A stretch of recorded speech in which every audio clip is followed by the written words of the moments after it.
Chapter 1. The back alley of Yangon Fong in the capital of Dakian. The night was as dark as ink, a heavy shroud pressing down from above. In the obscurity, the cold wind carried the acrid sweetness of blood, meandering slowly through the alley like a lurking specter. A solitary bronze lamp hung forlornly at the alley's end, its wick flickering weakly against the wind, casting an uncertain glow. The shadows elongated the bloodstains on the bluestone pavement, rendering the entire alley ensnared in a silent abyss. At the heart of the bluestone, a headless corpse lay sprawled. The pool of blood had long since congealed, the liquid flowing unnaturally in twisted patterns through the stone's veins, vaguely forming a rune that did not belong to humanity. This was not mere staining, it was precise and symmetrical, as if it were the remnants of some ritual, exuding an ominous silence. The air was deathly still, as if even the wind had ceased to breathe. Ugh! At the mouth of the alley, a figure staggered against the wall, their complexion paler than that of the corpse. Xuan clutched his stomach, beads of cold sweat forming on his brow. He had seen the dead before, but tonight's revelry had been too much. After downing several strong drinks, the chill of the wind stirred the alcohol within him, causing tumult in his stomach. He leaned against the wall, gasping for breath, his face etched with agony. Beside him, the old constable, arms crossed and a smirk of schadenfreude on his lips, remarked, "I told you not to come, yet you insisted. Now look at you, vomiting at the sight of a corpse. How can you fulfill your duties?" Grinding his teeth, Xuan forced himself to look up, his gaze fixated on the corpse, his pallor deepening. "Gu, have you ever seen a head that could fly on its own?" Old constable, he paused, instinctively glancing at the severed neck of the corpse. The wound was smooth as a mirror, devoid of any signs of tearing, as if it had been severed by an extraordinarily sharp object in an instant. The blood pooled around it flowed in an eerily orderly fashion, lacking any splatter or struggle marks, as though the head had vanished without warning. Such a manner of death was decidedly abnormal. Very abnormal. Furrowing his brow, Xuan crouched down, dipping his fingertip into the bloodstain and bringing it close to his nose. The metallic scent of blood is quite faint. Old constable, his expression darkened. "What do you mean?" Xuan lowered his gaze to the peculiar blood pool, his tone grave. "It seems part of the blood has been sucked away by something." Old constable, his face shifted slightly, glancing around anxiously before spitting 3 times for luck. "Huh, don't speak nonsense. Such talk cannot be uttered in the capital." Just as Xuan opened his mouth to respond, suddenly, thud, the bronze lamp at the end of the alley swayed violently, the flame flickering wildly, and in the next moment, it extinguished. Darkness surged like a tidal wave, engulfing the entire alley. A bone-chilling cold seeped into the marrow, as if the very heavens had plunged into an icy abyss. "Who stole my head?" A strange whisper echoed in the darkness. The voice was hoarse and muffled, akin to sandpaper soaked in blood, laced with malice and madness, like a chilling breath crawling over the skin, sending shivers down one's spine. Xuan froze, his hair standing on end. Old constable, he turned pale, his teeth chattering, and in the next instant he was off like a shot. "Kid, run!" Whoosh! From the shadows, a distorted figure abruptly lunged forth. It was not human, but a swirling mass of frenzied black mist, seemingly composed of countless grievances, rushing towards Xuan with a malignant intent. Xuan attempted to flee, yet his body was paralyzed. It felt as though an invisible chain had anchored him in place. He could feel the cold sweat trickling down his spine, yet his mind raced. There's nowhere to retreat. What to do? Am I really going to meet my end here tonight? But in the next moment, he felt a tightness at his waist. Boom! Xuan was suddenly lifted by a single hand, flung through the air like a ragged sack. Bang! He tumbled twice in the air before crashing to the ground, his insides nearly jostled out of place. Before he could utter an expletive, he froze in shock. In the darkness, at some point, more than 10 figures had already taken their stand in the alley. Clad in black fish-scale uniforms, their bronze tokens gleamed eerily, long knives drawn, reflecting their stern faces, each pair of eyes radiating a chilling murderous intent. Emblazoned on the tokens at their chests were two characters. Zhan Yao, the Zhan Yao division, the most enigmatic and violent bureau in the capital, tasked with suppressing all manner of demons and evils. The leader, dressed in ink black, with sword-like brows and starry eyes, bore a cold expression, standing amidst the night like a silent hunting knife, faintly emanating a sharpness. He stepped forward, slowly drawing his long knife, its blade glowing a ghostly blue, an instant aura of lethal intent sweeping over the scene. He raised his gaze, his voice indifferent yet imposing. "Bold demon, the Zhan Yao division is here. Why not surrender?" Before his words had fully settled, he stamped his foot, and the black fish-scale uniform billowed behind him. Boom! The bluestone ground erupted violently, spiderweb-like cracks rapidly spreading, and amidst the tumbling debris, the young man turned into a blur, charging forth like a fierce tiger. The long knife was drawn, its blue blade slicing through the night, radiating a sharp wind. Swish! The blade cleaved through the darkness, akin to a flash of cold lightning, instantly tearing through the black mist. Roar! The black mist twisted violently, emitting a wailing scream, grievances scattering as if engulfed in searing flames, struggling desperately. With a cold glint in his eyes, the young man pressed the assault, twisting his wrist, plunging the blade forcefully into the ground. Subdue! With a low shout, runes on the blade suddenly ignited, blue light erupting like a tidal wave. In an instant, the alley seemed to be consumed by thunder, a demon-suppressing array materializing around the blade, golden runes swirling rapidly in the night, forming an unbreakable seal. Boom! The black mist howled in agony but was ensnared like a ferocious beast, tightly locked within the demon-suppressing array, struggling in vain, and within moments, it was reduced to nothingness amidst the blazing runic light. The alley fell silent. A cold wind swept through, the stench of blood still lingering, remnants of the runes faintly visible on the bluestone. Su Chang'an sat on the ground, dumbfounded, his mouth agape. This is how the case is solved. He was still in the midst of pondering, yet the others had already finished the job. The young man slowly sheathed his knife, his black attire fluttering, and he glanced down at Su Chang'an, frowning, his tone frosty. "Six Doors personnel? Who authorized your involvement in this case?" Su Chang'an's mind was still reeling, yet his lips spoke candidly. "We were merely passing by." The young man sneered, about to speak when suddenly his gaze darkened, fixating on Su Chang'an's chest. He frowned, his tone devoid of warmth. "You carry the aura of an evil entity." Su Chang'an's heart sank, and he looked down, his pupils constricting.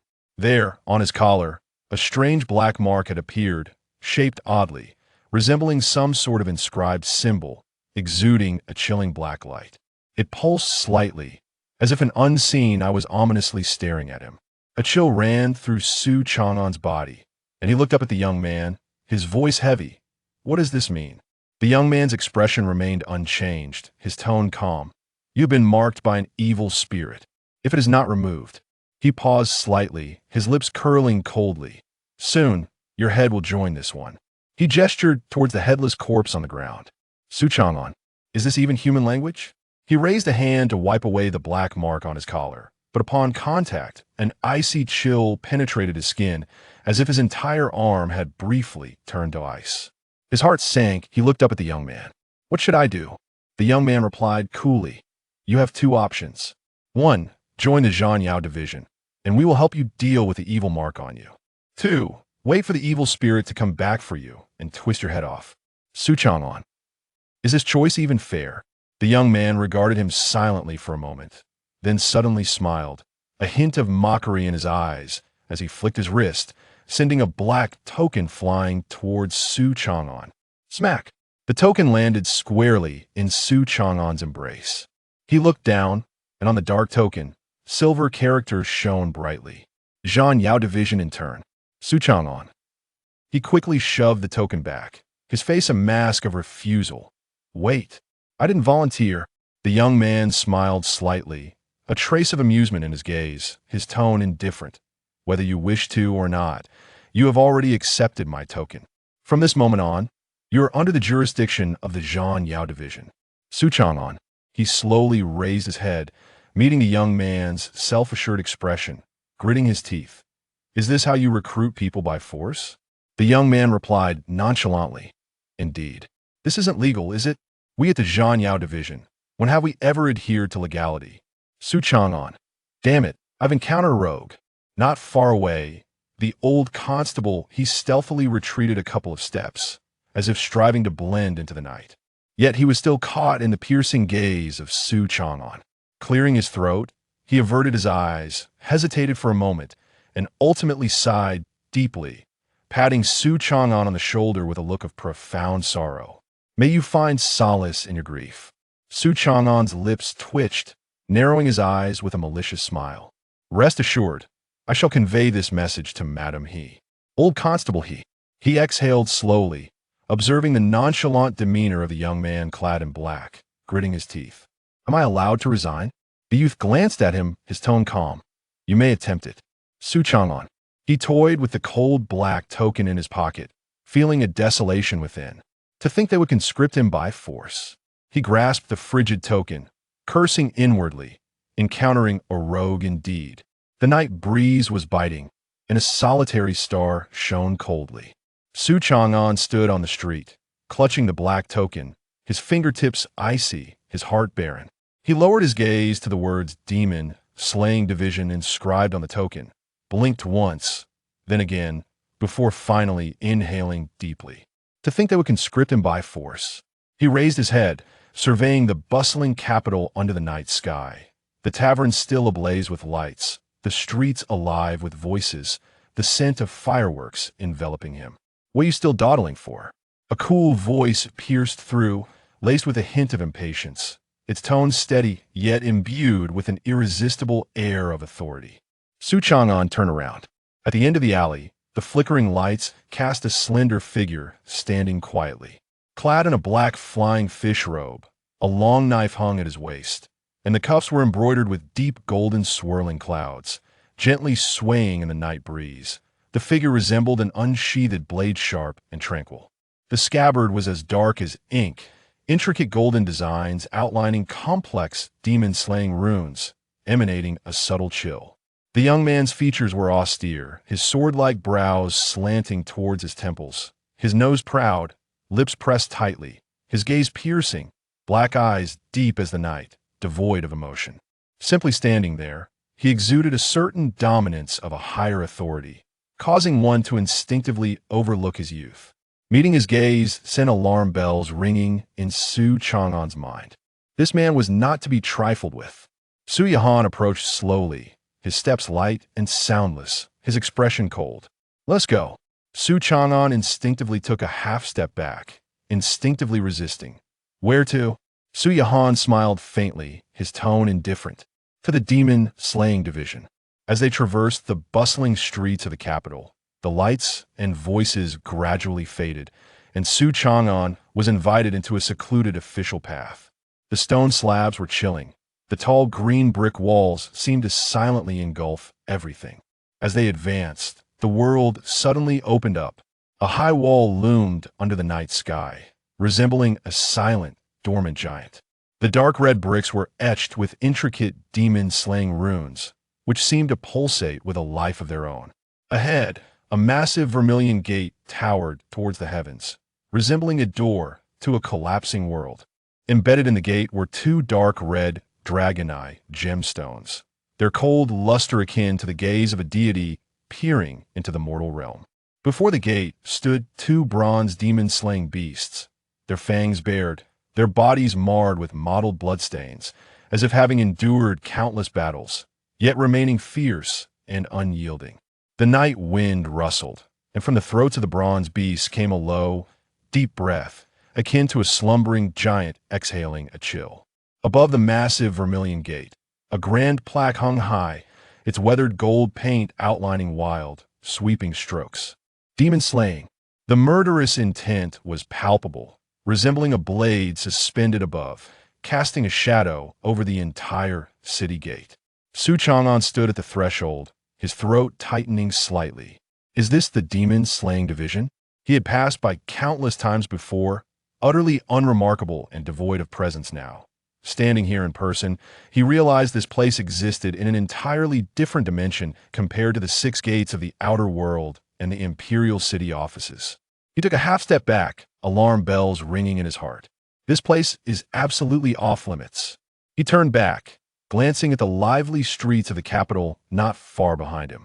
Just a street away lay the lively imperial night market, warm and prosperous. Yet within this gate, it was a perilous battleground where life and death were uncertain. Once inside, one might never emerge again. Step inside. Xuan took a step forward, standing beside him, his gaze indifferent. The black flying fish robe billowed as he stood with his hands clasped behind him, the scabbard glinting coldly, his expression as frosty as the night, standing before the giant gate like a solitary blade in the dusk. From this day forth, you shall be a member of the External Affairs Division of the Demon-Slaying Division. Su Chang'an lingered at the entrance, his expression complex, biting his lip. After a moment of silence, he murmured, "Is resignation an option?" Su Yahan regarded him, his voice calm. "It is not." Su Chang'an frowned. "Can I be transferred to logistics? Perhaps cooking or cleaning?" Su Yahan smiled slightly, a chill glimmering in his black eyes. "That is also not an option." A sense of foreboding settled in Su Chang'an's heart as he tentatively asked, "Then tell me, what rights do I possess?" Su Yihan gently patted his shoulder, a faint smile playing on his lips as he spoke in a detached tone. "You have the right to survive in this mission."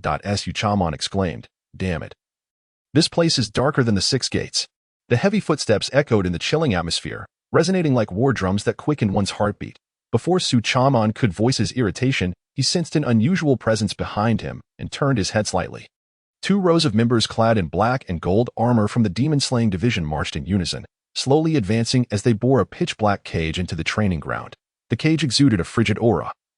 Stained with dried blood, and deep within its iron bars was a demon wolf, skinned and grotesque, its raw flesh exposed to the air. The deep crimson muscle fibers twitched, resembling a creature not yet fully deceased.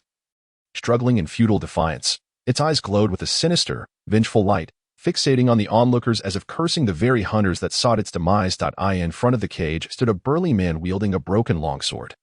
Casually flicking it to let the dark red blood drip onto the bluestone floor, splattering with a metallic scent. He wiped the scar on his face with a hand, his tongue licking the corner of his lips. Eyes gleaming with bloodthirsty excitement. "Is this all today's monster brings? I expected something far more substantial." Another figure in black chuckled softly. "These demon wolves were captured from the northern territories. Their strength is average. Only these few survived the journey to the capital. The others were slain along the way." Su Chang'an gazed at the bloody demon wolf, then glanced at the expressions of those around him. Deeply questioning whether this place could truly be considered an official institution. He unconsciously stepped back, inhaling deeply to steady himself, and followed closely behind Su Yiyan as they passed through the heavy crimson doors. Upon entering, a wave of cold, murderous energy enveloped him, slicing through the air like a blade. At last, Su Chang'an witnessed the full extent of the demon-slaying division. This place was unlike any ordinary government office. It lacked the solemnity and gravity of the imperial court. There were no clerks, no bureaucrats, nor the pedantic scribes typical of such establishments. Unlike the Six Gates, which bore a hint of marketplace banner, this place was indifferent to trivial matters and would never assist in locating a lost spouse. Instead, it resembled a battleground for hunting demons. In the center, a towering main hall pierced the sky. Its black and gold doors tightly shut, reminiscent of a slumbering ancient beast quietly surveying all. The steps leading to the entrance numbered 99, signifying the supreme authority of the demon-slaying division. Beyond the hall, an expansive training ground unfolded, the cold wind whistling through, creating a haunting sound. Hundreds of members clad in black were engaged in rigorous drills, their longswords slicing through the air, each strike accompanied by a chilling whistle that reverberated like thunder. The blades shimmered with a bone-chilling glare. Su Chang'an stood to the side, instinctively swallowing hard, his eyelids twitching. This place felt like a military camp. He muttered under his breath that Su Yihan glanced at him. A slight smile gracing his lips, his tone indifferent. "No, it is far more perilous. The army faces humans as foes. Our enemies are demons. Here, one either returns alive or perishes in the line of duty." Su Chaman exclaimed, "Indeed, I should not have come." To the sides were the various departments of the demon-slaying division, bronze plaques hanging solemnly. External Affairs Division, responsible for all field missions of the highest danger. Internal Affairs Division, managing internal matters. rarely ventures outside prison division, the place for detaining malevolent entities, the most terrifying prison in the capital, intelligence division, an agency focused on surveilling demonkind and gathering military information. Xuan's gaze swept across, and he quickly grasped the reality of this place. It was nothing less than a specialized slaughterhouse for demons. He turned to Su Yihan, seriousness etched on his face. "Brother, is it too late for me to reconsider?" Su Yihan smiled slightly. "It is too late. I knew it," Xuan sighed. Before long, the two entered the External Affairs Division. The grand hall was expansive, its walls plastered with countless bounty notices for demons, detailing not only their strength and characteristics but also the offered rewards. Xuan glanced casually at a notice. West Suburb Ghost House Target. Insha Ghost King. 100 years of cultivation. Reward, 300 taels of gold. Note, ensure to carry consecrated weapons to avoid possession. South City Fox Demon Case Target. Qingxiu Fox, adept at seduction. Reward, 500 taels of gold. Note, task difficulty is low, but the fox demon is exceptionally beautiful. Captors should beware of losing composure. Xuan, furrowing his brow, he pointed at the note regarding the fox demon, questioning, "Why does your notice contain such peculiar warnings?" The front desk attendant, without lifting their head, languidly flipped through a dossier, their tone as flat, as if discussing mundane affairs. Last time someone attempted to capture a fox demon, they were utterly captivated and ended up being sold by the fox demon. Xuan pondered, is this place truly reliable? He opened his mouth, yet words eluded him. Logically, the demon-slaying division should be a righteous institution safeguarding human order, but the casual tone of these individuals made it seem as though they were akin to the very demons they hunted. Doubt crept in. Was he in the wrong place? Just as he considered voicing his thoughts, a sudden series of sharp, steady footsteps approached, each step echoing with an undeniable sense of pressure. The commotion in the hall was instantly subdued, the air thickening with an almost tangible force that rendered it suffocating. Xuan felt a tightening in his chest, his body stiffening instinctively as he slowly lifted his gaze. His pupils constricted. A figure emerged from the crowd, garbed in deep blue heavy armor, intricately carved with complex demon-restraining runes that emanated a chilling glow, resembling a weapon of divine vengeance after a blood sacrifice. The remnants of demon blood concealed within the seams, exuding a chilling, sweet scent. A long knife hung at her waist, its scabbard as dark as ink, the hilt adorned with delicate golden talismans, the blade's mere presence radiating a murderous intent that split the air. Her hair was tied up high, her brow sharp, features strikingly cold. With a straight nose and slightly pale lips, her countenance sculpted into a fierce visage by the lines of her armor. Those eyes, dark as an unfathomable sea, were icy and indifferent. She strode forward with purpose, her presence commanding, and as she passed, members of the demon-slaying division instinctively stepped aside, some even lowering their breaths, as if fearing to disturb a being not meant to be disturbed. The eastern commander of the demon-slaying division, Feng Qingyi, rumored to be ruthless and unforgiving in her missions. Those who accompanied her and returned alive were deemed fortunate. Xuan's heart skipped a beat, his eyes darting, preparing to feign invisibility in the corner. But then, slap, Feng Qingyi stood before him, her expression apathetic, her gaze narrowed, and without warning, her palm descended upon his forehead. Xuan. What the hell? In the next instant, an icy chill surged through his body. The coldness was more piercing than the frost and snow of winter, sweeping through his veins and enveloping his entire being, as if thousands of ice needles were embedded in his nerves, brutally piercing into his marrow. Xuan's pupils dilated, his limbs tingled, and his blood seemed to freeze momentarily. He jolted, his legs weakening, nearly collapsing to his knees. Yet, just as he was about to succumb to the frigid paralysis, that chilling energy suddenly ignited into searing flames, spiraling back through his meridians, erupting into a fierce explosion. Boom! A wave of scorching heat erupted from within him, igniting his flesh, the bones beneath his skin trembling in the fervor. A faint blue spiritual flame visibly surged forth, incinerating the residual malevolent energy, the burning force rising until it reached the crown of his head. Xuan felt his mind explode with a ringing sound, his scalp prickling, his entire body ablaze with heat. The next moment, a wisp of smoke began to rise from his head. Hiss! Xuan was momentarily stunned, unable to comprehend the situation. The cold had invaded his body, yet he was still smoking. He lowered his head to gaze at the lightly smoking cuff of his sleeve, his brow twitching and the corners of his mouth quivering slightly, caught in the throes of an urge to curse, yet uncertain where to begin. Feng Qingyi then withdrew her palm, regarding him with a smile that was neither fully a smile nor devoid of mirth, and remarked coolly, Indeed, it appears you have attracted the attention of malevolent spirits. Xuan had yet to fully regain his composure, swaying slightly as he grasped Su Yihan's sleeve, his voice trembling. Pray tell, is this a government agency or a cult? Feng Qingyi offered a slight smile. Her gaze sharp as a blade, her tone frigid. We are, in fact, more sinister than any cult. Xuan thought. This is it. I have fallen into the trap. The following day, he returned to complete his resignation procedures. Intending to enjoy a hearty meal at the Six Gates, with hands clasped behind his back, he strolled leisurely, humming an unfamiliar tune, exuding an air of someone who intended to retire comfortably at Six Gates. Meandering into the government office, the familiar street corner, the well-known threshold, and that infuriatingly radiant smile. Old he was absent. This old man was a living relic of Six Gates, watching his partners perish one after another.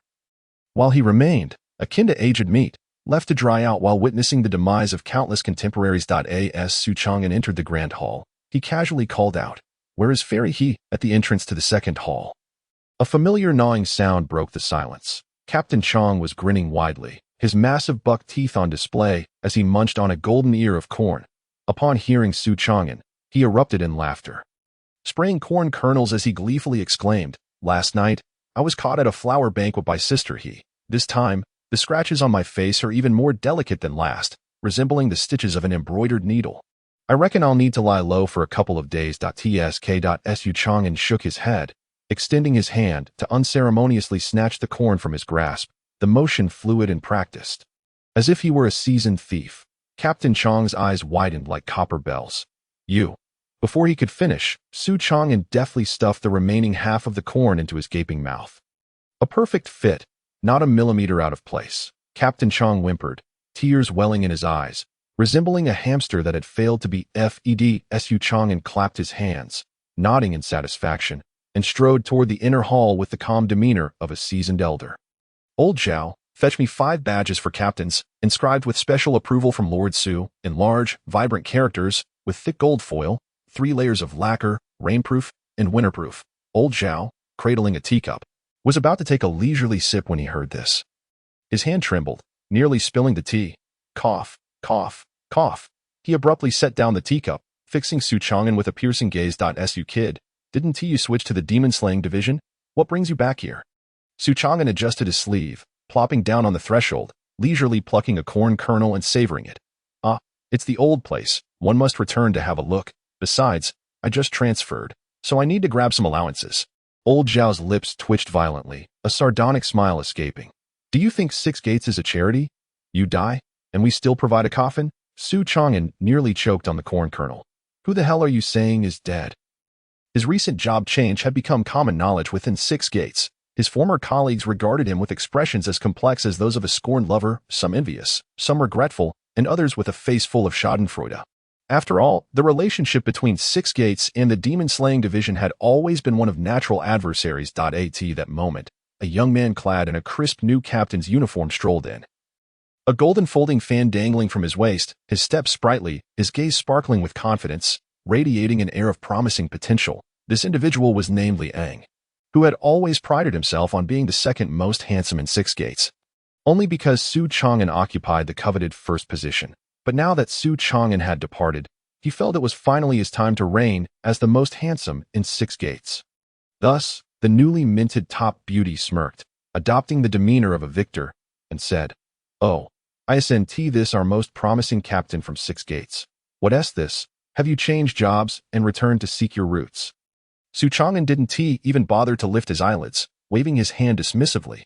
"Get lost, don't be so presumptuous." Liang raised an eyebrow, shaking his fan with a teasing tone. "Tsk? How heartless you are." He scrutinized Xuan up and down, his eyes suddenly glinting, a smirk tugging at the corners of his mouth. "But you wouldn't be here to borrow money, would you?" Xuan looked up, his gaze piercing. "Have you ever seen anyone who borrows money starting at 5 badges? Liang was momentarily taken aback, then enlightenment dawned. "Oh, I see. You're here to defraud." Xuan sighed.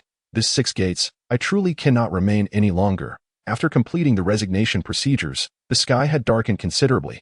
Having shed the duties of Six Gates, he returned home as night fell. The stars scattered above in the courtyard of the Su residence. The night was slightly cool, and the fragrance of books wafted through the air, warmth emanating from the hearth. with its blue tiles and white walls. In the bamboo shadows dancing, the serene courtyard housed a wooden bookshelf leaning against the wall, a few volumes of ancient text casually placed, their yellowed pages echoing the weight of time. In the corner of the yard. A stone table held a bronze candlestick, the flickering candlelight casting shadows of words upon the paper, as if carrying the soft murmurs of some long-gone scholar. In the courtyard, the osmanthus tree was lush with foliage, its faint floral scent lingering, while the night breeze swept through, lifting the bamboo curtain gently. The aroma of books intertwined with the smoke from cooking, creating a realm where both literary elegance and the warmth of earthly life could coexist. Before the stove, steam rose gently, the crackling of burning wood creating a soothing rhythm, while a pot of braised pork bubbled enticingly, the rich aroma filling the air, the fat glistening under the firelight. The sauce thickening like it encapsulated all the world's delicacies. The pieces of meat trembled slightly, as if calling out to humanity's primal instinct. Eat me. Xuan stood at the stove. Her hair styled in two buns, a carved wooden hairpin nestled among her locks, her pale pink short blouse embroidered with delicate plum blossom patterns, her sleeves rolled up, revealing a fair and evenly proportioned wrist. Her small hands danced deftly, the spatula in her grip moving with a fluidity that seemed almost magical, as if the braised pork had become her canvas, and she was the scholar of this kitchen. Mastering the art of culinary beauty. In the yard, a few chickens scratched leisurely at the soil, and along the stone-paved path lay several pots of verdant orchids and ferns. On the threshold, a yellow dog squinted lazily, wagging its tail a couple of times, sprawled out like a monk returned from a retreat. The sizzling in the pot intensified, the fragrant steam bursting forth, instantly permeating the entire courtyard, as if even the night had been deep into shade. Under the window, a wooden table of the eight immortals was set, scattered with a few books that had been perused, including military treatises, historical records, poetry, and even a volume on ethics, all exuding an air of casual elegance. The night breeze caressed the scene, the bamboo swaying gently, the air suffused with the warmth of burning wood, the tranquility of ink, and the tantalizing aroma of food. This was the Xu family courtyard. Imbued with warmth and the fragrance of books, a place where elegance and earthly delights coexisted. The only discordant note was the figure lazily leaning against the doorframe. Xuan's gaze was fixed intently on the braised pork in the pot, his eyes glimmering with hunger, resembling a wild dog starved for 3 days, poised to pounce at any moment. His throat bobbed slightly, a voice emerging from the depths of his soul. Just one question. Is it ready to eat? Just a little longer. Xuan did not lift her head, the spatula gliding lightly across the bottom of the pot, the sauce bubbling vigorously. Xuan sighed. Your efficiency leaves much to be desired. I can finish a case at the demon-slaying division in the time it takes for you to cook this meat. Then don't come back for dinner next time. Just go to the demon-slaying division for a free meal. Xuan's mouth twitched, his expression shifting dramatically to one of righteous indignation. Oh, how can you say that? Having a sister who can cook is a tremendous blessing for a brother. Xuan slowly crossed her arms, regarding him with a smile that was both knowing and teasing. Very well, then tell me, as your brother, what blessings have you brought me? Xuan's heart skipped a beat, sensing an unusual tension in the air. He cleared his throat, adopting a serious demeanor. Firstly, I have provided you with a stable living environment. Without me, you would still be on the streets performing for coins. Xuan raised an eyebrow, her tone flat. You make it sound as though this shabby little courtyard is a palace. Xuan's gaze flickered, and he quickly shifted his argument. Secondly, I am your spiritual mentor. He spoke earnestly, pride written all over his face. Look at you now, so eloquent and charming, able to retort without resorting to foul language. All of that is due to my painstaking guidance. Xuan narrowed her eyes, slowly lifting the spatula. So, you mean to say that aside from cooking, all my other virtues were taught by you? Of course. Xuan replied seriously. Do you have any idea how much effort I have invested in your education? Xuan fell silent for a moment before revealing a gentle smile. All right, then you choose. Shall we dine, or would you prefer some congee with your teeth? Xuan felt a sense of foreboding. He swiftly changed his demeanor, laughed heartily, and made a dash for the door. Sister, you've worked hard in the kitchen. I shall take a breath of fresh air first. With that, he attempted to leave. Stop right there. Xuan's voice suddenly rang out. Xuan paused, his figure momentarily stiffening. What now? Xuan narrowed her eyes, a teasing smile playing on her lips. Are you planning to sneak off to Yechen Tower again? Xuan's expression faltered for a brief moment as he cleared his throat, striving to maintain his composure. Why do you always pin such baseless accusations on me? Baseless? Xuan scoffed. Last time you stayed out all night. The next day you could barely stand up straight. You returned claiming it was the wind that chilled you. Who do you think you're fooling? Xuan remained silent for a moment, his tone resolute. That was indeed due to the wind. Xuan fixed her gaze upon him, her tone icy. Whose wind was it? Isn't that a bit too nosy? Xuan retorted, his expression sour. Just take a look at the dog next door. Does it care what time Wang Ani comes home at night? Xuan's lips curled into a smirk, her voice calm. That dog of Wang Ani's doesn't he sleep at night? It sneaks out every day and has since been stewed. Xuan felt a sudden chill. He swiftly shifted the topic. All right, let us not discuss this any further. The demon-slaying bureau has a case to investigate, and I've arranged to meet Su Yihan in the East Market. Xuan responded with a soft "oh," then inquired curiously, what case are you investigating this time? The crying spirit. Xuan shrugged. It is said that in the East Market, every midnight, one can hear the cries of a baby. Yet there are no children nearby. Xuan pondered, stroking her chin. Could it possibly be a cat's meow? Xuan raised an eyebrow. Can a cat cry like a baby? Of course it can, Xuan replied earnestly. Haven't you heard of the cat cries like an infant? Some cats' cries sound eerily similar to that of a baby, and it can be quite chilling at night. Xuan squinted, contemplating for a moment. That does hold some merit. However, there is another possibility. Xuan continued. Some entities harbor resentment after death, especially unbaptized infants, which can easily become vengeful spirits. These spirits do not harm people but can induce nightmares and even cause cries to be heard. Xuan frowned, stroking his chin. How do you know so much about this? I've heard more urban legends and strange tales than you. Xuan shrugged. Xuan pondered for a moment, then smiled. All right, I shall be a living example today and see if what you say holds true. Xuan huffed. Oh, what is your plan? Xuan paused before responding. First, we will visit the scene to ascertain the source of the crying, then eliminate all impossible factors. And the remaining truth will be the answer. Now, I must attend to business. Save some meat for me. I shall eat upon my return. Xuan gazed at him, her expression meaningful. I am quite curious. Upon your return, do you intend to dine or take medicine? At that moment, Xuan's stomach betrayed him with a rumble that he stared at the glistening red braised pork in the pot, a flicker of struggle crossing his eyes. His original plan was to fill his stomach before attending to business. Unfortunately, that fellow Su Yihan was rather pedantic, having agreed to meet at the hour of the pig, and he presumed he was already waiting in the East Market. He licked his back teeth, inhaling deeply the tantalizing aroma of the meat, mentally noting to himself to indulge in 3 bowls upon his return. If you return late, there will only be soup left. Xuan interjected lightly, her tone devoid of emotion, as if merely offering a reminder. Xuan halted, casting a sidelong glance at her, narrowing his eyes. You dare? Xuan smiled at him. Xuan, too weary to engage further, waved his sleeve and departed. The night breeze lifted the hem of his garment, the fabric fluttering under the glow of the lanterns, casting a fleeting, undulating shadow. He resolved to act swiftly. A crescent moon hung high in the sky. The night deepening. This evening, he intended to discover whether the crying spirit was indeed human, ghost, or something else entirely. East Market, Jing City. At the stroke of midnight, the cold wind entwined with the night, weaving through the streets of Jing City. The East Market's vibrancy had long succumbed to darkness. Even the tavern's candle flames had flickered out, leaving only the frigid streets and the silence of the air. Yet, at a certain moment, wah wah wah of faint, eerie cry drifted forth. The sound was intermittent, sometimes distant, sometimes near, as if concealed within the wind, or perhaps emanating from a shadowy corner. Imbued with a strange malice, Xuan stood at the alleyway's mouth, his brows slightly raised. There is something to this, he murmured. Su Yihan stood with his sword, his expression indifferent. It neither resembles a ghost's wail nor a demon's cry. Xuan tilted his head to regard him. Then what does it resemble? Su Yihan pondered briefly before responding flatly. It sounds like some creature is mimicking human cries. Xuan blinked, intrigued. So you're suggesting there's a weeping parrot in Jing City? Su Yihan's gaze was cold and unyielding, clearly accustomed to Xuan's jesting and uninterested in engaging further. Yet Xuan remained still, straining to discern the source of the cries. The manner in which the sound traveled was peculiar.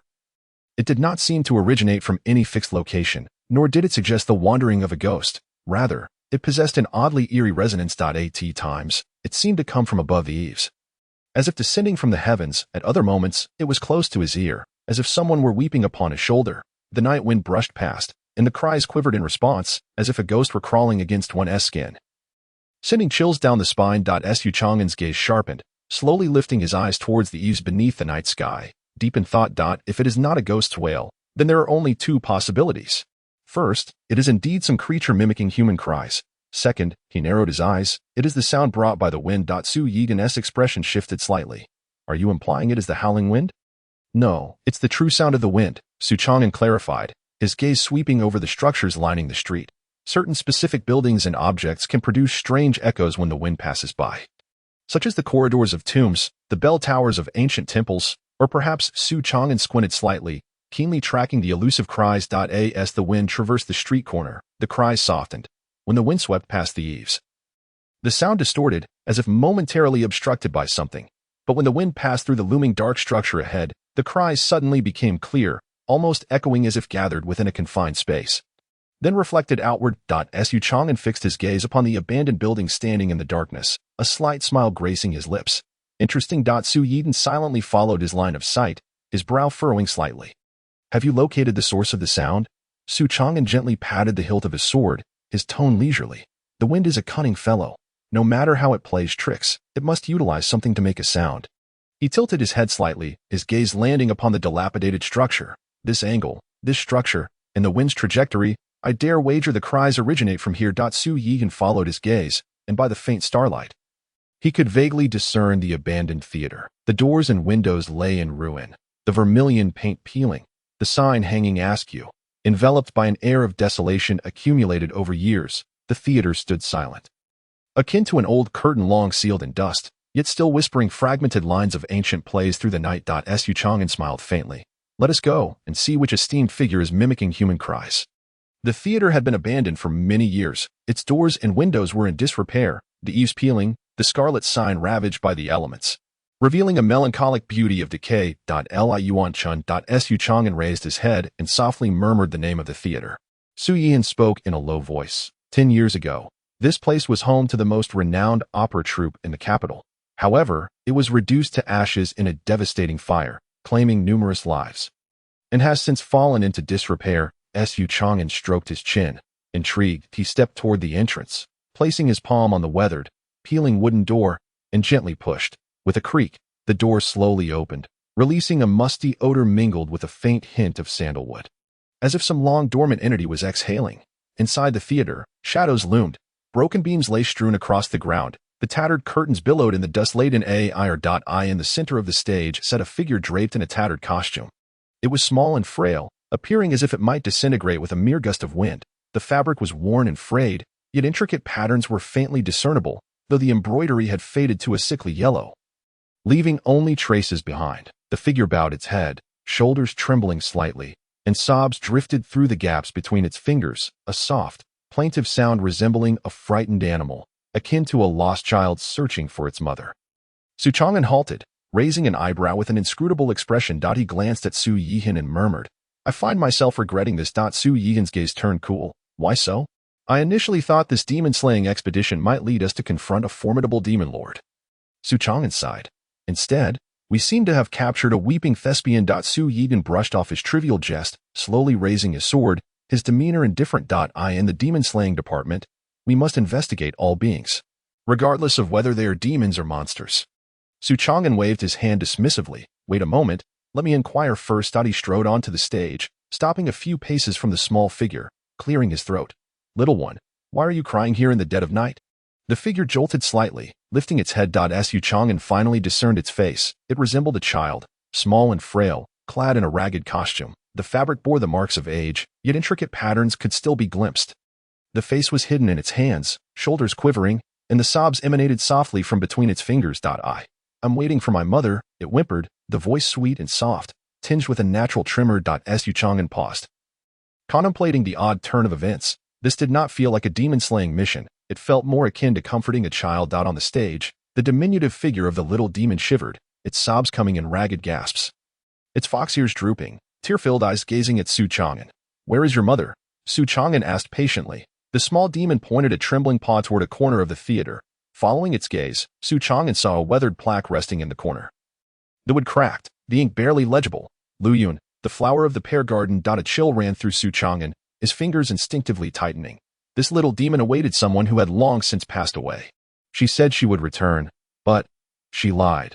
The little demon whimpered, curling into its costume, its sobs disintegrating like leaves torn by autumn winds. Xuan rubbed his temples, feeling a headache brewing. This was no malevolent demon. It was a pitiful creature forgotten in the theater. How long have you been waiting for her? Xuan asked. The little demon sniffled, timidly extending 2 small claws, its voice soft as a whisper. 10, 11 years. Xuan inhaled deeply, turning to Su Yihan with a meaningful expression. You see, we embarked on this journey only to find a theater child who has been left behind for 11 years. Su Yihan replied. The direction of this case is decidedly off. Inside the theater, candle flames flickered, the old scent of sandalwood wafted faintly, and the shadows on the stage danced against the walls like remnants of a dream yet to awaken. Xuan squinted slightly, gazing at the small fox, nearly in tears, on the stage, and slowly asked, Have you been here all along? Or did you just return recently? The little demon shrank back, its fox ears trembling. Claws instinctively clutching its tattered costume, its voice fragile like the chirping of insects on an autumn night. I just woke up recently. Su Yigan's expression darkened, his voice cold. What about the 11 years prior? The little demon lowered its head, twisting its costume nervously, and murmured, I was asleep the whole time. Xuan raised an eyebrow, his lips twitching slightly. Su Yigan maintained his stoic expression, speaking indifferently, You are a demon. And you too can hibernate? The little demon shook its head vehemently, hastily waving its claws, eyes glistening with innate moisture. No, it's not hibernation. My mother said that if I behaved, I could sleep in the hidden box backstage. And she would wake me when she returned. Its voice had the tender lilt of a young fox, and its eyes were slightly red, as if still recovering from sorrow. But why has she not returned after all this time? It sniffled, its expression one of deep-seated grievance, its fingers unconsciously twisting the hem of its costume. Xuan observed it for a few moments, his gaze flickering, before softly inquiring, Hidden box. He slowly turned his attention toward the backstage area. The backstage was dilapidated, thick with dust, the tattered curtain swaying in the dim light, and the walls bore the scars of the great fire from years past, resembling a wrinkled, old costume. Su Yigan silently followed behind him, his eyes sharp, surveying their surroundings. After a thorough inspection, Xuan's gaze landed on an old theatrical trunk shrouded in dust in the corner of the backstage. This trunk was significantly larger than usual. Originally intended for storing costumes and masks, but now, Xuan crouched down, tapping his fingers on the lid, his voice low. This trunk seems rather oversized. Suddenly, the lid sprang open, revealing a layer of black fabric. Beneath the fabric lay an empty, dark compartment. Su Yigan narrowed his eyes, his voice icy. A hidden compartment. Xuan paused for a moment, grasping the edge of the compartment, and as he brushed his fingers over it, he halted abruptly. He pinched a trace of yellowish powder, bringing it to his nose for a sniff. Su Yigan noticed his actions, frowning slightly. What is it? Xuan smiled faintly, his eyes deepening with insight. A narcotic. The air seemed to stagnate for a moment. Su Yigan's gaze darkened, his voice cold. It did not sleep for 11 years of its own accord. Xuan shook the powder from his fingers, his voice laced with a hint of mockery. It was sealed away with a narcotic for 11 years. This little fox was not merely asleep. It was confined within the trunk for a full 11 years. The dilapidated theater stood silently amidst the night, resembling a forgotten old dream. On the stage, the flickering candlelight cast shadows upon a pair of glistening fox-like eyes. Xuan ambled back to the stage, halting as he gazed at the still sniffling little creature, his eyes shimmering faintly, his tone calm and unhurried. Did your mother allow you to sleep here before her last performance of life and death? The little creature timidly lifted its head, nodding vigorously, its eyes brimming with nostalgia and sorrow. Yes, she said she would go buy me some candied hawthorn and told me to wait patiently for her return. Xuan lowered his gaze upon it, his expression tranquil, and slowly inquired, Did she ever embrace you then? The little creature clasped its tattered costume with its tiny paws, its nose reddening as it softly replied, Yes. Mother held me and said I was her most treasured child. Xuan stroked his chin, a flicker of contemplation passing through his eyes, a thoughtful smile gracing his lips. If that were the case. The answer was already evident. She must have known back then that she would never return.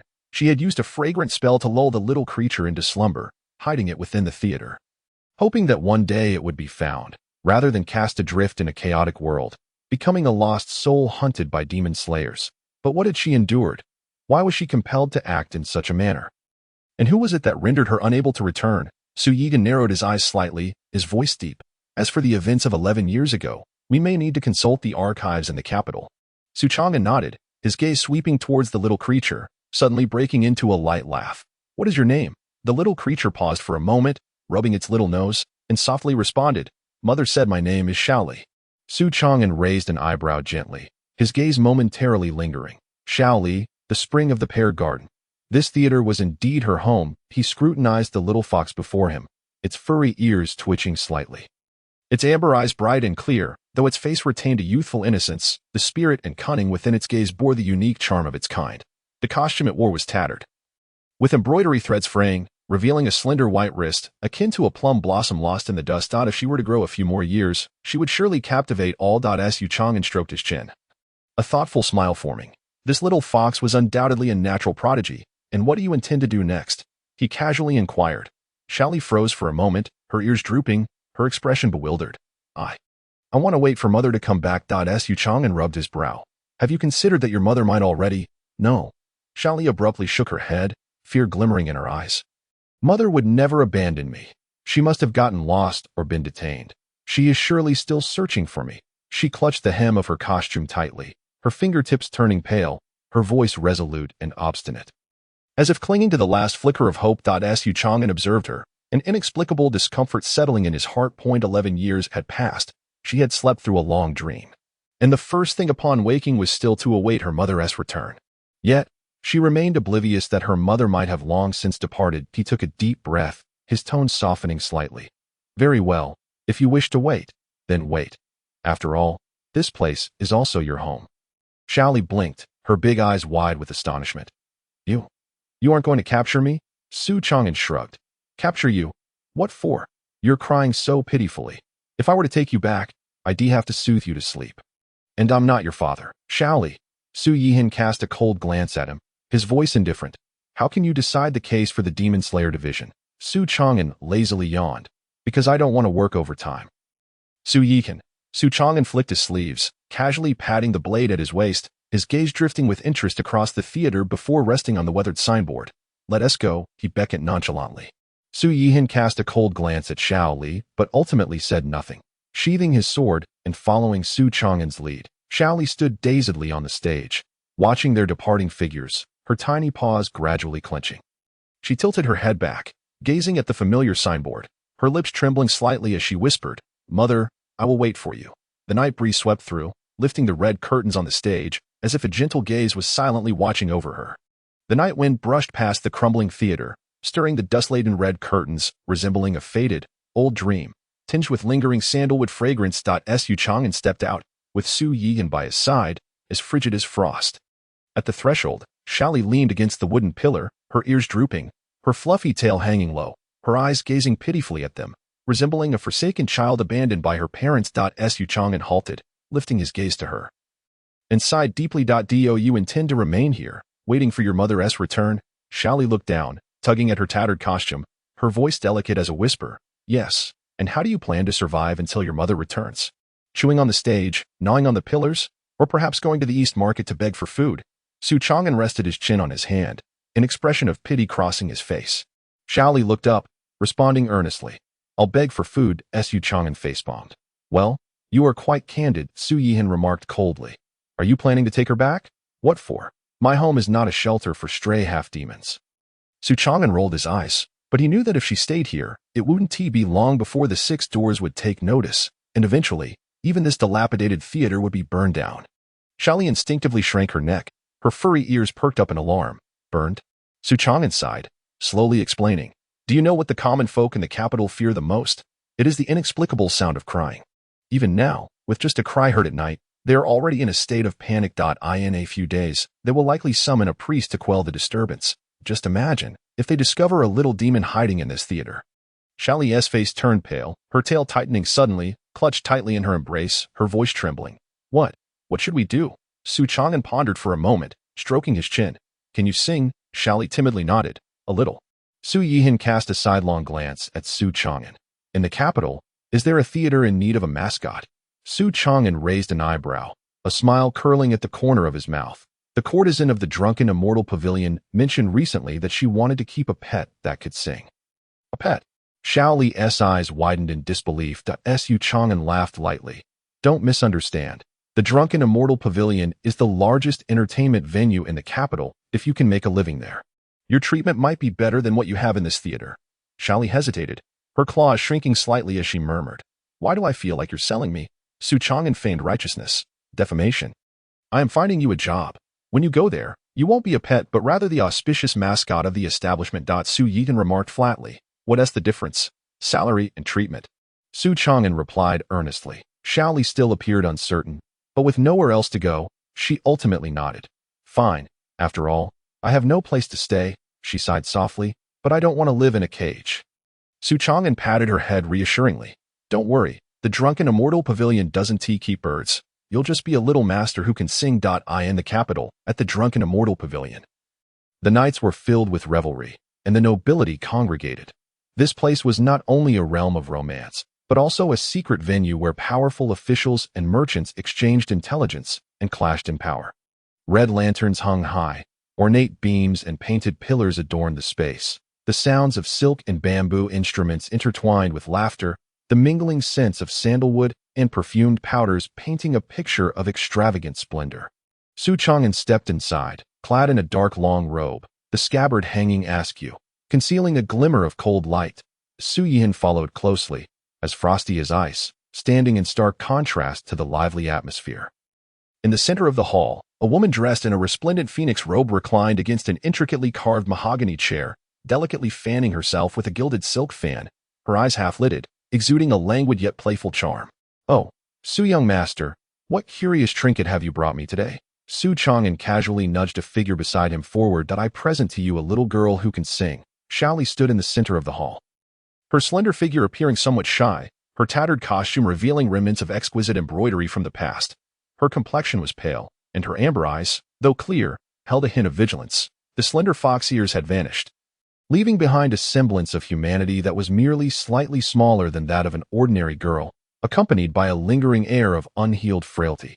She stood at the intersection of light and shadow, appearing particularly at a loss. The proprietress chuckled softly, her gaze settling on the girl as she descended the stairs, lifting her chin with a delicate finger to scrutinize her for a moment before exclaiming, "This little visage possesses a remarkable agility." Xiaoli froze, tilting her head slightly, her voice timid.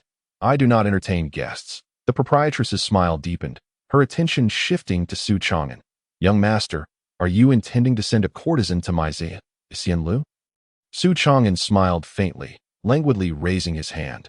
"A misunderstanding. I merely wish to provide her with a means of livelihood." The proprietress arched an eyebrow, casting a knowing glance at Xiaoli, her eyes lingering on the still unrefined aura of her half-human, half-demon essence, as if pondering.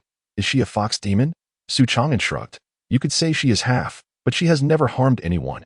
Her only transgression is the midnight wailing that has sent the entire East Market into a state of unease." The proprietress chuckled lightly, circling Xiaoli with an inscrutable expression, crying to the point of alarming the entire East Market. "She ought to be a star performer." Nodding slightly, she continued, "She may stay at Xian Lu, but I do not support idleness." Xiaoli's small face tightened, her ears nearly perking up, as she immediately declared, "I can sing." The proprietress smirked, her long fingers pinching the frayed edge of Xiaoli's tattered costume. Shaking her head slightly, "That alone will not suffice. Simply singing is not enough." With a teasing lift of her eyelids and a curl of her lips, her phoenix-like eyes sparkled with mischief. "At Xian Lu, one must sing in a way that compels others to pay." Xiaoli pressed her lips together, her hands instinctively clenching, her knuckles turning pale. She was not foolish and fully grasped the implication of her words. Xian Lu was no ordinary theater. To establish oneself here, one needed not only talent but also the ability to attract patrons willing to spend. Leaning against the side, Su Chang'an observed her hesitation with a lazy smile. "What are you afraid of? Haven't you always wished to wait for your mother to return? Staying here is certainly preferable to starving in a theater." After taking a deep breath, Xiaoli slowly lifted her gaze, her voice clear and resolute. "I will learn." The proprietress smiled in satisfaction, lightly tapping her fan against her palm, casting a meaningful look at Su Chang'an. "Young master, have you come to bestow a favor this time?" Su Chang'an raised an eyebrow. "If you do not want her, I can take her elsewhere." The proprietress shot him a playful glare, lazily waving her hand. "Let her stay. Allow her to learn in the theater for now." She summoned a gracefully attired girl, instructing, Take her to change into something presentable. As Xiaoli was being led away, she couldn't help but glance back at Su Chang'an, her expression complex. Su Chang'an offered her a gentle smile, casually tossing out, "Work hard, and strive to become the theater queen soon." Xiaoli felt as though she had been sold by this fellow. In the Su family's courtyard, the night was deep, a gentle breeze rustling through the yard, casting dancing shadows of bamboo. The lantern in the corner swayed, projecting a warm orange glow. Su Chang'an entered through the door, the aroma of cooked dishes wafting through the air. Braised pork bubbled in the clay pot, rich with oil and a hint of sweet soy fragrance. Su Xiaoman had already set the table, resting her chin on one hand, rhythmically tapping the surface with the other, her gaze fixed on him with a half-smile. Back quite swiftly, she remarked coolly, "Did you slay the demon or recruit it?" Su Chang'an languidly took his seat, casually picking up a piece of pork and savoring it contentedly. "It's not quite accurate to say I recruited her. Rather, I've arranged for her a respectable job." Respectable job? Su Xiaoman's brows furrowed, her tone laced with a dangerous chill. "Where have you sent her?" Su Chang'an maintained his composure, lifting a bowl of soup to his lips, replying leisurely, "To Xuan Lou. Su Xiaoman nearly dropped her chopsticks, staring intently at him. "You sent a monster to a brothel?" Su Chang'an remained unfazed, slowly setting down his soup bowl, responding with a relaxed air. "Let us not put it that way. She is going there to perform. The proprietress of Xuan Lu is quite worldly. She wouldn't dismiss her simply because she is a demon. Besides, in the world of performers, who cares if you're human or demon? Explain yourself." Su Xiaoman's voice was icy. Su Chang'an shrugged, resting his chin on his hand, casually stating, "She is waiting for her mother, but she cannot linger in a theater. The 6 doors will eventually discover her. And if luck runs out, she could end up roasted as a fox demon skewer. Now, at least in Xuan Lu, there is no shortage of food and drink, and no one dares to cause trouble. If little fox navigates this well, she might even earn the title of Demon Clan Theater Queen." Su Xiaoman fell silent for a moment, her gaze profound. "You wish for her to fully integrate into human society?" "Clever," Su Chang'an replied, giving her a thumbs up, his tone leisurely. "A demon lost in the mortal realm has only 2 paths. To be captured for sacrifice, or to completely become human." Su Xiaoman scrutinized him for a long while before suddenly sneering, "Do you know what you're doing?" Su Chang'an raised an eyebrow. "A great act of merit." Su Xiaoman retorted, "You're spouting nonsense seriously." Su Chang'an, enjoying his meal, occasionally picked up another piece, appearing quite content. Su Xiaoman, however, made no move to eat. Crossing her arms and leaning back in her chair, her gaze fixed on the table, remaining silent for a long time. "Oh, you truly believe a demon can become human?" she finally asked, her voice low. Su Chang'an bit down on his chopsticks, glancing at her casually. "What? Do you think it's impossible?" Su Xiaoman offered no reply, her fingertips slowly tracing the table's surface, her expression calm, though her eyes concealed a hint of murky emotions. "Do you know where my family used to be?" she suddenly inquired. Su Chang'an paused, setting down his chopsticks, looking at her with a knowing smile. "You've never mentioned it before." Su Xiaoman let out a soft scoff, her gaze dropping to her fingers, her tone flat. "The northern border, Fangling to." Su Chang'an raised an eyebrow slightly. "That place, was it not?" He hesitated, his expression darkening. 10 years ago, it was swallowed by the demon tide." The corners of Su Xiaoman's lips lifted slightly, tinged with irony. "Indeed, swallowed by the demon tide." Her voice was steady, as though recounting an event unrelated to her, though the knuckles of her fingers betrayed a hint of tension. "My family once ran a grain business. It was modest, but we had no worries about food. My father was an honest man, my mother a virtuous woman, and I had an elder brother, 3 years my senior, who often spoke of wanting to join the 6 doors as a constable. Back then, Fangling, though close to the demon realm, had never truly faced the brunt of the demon calamity, until that year, when the beast tide rose, and the demon tide followed." She paused, her gaze fixed on the candle flame, her expression inscrutable.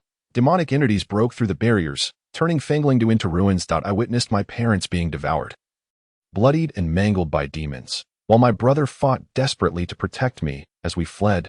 He urged me to run south, telling me that the 6 doors would take care of me. But when I reached the southern border, the gates were shut." Her lips curled slightly, her tone flat. "They said it was a matter of border defense and not under the jurisdiction of the 6 doors." Su Chang'an watched her silently, his fingers lightly tapping the table, remaining quiet. "I was still young then, wounded and bleeding, hiding for 3 days, until I could no longer endure, nearly dying in a mass grave."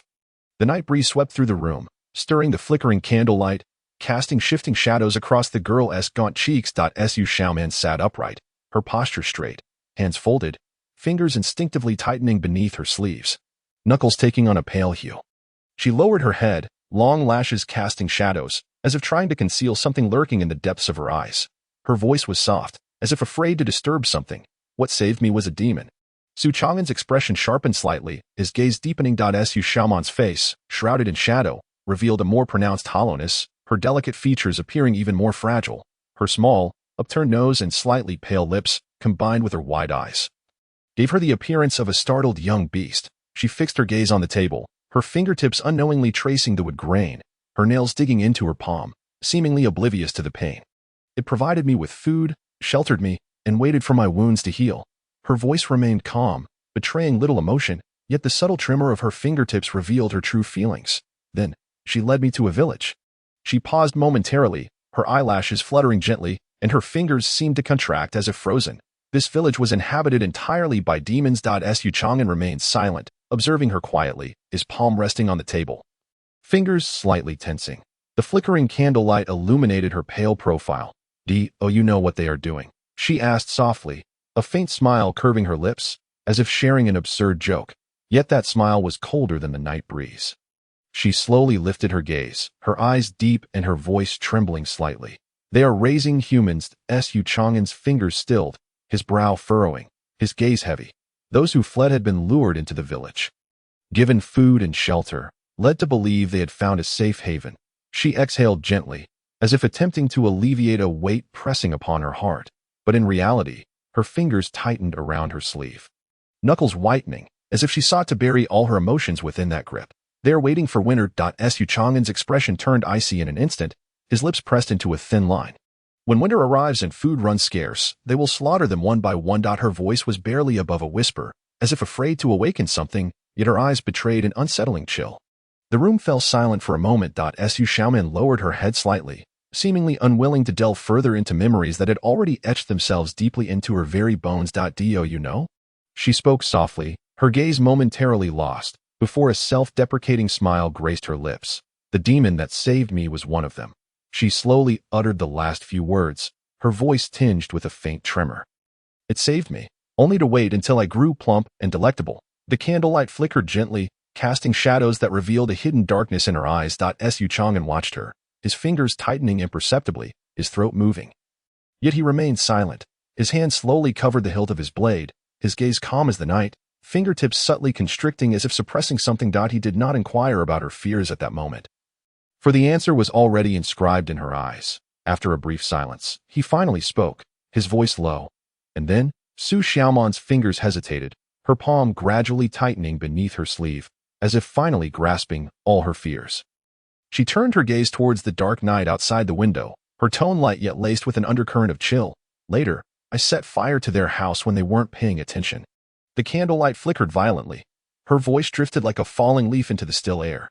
"Demons fear fire, don't they?" She laughed softly, though the mirth was chilling to the bone. That night, the entire village burned.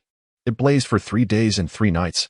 Her gaze fell upon her slightly trembling fingertips, as if recalling the flames of that night. "I escaped by stepping over their corpses." Xuan's expression darkened slightly, his fingertips brushing against the hilt of his blade, veins in his palms subtly rising. He looked at the young girl before him, no more than 11, slender and slightly hunched, resembling an undeveloped little beast. Yet her eyes held an icy depth that was incomprehensible to others. Her it was not the gaze of a child nurtured in indulgence, but that of one who had clawed their way through hell and learned the art of survival. The atmosphere in the room was oppressively silent. After a moment, Xuan exhaled slowly, gently placing his hand over her trembling fingers. Xuan jolted, attempting to withdraw, but he held her gently in place. His palm was warm, slightly calloused, the pressure steady yet gentle. Xuan looked down at her, his tone light yet imbued with undeniable authority. "From now on, such things will not happen again." Xuan froze, raising her gaze to meet his, her eyes reflecting a moment of bewilderment, as if hearing such words for the first time. She blinked, her lips moving slightly, yet ultimately, she remained silent. The candlelight within the room continued to burn quietly, illuminating the slight redness at the corners of her eyes. As dawn broke, the cold light of day spilled into the hall of the demon-slaying department, a palpable air of sternness lingering. Xuan reclined against a mahogany chair, his inky robe draped loosely, sleeves rolled up to reveal his defined wrists. He rested his chin on one hand, idly toying with a teacup on the table. His eyelids half lowered, exuding an aura of someone who seemed to have just awoken. Opposite him, Su Yihan stood rigidly, his long sword at his waist glinting faintly, his expression as cold and unyielding as ever. Another mission? Su Chang'an drawled lazily, stifling a yawn as Su Yihan coolly tossed a scroll onto the table, his tone devoid of inflection. The latest directive from the demon-slaying department that a demon claiming to be the Carp Scholar has appeared in Luoshui village. And the villagers request an investigation. Su Chang'an blinked, raising an eyebrow lazily as he opened the scroll. Ah, a fish that has gained intelligence. He absently clicked his tongue. Could it be the river deity manifesting? Su Yihan shot him a cold glance. Do you think this is a tale of celestial beings? According to the villagers, the Carp Scholar only emerges at night, clad in a blue scholar's robe, wielding a folding fan. Often found at the village entrance composing poetry, Su Chang'an nodded thoughtfully. That does seem plausible. It's not unusual for demons to be cultured. Look at Shaoli. She can sing opera too. Su Yihan fell silent for a moment, his tone inexplicably lowering a notch. But his poetry is atrocious. Su Chang'an. He lifted his head, leisurely regarding Su Yihan, his expression tinged with skepticism. What did you say? Su Yihan cleared his throat, his countenance darkening as he slowly opened the scroll, his finger lightly tapping a page. Su Chang'an glanced down, and then his mouth twitched. When will the bright moon appear? Do not wait until it is ripe. Su Chang'an. Su Yihan continued flipping through the pages, calmly reciting. The wind blows through the fragrant rice. The pot of rice remains awake through the night. Su Chang'an. He gradually closed the scroll, inhaling deeply, then patted Su Yihan's shoulder with a sense of despair. Such a demon does not warrant a trial. It should be suppressed immediately. 2 days later, Luoshui village, dawn breaking, the river shimmered with a faint golden light. The fields still shrouded in mist, the village peaceful and serene. However, as Su Chang'an and Su Yihan rode into the village, that tranquility was shattered. Sir, you have finally arrived. Villagers rushed out in a frenzy, their faces etched with despair. That Carp Scholar recites poetry every night at the village entrance, and my dog, Ergo, listened to one line and has been dazed for 3 days. Zhang the butcher had it worse. He heard falling flowers and flowing water. Spring departs, and in his dreams thought he had transformed into a flower, nearly jumping into the river. Old Zhang was recited the green mountains never age, yet my hair turns white, and overnight his beard turned completely white. This demon is terrifying. Sir, you must rid us of this menace. The villagers spoke in a cacophony, their emotions heightened, as if they had been tormented by some monstrous flood. Su Chang'an listened, dumbfounded, unable to resist glancing at Su Yihan. I have a question. Su Yihan replied coldly. Speak. Su Chang'an narrowed his eyes, pondering. Could it be that this fellow was so disheartened by failing the imperial examination that he transformed into a demon out of resentment? That possibility cannot be ruled out. Su Chang'an sighed, rubbing his brow. Very well. Take me to the village entrance. I wish to see what this Carp Scholar is truly about. Luoshui village, midnight. The night was as dark as ink. The riverbank enveloped in a light mist, the moonlight shimmering on the water's surface, casting a thin silver glow at the village entrance. The surroundings were so silent that even the sound of falling leaves could be heard. Su Chang'an leaned against a tree trunk, his fingers lightly tapping the hilt of his blade, waiting idly for the target to appear. The wind rustled through the treetops, causing small ripples to dance across the river's surface when suddenly a warm voice resonated from a head. To esteemed guest visit at night. May I inquire as to the purpose? The voice was clear and elegant, imbued with a scholarly composure and calmness. Su Chang'an and Su Yihan both lifted their gazes. Before them, in the moonlight, stood a young man clad in a blue scholar's robe, quietly positioned by the riverbank, holding a folding fan. His demeanor refined. He appeared to be in his 20s, with striking features, his eyebrows sharp and eyes bright. His long hair partially tied back, the hem of his robe gently billowing in the breeze, exuding the charm of a disheveled scholar. Su Chang'an narrowed his eyes, scrutinizing him closely. Had he not known in advance that this fellow was a demon? One could easily mistake him for a down-on-his-luck literati, judging solely by his demeanor. Yet, before Su Chang'an could speak, the scholar in blue smiled lightly, raised his fan, and casually recited, "The gentle breeze knows not the letters. Why then does it disturb the pages?" Su Chang'an. Su Yihan frowned slightly and murmured, "Be cautious. His demonic powers may ensnare one within the essence of his verses." The night was serene, the Luo River shimmering with soft ripples. The willow trees at the village entrance swaying gently in the wind, casting dappled shadows. Xuan squinted, idly observing the scholar in blue. "Are you the carp scholar?" he inquired, his tone languid, as if it were more of a suggestion than a question. The scholar smiled faintly, delicately fanning himself, his demeanor graceful as he bowed in greeting, his voice warm. Indeed, that his actions were impeccable, the moonlight casting an ethereal glow upon him, adding an air of transcendence to his scholarly presence. Had one not been forewarned of his true nature, he could easily be mistaken for a beleaguered scholar. However, Xuan was not so easily deceived by appearances. He narrowed his eyes, a hint of wariness stirring within him. This chapter is not yet complete. Please click the next page to continue reading the captivating content. This demon is no benevolent being. The carp scholar's gaze swept over the two, a slight smile gracing his lips.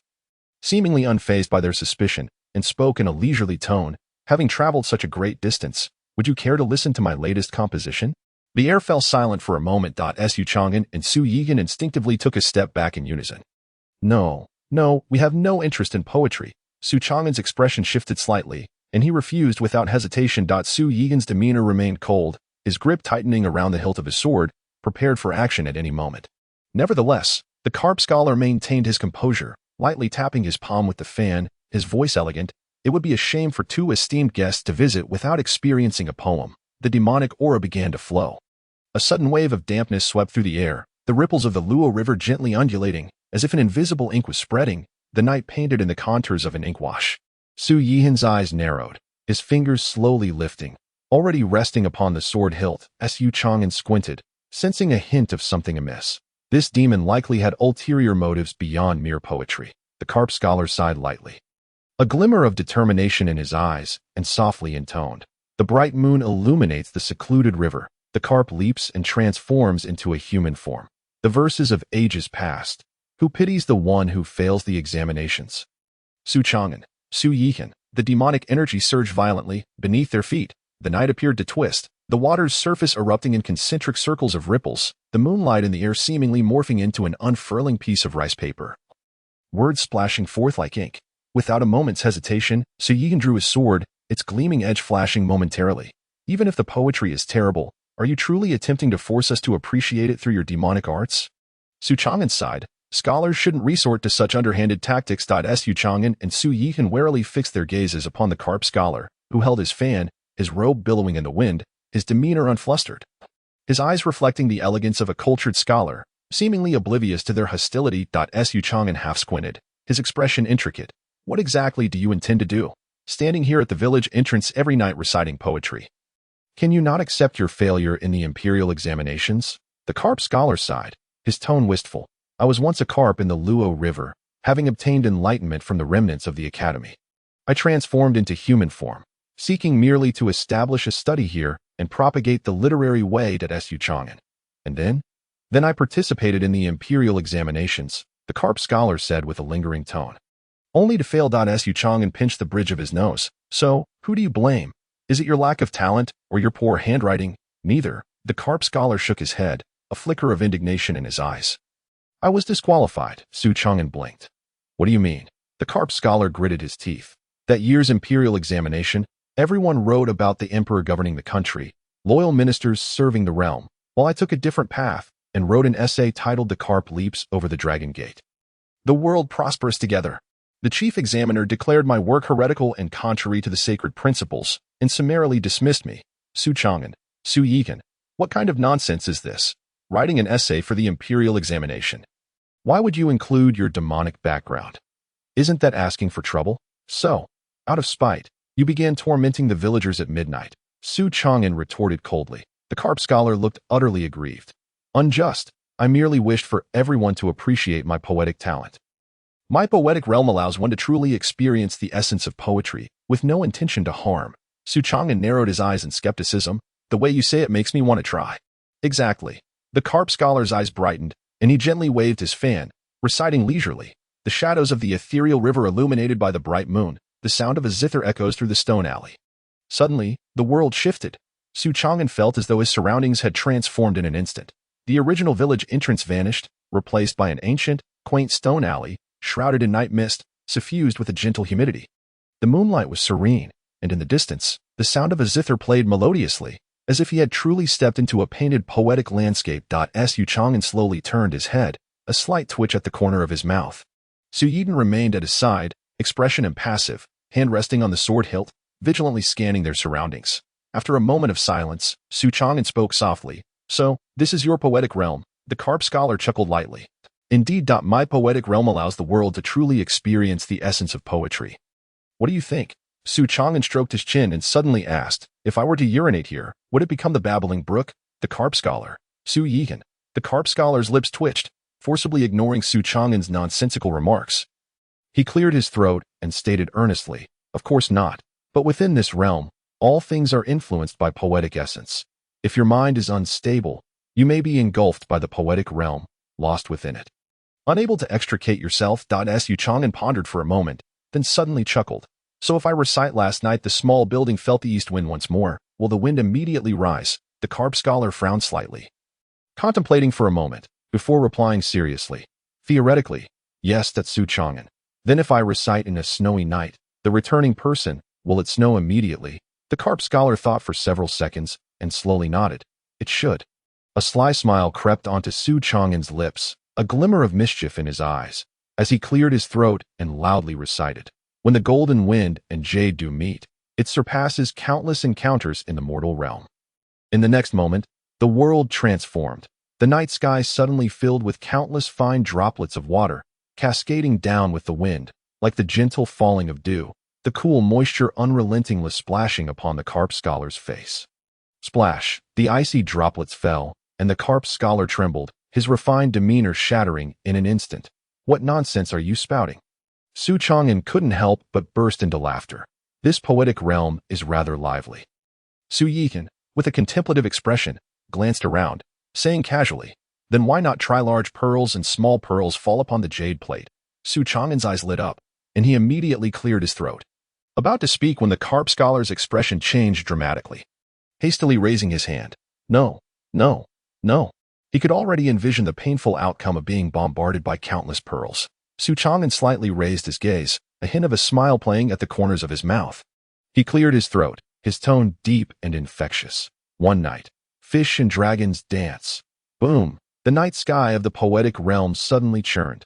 Countless golden carp phantoms leaped from the water, swirling in the heavens, as if transforming into dragons soaring through the clouds, golden light illuminating the entire night, glimmering waves reflecting a breathtaking spectacle. The carp scholar was utterly dumbfounded. Xuan frowned slightly, murmuring, "Your poetic realm can be influenced by others as well?" The carp scholar's lips twitched, confusion flashing in his eyes. Logically, it shouldn't be possible, right? Xuan's face broke into a joyful smile. He was, of course, aware of the situation, after all. He had been a top student in criminal investigation in his previous life, possessing an exceptional memory and a profound mastery of classical literature and poetry. Now that he had arrived in this world, his poetic prowess was likely to rival that of any learned scholar. If this poetic realm could indeed alter the environment according to the essence of poetry, it would imply that the one with the superior verse could dominate this space. The scholar of the carp finally sensed that something was amiss. Taking a sudden step back with a grave tone, "Wait, what are you doing?" Xuan squinted, a subtle smile curling at the corners of his lips, his tone relaxed yet tinged with a hint of indifference. "Since this poetic realm is governed by poetic essence, I am quite eager to see whose poetry surpasses the other." The battle of poetic realms commenced in earnest. At this moment, the moon is shared across distant shores, and the long winds carry me into the azure clouds. The scholar of the carp gently waved his folding fan, reciting aloud. In an instant, winds roared and clouds surged. Billowing azure clouds swept in from the void, the fierce winds slicing through the heavens and earth as flashes of lightning revealed themselves, transforming into streams of azure light cascading from the heavens, charging straight towards Xuan. Xuan's gaze grew somber, his sword slightly raised, a hint of murderous intent flickering. Yet, Xuan lazily lifted his head, his demeanor calm, a smile lingering on his lips as he coolly intoned, "A solitary boat, a straw hat-clad elder, fishing alone on a cold river in the snow." Boom! The world transformed abruptly, the cloud sea freezing in place. The once raging snowstorm came to a standstill, large flakes of snow gently falling, thoroughly suppressing the rolling azure clouds. And the entire realm turned into a silent expanse of cold river and snow. Within this desolate scene, a chilling stillness reigned supreme, an expanse of lifeless white. The scholar of the carp widened his eyes in disbelief. You can directly overshadow my poetic realm? Su Chang'an chuckled lightly, patting Su Yigen's shoulder. So, what do you think? Is my verse acceptable? Su Yigen frowned slightly, his voice indifferent. It barely possesses some charm. Su Chang'an rolled his eyes. Nonsense. This is a timeless masterpiece. He surveyed his surroundings, his gaze shifting thoughtfully as he murmured. If that is the case, the strength of the poetic realm depends on the profundity of the poetry's essence. As for influence, I'm afraid the poems I remember far exceed the meals you've consumed.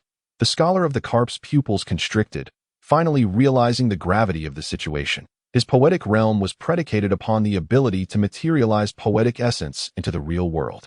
However, if his opponent's essence was stronger, deeper, and more influential, then his poetic realm would be completely overshadowed. Clenching his teeth in defiance, the scholar of the carp abruptly raised his hand, sweeping his fan and exclaiming, in the vast desert. A solitary plume of smoke rises straight as the setting sun sinks over the long river. In an instant, the world collapsed once more. The once frozen cold river and snow swiftly disintegrated, torrents of yellow sand sweeping forth from the void. The blazing sun scorching the sky, with solitary smoke shooting up into the heavens, as the desolate Gobi unfolded into an endless wasteland. Su Yihen stood ready with his sword, his expression somber. This poetic essence is stronger than before.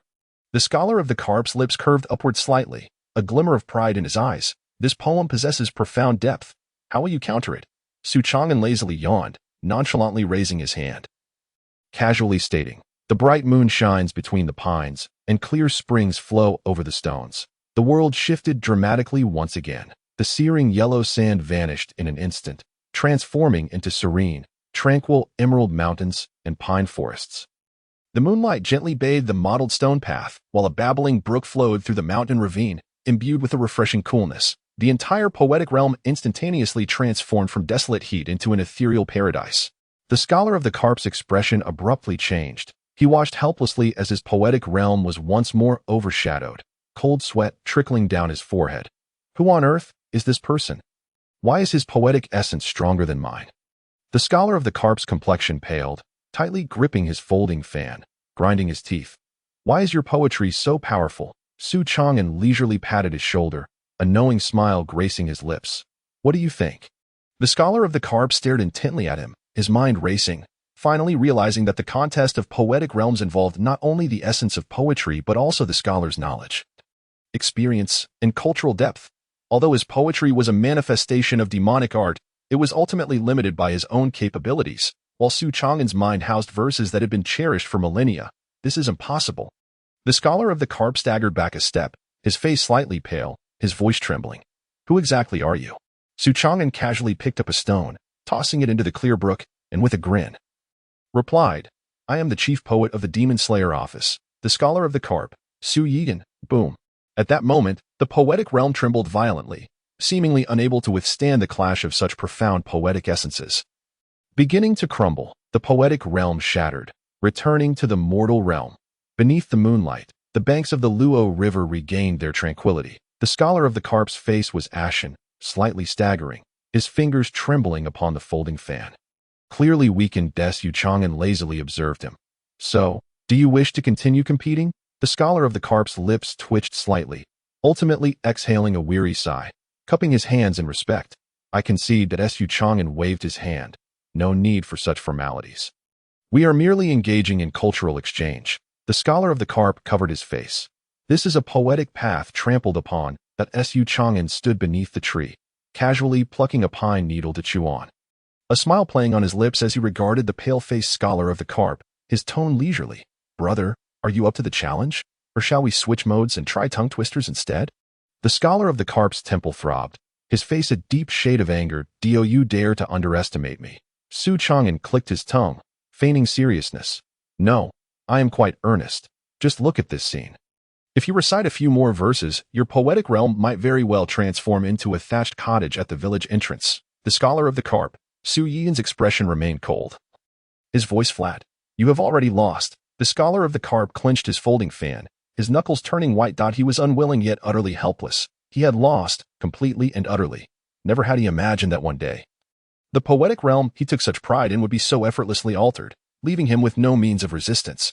Who are you really? The scholar of the carp asked through gritted teeth. Su Chang'an smiled, his tone languid. You may call me the nemesis of poetic realms. The scholar of the carp's composure shattered completely. Su Yian grasped the hilt of his sword, his voice like ice. You have disturbed the villagers for far too long. Should you offend again, we shall certainly suppress you. The scholar of the carp lowered his gaze, his expression fluctuating between shadows and light, ultimately bowing his head in reluctant submission. I understand. Su Chang'an nodded in satisfaction, turning to leave, but then suddenly paused, glancing back with a smile. By the way, your poetic abilities are quite interesting. How about leaving me your contact information? The scholar of the carp was taken aback. Contact information? Should you come up with any new tricks in the future, do remember to call me, Su Chang'an said earnestly, patting his shoulder to prevent him from penning any more dreadful poems that would tarnish the great literary path. The scholar of the carp felt darkness closing in on him, nearly spitting blood. This fellow was more devilish than a demon. Su Yian coldly remarked, Let us go. Su Chang'an stretched lazily and waved his hand. All right then. Old carp, until we meet again. However, just as the two stepped out of the poetic realm, Su Yian suddenly halted, his expression serious. Wait. Su Chang'an narrowed his eyes, his previously relaxed demeanor shifting to one of scrutiny. They had come to slay demons. Why had they ultimately spared the scholar of the carp? The scholar of the carp sensed their gaze and tensed his body, warily on guard. After a moment, Su Chang'an slowly spoke. How many years have you been cultivating? 232 years, the scholar of the carp replied in a low voice. Have you ever harmed a person? The scholar of the carp abruptly looked up, his gaze sharp. No. Su Chang'an scoffed lightly, casually tapping his finger on the hilt of his sword. If you're lying to me, I will send you straight into reincarnation right now. Cold sweat broke out on the scholar's forehead as he forcibly steadied his voice. I have never harmed anyone. Otherwise, the villagers would not merely fear my poetry but would have long since sought the demon slayer office to eliminate me. Su Chang'an nodded slightly, seemingly deep in thought. Su Yian's tone was unyielding. A demon that does not harm humans is still a demon. If we let you leave, how will you conduct yourself? After a long silence, the scholar of the carp finally sighed, speaking softly. I am willing to move away from this place, retreat into seclusion for cultivation, and will never again interfere with mortal affairs. Su Chang'an squinted, a knowing smile on his lips as he suddenly said, Actually, you need not leave at all. The carp scholar was momentarily taken aback. Su Chang'an spoke leisurely, The villagers fear you, but it is merely due to their lack of understanding. Since you pride yourself as a successor of the literary path, why not adopt a different way of life? Learn the ways of mortals, teach and nurture, cultivate the land and support a family, indulge in wine and listen to music. Choose any of these if you truly wish to establish yourself in the mortal realm and live like a human. You must first learn what it means to be a person. The carp scholar gazed at him in a daze, a flicker of uncertainty appearing in his eyes. After a long silence, he deeply cupped his hands and, with a complex expression, said, I have been enlightened. Su Chang'an waved his hand dismissively. No need to thank me. Express your gratitude to the poet sage instead. Su Yian coldly remarked, Should you err again, there will be no leniency. The carp scholar solemnly replied, I shall remember. The night breeze gently brushed by. The poetic realm shattered, and tranquility returned at dawn's first light. Luoxia village was enveloped in a golden glow. The morning dew refracted soft light, and the air was filled with the faint scents of earth and rice. The village entrance. A gathering of villagers looked on with gratitude at the two demon-slaying officials who were about to depart, their eyes reflecting awe and reluctance. The village head hurried forward, bowing deeply with a hint of emotion in his voice. Esteemed sirs, were it not for you, our villagers would surely have been driven mad by that demon. The kindness of the demon-slaying office shall be remembered for generations in Luoxia village. The villagers nodded in agreement, many presenting eggs, provisions, and even homemade rice wine, eagerly offering them to the two. Su Chang'an cast a glance at the pile of local delicacies, casually picking up a jug of rice wine and cheerfully patting the village head's shoulder. No need for such remembrance. After all, public servants are paid to do their jobs, so there is nothing to be grateful for. However, he shook the wine jug with a slight grin. This is quite nice. I shall accept it. Su Yian shot him a cold glance, saying nothing, but the villagers, upon hearing this, grew even more excited and pressed forward. Then take some of this. It's from my old hen. And this, my big yellow just caught it yesterday. The wild game is fresh. This bag of rice is of the finest quality, perfect for porridge. Amidst the clamor of gratitude, a few bold village women subtly edged closer to Su Yian, their eyes sparkling with admiration. Young and handsome, his sword aura formidable, He resembled a hero stepping out from a painting. Su Yihan's expression remained stern, his back straight, and his handsome features, illuminated by the morning light, appeared as if carved from stone. He emanated an aura that discouraged any approach, standing with his sword cradled in his arms. In contrast, Xuan exuded a different charm. He lazily leaned against his horse, his sleeves slightly rolled up, revealing a lean, strong wrist. The wind rustled his dark robe, the hem lifted gently, and with a smile dancing on his lips. He radiated an air of carefree nonchalance, as if all of this were merely a routine task. Everyone, that's enough. No need to be so polite. Su Yihan's lips twitched slightly as he looked down at the pile of offerings in Su Chang'an's arms, decisively grasping the reins and mounting his horse. All right, we are here to slay demons, not to gather supplies. Farewell. Su Yihan maintained a stern demeanor as he accepted the last bag of provisions and smoothly mounted his horse. Gentlemen, ride slowly. Don't tire yourselves. Next time you come to Luoshui village, do enjoy our fine wine. The villagers sent them off with enthusiasm, the youth's eyes alight with fervor, and the children excitedly chased after the horses, their faces full of admiration and longing. If only I could wield a sword like Sir Su. If only I could be as carefree as Sir Su. Listening to the villagers' cheers from behind, Su Chang'an tilted his head slightly, glancing at Su Yihan, a faint smile gracing his lips. Look at you, hailed as a hero wherever you go. This treatment is like living a legend from the martial world. Su Yihan's expression remained indifferent, his gaze fixed ahead, his tone succinct. Boring. Your tone suggests you are a master weary of victory. I merely feel that doing what needs to be done is not worthy of boasting. Su Chang'an clicked his tongue, raising an eyebrow at him. You, the quintessential cold-hearted hero template. One day, the legends will surely record. Su Yihan, proud throughout his life. Countless souls perished beneath his sword, few friends by his side, and fewer still who truly understood him. Su Yihan cast a sidelong glance at him. Continue weaving your tale. Su Chang'an, with utmost seriousness, added, except for the countless debts incurred during his lifetime. Su Yihan, Su Chang'an chuckled, his tone laced with mock sorrow. Look at you, walking the path of martial arts yet living like a debtor. Su Yihan replied calmly. Some mouths will eventually need to be sewn shut. Su Chang'an sighed softly, stating earnestly, yet those who sew mouths shut are often buried before they can act. Su Yihan. He coldly averted his gaze and continued to ride forward as the morning light poured down. Their garments billowed in the breeze, the horses whinnied, and the dust on the official road rose, accentuating their carefree and unrestrained figures. The few children stood at the village entrance, enviously watching them depart. Su Chang'an suddenly chuckled softly. The backs of heroes are often remembered, but those who value their lives tend to live longer. Su Yihan did not respond, merely urging his horse to accelerate. After a while, Su Yihan spoke again, his voice steady. What is the nature of your poetic ability? Su Chang'an lifted his gaze, his tone nonchalant, a secret. Su Yihan's eyes darkened slightly. Your poetic essence is extraordinarily strong, even more stable than that of the carp scholar. How can a constable of the 6 doors possess such caliber? Su Chang'an gazed ahead, his expression languid. Constable? No, I am merely a public servant with no choice. Su Yihan. Public servant? Su Chang'an nodded earnestly. Yes, the base salary is low, the tasks numerous, always on call, and the pay depends entirely on the leader's mood. Su Yihan glanced at him. So your public servant career comes with an additional poetic ability? Su Chang'an sighed, his tone resigned. What can I do? Special positions come with bonus skills. It's better than carrying additional debts. Isn't it? Su Yihan replied coldly. Who exactly are you?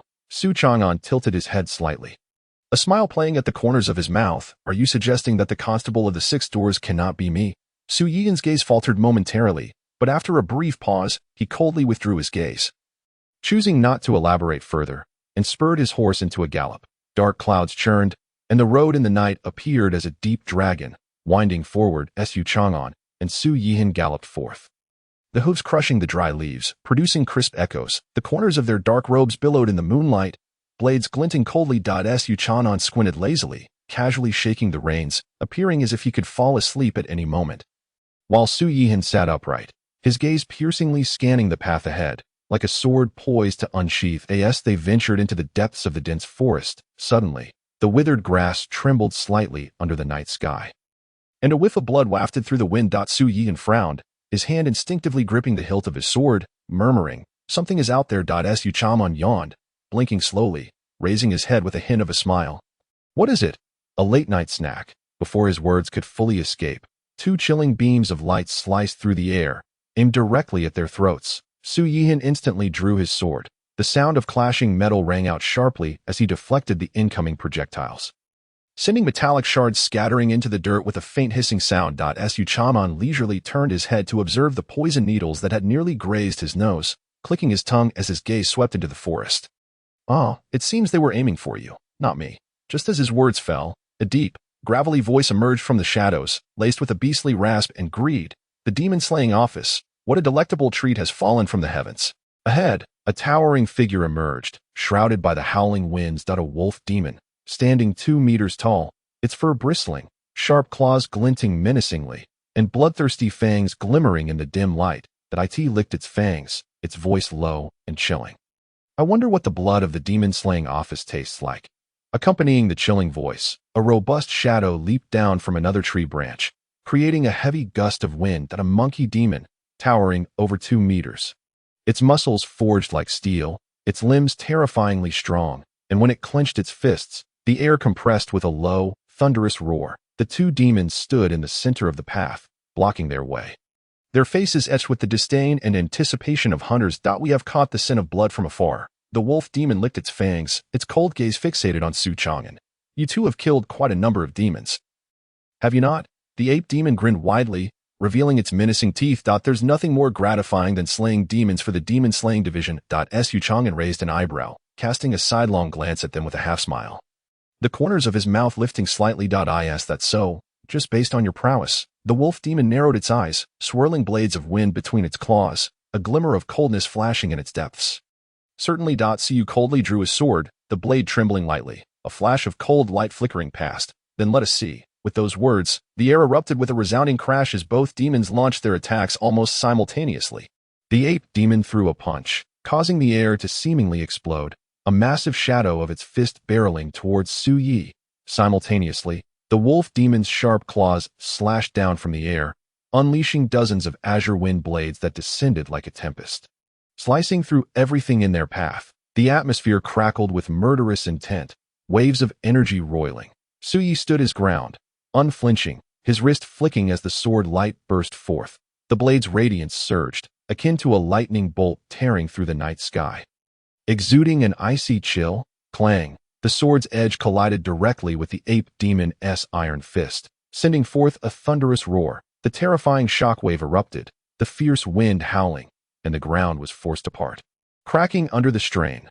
Though the ape demon's fist was akin to a hammer, Su Yi's sword edge was even colder than steel. With a furious roar, it was driven back 3 steps, the earth beneath it splintering. "You are not as formidable as you claim," Su Yi remarked indifferently, the sword's edge quivering slightly as droplets of blood fell from its blade. The ape demon's eyes widened in shock as it gazed down to find its once indomitable fist marred by a deep wound. Exposing bone, roar, it howled in rage, crossing its fists and striking out with unparalleled ferocity towards Su Yi once more. In a blink, Su Yi vanished like a wraith. Buzz. In the next instant, sword light descended like rain.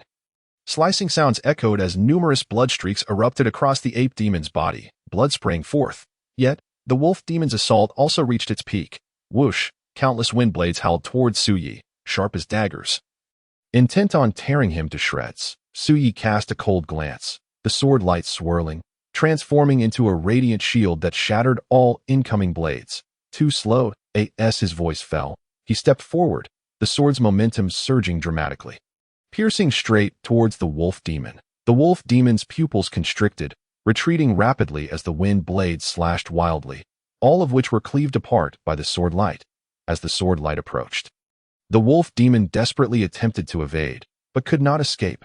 Thud, blood splattered as Su Yi's sword pierced through its shoulder. "Awoo!" The wolf demon cried out in agony, staggering back, terror etched across its face. "Brother, I support you." Meanwhile, Xuan had already mounted his horse, retreating to a safe area to observe. He sat leisurely atop the horse, a blade of grass in his mouth, casually commenting, "Su Yi, splendid. The angle of your strike is nothing short of perfection. This move, sword shadow sequence, truly showcases the demon-slaying division's mastery. Quite handsome indeed. Alas, you were so close to a clean kill." Su shot him a cold glance, the sword light vibrating in his hand, forcing the ape demon to retreat. Could you possibly keep quiet? Su Chang'an shrugged, sincerity etched on his face. I am merely providing tactical analysis.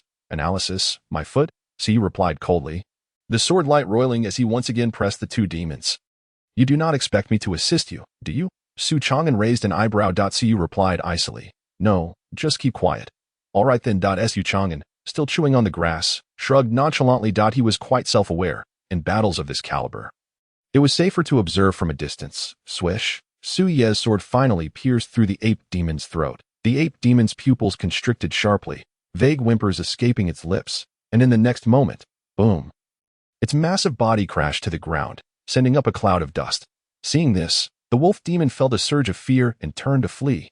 Yet, Su Yu's sword was swifter than its retreat.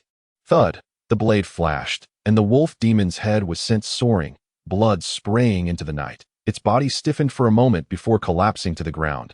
Silent forevermore, Su Yi slowly sheathed his sword. His gaze indifferent. It is over. Su Chang'an dismounted and approached the wolf demon's corpse, giving it a kick.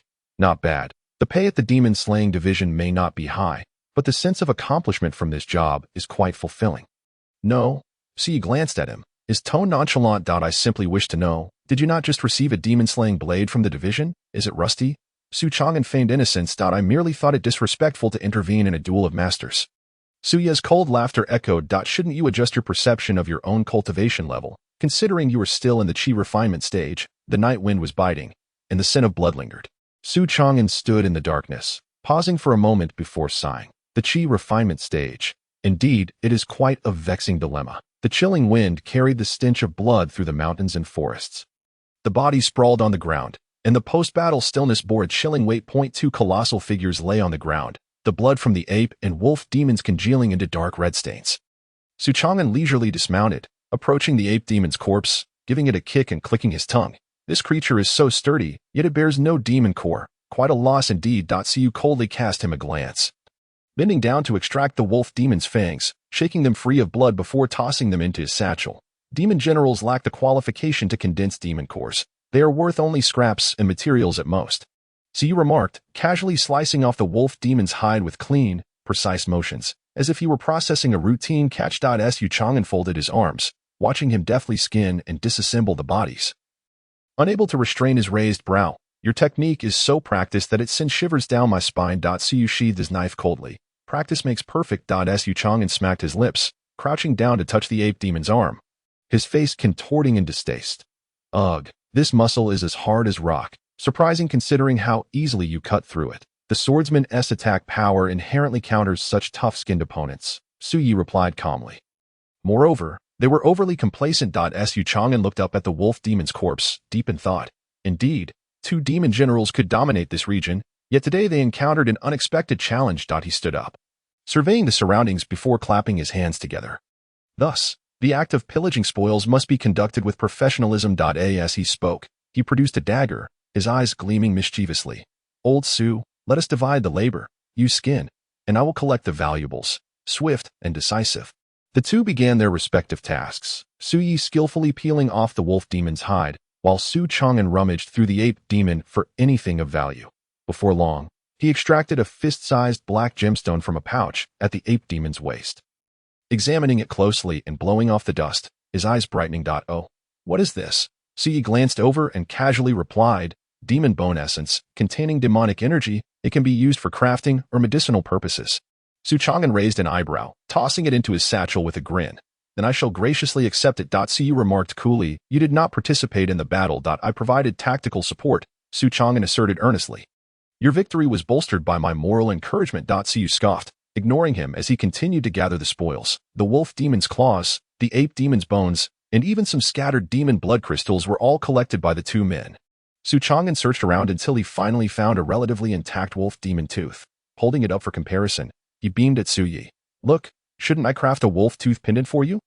After all, you are the most fearsome swordsman in the demon-slaying division. Su Yi shot him a glance, his tone unchanging. Unnecessary. Su Chang'an shrugged, tossing the wolf tooth at him. Keep it as a memento. It is your spoils from tonight's hunt. Su Yi caught it, slipping it into his sleeve without changing his tone. Are you certain you wish to carry away so many items? Su Chang'an replied with conviction. Of course, they are for selling, after all. Are you not a thug? Su Chang'an smiled brightly as a civil servant. One must be thrifty. Su Yi maintained his expressionless demeanor as he wiped the blade of his sword. The cold light glimmering without a trace of blood, clearly indicating that the recent battle had not exerted him in the slightest, he stated, "You just received a demon-slaying blade from the division. It wouldn't be rusty, would it?" Su Chang'an drew the rune-slaying knife from his waist, casually shaking it, the blade glinting coldly in the morning light, untouched by a single drop of blood. He sighed and shook his head. Not yet. Su Yihan glanced at him with indifference, retorting coolly, "You have never even used it. Isn't this just a waste of public resources?" Su Yihan's gaze was complex as he regarded him, and after a moment of silence, he spoke. "If you don't use the knife, what do you intend to do with it? Display it for admiration?" Su Chang'an's expression was unperturbed. "Primarily, it's for scaring people." Su Yihan fell silent for a few seconds before finally saying slowly, "With that mindset, you will inevitably be devoured by a monster. Only if it's a monster with good teeth," retorted Su Chang'an. Su Yihan simply ignored him, raising his hand to sheath his sword. Su Chang'an watched his movement with sudden interest and asked, "By the way, you initially used a knife. What made you switch to practicing with a sword?" Su Yihan frowned, offering no answer. Su Chang'an's gaze turned sly. "There are so many weapons to choose from in the demon-slaying bureau. Knives, guns, staffs, hammers. You chose neither knife nor gun but a sword. Old Su, are you hinting at something?" The corner of Su Yihan's eye twitched, and he could no longer restrain his cold response. "Get lost." Su Chang'an clicked his tongue, leisurely squeezing his horse's belly to create a distance, as if fearing Su Yihan would cleave him in two with a single stroke. With a serious expression, Su Chang'an remarked, "You must be regretting your choice now, right? Choosing a sword over a gun is a mistake. Guns are far more domineering." Su Yihan, uninterested, mounted his horse.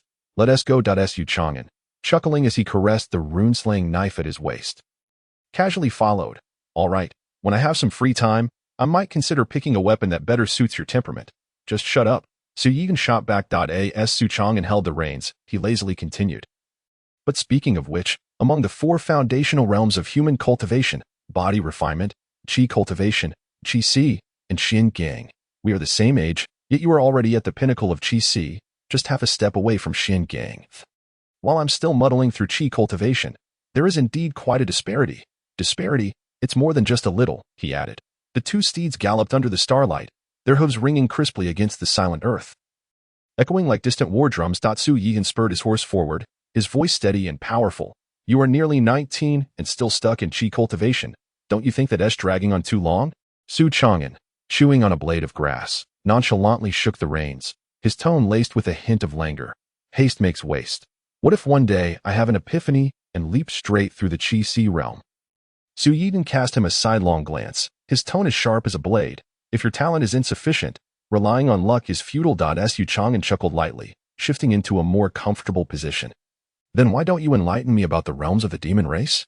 Su Yihan, maintaining his composure, replied, "The first four realms of the demon race are as follows. The demon soldier first acquires demonic power. The demon warrior can wield demon arts. The demon general can manifest demonic energy to withstand blades, while the demon lord comprehends demonic intent, thus rendering ordinary weapons ineffective against them." Su Chang'an touched the rune-slaying knife at his waist, a cryptic smile playing on his lips. "So, those two demon generals we encountered tonight, with their tough hides and robust flesh, thought they could withstand blades, only to end up as trophies." Su Yihan's expression remained indifferent, his eyes sharp. "They fancied themselves hunters, yet they became the prey." Su Chang'an blew the grass remnants from his mouth, his tone casual. "It seems that when going out to hunt, recognizing the situation is of utmost importance." The two rode swiftly, the night wind brushing against the scabbard, reflecting the cold gleam under the moonlight. At the end of the official road, the night loomed like a giant maw, swallowing their receding figures. The flickering candlelight cast elongated shadows in the demon-slaying bureau's task hall, where case files were stacked high, and an atmosphere of solemnity pervaded. Feng Qingyi stood at the center of the task hall, accepting the documents handed over by Su Yihan. She glanced through them and spoke with detached calmness. "Have you dealt with the carp scholar from Luo Shui village?" Su Yihan nodded. "He harmed no one and has been persuaded to leave, with a promise not to use demon arts to disrupt human hearts in the future." Feng Qingyi turned her gaze towards Su Chang'an, her eyes revealing a hint of scrutiny. "I heard you also conveniently eliminated two demon generals. Su Chang'an leaned back in his chair, lazily tossing the jade pendant in his hand, and replied, "Conveniently is quite an apt description. After all, those two creatures practically delivered themselves to us. We couldn't be too polite." Feng Qingyi's expression remained unchanged as she said blandly, "Then let the task hall handle it. Your rewards will be duly settled." Su Chang'an raised an eyebrow, smiling as he shook his head. "Ah, we'll keep the hides. We intend to exchange them for some silver." Feng Qingyi ignored him, casually closing the documents and turning to Su Yihan. "After this task, you can return to headquarters." That Su Yihan nodded. Feng Qingyi paused momentarily, her gaze landing on Su Chang'an, her tone calm. "What about you? Are you ready for your formal induction?" Su Chang'an shrugged, speaking casually. "There's no rush for the assessment. Life is short, and I intend to savor the joys of being an intern first." Feng Qingyi regarded him coldly, before retracting her gaze after a moment. "You have a new task, with that." She raised her hand to place another task scroll on the table. Su Chang'an lazily reached for it, glancing at the contents, his mouth twitching slightly. "Dream-eating demon?" Su Yihan stood beside him, his expression unchanged. "This is your final task before officially joining. Only upon completion will you enter the assessment phase." Su Chang'an rested his chin on one hand, flipping through the case file, his gaze falling upon the task details. "Recently, several nobles and wealthy merchants in the capital have been frequently falling ill, awakening in a daze with disordered memories. Some even forget who they are." He paused, narrowing his eyes. "Sounds like a troublesome demon." Su Yihan stated solemnly. "The demon-slaying bureau has already identified the target. It is a dream-eating demon." Su Chang'an stroked his chin, deep in thought. Is this demon eating dreams to the extent of causing amnesia? It must have developed a memory loss package. Su Yihan replied coolly, "This demon is extremely cunning. It does not directly harm others, yet it can silently strip away a person's life memories. Some may forget yesterday, while others may forget their entire lives." Su Chang'an paused, raising an eyebrow. "So everyone becomes its meal?" Su Yihan nodded. "Moreover, unlike other demons, it does not kill or reveal itself. It lurks among the crowd, with no one having seen its true form to date." Su Chang'an tapped thoughtfully on the table. "In other words, we don't even know who the target is?" Su Yihan remained silent for a moment before replying. "In the past month, 6 high-ranking officials and 4 wealthy merchants have lost their memories. Before their amnesia, they had all visited a few common places, tea houses, taverns, and theaters." Su Chang'an's brows twitched slightly, and he smiled. "Sounds like a demon that loves life." Su Yihan's gaze turned cold. "When demons wreak havoc, there are traces to follow. However, the dream-eating demon is different. It not only devours dreams, but may also strip away specific memories from certain individuals." Su Chang'an chuckled softly, his voice laden with ambiguity. "For instance, is it cleaning up certain people's minds?" Su Yihan's eyes flashed with a sudden chill. "Are you suggesting that someone is using the dream-eating demon to erase memories for others?" Su Chang'an twirled the jade pendant, laughing lightly. "A demon causing such a ruckus in the capital, and no one is addressing it. This can only imply 2 scenarios. Either no one has noticed, or someone is deliberately turning a blind eye." Su Yihan's gaze deepened. The power dynamics in the capital. Su Chang'an's mind, having been nourished by countless political intrigue films, began to overflow with imaginative speculation as he spoke with feigned profundity. The 6 doors, the demon-slaying bureau, the Imperial City Bureau, and even the National Master's residence might all be involved. Su Yihan frowned. "Are you implying that there is a mastermind behind the dream-eating demon?" Su Chang'an refrained from admitting his cinematic excess, stating, "Regardless of whether there is a hidden hand, we should first locate this demon." Su Yihan inquired calmly, "What is the objective?" "Quite simple. Find its mode of operation." They arrived at the Eastern Market in the capital, at Yunlai Tea House. It was the peak hour for tea, with fragrant aromas wafting through the air and voices merging into a lively chatter. Wealthy merchants, scholars, and idlers sat in clusters, sipping fragrant tea and discussing ancient and modern topics in a relaxed atmosphere. However, in a corner, a few figures appeared starkly out of place. They were several well-dressed men, their complexions pale, eyes vacant, holding teacups in their hands yet hesitating to take a sip, as if they had forgotten how to act, their entire beings lost in a soulless stupor. Su Chang'an, cradling a teacup, observed leisurely, his fingertips lightly tapping the rim, a glimmer of insight flashing in his eyes. "These individuals must all be victims." He spoke softly. Su Yihan slightly nodded, his gaze cold and piercing as it swept over the patrons in the tea house. Missing no hint of suspicion. Su Chang'an rose and strolled to the counter, smiling calmly as he inquired, "Shopkeeper, Have you recently encountered any peculiar guests? The shopkeeper frowned, eyeing him for a moment with a hint of wariness. Seemingly reluctant to elaborate, Xu Yihan, growing impatient, produced the demon-slaying insignia, giving it a slight shake, and stated impassively, "The demon slayer's office is on the case." The shopkeeper's expression changed dramatically, all hesitation vanishing as he quickly whispered, "My lord, indeed, there has been a strange individual who comes here to drink tea on rainy nights. He wears a gray cloak and has never revealed his face, just like a scene from a movie." Su Chang'an mused, "How intriguing. Please, continue." The shopkeeper swallowed hard, hesitating for a moment before lowering his voice further. "He never drinks tea, yet he always watches others drink wine." Upon hearing this, Su Chang'an's eyes brightened, a smile playing at the corners of his lips. "A person who neither drinks tea nor shows interest in anything but wine." He chuckled softly, casting a meaningful glance at Xu Yihan, his eyes glimmering with intrigue. Xu Yihan's gaze remained icy as he nodded slightly. This target was indeed worth monitoring.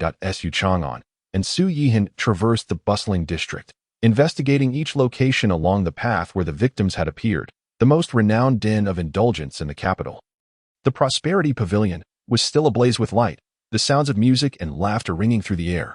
The hall was filled with esteemed guests, all of whom were lost in the opulence, their cups clinking, entranced by the allure of intoxication. Yet, amidst this revelry, there lingered a subtle, almost imperceptible aura of something amiss. Demonic energy. It was faint, nearly undetectable. But both Xu Yihan and Su Chang'an's gazes sharpened simultaneously. "It is here." Xu Yihan tilted his head slightly, his voice low. Su Chang'an stepped forward, his eyes wandering over the bustling hall, casually surveying the scene before finally settling on a corner where several inebriated merchants were gathered. One among them wore a dazed expression, a vacant smile gracing his lips, as though lost in a surreal dream. Yet, what was most peculiar was a shadow. Under the dim light, the shadow twisted and writhed unnaturally. Its form not belonging to a human, faintly revealing a blurred visage, as if it were lurking, eyeing some delectable prey. Su Chang'an narrowed his eyes, his expression turning icy. "Found you." He advanced deliberately, his demeanor calm and collected, akin to a hunter ensnaring a creature that had wandered into a trap. However, at that moment, the shadow seemed to sense something, abruptly quivering and rippling like water. Whoosh! The dark figure contracted instantly, vanishing into the void like a fleeting breeze. Dissipating into the night, it fled. Xu Yihan exclaimed, his figure flashing forward as he unleashed his sword energy, pursuing it relentlessly. Su Chang'an did not immediately follow. Instead, he tilted his head, watching the direction in which the shadow had disappeared. A playful smile creeping onto his lips. How amusing. The night was as dark as ink, the stars sparse, and under the veil of night in the capital, the streets fell silent. Occasionally, patrolling soldiers passed, their armor clinking softly, casting elongated shadows as if specters roamed. Yet, in a corner of the Su residence, a lively scene unfolded. The kitchen was filled with steam, the aroma rich and intoxicating, as black dog meat simmered in a pot. The red oil glistening, bubbling audibly, each with possessing an alluring, almost diabolical charm, compelling even the night breeze to carry its scent further afield. "Brother, are you really not coming in to help?" At the stove, Su Xiaoman, with two little buns atop her head, stirred with a spoon, the hem of her apron swaying slightly. In the courtyard, Su Chang'an reclined half-leaning, hands resting behind his head, a blade of grass between his lips, exuding utter laziness, tossing peanuts into the air and catching them effortlessly. "I am not incapable of cooking," he replied leisurely. "I simply respect the division of labor." "Division of labor?" Su Xiaoman raised an eyebrow. Su Chang'an languidly gestured towards the courtyard gate. "You are responsible for cooking, I am responsible for eating, and Xu Yihan is responsible." Before he could finish, a steady and cold footfall echoed from outside, and a figure entered, carrying 3 jars of wine. Xu Yihan, responsible for purchasing wine. Su Chang'an slowly completed the thought, a faint smile gracing his lips. Su Xiaoman looked at him, then at Xu Yihan, skepticism evident in her gaze. "Did you two conspire beforehand?" Xu Yihan's gaze swept across the courtyard, landing on the black dog meat. He sniffed slightly, his expression still impassive, yet a subtle hint of appreciation flickered in his eyes. "Black dog meat," he said nonchalantly. Su Chang'an squinted, intrigued. "Oh, so you, Lord Su, indulge in this?" Xu Yihan took a seat, his tone calm. "Black dog meat wards off evil. Those of the demon slayer's office tend to partake." Su Chang'an scoffed. "Not necessarily. Some people revere demons like deities, terrified to the point that they wouldn't dare tread on the shadow of a black dog. That Su Yihan paused, suddenly fixing his cold gaze on Su Chang'an. His tone growing somber. You seem unafraid of demons and evil, but rather wary of trouble. Su Chang'an's smile faltered, feigning ignorance. What do you mean by that? Su Yihan let out a cold laugh, uncorking the wine jar. Pouring himself a glass, his voice flat, you should know better than anyone. Today at the Prosperity Pavilion, that dream-eating demon was merely a step away from capturing you. He fixed his gaze on Su Chang'an, his eyes chillingly intense, and yet you merely stood by to observe, too disinterested to pursue. Returning home alone. Su Chang'an blinked, maintaining his innocent smile. You recognize it was merely a step away, meaning whether I pursued or not. The outcome would have remained unchanged. Su Yihan's expression darkened, colder than the night itself. Had you chosen to chase, it would not have escaped so swiftly. Su Chang'an stood his ground. Then you ought to thank me.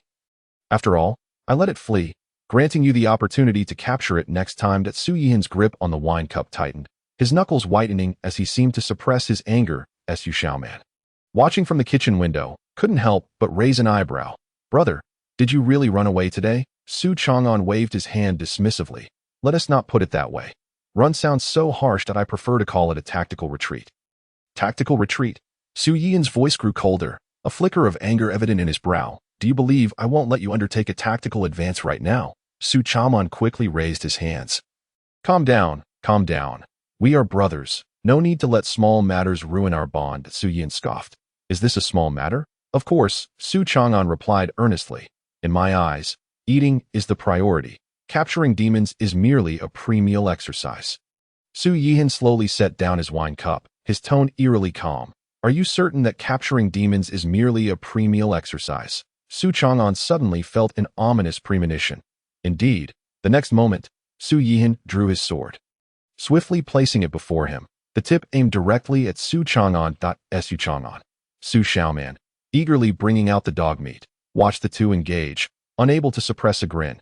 She was relishing the spectacle. With a resounding thud, she placed a steaming pot of black dog meat onto the table, interrupting their verbal sparring. Eat, she commanded, her tone steady, yet imbued with the authority of a chef. After sitting down, Su Yihan retrieved a piece of jade pendant from his pocket, casually sliding it across to Su Xiaoman, his demeanor nonchalant, as if merely offering a trivial item. For you. Su Xiaoman was taken aback. Reaching for the jade pendant, feeling its warmth in her hand, its surface faintly glowing, suggesting a trace of spiritual energy. Clearly not an ordinary object. Su Chang'an narrowed his eyes, his expression turning playful as he lightly tapped the table. Ah, this is quite a treasure. Su Yihan nodded. It bears a protective array. In times of danger, it can save your life. Su Xiaoman's gaze flickered, her expression complex. Why give this to me? Su Yihan's gaze was serene, straightforwardly stating, during our first meeting, I found you quite endearing. Su Chang'an. He would wager that Su Yihan had no comprehension of the true connotation of endearing. Indeed, Su Yihan continued, his tone devoid of any fluctuation. Moreover, you may encounter some troubles in the coming days. Su Chang'an drummed his fingers on the table, his tone laden with meaning. Is it because of the dream-eating demon, or something else? Su Yihan remained noncommittal. Lifting his wine cup to take a sip, under the night sky, his gaze was so deep that it obscured any emotion. Silence spread throughout the courtyard. Su Chang'an lazily stretched, breaking into a smile. All right then. It's a fine gift. Xiaoman, you can keep it. Su Xiaoman no longer declined, nodding solemnly as she tucked the jade pendant into her sleeve. After a brief pause, Su Yihan raised his eyes, his expression scrutinizing, his tone calm, yet piercing. I have a question. Su Chang'an raised an eyebrow.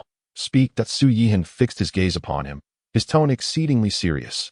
How have you managed to survive in this chaotic world with such poor martial skills? The courtyard fell so silent that even the crackling of the firewood became distinctly audible. Su Chang'an's grip on his wine cup faltered slightly as he regarded Su Yihan with a half-smile, his eyes revealing a hint of profound inquiry. Are you doubting my ability to survive? He retorted playfully. Su Yihan remained unfazed, replying coolly. Are you not? Su Chang'an took a delicate sip of his wine, leisurely countering. Then how do you think I should live? Su Yihan frowned slightly.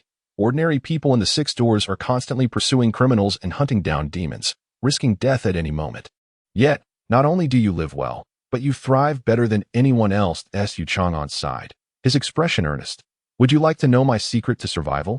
Su Yihan's gaze sharpened. Speak, Su Chang'an articulated each word. Run if you can. Su Yihan remained silent. His expression colder than the night itself. Su Xiaoman's lips curved into a wide grin. Unable to suppress her laughter, Su Chang'an continued in his serious tone. That is not called fleeing.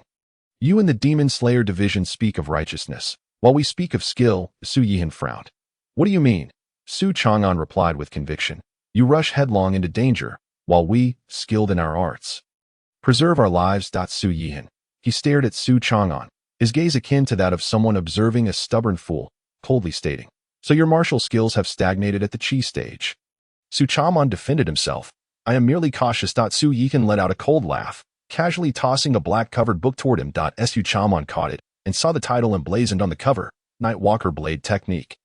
This is suited for someone like you who dislikes direct confrontation, Su Yihan remarked indifferently. Su Chang'an flipped through a few pages, his eyes brightening. Indeed, I have practiced many forms of blade techniques, but this one aligns more closely with my temperament. Just then, the courtyard door was abruptly flung open.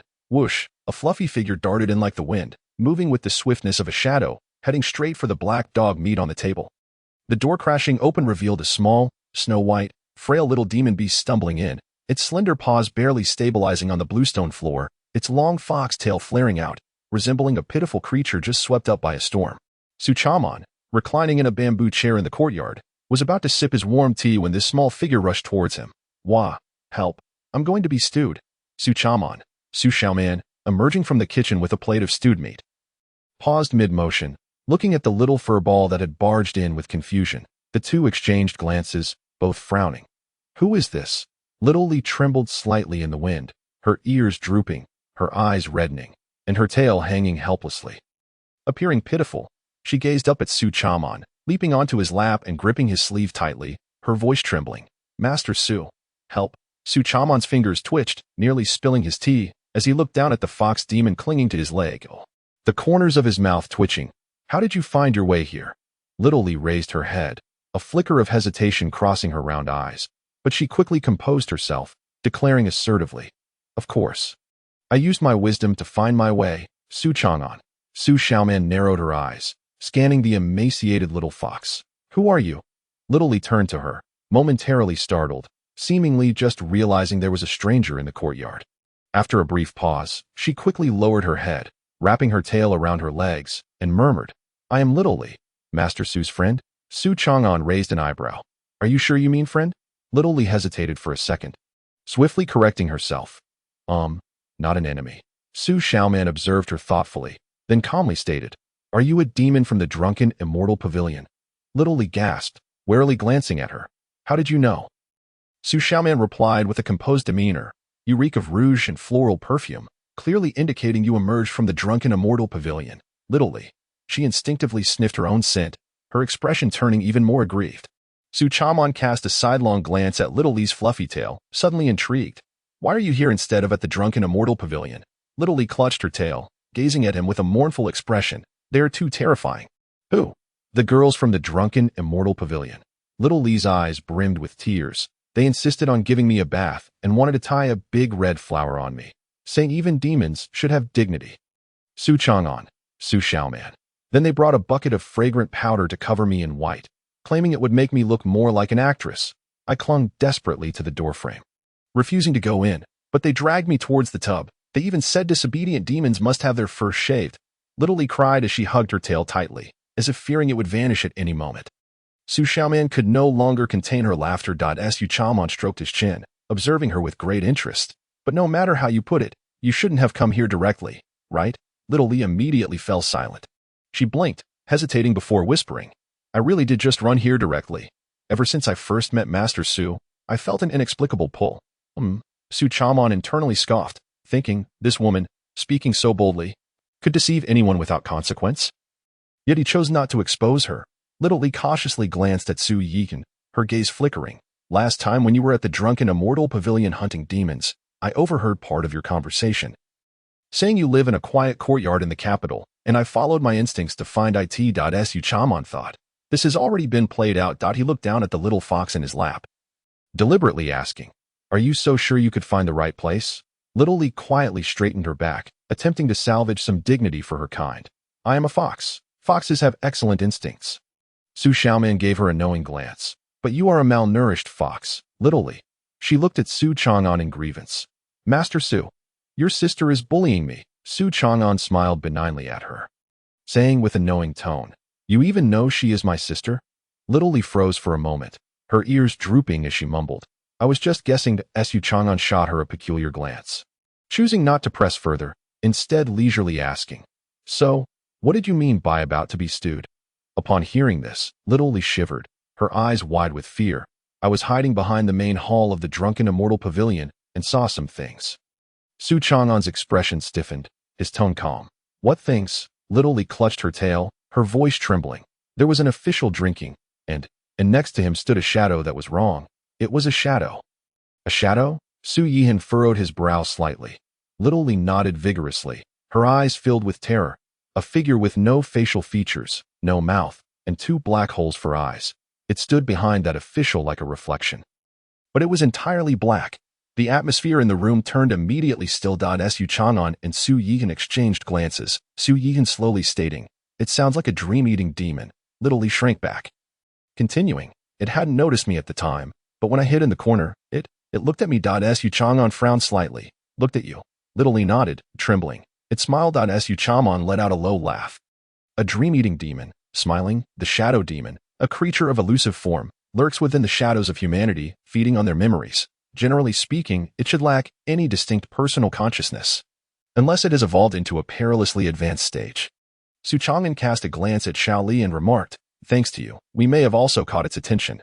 Since it has noticed us, we ought to make some preparations. He approached the pavilion in the courtyard and casually retrieved a manual on blade techniques.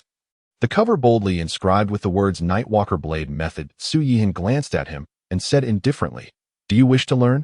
Su Chang'an opened the book, skimmed its contents, and closed it with a flourish, feigning disinterest as he declared, no, it's far too elementary. Su Yihan's fingers glided slowly over the pages, his gaze profound. This blade technique, given to him by Su Yihan, emphasized speed, precision, and lethality, specifically designed for assassination, ambush, and guerrilla warfare.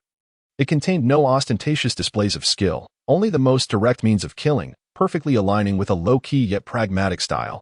However, he had no need for this method. The real issue was that this technique paled in comparison to his own. He lowered his gaze to his palm, fingers slightly curled, and then gradually clenched his fist. Since he had traversed into this body, he inherited all of the original owner's memories, particularly that of the sealed blade technique, known as the God-slaying blade method. Comprising 9 forms, each required a profound understanding of the blade's intent and realm. He had spent over a year mastering the first form, slash of the mundane blade intent. He felt a sense of shame, believing himself ill-suited for martial arts. Even when he finally perfected this form, he experienced a bizarre illusion. As the blade descended, it felt as though the air was cleaved asunder, and his very soul seemed to be rent. An overwhelming killing intent emanating from within. In that instant, he understood one thing. This was not a technique of the mortal realm. If the first form alone could evoke a sense of overpowering might, what of mastering all 9 forms? Would he truly possess the ability to slay gods and demons? The possibility seemed substantial, especially considering the audacious name of this technique. Merely hearing the name suggested it was not merely suited for slaying demons. Yet, the problem lay in the fact that he could not reveal it, because according to the Su family's teachings, the god-slaying blade method, until its completion, must remain concealed. Otherwise, calamity would surely befall him. Thus, hiding his true abilities was the sole option. He glanced down at the Nightwalker blade method in his hands, narrowing his eyes slightly. Precisely, this could serve as a disguise. Su Chang'an slowly drew his blade, its body reflecting the moonlight, slender as autumn water. The edge chillingly sharp, as if capable of cleaving through the night. Su Yihan stood in the courtyard, arms crossed, his expression indifferent yet his gaze sharp as a blade. Let us practice, he stated calmly, though his eyes bore an evaluative intensity. Show me the extent of your skills in the 6 gates blade technique. Su Chang'an gently rotated his wrist, the long blade vibrating slightly in his palm, the back of the blade tapping against his knuckles, producing a crisp sound. A hint of languid amusement danced in his eyes as he nodded slowly. All right, he said, assuming what appeared to be a standard starting posture. Yet Su Yihan's pupils constricted slightly. Something was amiss. Su Chang'an's movements, though deliberately feigned as awkward, could not conceal the inherent fluidity within. It was akin to a top-tier chef pretending to be a novice, clumsily chopping vegetables. Yet the precision of the blade work was something no beginner could possess. This individual was not a mere novice in blade techniques, though he intentionally infused a semblance of awkwardness into his actions. Each transition revealed an unnaturally precise execution. Su Yigen's expression darkened, his brows furrowing. He fixed his gaze intently upon Su Chang'an, his eyes deep with contemplation. This young man was concealing his true abilities. Yet he remained silent, choosing to observe coldly as Su Chang'an continued his practice. Su Chang'an moved gracefully across the training ground, though his actions bore a hint of unpracticed stiffness. They were executed with a precision that was hard to ignore.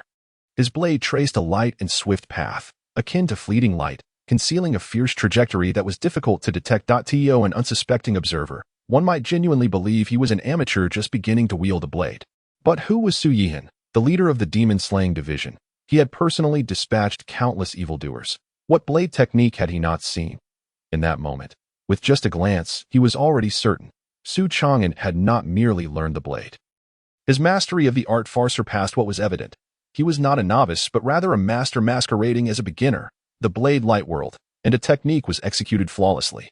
Su Chang'an sheathed his blade, the weapon returning with a crisp click. He raised his gaze towards Su Yihen, a smirk playing on his lips as he asked, "How was that? Did I perform adequately?" Su Yihen regarded him, falling into silence for a moment before suddenly letting out a cold laugh. "Your so-called beginner's move is remarkably smooth." Su Chang'an's eyelids flickered, and he offered a slight smile. "I'm merely getting started." It is only natural for talent to shine through. Su Yihen's gaze remained deep as he regarded him, his voice measured. "You are concealing your true abilities." Su Chang'an languidly shrugged. "To say that is rather hurtful to my tender heart as a novice."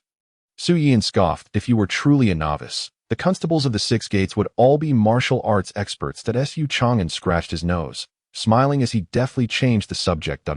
Well, regardless, I suppose blade techniques still require practice." He patted the cover of the Nightwalker blade method, grinning as he added, "After all, I'm just starting out. Mastering it will take time." Su Yihen's expression remained cold as he scrutinized him for a while before finally speaking with measured indifference. "Very well. Continue to conceal. I look forward to the day when you can no longer hide. To see just how much you have kept under wraps." Su Chang'an smiled and clasped his hands. Responding, "I am honored." Su Yihen snorted dismissively. Turning away to leave, Su Chang'an watched Su Yihen's retreating figure, his smile gradually fading as he narrowed his eyes, pondering deeply with a soft sigh. "Conceal?" He lowered his gaze to his palm. Fingers slightly bent and slowly clenched. He had indeed been hiding his abilities. It seemed that continuing the charade would not be so easy. He exhaled softly, casting his gaze into the depths of the night. A faint smile gracing his lips. He needed to devise a way to keep this Lord Su entertained a while longer. Meanwhile, in the capital city, at the Drunken Immortal Pavilion, late at night, the vibrant festivities continued unabated. Flickering lights danced, melodies floated through the air, and dashing gentlemen indulged in poetry and wine, while graceful dancers twirled elegantly, creating an intoxicating atmosphere. However, beneath the Drunken Immortal Pavilion, behind a hidden door, lay a secret chamber untouched by outsiders. Here, there was no singing or dancing, no fragrance of wine, only the heavy glow of candlelight casting dark red shadows on the walls. The air was stifling, as if void of vitality. Within the secret chamber, several figures sat around a table, the atmosphere oppressive, like a string on the verge of snapping. A bald man in a brocade robe slowly set down his teacup, his fingers drumming lightly on the table. Brow slightly furrowed. "Are you certain someone has begun to investigate?" His tone was unhurried, yet each word cut like a sharp blade. Opposite him, a figure clad in black nodded silently, his voice low and hoarse. "The demon-slaying division has already grasped the modus operandi of the dream-munching demon. Given their capabilities," the brocade-clad man's fingers paused momentarily. He fell silent for a moment, his cold gaze fixating on a document laid before him. Pressing his fingertip down lightly, leaving a deep indentation on the thin paper. "We have been laying our plans for quite some time. We cannot relinquish them so easily." The black-clad figure nodded, his expression calm. "I will send the dream-munching demon to test a small pawn, to see what they have comprehended." The brocade-clad man raised his eyes, studying the black-clad figure intently, then slowly nodded. "Proceed." The black-clad figure rose and approached the hidden wall of the chamber, gently tapping twice with his fingertips. Thud, thud. The voice was faint, yet it seemed to awaken something in the darkness. In the next moment, the wall slowly cracked open a fissure. From within the crevice, black mist surged forth, and a distorted shadow silently emerged. It had no physical form, Its body resembled black quicksand, appearing merely as a nebulous embodiment of malevolence. Yet the air instantly turned several degrees colder. The figure in black slightly lowered its head, and its voice, as cold as a serpent, slowly uttered, "Go, venture to that fox demon's domain. See if his dreams too can be devoured." The shadow swayed silently, as if it comprehended the command that I in the blink of an eye. It melted into the darkness, vanishing without a trace. As night deepened, murderous intent began to rise. The wind of the capital swept through the bamboo grove of the Sioux residence, carrying a hint of damp chill. Moonlight spilled onto the bluestone ground, cold as the edge of a blade, casting a silvery glow. Inside, Xuan still sulked under her blanket, evidently troubled by the incident involving Shaoli. She insisted on holding her ground, while Xuan refused to yield. The person had just been sent back to the drunken immortal pavilion, only to be summoned again, an occurrence that seemed suspicious no matter how one looked at it. He could not allow himself to be caught off guard. Yet, he also could not let Xuan be unhappy. Thus, he resolved not to placate her and instead decided to cool off with a few strikes of his blade. The blade flashed and fell. The night wind howled. Xuan wielded the knife with one hand, its movements fluid as flowing clouds, each stroke imbued with a sharp sense of pressure while also revealing a deliberate restraint. He had long since discarded the conventional knife techniques of the Six Gates. The nocturnal blade art had become second nature to him. However, at present, he was engaged in another endeavor, attempting to integrate the nocturnal blade techniques with the elusive function blade techniques.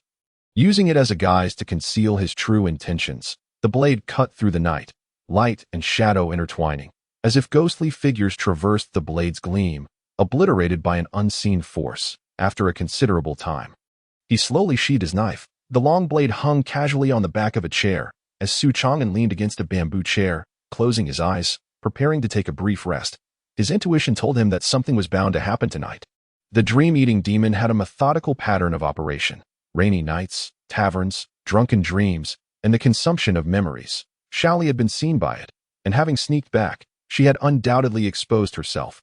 If it truly had an interest in him, then tonight would surely present the best opportunity. Thus, he maintained a degree of vigilance, drowsily closing his eyes. Then, the night began to shift. Outside the window, a tendril of pitch-black mist silently spread, like a venomous serpent. Slithering into the Sioux residence, it crossed the threshold, glided over the ground, and eventually slowly burrowed into Xuan's shadow. In an instant, the heavens collapsed, and light retreated into darkness.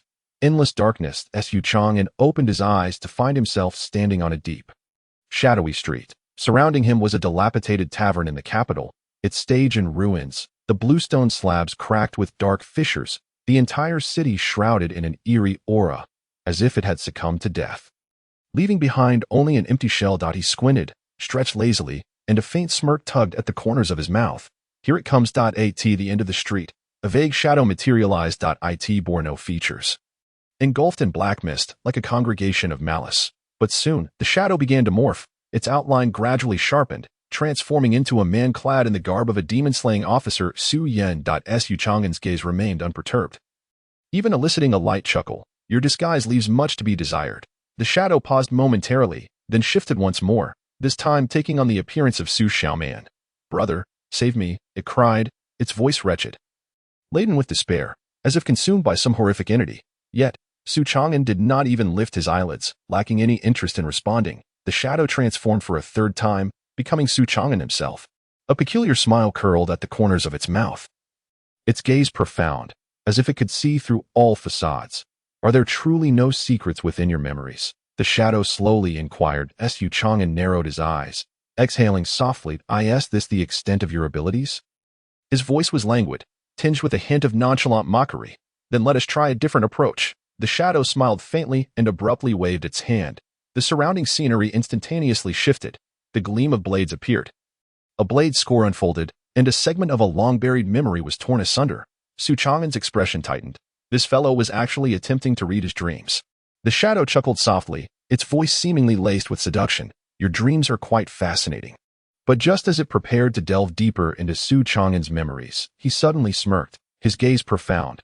"Then give it or wide eye." In the next moment, a chilling aura of blade energy slowly emerged within the dreamscape. The long blade arched through the air, its edge icy, as if thunder lay in wait. The shadow trembled violently, sensing danger, and began to twist frantically, attempting to flee. Yet Su Chang'an's blade had already begun to rise. Gently sweeping downwards, crack, the dreamscape was severed, darkness split open, and the shadow let out a heart-wrenching wail as the entire world began to quake.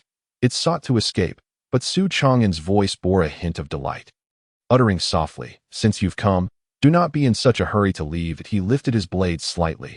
Boom! The long blade fell once more. The entire dreamscape collapsed utterly. The shadow screamed as it shattered into pieces. Dissolving into nothingness, the dream-eating demon had been hunted instead. Bang! Su Chang'an abruptly opened his eyes. The reality around him re-emerged, yet his shadow was violently trembling. In the next instant, a wisp of black mist shot forth from the shadow. As if being forcibly stripped away, it struggled frantically, attempting to re-enter his shadow. Just then, a faint glow suddenly emerged from Su Xiaoman's room, trembling slightly. The jade pendant sent by Su Yihan, the pendant's spiritual light expanded, causing the black mist to tremble violently, emitting a shrill scream before completely disbanding, turning to nothingness. In the courtyard, silence was restored as Su Chang'an exhaled slowly, rubbing his brow, and gradually rose to his feet, casting a deep, contemplative gaze out into the night. After a moment of reflection, he smiled gently. "Since you have begun to make your move, let me see what it is that you truly desire." Under the moonlight, his hand gently rested upon the hilt of his blade, his gaze cold and profound. The moonlight fell like frost, illuminating the figure lounging on the wrought-tin chair in the courtyard. Su Chang'an toyed with the teacup, giving it a gentle shake, causing the tea to ripple faintly, creating delicate waves. He gazed at the night sky, his expression deep, his fingertips rhythmically tapping against the armrest of the chair, producing crisp sounds. Last night, the dream-eating demon had attempted to invade his dreams but was ultimately struck down within them. Yet, this was not the conclusion. Rather, it was merely the beginning. Someone was nurturing it. Su Chang'an murmured softly. The dream-eating demon was no ordinary evil. Its existence signified that someone was manipulating, taming, and utilizing it to collect secrets from dreams. Such a person would undoubtedly not be ordinary. If the mastermind was astute, they would have already realized that Su Chang'an was not an easy target to deal with. So, would it return? A smirk of disdain curved Su Chang'an's lips. No, a clever demon knows who to avoid. It will simply seek another target. But the question remained, would they truly relinquish their pursuit so easily? Su Chang'an narrowed his eyes, gently caressing the hilt of his blade, the night wind whispering past, the chill of the scabbard seeping through his fingertips into his veins, sharpening his thoughts, waiting for the demon to air before dealing with it. That was the approach of a constable. He had never been one to adopt a passive defense. Since the enemy lurked in the shadows, he must take the initiative, compelling them to reveal themselves. Today, he shamelessly acquired the demon-slaying techniques from Su Yihan, using their own methods against them. If given the chance, he would very much like to observe the dream-eating demon struggling within the dreams he wove. In the midst of his contemplation, a thought suddenly flashed through his mind. The west of the capital lies the Wanshu building. It is an exceedingly peculiar place. Closed during the day, it opens only at night, welcoming guests only when the lamps are lit. The bookstore is ungoverned, devoid of any staff, yet remains impeccably tidy, never demanding a single coin. Strangely enough, anyone who enters to read will inexplicably forget the contents they have perused upon leaving. In the span of a single night, the books are exhausted, yet all memory of them vanishes. As if it were merely a dream. Dream books, dream realms. Su Chang'an's fingertips paused momentarily, a tremor coursing through his heart. The forgetting book tower is entwined with dreams. Rumors abound that it harbors rare tomes containing the secrets of the world, allowing one to glimpse the mysteries of fate. Others whisper that it is a dwelling for malevolent spirits, concealing unspeakable secrets. The lair of the dream-eating demon eludes even the demon-slaying bureau. Might it be that this forgetful book tower also conceals certain secrets best left undisturbed? Even if the dream-eating demon bears no relation to it, perhaps the books within might offer him some clues. The night breeze rustled through the courtyard, the shadows of bamboo swaying gently, stirring fallen leaves that danced upon the ground. Su Chang'an exhaled softly, rising slowly, and as he pushed open the courtyard door, murmured, "Very well, tonight I shall investigate the forgetful book tower." No sooner had the words left his lips than he melded into the night, vanishing like a wisp of wind amidst the streets of the capital. The Forgetting Book Tower is an expansive establishment, filled with towering shelves, dimly lit, and suffused with the tranquil aroma of books. Yet here, There is neither an owner nor attendants, that a few scholars sit quietly at their desks, perusing their tomes with rapt attention. Seemingly ensnared within the pages, an ancient wooden plaque hangs on the wall. Its scrawl hasty yet sharp. Books are but dreams. Xuan chuckled softly as he approached the shelves, casually withdrawing a book. He flipped open the first page without much thought, and in an instant, a completely foreign memory surged into his mind. A golden wheat field. A youth clad in a blue robe, holding a scroll, stands before an academy, gazing into the distance. He murmurs softly, "I wish to achieve scholarly fame." Xuan's brow furrowed slightly, and with a flick of his finger, he snapped the book shut. The memory vanished in an instant. He squinted. How intriguing. Without pausing, he pulled out another book and opened it. This time, the memory that surfaced was that of a merchant's son dreaming, "I wish to become the wealthiest merchant in the capital." Suddenly, Xuan comprehended. The books here contain the dreams of others. He slowly narrowed his eyes, a faint smile curling at the corners of his mouth. It seems I have indeed come to the right place. The dream-eating demon may very well be hidden within this very bookshop. Standing before the shelves, Xuan casually opened another book, and just as he turned the page, a strange memory flooded his mind. A young man in a blue robe kneels before the imperial examination hall. Bowing his head and gritting his teeth, "I wish to become the top scholar." Another's dream. Xuan raised an eyebrow, slowly closing the book. As the pages sealed, that memory vanished from his mind. As if nothing had transpired, he surveyed his surroundings and noticed many within the bookshop wore expressions of bewilderment, as if their souls had been lost, staring down at the pages, occasionally furrowing their brows as if pondering something. Surely, these individuals cannot all be here in search of their lost memories, Xuan murmured softly. Just then, his gaze inadvertently fell upon a book perched atop the highest shelf. The cover bore his name in striking letters, Xuan. Narrowing his eyes, he reached for the book and gently opened the first page. In an instant, boom! A torrent of unfamiliar information surged into his mind, as though something were being forcibly injected into his consciousness. A dilapidated courtyard, a youth practicing with a blade alone, sweat beading on his forehead. A hazy silhouette stands beneath the moonlight, sighing softly. "Chaman, you must survive." Xuan abruptly slammed the book shut, a flicker of coldness flashing in his eyes.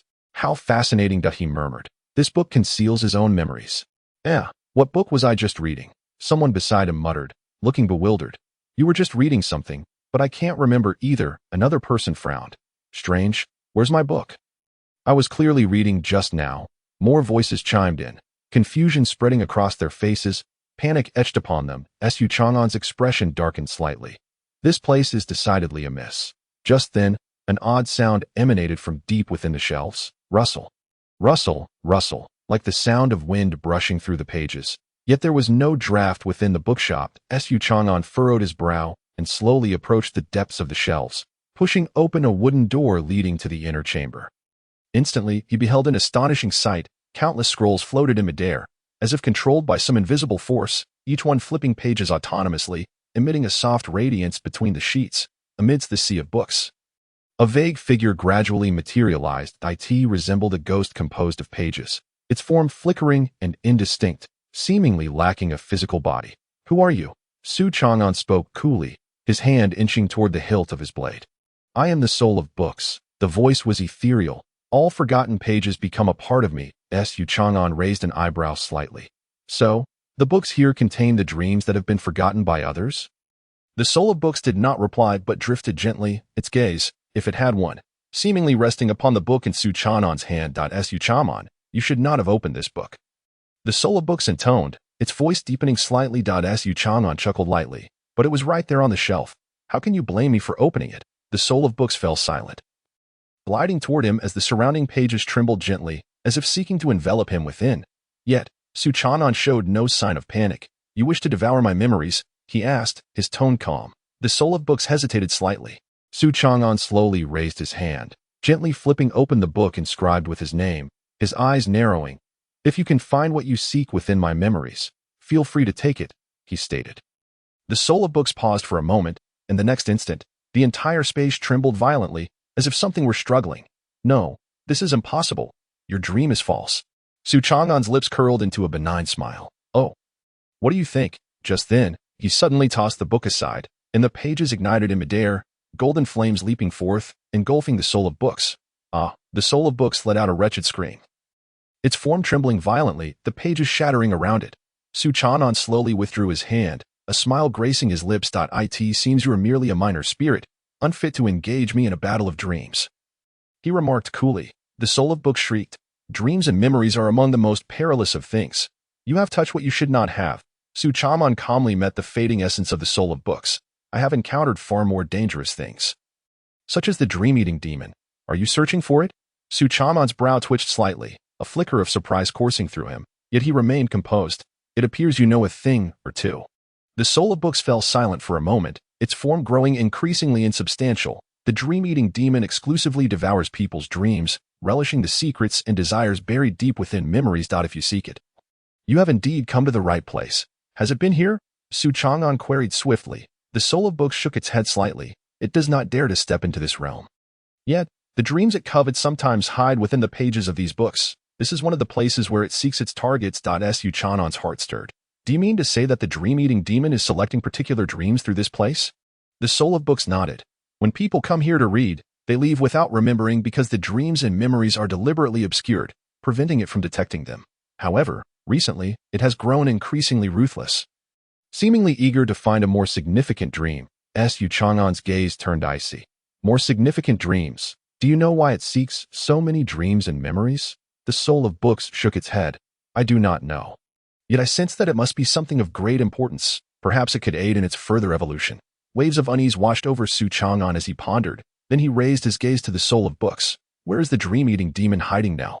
The soul of books' form had grown as insubstantial as mist, wavering as if in struggle. I do not know, but each time it acts, it selects the most extraordinary dreams. The identities of those individuals may hold the key. Xuan's eyes sharpened like a blade. Why are you telling me all this? For those unafraid of being consumed by dreams, perhaps only you possess the ability to halt it. The words lingered in the air. The silhouette of the book's spirit gradually dissipated, countless pages gently returning to their original places, and the strange phenomena began to subside. The pages that had been floating in midair slowly descended. The bookshelf restored to silence, the flickering lights casting a warm glow, and a faint scent of paper permeating the air. Xuan cast a glance around, his gaze settling upon the bookshelf. That volume belonging to Xuan had vanished without a trace. He furrowed his brow slightly, his fingertips tapping lightly against the shelf, lost in contemplation. Why was there a book chronicling his own memories in this place? What connection existed between the dream-eating demon and this bookstore? Suddenly, a possibility struck him. Perhaps the dream-eating demon was not devouring everyone's dreams, but was instead in search of a special dream. He muttered softly, his expression darkening. If that were the case, its objective was far more intricate than he had imagined. He stood in place for a moment, his gaze falling upon the scattered remnants of torn pages on the ground. The ink on those pages was swiftly fading, as if they had never existed at all. Xuan gradually bent down, casually picking up a page, his fingertips brushing over its nearly vanished traces, dreams being consumed, leaving no marks behind. This place was indeed extraordinary. The page crumbled to ashes between his fingers, dissipating into the air. He squinted slightly, exhaling gently, his eyes sweeping across the entire bookstore. Everything here had returned to tranquility, yet the sense of lurking observation remained palpable. Could the dream-eating demon be hiding here? Or had it already found that special dream? After a moment of contemplation, he turned away from the bookshelf, his gaze landing on a writing desk by the door. On the desk rested a softly glowing bronze lamp, its light illuminating the surface without a speck of dust, as if no unusual occurrences had ever transpired here. Xuan remained silent for a moment, casually extracting a bookmark from the desk. Flipping it between his fingers, he chuckled softly, a sound tinged with irony, almost like he was conversing with himself. Will all dreams ultimately be forgotten? With a subtle flick of his fingers, he cast the bookmark back onto the desk. He slowly pushed open the door, the night breeze wafting in from outside, carrying a hint of coolness that rustled the edge of his garment. Standing on the threshold, he tilted his head slightly, glancing back at the silent bookstore. After a while, a gentle smile graced his lips. The dream-eating demon sought a special dream, and the forgotten book tower served as its hunting ground. But why was this demon in such a hurry? What schemes did it harbor? After pondering for a moment, Xuan set down the book, a resolution forming in his heart. He sighed softly, turning to exit, the night wind billowing through, causing his robes to flutter. It seemed that in order to uncover the true objective of the dream-eating demon, merely relying on the book spirit's intel would not suffice. He would need to peruse the old records in the Six Gates archives. With his hands clasped behind his back, he departed, his figure gradually vanishing into the night. Behind him, deep within the bookshelf, an ancient tome stirred slightly, a shadow flickering in and out of view, as if it were still observing everything. At noon, the entrance of the Six Gates Yamen bustled with activity, constables coming and going, all in a flurry of busyness. The sun blazed fiercely, casting large shadows from the high plaque, illuminating half of the stone-paved ground in brightness while the other half remained shrouded in darkness. Xuan stood across the street, gazing at this familiar place, contemplating how to gain entry. He was no longer affiliated with the Six Gates. Everyone knew he now bore the title of the Demon-Slaying Division. According to protocol, members of the Demon-Slaying Division were not permitted to casually access the case files of the Six Gates, as the two organizations had distinct roles, one handling demons, the other managing human affairs, with no overlap. However, the issue at hand was that the recent dream phenomena involved only humans, those suffering from amnesia, madness, inexplicable wealth, or sudden loss of status. All subjects of the court, by the rules. This fell under the jurisdiction of the Six Gates. Xuan stroked his chin, letting out a soft sigh. Alas, I am no longer part of the Six Gates. It seems I must resort to internal connections. The Six Gates archives, where all case documents were kept. The archives were located in the rear courtyard of the Six Gates, a solemn and understated two-story building.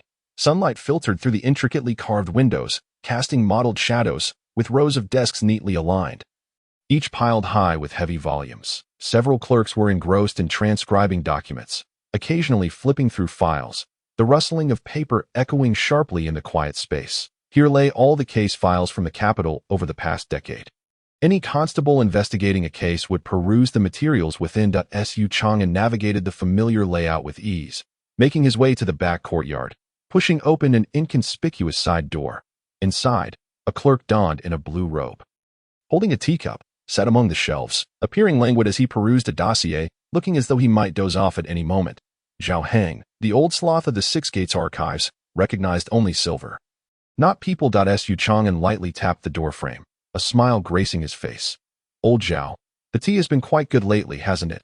You seem to be living better than I am. Zhao looked up, his brow twitching, a glimmer of wariness in his eyes. Oh, Constable Su? No, wait, Lord Su. He set down his teacup, his gaze sharp. I heard you were forcibly recruited by the Demon-Slaying Division. How dare you show your face here? Xuan feigned a serious demeanor, adopting the appearance of an old friend reuniting after a long separation. What recruitment? You make it sound as if I were abducted. I am merely on assignment. Still an external associate of our Six Gates. Zhao squinted, his expression clearly communicating, do you take me for a fool? Enough with the pleasantries. What do you truly want? Faced with this, Xuan decided to forego the subtleties. Whispering, I need to investigate cases related to dream phenomena from the past 3 months. Zhao frowned. Why do you want to look into that? Such cases are typically ominous. We usually categorize them as madness. Xuan did not respond, merely maintaining a calm gaze upon him, his smile gradually fading. Zhao immediately comprehended, lowering his voice. You mean this is related to demons? Xuan nodded slightly. Zhao frown deepened. You know the Six Gates in the Demon-Slaying Division have never seen eye to eye. Clang, a weighty silver ingot landed squarely on the table. Zhao eyelids twitched, his gaze involuntarily drawn to the silver. Xuan gently nudged the ingot, his fingers brushing over it as if bidding farewell to a dear relative. Zhao initially intended to feign hesitation, but his hands moved faster than his mind, and the ingot vanished in an instant. He cleared his throat, suddenly adopting a sincere tone. Wait here, I'll fetch you the files. Xuan gazed at the now empty table, silently clutching his chest, his heart bleeding. The rules of the Six Gates were rigid, yet old Zhao's hands moved faster than the dream-eating demon. Moments later, Zhao returned with several rolls of documents, casually spreading them across the table. These are the strangest cases from the past 3 months. Take a look for yourself. He spoke in a hushed tone, urging caution. Xuan smiled, patting his shoulder. Rest assured, I won't harm you. Zhao regarded him with suspicion. That statement is more terrifying than any demon. Xuan chuckled without a word, swiftly flipping through the case files. After a brief moment, his gaze halted abruptly on a particular record, his fingertips gently tapping the table, his eyes narrowing. Lord Han, an official of the capital's criminal department, dreamed of losing his position, only to resign upon waking. Young Master Chong, son of a wealthy merchant, dreamt of becoming the richest man in the capital, only to find his family's fortune ballooning upon waking. Madame Chu, a wife of an official, dreamt of her husband being demoted. and upon waking, discovered he had indeed been reassigned. Scholar Liu, an examinee, dreamed of achieving the highest score, only to awaken and find himself incapable of studying. He leisurely flipped through, the smile at the corners of his mouth gradually fading. These individuals shared a common thread. Zhao Heng leaned in, blinking. What commonality? Su Chang'an subtly gestured towards an inconspicuous record within the files. All the victims of the dream phenomena had visited the Thousand Dreams Zen Temple. Zhao Heng's pupils constricted, his gaze snapping to him. Are you suggesting that these people were harmed by the temple? Su Chang'an slowly closed the case files, his smile faint. I haven't drawn any conclusions yet. But that temple does indeed seem rather suspicious. Zhao Heng lowered his voice. If this truly involves the temple, you must tread carefully. The abbot of Qianming Zen Temple, Master Huixin, engaged in conversation with Su Chang'an in the capital. Quite powerful. Is he? He chuckled softly, patted Zhao Heng's shoulder, and casually shook his sleeve to tuck in the dossier. I will be cautious. Zhao Heng watched his retreating figure, unable to resist touching the silver he had just acquired from his sleeve. Letting out a sigh. It would be far less troublesome to feign ignorance. On the dossier, the last entry revealed a faint ink stain under the sunlight. Those who enter this temple, their dreams shall come true. Thank you. I shall treat you to a drink another day, came Su Chang'an's voice, as he winked at Zhao Heng and strode out of the archives with remarkable elegance. Zhao Heng gazed at his departing silhouette, his brow furrowing slightly, and suddenly called out, There's no better time than now.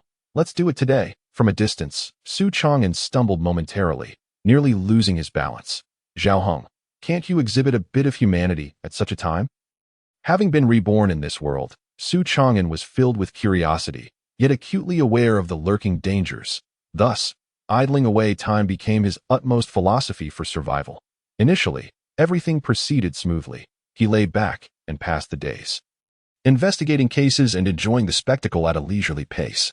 Yet now, he found himself targeted by the Dream Eater demon. He abhorred this sensation. It was imperative to resolve the issue swiftly and resume his illustrious pursuit of leisurely idleness. As night fell, the sky darkened like ink, with clouds hanging low, stifling one's breath. Qianming Zen Temple loomed in the nocturnal shadows, its grand halls stacked one upon another, majestic as a mountain, solemn yet exuding an air of chilling stillness. In front of the temple, the towering bronze incense burners still smoldered, wisps of blue smoke mingling with the air, yet devoid of any human presence. Su Chang'an had merely come to investigate, seeking some traces regarding the Dream Eater demon. According to the old records of the Six Doors, this temple had previously been entangled with strange cases related to dreams. He initially intended to observe from a distance before making further plans. However, the moment he stepped beyond the temple gates, he sensed something amiss. The once bustling temple, filled with the sounds of prayers and chants, was now eerily silent. The towering halls stood high, all lights extinguished, and the courtyard was rife with chilling winds, nearly devoid of any vitality. Even the surrounding ancient cypress trees were terrifyingly silent, akin to beasts lurking in the darkness, waiting for prey. Su Chang'an narrowed his eyes, a sense of vigilance rising within him. The nonchalant demeanor he had earlier displayed had vanished, replaced by an air of stern determination. What was initially merely a curiosity to uncover leads now appeared far from simple. As he hesitated, suddenly, a dim light flickered in the courtyard, revealing a procession of monks carrying lanterns, slowly approaching from afar. Their movements were mechanical, faces expressionless, eyes vacant, resembling the living dead as they silently patrolled the temple. Su Chang'an's heart raced, and he quickly concealed himself in the shadows outside the temple door, his gaze fixed intently on the group of monks. These monks seemed to be in a trance. Su Chang'an squinted, murmuring to himself, Qianming Zen Temple, by day worshipping and chanting, yet by night engaging in dream transactions. Truly, the Buddhist doctrine aims to save all beings, yet these beings have had their very souls taken from them. After a moment of contemplation, he had made up his mind. Having come this far, he could not return empty-handed. Su Chang'an chuckled softly, his gaze suddenly sharp. Since this temple was so exceedingly strange, he would see for himself what sort of ghastly secrets lay hidden within. No longer hesitating, he waited for the monks' flickering lanterns to recede, then stealthily scaled the courtyard wall, like a shadow merging seamlessly into the night's embrace. Inside, the courtyard twisted and turned, the corridors deep and shadowy, surrounded by towering statues of Buddha, their expressions solemn, their carved eyes seemingly fixated on the intruder's every move. Su Chang'an self-deprecatingly remarked, "With Buddha's gaze upon me, I feel a tad embarrassed. Alas, I do not believe in Buddha." Nor do I wish to engage in conversations of compassion. He pressed against the weathered wall, delving deeper into the interior, the air thick with an elusive, eerie fragrance, reminiscent of sandalwood yet unsettlingly intoxicating. This was no ordinary sandalwood. It was a substance used to stabilize one's consciousness. He squinted slightly, a hypothesis forming in his mind. By day, this place served the incense-burning devotees. By night, it perhaps catered to dreams. Navigating through the myriad courtyards, he finally arrived at a solitary pavilion deep within the temple. Dream Pavilion. This structure, unlike the other austere edifices of the temple, appeared dilapidated and gloomy, with a dim copper lamp hanging at its entrance. Strangely, the lamp's wick flickered with an eerie blue flame. Xuan's expression darkened as he slowly pushed open the door. Inside, the candlelight was dim, and rows of scrolls hung neatly on the walls. Each scroll depicted a hazy image, as if a person's dream had been fixed into a painting. Yet they exuded an otherworldly aura. Xuan furrowed his brow and approached one of the scrolls. The image gradually materialized, a scholar kneeling at the entrance of the examination hall, despair etched upon his face as he gazed at the test papers on the ground, mumbling, "No, I was supposed to be the top scholar. Why? Who altered my dream?" Xuan's heart sank slightly as he slowly withdrew his hand, narrowing his eyes. These paintings were not ordinary artworks. They were stripped dreams. In other words, the dreams here were not naturally dissipating, but had been artificially severed, preserved, and perhaps even altered. Someone had the ability to manipulate dreams and extract them for preservation.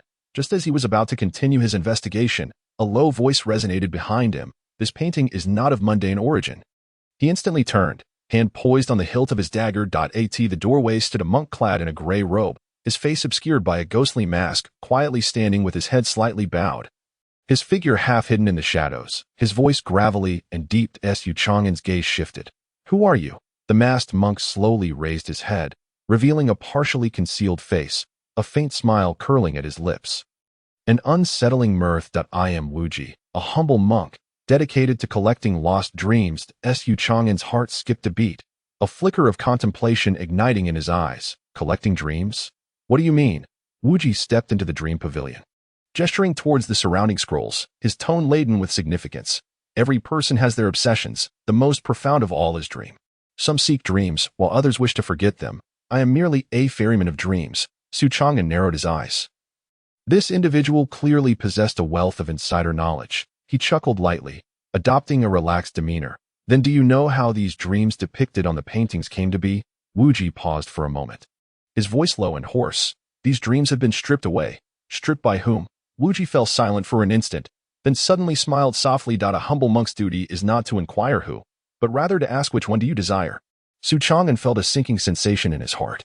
What he implied was that these dreams could be traded. Wuji slowly nodded. "Some seek dreams, some offer dreams, some lose dreams, and some seize dreams. Jimeng Zen Temple is merely a dream fairy."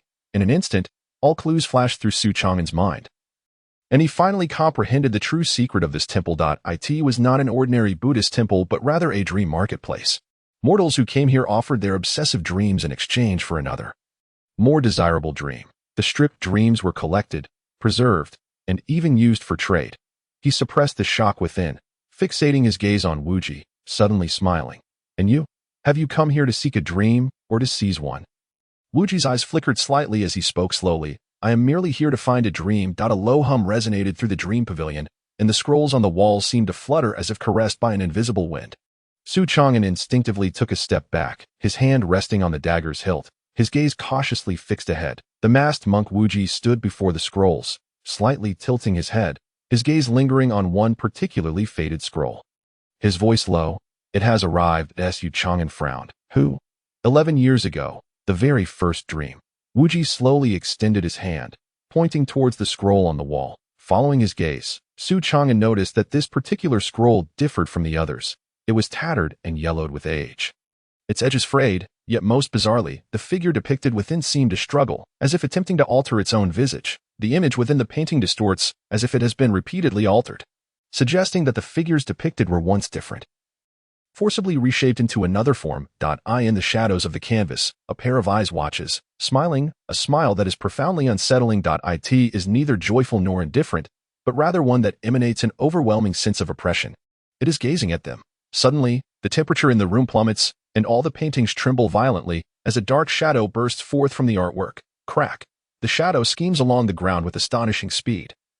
Darting towards Xuan, his eyelids flicker. He gathers his strength and pivots, narrowly avoiding the shadow's initial strike.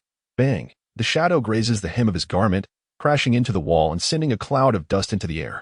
Xuan steadies himself, squinting at the shadow. It possesses a blurred visage, devoid of features, only two bottomless black voids that undulate eerily. Who are you? Xuan whispers. The shadow tilts its head, its mouth slowly splitting open to reveal a deeper smile. Who am I? Aren't you all searching for me? The voice is deep and hoarse, as though drifting from a distant dream. But you know too much. Its tone suddenly turns frigid, and in the next instant, the shadow lunges violently at Xuan.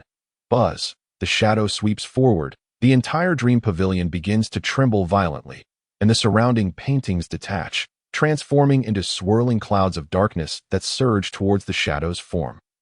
Xuan's gaze sharpens. He swiftly draws his blade, dodging the assault while slashing at the shadow. Yet, the blade slices through the dark mist as if it were piercing emptiness. The shadow has no physical form. This is bad. Xuan curses internally and quickly retreats. Wuji stands still, his gaze shifting slightly as he murmurs, it is about to completely escape the dream. Xuan's heart sinks. If it fully breaks free from the dream, it will no longer be merely a shadow, but a true living entity. It must not be allowed to emerge. He suddenly bites his fingertip, hastily inscribing a rune upon the ground. Wuji's eyes flicker. Whispering, you know the dream suppression technique? Xuan smiles faintly, responding honestly, I did a crash course before I arrived. In the next moment, the rune glows, and the shadow's movement falters slightly. Xuan's eyes turn cold as he strikes. Buzz. The shadow thrashes violently under the rune's suppression, the surrounding darkness roiling as if countless souls lament within the dream. Xuan presses his hand against the rune, feeling an indescribable pressure wash over him. This entity is not merely a malevolent spirit. It may be a remnant of a dream that failed to dissipate after being stripped away. A bead of cold sweat forms on Xuan's brow as he grits his teeth.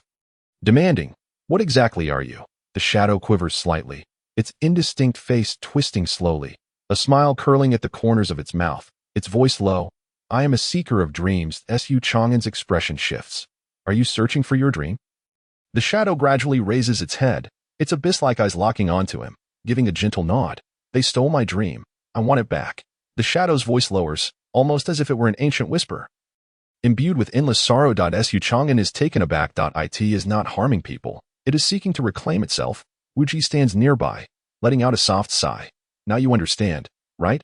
This is neither a demon nor a ghost, but an existence that has had its dream stolen. It was once a living person. A multitude of possible deductions flood Xuan's mind. He turns to Wuji and quietly asks, what did you know 11 years ago?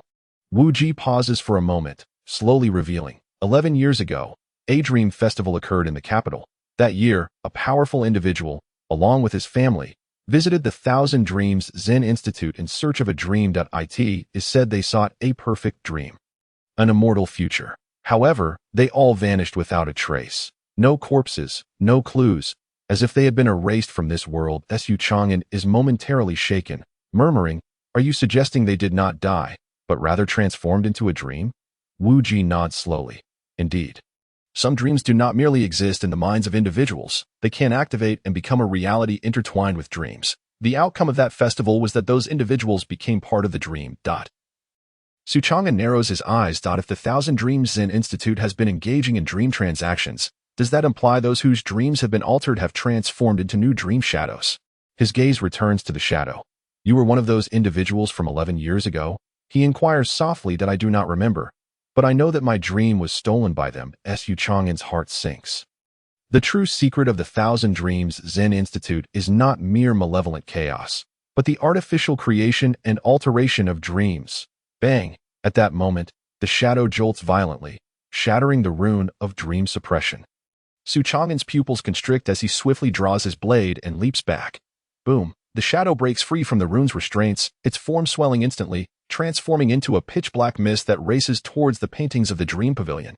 It seeks to devour dreams. Wuji shouts. Xuan grits his teeth, stepping forward with determination, the blade in his hand gleaming coldly as he strikes at the shadow. Yet, the blade passes through the shadow, as if stabbing into the void. The shadow lacks a tangible form. Its body is merely a conglomeration of fragmented dreams, impervious to ordinary martial techniques. Xuan's expression shifts, and he swiftly changes tactics. He seizes a painting from the ground, tears it in half, and hurls it at the shadow with force. Buzz. At the moment the painting shatters, the shadow trembles violently, emitting a deep, mournful sound as its form is forcibly dragged back slightly. A glimmer of light sparks in Su Chang'an's eyes that it cannot consume fragmented dreams. He immediately turns to Wu Ji.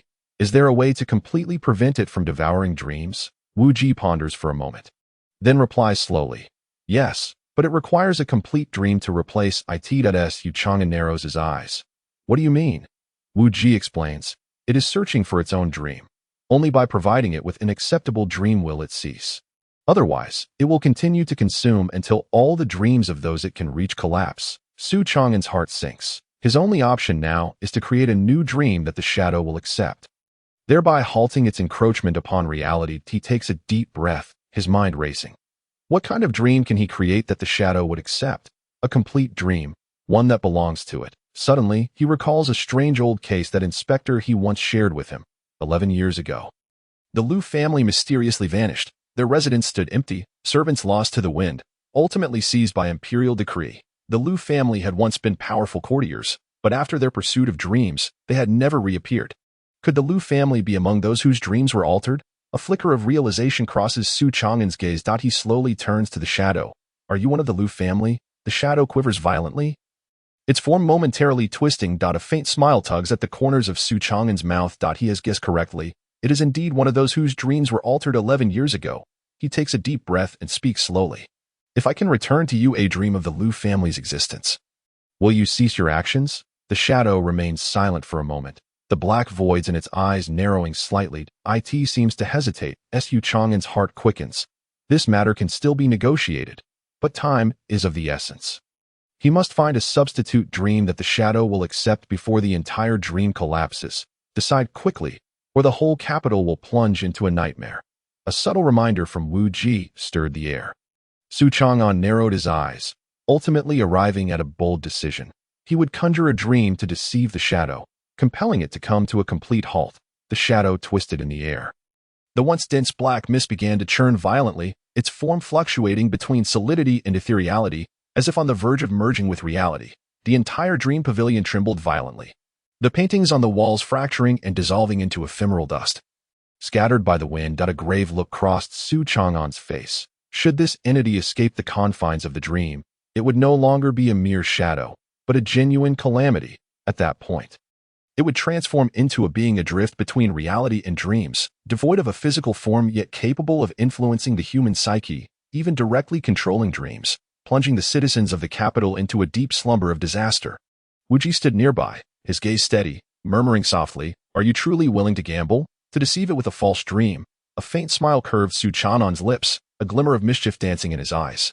"That is not deception. I am merely providing it with what it desires." Wu Ji fell silent for a moment, then sighed, tracing a rune in the air. "The only assistance I can offer is the dream-shaping technique. This spell can temporarily render the dream tangible, but it cannot last long. You have merely a quarter of an hour." Su Chang'an squinted, murmuring, "That will suffice." Taking a deep breath, he raised his hand and sketched an image in the air.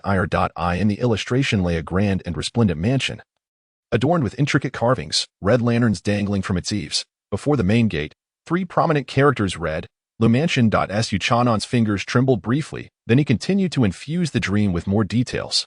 In the courtyard, maidservants busily tidied up, while servants scurried about. Within the study, a middle-aged man clad in a blue official robe was grinding ink, his demeanor exuding authority and composure. In the main hall, a lady of nobility in splendid attire was laughing with her children. The entire Liu mansion thrived as if it had never vanished. He lifted his gaze towards the shadow, softly declaring, "The Liu family has never disappeared."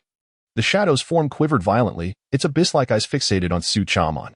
"You are deceiving me," it uttered, its voice trembling. Su Chang'an maintained his composure, chuckling lightly. "Why would I deceive you? See for yourself." With a flick of his wrist, he gently pushed, and the dream tapestry unfurled slowly, floating before the shadow. The shadow's form wavered, as if in hesitation. It cautiously extended a hand to touch the dream tapestry, and the moment its fingertips brushed the image, it froze abruptly. Its body began to tremble violently, as if triggered by some unseen force. The shadow murmured softly, a hint of confusion in its tone. This is the true Lu family. You inherently belong here. Do you not? Xuan watched it with a smile, his tone calm. The shadow gazed at the dream tapestry, its form quivering gently. It seemed to struggle to recall something, yet its memories were fragmented, rendering it incapable of discerning reality from illusion. It began to believe. Xuan felt a faint relief wash over him. He had placed his bet wisely. The shadow was, in essence, a dream erased. It lacked not a corporeal form, but rather its past. Thus, by providing it with a complete past, it would believe and become enraptured by it. Wu Ji observed this scene quietly, then suddenly murmured, "This is the true principle of dream transactions." Xuan glanced sideways at him. Wu Ji's gaze held a complexity. He spoke softly. Dreams themselves are illusory, yet if they are sufficiently complete, they will be accepted by the subject, thus becoming a new reality. 11 years ago, the Lu family vanished not because they perished, but because their dream was rewritten. Their dreams were altered into another version, causing them to exist entirely within a new dream. Therefore, the Lu family disappeared from history, yet in reality, they may still be alive, merely transformed into others. He spoke slowly, his gaze sharpening. But who is the mastermind behind it all? Wu Ji narrowed his eyes slightly, his voice grave. If the truth is as such, the only one capable of this would be one person, the abbot of the Thousand Dreams Zen Temple. The dream-crossing master. Xuan's eyes turned wide at last. He had uncovered the true puppeteer. The shadow's form began to retract, transforming into a wisp of black mist, gradually merging into the dream tapestry. Its silhouette finally regained human form. It slowly closed its eyes, whispering softly, "I have returned home." In the next instant, the shadow vanished completely, the dream tapestry emitting a radiant light before gently dissipating. Xuan exhaled deeply. Rising slowly to face Wu Ji, "The transaction is complete," he stated matter-of-factly. Wu Ji nodded slightly, murmuring, "You have succeeded." Xuan rubbed his wrist, his tone relaxed. Deceiving someone who does not even know who they are indeed carries a bit of pressure. Just as he was about to jest further, a sudden rumble erupted. The entire dream pavilion began to shake violently, the ground splitting as the structure crumbled. Not good. The dream has completely collapsed. We must depart. Wu Ji exclaimed. Xuan's expression shifted, swiftly turning to dash toward the exit. However, as he burst forth from the dream pavilion, he abruptly glanced back and caught sight of the last unshattered painting on the wall, where a pair of eyes watched him. Those eyes held a faint smile, as if waiting for his discovery. A chill gripped Xuan's heart. With a deafening crash, the wooden beams of the dream pavilion splintered, numerous paintings igniting in flames, the entire structure teetering on the brink of collapse. Without hesitation, Xuan retreated, leaping over the threshold, landing on the sloping corridor, using its incline to propel himself towards the high wall of the courtyard. Wu Ji followed closely, his toes lightly tapping the eaves, his form darting like a specter, landing securely atop the surrounding wall. As they touched down, the dream pavilion behind them crashed down, a cloud of dust billowing upward. Xuan glanced back, witnessing the once magnificent dream pavilion reduced to mere ruins, remnants of shattered paintings swirling in the night air. He squinted slightly, murmuring, "It seems the Thousand Dreams Zen Temple is finally set to reveal its true visage." Wu Ji stood beside him, gradually lifting his gaze toward the direction of the main hall, his voice low. "The true puppeteer has yet to appear." Xuan let out a cold laugh, dusting himself off, turning to stride toward the main hall of the Thousand Dreams Zen Temple. "Then let us unearth him." Together, Xuan and Wu Ji traversed the corridor, arriving before the main hall. At this moment, the Thousand Dreams Zen Temple lay eerily silent. Even the patrolling monks of the night were nowhere to be seen. Before the Buddha statue in the hall, an elderly monk clad in a gold-trimmed robe sat cross-legged, his silhouette appearing particularly solemn in the flickering candlelight. Beside him sat several swaying, bald-headed men in brocade robes. "The dream-crossing master, the true master of the Thousand Dreams Zen Temple," Wu Ji murmured. Xuan raised an eyebrow. "Is he awaiting us?" "I knew you would come," the old monk began slowly, his voice hoarse, as if he had not spoken for a long time. He turned gradually, revealing a profound yet wrinkled visage. His eyes narrowed, a gaze unsettlingly steady. Xuan squinted, scrutinizing the old monk. "Is this the one who has altered dreams, manipulating the Thousand Dreams Zen Temple, the one hiding an 11-year-old secret? You know we are coming, yet do not flee?" Xuan inquired, intrigued. The dream-crossing master chuckled softly. "I have long mastered the art of dreams. I no longer concern myself with escape. But since you have arrived, Would you care to engage in a dream transaction with me? Xuan frowned, scoffing. You have already been exposed. How dare you propose a transaction? The dream-crossing master remained unfazed, slowly rising to his feet, lightly patting the base of the Buddha statue, softly declaring, "What I can alter has never been just the dreams of others, but the very dreams of the world." The demeanor of the dream master was tranquil, even tinged with a hint of compassion. He gently raised his hand, his palm slowly unfolding. Xuan and Wu Ji exchanged glances, their expression shifting as they instinctively took a step back, watching him warily. The dream master murmured softly, "Dreams do not belong solely to the individual."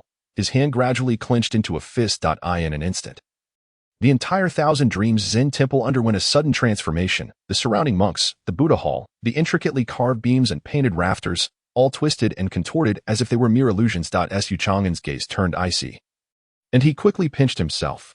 Ouch! It hurt. It was real.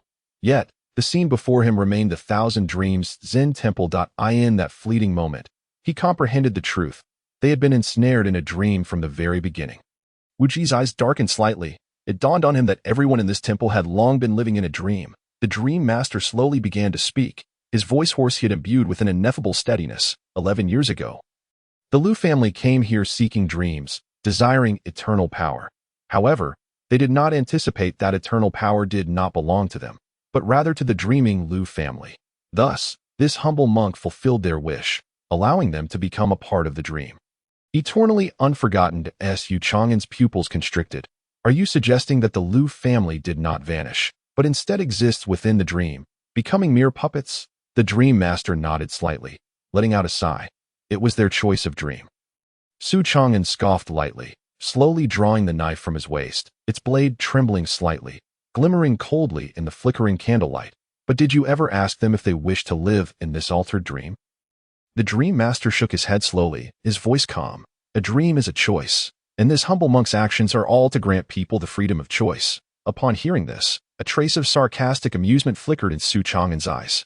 How intriguing, to alter another's dream yet proclaim it as granting freedom. How noble of you.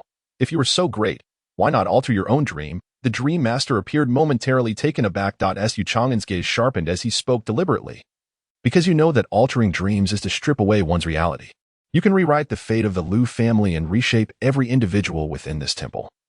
But you cannot change yourself, for you do not truly believe in dreams. You merely use dream-making as a guise to conceal your own greed. The expression of the dream master finally shifted slightly. Wu Ji looked at him and whispered, "Your true intention is not merely dream transactions, but to ensnare the entire capital within your dream?" The dream master fell silent for a moment before suddenly breaking into a gentle smile. He slowly raised his head, gazing at the horizon, and softly remarked, "Ah, you are still too young to." Xuan's expression shifted, his alertness heightened. In the next moment, the dream master slammed his palm down upon the altar in the center of the great hall. Boom! A terrifying aura erupted, causing the entire hall's space to collapse in an instant. Xuan's body plummeted, and darkness enveloped him. He had once again plunged into a dream. Boom! As darkness engulfed him, he suddenly opened his eyes. He found himself standing before a magnificent mansion, its vermilion doors gleaming, adorned with a golden plaque that boldly read, "Lu Mansion." Xuan narrowed his eyes, slowly turning his head to survey his surroundings. The streets were immaculate, bustling with pedestrians, and a faint scent of sandalwood wafted through the air. Vendors along the roadside eagerly called out their wares. Everything appeared just as it should in a normal capital. Yet, Xuan's intuition told him he was no longer in reality. He pinched his own hand fiercely. Ouch, it hurt. This was not an ordinary dream, but a meticulously crafted dreamscape created by the Dream Master. And he had now become a part of this world. He slowly squinted, a hint of a cold smile emerging in his eyes. "Dream Master, you wish for me to become lost within this dream?" He murmured softly, "But you likely do not know me well enough." Meanwhile, within the great hall of the Thousand Dreams Zen Temple, the Dream Master sat cross-legged, a translucent dream orb floating before him. Reflecting Xuan's figure, he murmured softly, "The boundaries between dreams and reality are not absolute. People living in reality suffer, struggle, and experience disappointment. Yet, if I can offer them a perfect dream, why should they not immerse themselves in it forever? The capital is rife with decay, with power-hungry officials, scheming aristocrats, and insatiably greedy merchants. What right do they have to dictate the fate of the common people? What this humble monk seeks is not an illusory dream, but a true realm of dreams. He slowly opened his eyes, his gaze deep and serene. Xuan, should you break the dream, it would prove you stronger than I. But if you fail, you shall remain forever in this beautiful world. Xuan stood before the Lu mansion, not rushing to enter, but instead crouching slowly to pick up a fallen dry leaf. He pinched the leaf, its texture indistinguishable from that of reality. He then raised his gaze to the clouds in the distant sky. There was no wind, but a slight smile crept upon Xuan's lips. And no matter how real a dream may seem, it still harbors flaws. He casually pulled out a piece of silver and approached a nearby candied hawthorn stall. Tossing the coin into the vendor's hand, the vendor's face lit up with a smile. Young master has a good eye. These candied hawthorns were freshly made this morning, both crispy and sweet. Would you like to try some? Xuan accepted the candied hawthorn, his eyes gleaming momentarily. What is your name? He asked casually. The vendor froze, his smile faltering. He opened his mouth, but found himself at a loss for words. Xuan smirked inwardly. Fake. This dream, though sculpted into a complete world, remained an illusion. The dream master's realm, though vast, could not genuinely endow all its inhabitants with self-awareness. Their memories and pasts were mere figments of imagination. This was the greatest flaw of the dream. Xuan tossed the candied hawthorn into his mouth, chewed thoughtfully, then sighed. Not bad. The vendor's body trembled slightly, as if freed from some form of control. His stiff smile returning. I'm glad you like it, young master. Xuan waved his hand dismissively and strolled leisurely towards the Lu mansion. He had now confirmed one thing. He could exploit the gaps within the dream to dismantle it from within. You wish for me to be immersed in the dream? Xuan squinted, a smirk playing at the corners of his mouth. Let us see whether your dream master, is more resilient or if my ability to shatter dreams is swifter. He picked up a small stone from the ground and casually tossed it towards the entrance of a nearby tea house. The stone struck the ground without a sound. This was a false construction of the dream. Changing his direction, he picked up another stone and threw it at an elderly passerby. Bang! The elderly man was struck by the stone, looking down in confusion before furrowing his brows and glancing around in irritation. This individual was a genuine victim of the dream's alteration. Xuan couldn't help but grin slightly. He had unraveled the structure of the dream, a realm of dreams. He scoffed, as long as he could awaken all the people here, the dream would inevitably collapse. He casually grabbed a handful of sunflower seeds from the roadside and hurled them into the crowd. Bang, bang, bang. As the seeds scattered, several pedestrians froze, bewildered expressions washing over their faces as they looked up. Xuan tossed them while nonchalantly saying, Hey, stop dreaming. Wake up. The word wake seemed to invoke some taboo within the dream, and all those struck trembled slightly, anguish etched on their faces. In the next moment, the entire street began to twist and distort. Boom! With a deafening roar, the entire street started to collapse chaotically. Xuan stood in place, leisurely clapping his hands, gazing up at the sky. The clouds began to flow backward, the once bustling capital gradually transforming into a fragmented illusion, akin to an ancient scroll being torn apart from the center. The voice of the dream weaver echoed throughout the entire dreamscape. How is it possible that you found the flaw so swiftly? Xuan chuckled softly, his tone leisurely. I did not seek the flaw. Rather, you provided me with far too many. He slowly raised his hand, his finger pointing towards the horizon. The greatest weakness of a dream is that it is not real, and I merely remind them to return to reality. Suddenly, Xuan's body jolted free from the dream, returning to the realm of reality. With a thunderous crash, the dream world collapsed, shattering like a broken mirror, countless reflections swirling into a tide of void-like darkness. Xuan's consciousness trembled violently as he abruptly opened his eyes. Reality had returned. All around him was chaos. The grand hall resembled the aftermath of a cataclysm. The Buddha statue had collapsed with a resounding crash, and the heavy scent of sandalwood filled the air, failing to mask the pervasive aura of utter decay. The azure stone floor was fissured, incense candles toppled haphazardly, and scattered scriptures danced in the night breeze. Akin to forsaken old dreams, Xuan gradually straightened himself, swiftly scanning his surroundings, his voice low. Did it succeed? He turned to face the center of the hall, where the dream weaver, who had been standing before the Buddha's seat, now sat with eyes tightly closed, his complexion as pale as parchment. Countless dream-eating demons frantically escaped his body. With each one that fled, his breath weakened, and his form grew increasingly emaciated, resembling a hollowed-out shell. His body trembled slightly, as if even standing had become a luxury. You have successfully shattered his dream control. Wu Ji approached slowly, his gaze complex as he regarded the dream weaver, his voice grave. Now, he is ensnared in the backlash of the dream.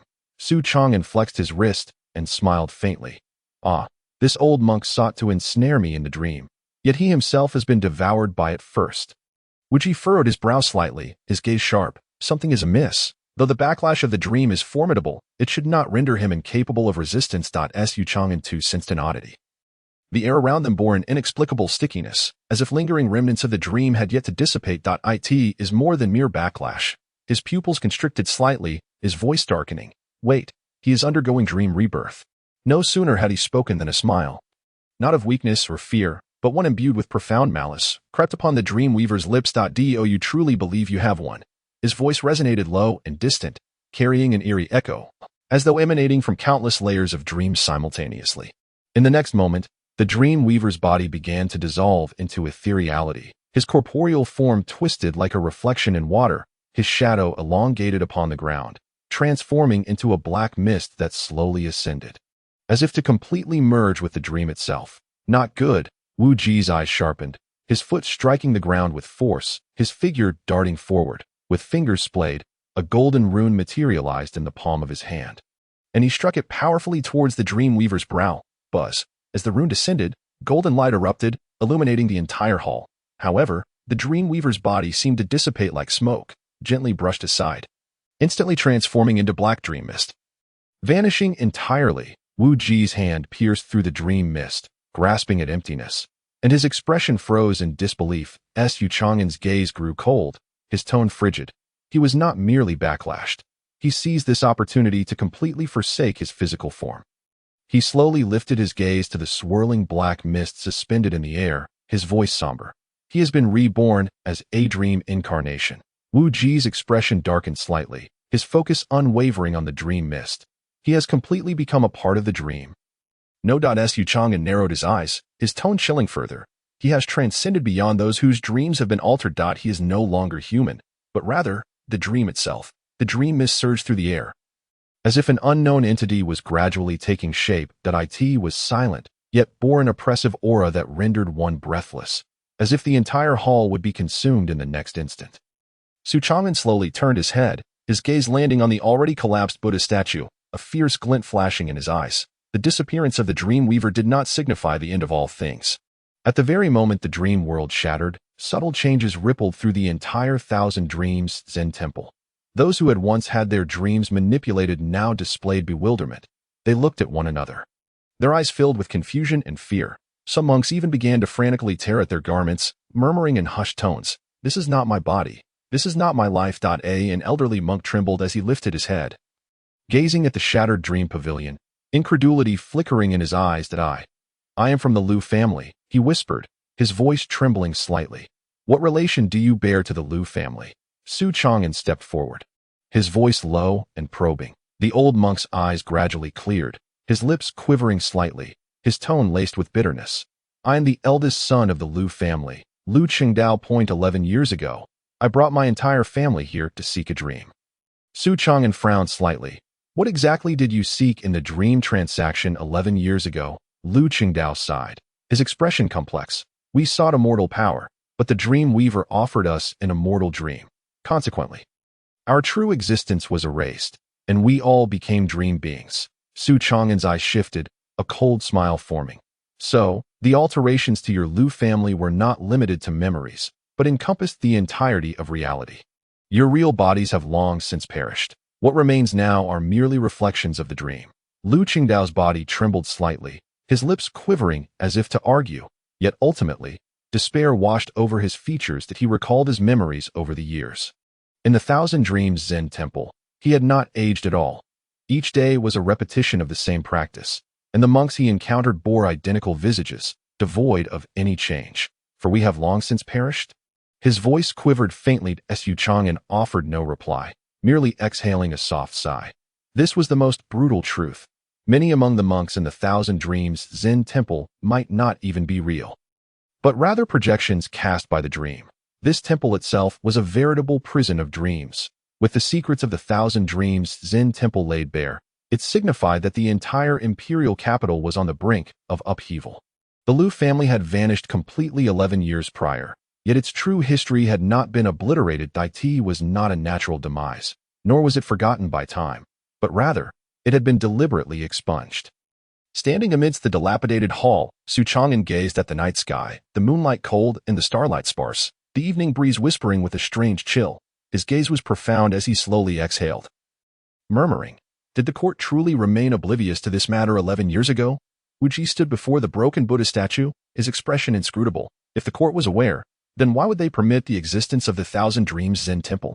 This question plunged the air into silence for a moment. Xuan narrowed his eyes, a slight smile gracing his lips. The court could not possibly be unaware that a family vanishing without a trace. A forbidden realm where dreams consumed reality. Surely, the court must have sensed something. Yet, the Thousand Dreams Zen temple continued to exist, and this dream transaction had persisted for over a decade. This matter is far more intricate than I had anticipated. He chuckled softly, turning his gaze to the collapsed Buddha statue, his expression growing colder. Though the dream weaver has escaped, his minions remain and will not relent. Wu Ji nodded slightly, his tone grave. His goal is to create a true realm of dreams.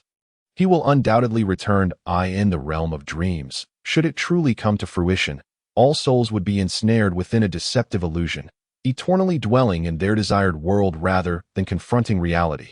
This is far more terrifying than ordinary malevolence. My leisure pursuits are once again to be delayed. Xuan rubbed his temples, weary, and sighed deeply. Yet, this matter is irrevocably intertwined with him. There is no escape. He relaxed his shoulders, gradually tightening his grip on the hilt of his blade. Turning to gaze at Wu Ji with an enigmatic smile. Now, it is time for us to settle accounts. Wu Ji's gaze flickered slightly as he observed him in silence. Xuan narrowed his eyes and spoke slowly. You speak eloquently of coincidence and happenstance. I arrived to disrupt the layout of the Thousand Dreams Zen Institute, and you just happen to possess dream forging techniques, and we together dismantle it. He paused momentarily, letting out a scoff. Alas, I am not one to place much faith in coincidence. So, Wu Ji inquired coolly. Xuan arched an eyebrow, his gaze sharp. Thus, should you not provide me with an explanation? Why are you here? How is it that you possess knowledge of dream forging? Why are you unfazed by the destruction of the Thousand Dreams Zen Institute? This series of inquiries was what he truly wished to pose. Wu Ji regarded him silently, pausing for a moment before gradually reaching out to remove his ghostly mask. The night breeze rustled, causing his dark robe to sway gently. Beneath the mask lay a strikingly handsome yet austere visage, his deep-set eyes revealing a long-concealed obsession. For you, Su benefactor, this is mere coincidence. However, for me, it is an inevitability. His voice was low and composed, yet it rippled through the air like a stone cast into a lake, stirring countless waves. Xuan's brow furrowed, an inkling of suspicion creeping into his mind. What do you mean? Wu Ji met his gaze and began to speak slowly. I am the youngest of the Liu family. 11 years ago, I was the only one who did not fall into a dream. Xuan's pupils contracted. The Liu family still had members alive? Wu Ji's lips curved slightly, tinged with a hint of bitterness, to be precise. They are alive in reality, yet they are akin to the dead. He inhaled deeply, his eyes tranquil. I was born without dreams, never having experienced slumber. Thus, when the dream descended upon the Liu family, everyone else succumbed. While I remained awake, I witnessed my father, brothers, and kin fall into the dreamscape, yet I could do nothing. Xuan fell silent for a moment and softly asked, did you not attempt to awaken them? Wu Ji's gaze trembled slightly, his tone hoarse. I could not rouse them. I tried every conceivable method, yet they were consumed by the dream, transformed into dream shadows. Their consciousness, souls, and existence no longer belonged to reality. And when I comprehended this, I was powerless. The air seemed to grow heavy for an instant, the surrounding ruins and dilapidated Buddha statues amplifying the night's oppressive atmosphere. Wu Ji continued, the Liu family is no more. And I too have perished. Thus, I fled to the Buddhist realm, from where I obtained a passage and returned to this place. Xuan fixed his gaze upon him, narrowing his eyes. You express yourself well. Yet I remain unconvinced. How can it be so coincidental? You return, I arrive, and events unfold. Wu Ji regarded him quietly, suddenly letting out a soft laugh. I mentioned that for you it is coincidence, yet for me, It is not that Xuan raised an eyebrow. His interest piqued. You have been awaiting me all along. Wu Ji nodded gently, his tone serene. Indeed. Why? Wu Ji lowered his gaze, his voice solemn and grave. Because my master informed me. Xuan's smile vanished instantly. Your master? Yes, Wu Ji replied slowly. The abbot Acin of the Rui Temple in the Buddhist realm. Acin? Xuan frowned. Does he know me? Wu Ji shook his head. He does not. Then how does he know I would come? Wu Ji stared deeply into his eyes, slowly articulating. He said that I would await a fated one, and that this individual would be the key to unraveling my family's destiny. Xuan's heart skipped a beat, his voice growing heavy. The fated one. A sudden chill coursed through his spine. He had crossed over from another world, indeed devoid of any ties to this realm. Yet how could a monk from 1,000 miles away know of his existence? Do not frighten me, he said, his scalp prickling. Am I marked with some inscription? Wu Ji regarded him calmly, responding flatly. Not at all. The monk has a connection to the Dharma and has attained the great Vajra realm. With the wisdom of the Buddha, he possesses insight and perception. I can discern the fates of ordinary people. However, your fate eludes my sight. Xuan was momentarily stunned. He had assumed this monk was merely an ordinary practitioner, but the great Vajra realm equated to the divine connection realm among humanity, a level akin to that of the head of the Demon Slayer division. This was not someone to be trifled with. Xuan released his grip on the hilt of his blade, his expression transforming into one of warmth, his tone gentle. That is reassuring. Once matters are settled, I shall take my leave. Wu Ji smiled faintly. Su benefactor, once I have resolved the issues here, I shall seek you out. Xuan's expression shifted slightly, nearly jumping up. Why do you still seek me? Wu Ji's countenance remained tranquil. My master instructed me that upon encountering you, I must follow you. Why? My master did not specify. Xuan mused. He has never been swayed by a monk's words. And today truly opens my eyes. The news of the destruction of the Thousand Dreams Zen Institute detonated like a bombshell, sending shockwaves through the various powers of the capital. One of the oldest Zen institutes in the capital. The Thousand Dreams Zen Institute was not merely a religious site, but also a sanctuary for many dignitary souls. Moreover, many had sought dreams there, now that the true nature of the institute was revealed. The so-called dream transactions thoroughly exposed, the elite of the capital were thrown into disarray. Were their dreams still safe? Were their memories genuine? Who truly was the dream-crossing master? In the imperial study of the royal palace, a clandestine dispute unfolded. The Thousand Dreams Zen Institute had existed for a century, not built in a day. Now that the Demon Slayer division had unilaterally destroyed the Dream Pavilion within the temple.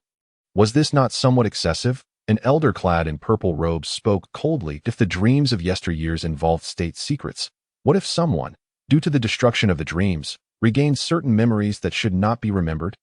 Another official added slowly. Inside the imperial study, the atmosphere suddenly chilled. Some matters, once brought to light, could never be concealed again. Meanwhile, within the Demon Slayer division, a heated discussion was also brewing in the conference hall of the External Affairs Division. Officials of all ranks gathered. The tension palpable. It is said that the dream-crossing master has not perished and may have entered a dream incarnation state. What does this imply? An officer clad in a black flying fish robe spoke gravely. It implies he could potentially manipulate dreams once more at any moment, even infiltrate the capital's elite directly. Another official remarked, his expression serious. Moreover, is there a deeper force behind the Thousand Dreams Zen Institute? A young officer hesitantly suggested, perhaps we should await further orders from the court. Orders. The Eastern Defender of the Demon Slayer Division, Feng Qingyi, scoffed, interrupting him. What do you think the court will do? Offer rewards or impose penalties? From today onward, the case of the Thousand Dreams Zen Institute is to be jointly overseen by our External Affairs Division. Is that understood? Understood. Meanwhile, Xuan was blissfully unaware of these conspiracies and conflicts. Leisurely seated in his small courtyard, examining the sword manual in his hands. As night descended, the cold wind swept through the courtyard, the bamboo leaves rustling softly. Xuan stood in the courtyard, gripping his long blade. Taking a deep breath, the night-walking blade technique, while not heavy with killing intent, seeks speed and precision. He murmured softly, lifting his wrist slightly, the blade glinting with a chilling brilliance. The first move, shadow kill. The blade flashed like a shadow, swift as the wind, cutting through the air with a silent descent of fallen leaves. The second move, wandering dragon. His figure flickered, the blade's light forming an arc, carried by the wind. Enigmatic and unpredictable. The third move, night blade's sealing throat. the blade vanished, leaving only an afterimage that swept past, and in that fleeting instant, the target lay lifeless, standing beside him. Su Yihan observed silently, his fingers gently swirling the wine glass. His expression placid. As Su Chang'an sheathed his blade, Su Yihan leisurely remarked, "Your speed is insufficient. The intent of the blade is too light." Su Chang'an raised an eyebrow, retorting, "I just practiced. Do you expect me to possess your blade intent?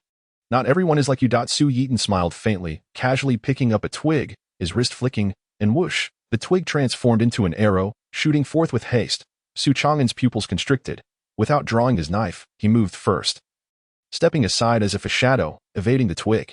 Yet, in the next moment, Su Yihan flipped his hand. A second twig was launched, faster and more accurate, aimed directly at Su Chang'an's throat. "This time, let's see how you evade." Su Chang'an's gaze darkened, his left foot pivoted, and without unsheathing his blade, he merely flicked the sheath. Clang! The twig was deflected, embedding itself in a wooden pillar behind him, unmoving. Su Yihan's curiosity about him deepened, and he chuckled lightly. "You indeed harbor secrets." Su Chang'an lazily sheathed his long knife, shrugging, "I am not hiding, but rather being cautious. After all, a master must learn to be discreet." Is that so? Su Yihan regarded him meaningfully. "Unfortunately, your discretion is not particularly successful." Su Chang'an stroked his chin, sighing, "I've done my best. Primarily, it's your overly serious nature." Su Yihan chose not to pursue further inquiries, instead sitting back on the stone steps, leisurely sipping his wine, casually commenting, "Your progress is quite rapid. You hardly resemble a novice." Su Chang'an smiled, tapping the ground with his sheath. "Because I possess great talent." Su Yihan narrowed his eyes slightly. "Your movements do not conform to the style of the Six Gates." Su Chang'an raised an eyebrow. "Because I am a free spirit?" Su Yihan fell silent, watching him with a gaze as profound as a chasm. Su Chang'an felt a bit unnerved under his scrutiny, clearing his throat to shift the topic. "By the way, when did you start drinking my wine?" Su Yihan poured himself a cup, leisurely responding, "The wine is delightful, but the person, not so much." Su Chang'an was momentarily at a loss for words. However, he understood that Su Yihan had begun to harbor suspicions about him. Yet, suspicion or not, he would not uncover the truth, for even Su Chang'an himself had not fully grasped it. He absent-mindedly wiped the blade, his gaze drifting into the night, his thoughts wandering. The Su family's divine blade technique was no ordinary martial skill.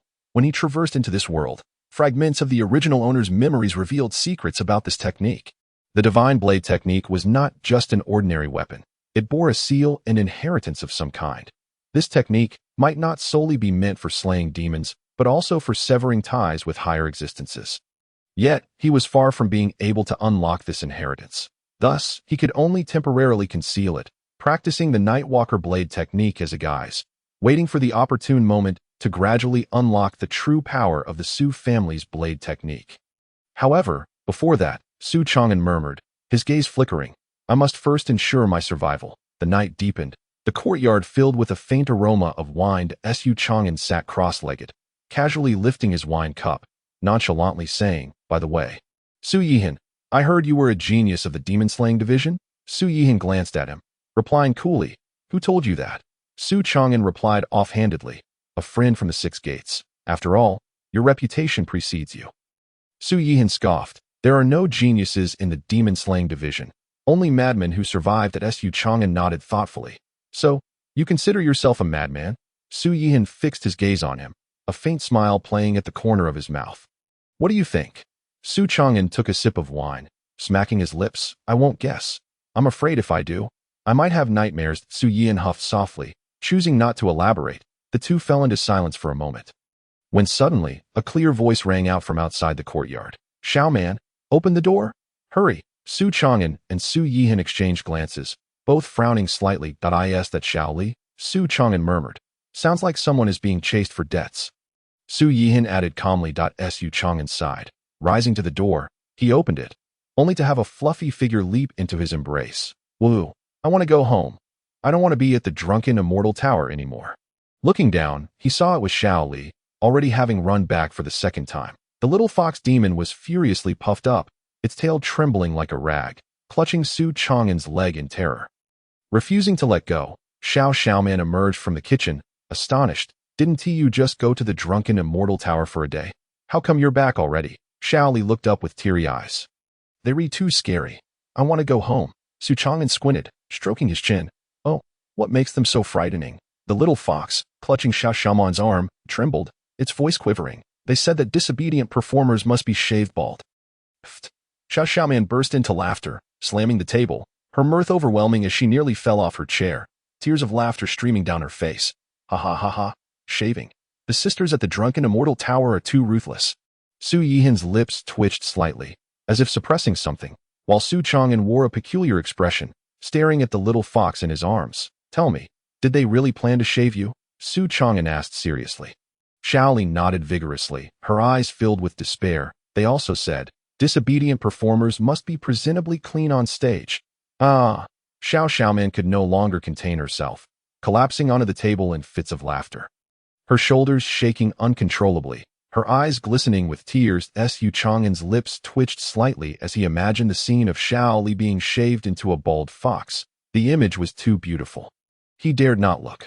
All right then, Su Chang'an sighed deeply, his expression one of resignation. Since you willingly returned, you may stay today. As soon as the words left his mouth, Xiao Xiaoman's laughter ceased abruptly, her eyes sparkling with excitement.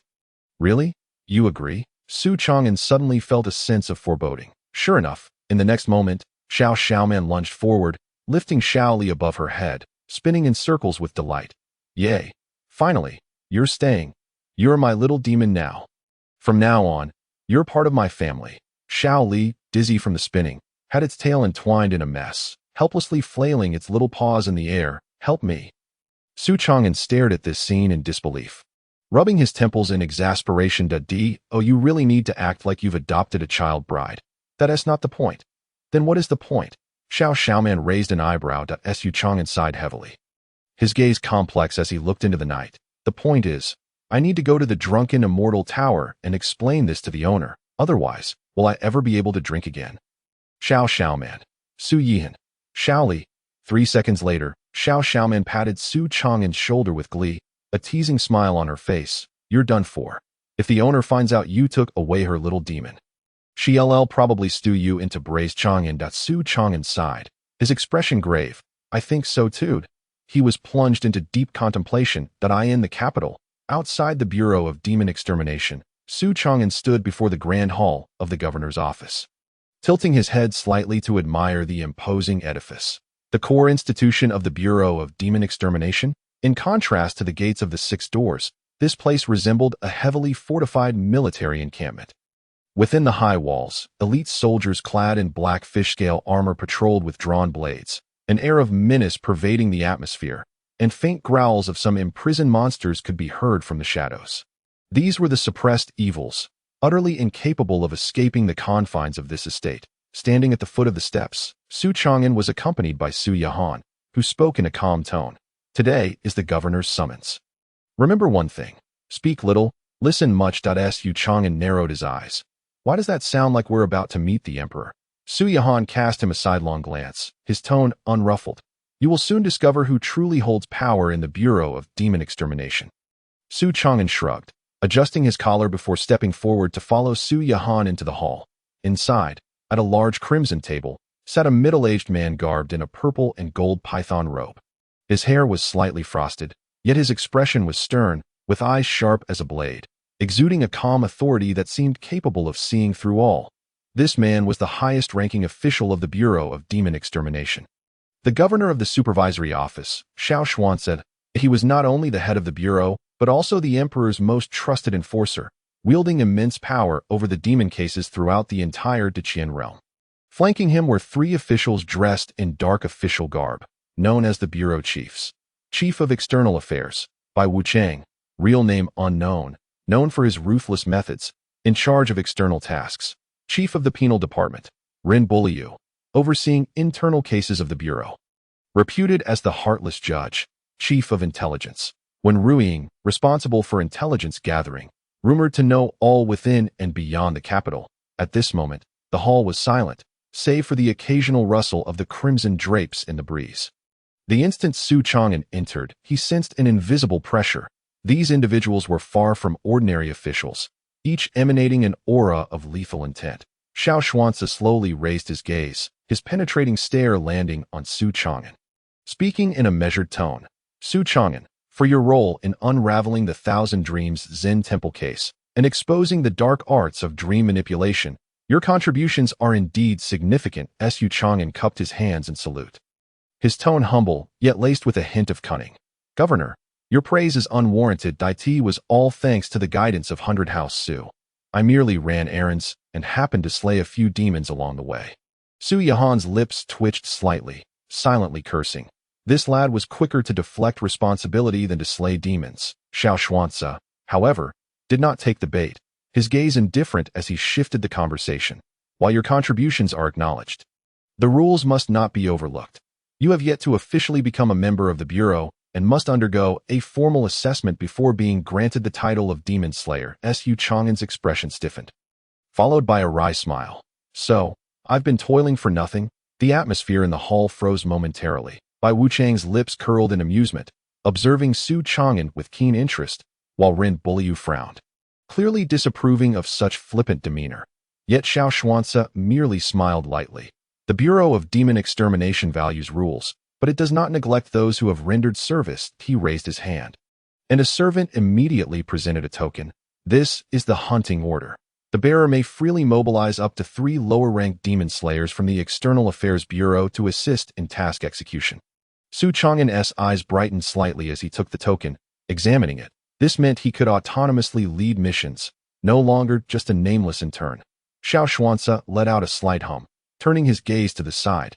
"Chief Feng, you shall arrange his assessment task." Feng Qingyi stepped forward, her gaze as cold as frost, glancing at Xuan. "Follow me." Once outside the hall, Feng Qingyi halted, turning her back to Xuan, her voice icy as steel. "Xuan, you performed commendably in the Dream Eater case and have earned the qualification for formal assessment as a demon slayer." Just as Xuan exhaled in relief, Feng Qingyi spun around to fix him with a piercing stare. "Your assessment task has only 2 requirements." She raised 2 slender fingers. "First, go to the ghost market and participate in a gambling match." Xuan was taken aback, his lips twitching. "Wait, a gambling match?" Feng Qingyi ignored his surprise and continued. "Second, return alive." But Xuan stood there, utterly petrified. "Are the assessments always this creative?" He hesitated before speaking. "Chief, I feel we might have a misunderstanding regarding the term assessment. Shouldn't it involve trials, combat, or solving cases? How does gambling in the ghost market qualify as an assessment for a demon slayer?"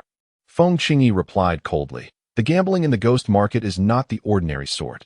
There, one bets not only gold and jewels, but also lifespan, souls, fortunes, and even fate." Her gaze was profound, her tone devoid of emotion.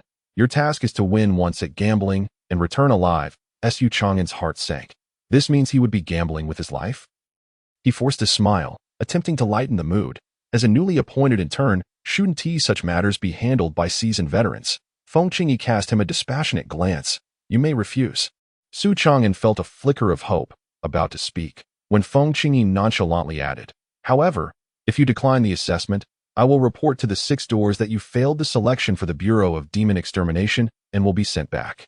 Xuan's expression softened. Returning to the 6 doors doesn't sound too bad. At least it's safe. Feng Qingyi smiled slightly, her tone chillingly serene. "Then the old captain of the 6 doors will assign you to guard Xuan City for a decade." Xuan's smile froze instantly. He stared for 2 seconds, then gasped. "You mean to say, Xuan City?" Feng Qingyi glanced at him, her tone calm.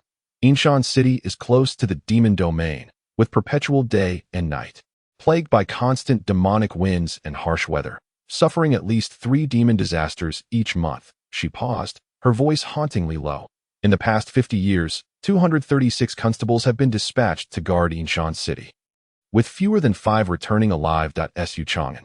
He abruptly turned to Xuan, his complexion pale. "She's just trying to scare me, right?" Xuan pondered for a moment, his tone unperturbed. "No. She's likely not scaring you." Xuan. "Is this woman a devil?" He frantically weighed his options. Point 1 was to gamble in the ghost market, with the chance of returning alive. The other was to be sent to Xuan City.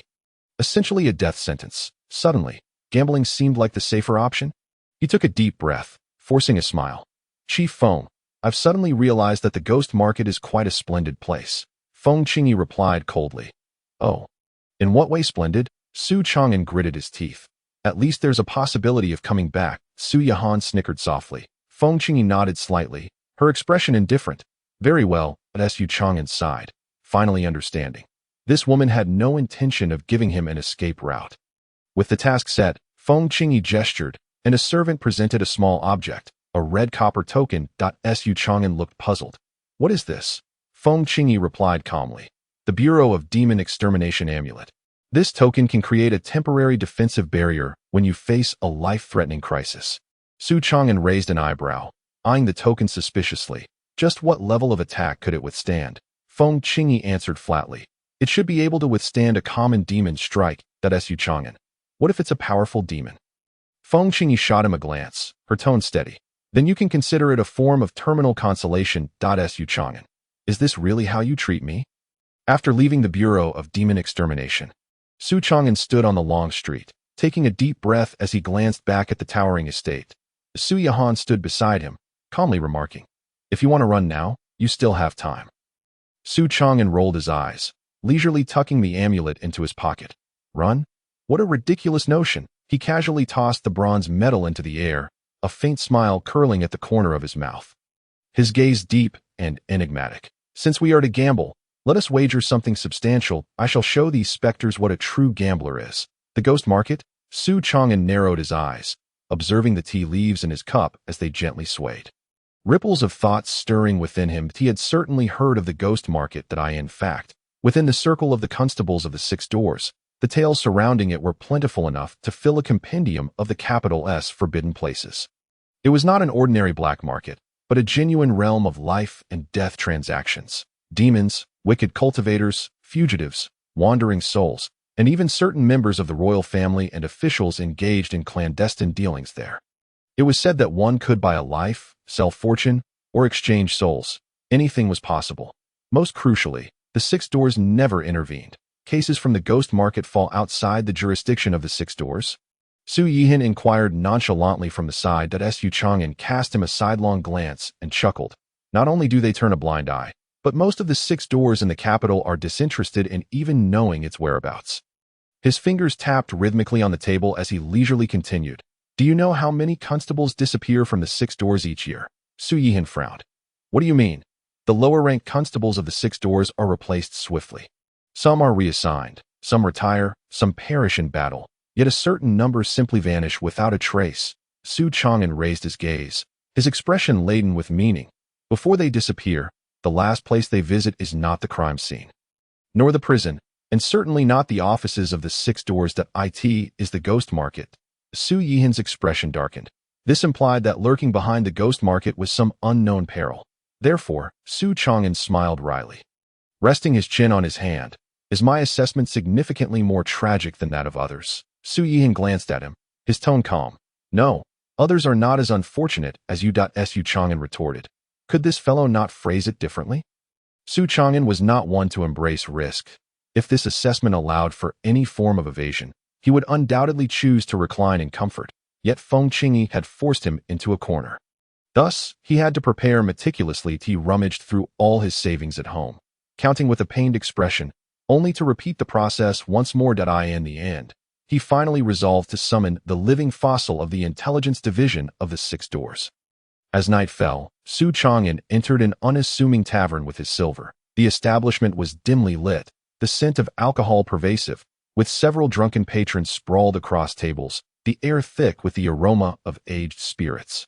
His gaze swept the room, heading straight for the corner where Old Constable he Saturday clad in wrinkled constable robes. Old Constable, he held a cup in one hand and pinched a copper coin in the other. Muttering, fate is uncertain, fortune is fair. Today is suited for drinking, not for lending. Bah, who the hell wrote that in? Su Chang'an approached the table, pulled out a chair, and rapped on the surface. He Xingu. The old man lifted his eyelids, casting a glance at him, then grinned broadly. Well, if it isn't Su Lad. He Xingu, whose real name was Hien, was the most senior constable in the Six Doors. One of the only two lower-ranked constables to have survived beyond 30 years. The other had retired to his hometown long ago.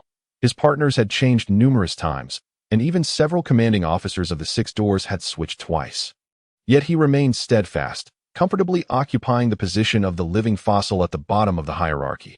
Rumor had it that he never exerted himself and never charged to the forefront.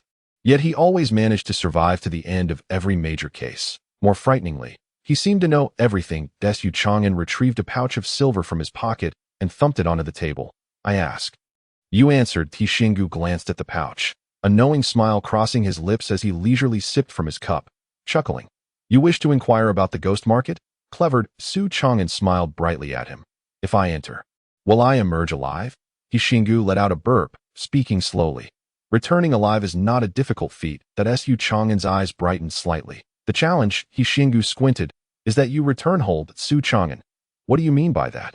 Throughout the evening, Xuan persistently sought to intoxicate old He, extracting snippets of information about the ghost market from him. The ghost market only opened 3 days each month, its entrance unpredictable, but generally located in the distant corners of the capital.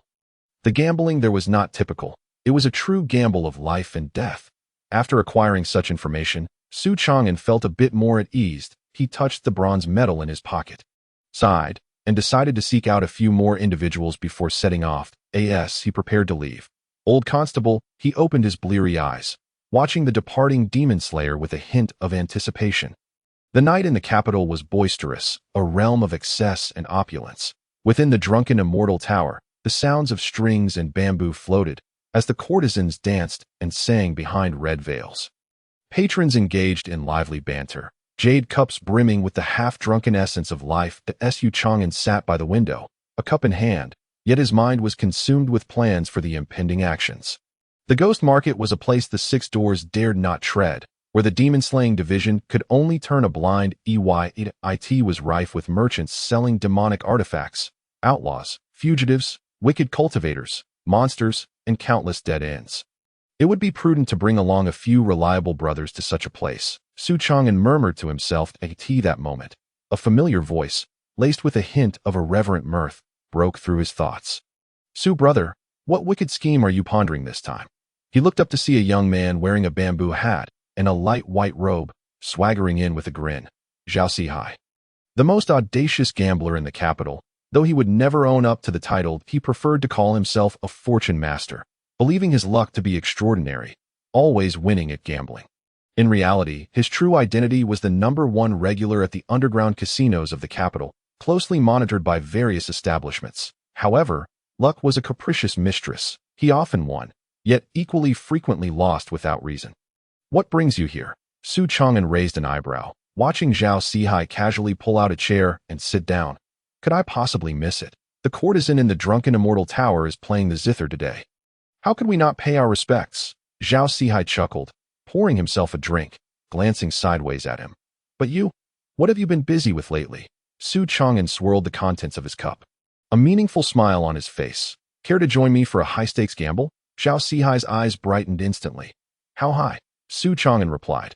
The kind where lives are at stake. Zhao Sihai's cup faltered momentarily, his smile slowly fading. Then he slammed his hand on the table, bursting into laughter. Gambling with lives? Excellent. I've wagered everything in my life, but never my life itself. This time, we're going big, Xuan asked. Aren't you going to ask where we are gambling? Zhao Sihai, pouring more wine, casually remarked. Anywhere is fine. After all, my luck is invincible. I was born to win. Xuan silently scoffed. Your winning streak is impressive, but I've yet to see you lose less when you do. Nevertheless, Zhao Sihai's willingness to join meant Xuan had one less person to persuade. Just as he contemplated recruiting another companion, another familiar voice chimed in nearby. Qian Yudao, the most miserly man in the capital. If Zhao Sihai was the most reckless gambler, then Qian Yudao was the epitome of stinginess. A businessman. He was obsessively frugal, so much so that he would pick at others' leftovers during meals. That he served as the accountant for a major trading house in the capital, his abacus clicking incessantly, even picking up fallen coins to clean them before use. Most importantly, he harbored an almost religious obsession with the pursuit of wealth. That I heard the words gamble with lives. A lean young man in a green robe approached, his sharp gaze fixed on Xuan. Xuan couldn't help but twitch his lips. Your hearing is quite sharp. Of course. Qian Yudao snapped his fingers, his eyes narrowing slightly. You two are planning to gamble with your lives? Zhao Sihai nodded enthusiastically. Indeed, how could we miss the gamble proposed by Su brother? Qian Yudao fixed his gaze on Xuan, pondering for a couple of seconds before suddenly inquiring, "What is the wager?" Su Chang'an responded, "Huh?" I said, "What is the wager?" Qian Yudao reiterated earnestly, "Since we're wagering our lives, we cannot gamble without stakes, can we? If you win, what do you stand to gain? I must assess the risks involved." Su Chang'an thought to himself, what a uniquely unconventional line of thinking. Upon hearing this, Zhao Sihai burst into laughter, exclaiming, "Ha! This is undoubtedly the stingiest person in the capital, to gamble with one's life. And the first reaction is, can we make a profit?" Qian Yudao rolled his eyes, replying, "And why not? Do you think I'm foolish?" With a huff, he settled down, took a sip of tea, and leisurely remarked, "However, on another note, I find myself rather idle lately. Since you all intend to venture into the ghost market, I might as well accompany you for a look." Su Chang'an studied him, and, with a knowing look, asked, "Are you sure you aren't just looking to profit?" Qian Yudao confidently declared, "I am indeed looking to profit." Su Chang'an retorted, "Is it wise to take a friend like you into the ghost market? What if the proprietor decides to end your life?" As the night deepened, Su Chang'an found some comfort in the presence of Zhao Sihai and Qian Yudao. To navigate a gambling game, one needs both audacity and caution. Zhao Sihai's peculiar luck and Qian Yudao's meticulous calculations would complement each other perfectly. This journey into the ghost market should not end in significant loss. "Very well," Su Chang'an said, taking a sip of his drink. "Tomorrow night, we shall meet at the entrance to the ghost market." Zhao Sihai, filled with excitement, clenched his fist and exclaimed, "I can hardly wait. I feel my fortune is about to ignite." Qian Yudao adjusted his abacus and calmly stated, "I will first survey the surroundings tomorrow, that if it truly promises profit, I will then decide whether to participate." Su Chang'an rubbed his temples, feeling that his friends were increasingly unreliable. Yet, he had no other options left. The gates to the ghost market would open tomorrow night. The night in the capital was shrouded in ominous clouds, obscuring even the moonlight. Shortly after midnight, an invisible door quietly swung open. In a particularly secluded alley of the capital, black mist swirled, and a colossal archway materialized out of thin air, inscribed with the words "Ghost Market." That moment, the atmosphere around them thickened. Each breath felt heavy, as a chilling aura permeated the air. This the ghost market. Zhao Sihai swallowed hard, his eyes wide with astonishment as he beheld the scene before him. Qian Yudao's gaze flickered slightly, stroking his chin in contemplation. "If I could establish a pawnshop here, what interest rates would be appropriate?" Su Chang'an inhaled deeply, gazing at the profound entrance, a faint smile gracing his lips. "Since we are here, we might as well explore this legendary forbidden land and see what it truly holds." "Let us go," he uttered softly, stepping forward. The next moment, the world transformed dramatically. As the three entered the ghost market, the entire realm shifted in hue. The previously dark and lifeless alleys suddenly burst into vibrant colors. Lanterns floated in midair, each resembling a ghostly head alight with eerie flames, grinning to reveal their bone-white teeth, emitting low chuckles. The streets were lined with shops, selling goods entirely unlike anything found in the human realm.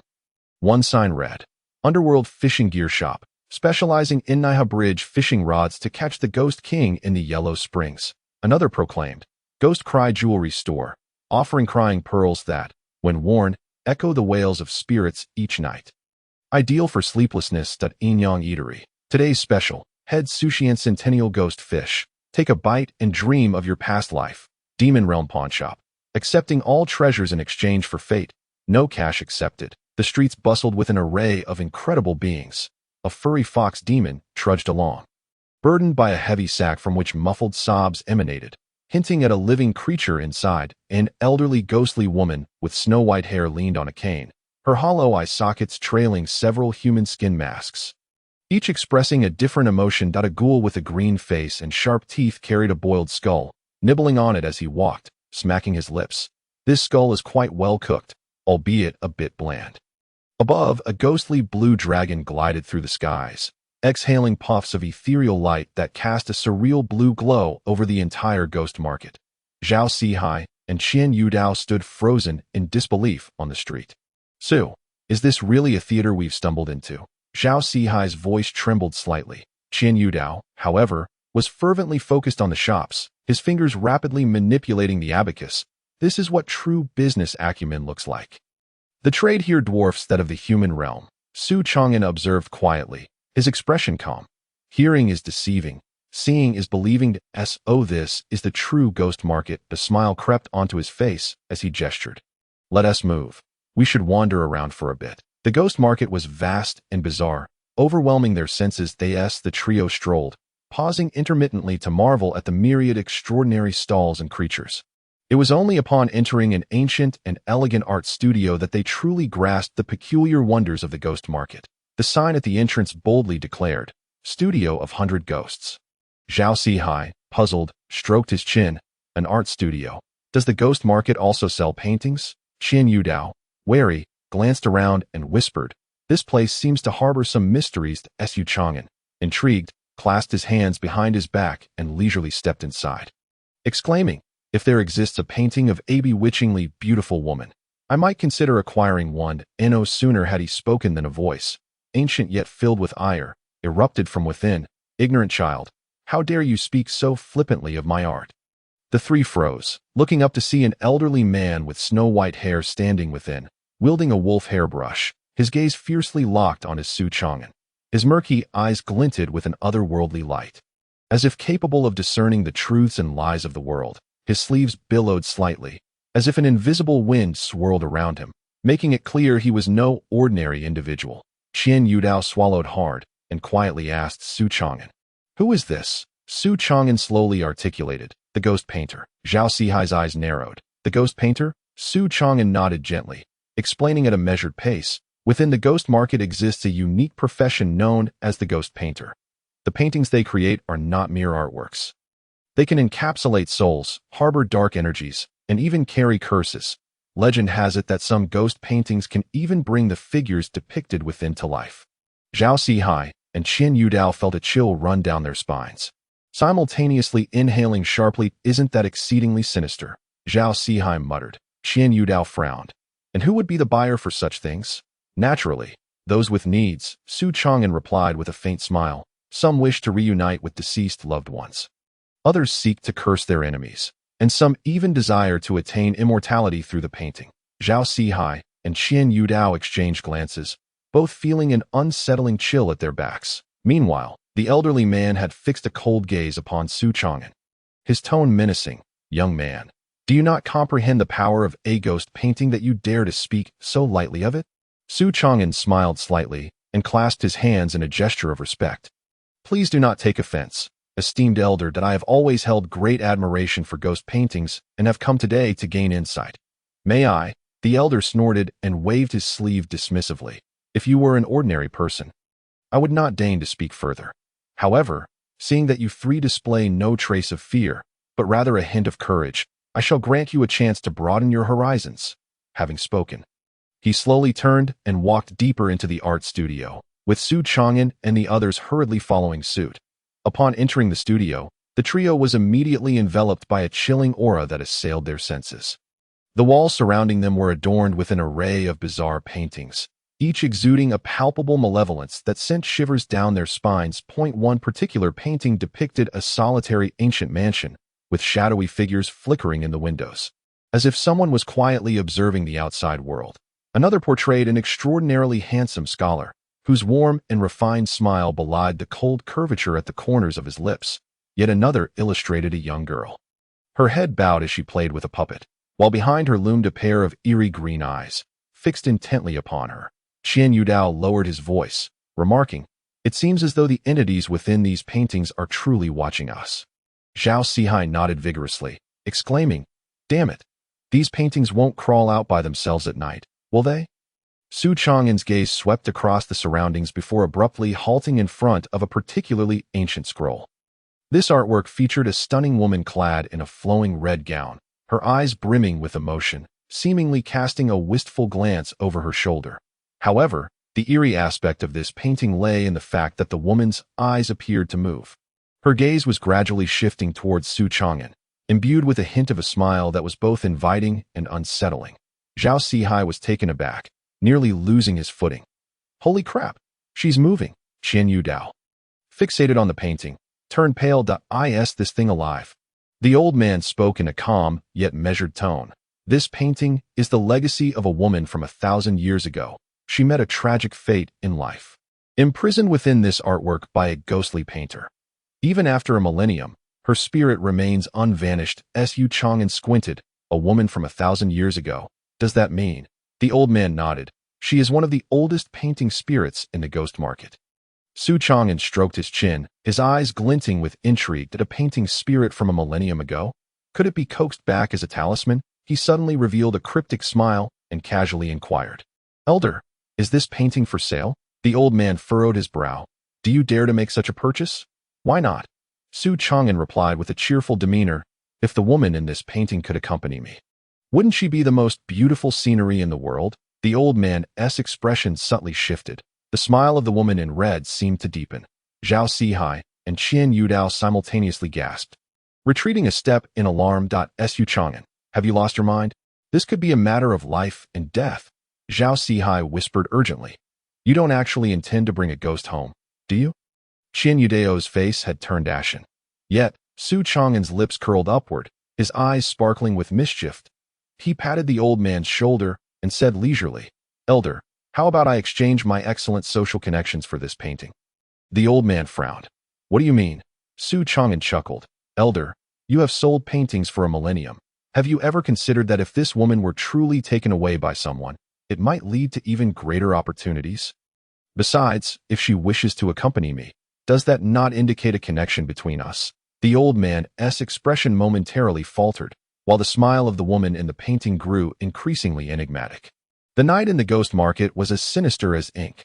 Flickering blue, ghostly flames illuminated the narrow alley, casting eerie and foreboding shadows upon the walls, reminiscent of countless souls struggling in torment. Deep within the 100-ghost painting studio, a dim, ancient lantern flickered uncertainly to Xuan.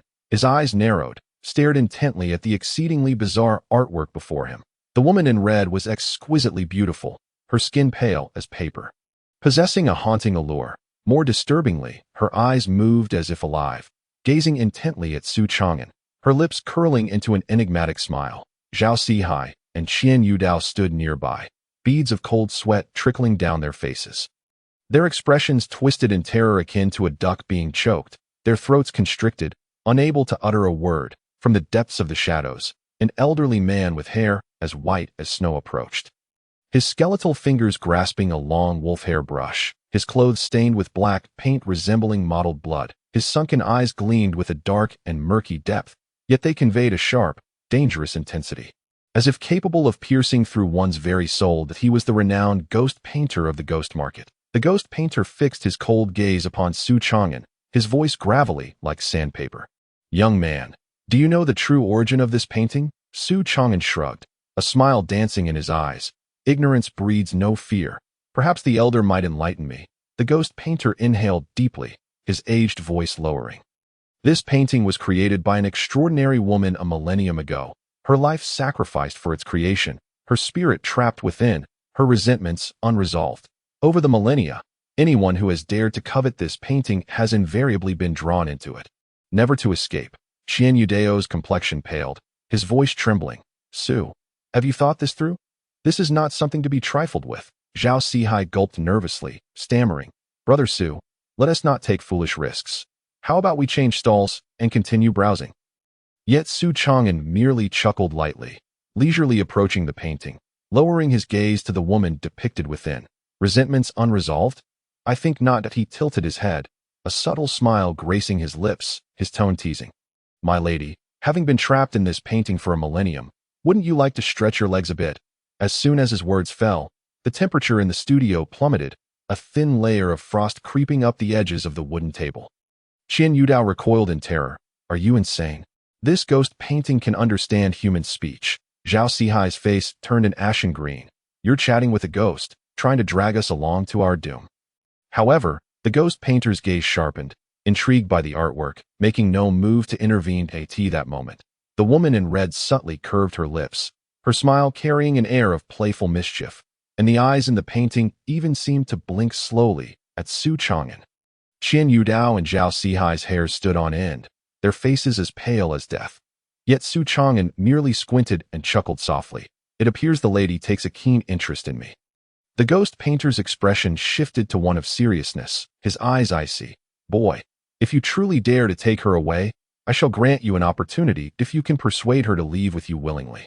The painting shall be yours. However, should you fail, you too must remain, becoming a part of her artwork. Qian Yudeo's complexion turned ghostly pale, his voice quivering. Su Chang'an, are you out of your mind? This is a gamble with your life. Zhao Sihai's face was a mask of terror. Brother Su, don't endanger yourself. Yet Su Chang'an remained unfazed, slowly raising his hand to point at the woman in the painting, speaking casually. My lady, I noticed your finger moved just now. Zhao Sihai nearly fainted from fear. Don't scare me. She can still move. The ghost painter was momentarily taken aback, his eyes fixating on the painting. The next moment, the woman in red slowly lifted a delicate finger, gently placing it against her lips in a shushing gesture. Zhao Sihai gasped, almost losing his mind. Qian Yudao, trembling, shrank into the corner. The ghost painter's expression shifted dramatically, a flicker of astonishment crossing his features. Su Chang'an smiled slightly, his eyes glinting with sharpness. He had long discerned the truth. This painting was far more than a mere lifeless object. The woman within retained her awareness, and even bore a faint semblance of autonomy. He stepped closer, whispering with a playful tone, My lady, after a millennium of solitude, since you can comprehend my words, surely you've longed to leave. The woman in the painting paused momentarily, and then a beguiling and eerie smile slowly graced her lips. The canvas quivered slightly, and in the next instant, she extended a hand, her fingertips as pale as ice and snow, piercing through the canvas towards Su Chang'an's fingertips. Zhao Sihai shrieked, collapsing to the ground. She is coming out. Qian Yudao was utterly bewildered, trembling uncontrollably. Su Chang'an, you madman, what have you done? The ghost painter stood frozen in shock, his pupils constricting in disbelief as he stared at the woman in the painting. Yet Su Chang'an remained composed, even finding time to smile as he said, Elder, it seems I have won this wager. His words echoed in the air. The woman's icy fingertips brushed against his own, an overwhelming chill flooding through him. Yet he maintained his smile. From this moment forth, you shall be mine. Su Chang'an's voice was gentle, yet it carried an undeniable air of authority.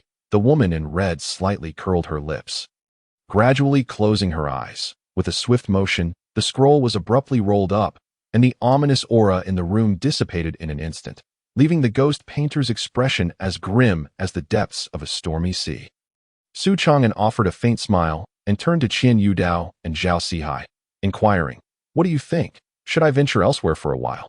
Zhao Sihai and Qian Yudao jolted back to reality, their faces etched with terror and astonishment.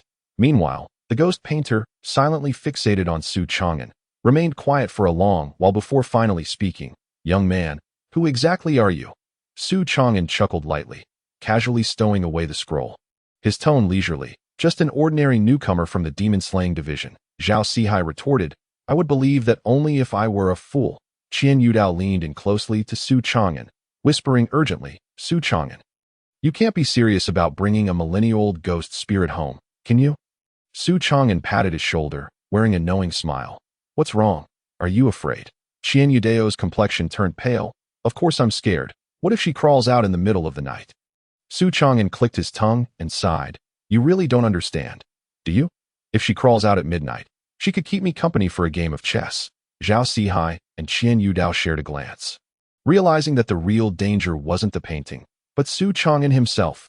In the depths of the ghost market, under the cold moonlight, eerie blue ghost flames danced like phantoms, elongating shadows and enveloping the atmosphere in an uncanny essence.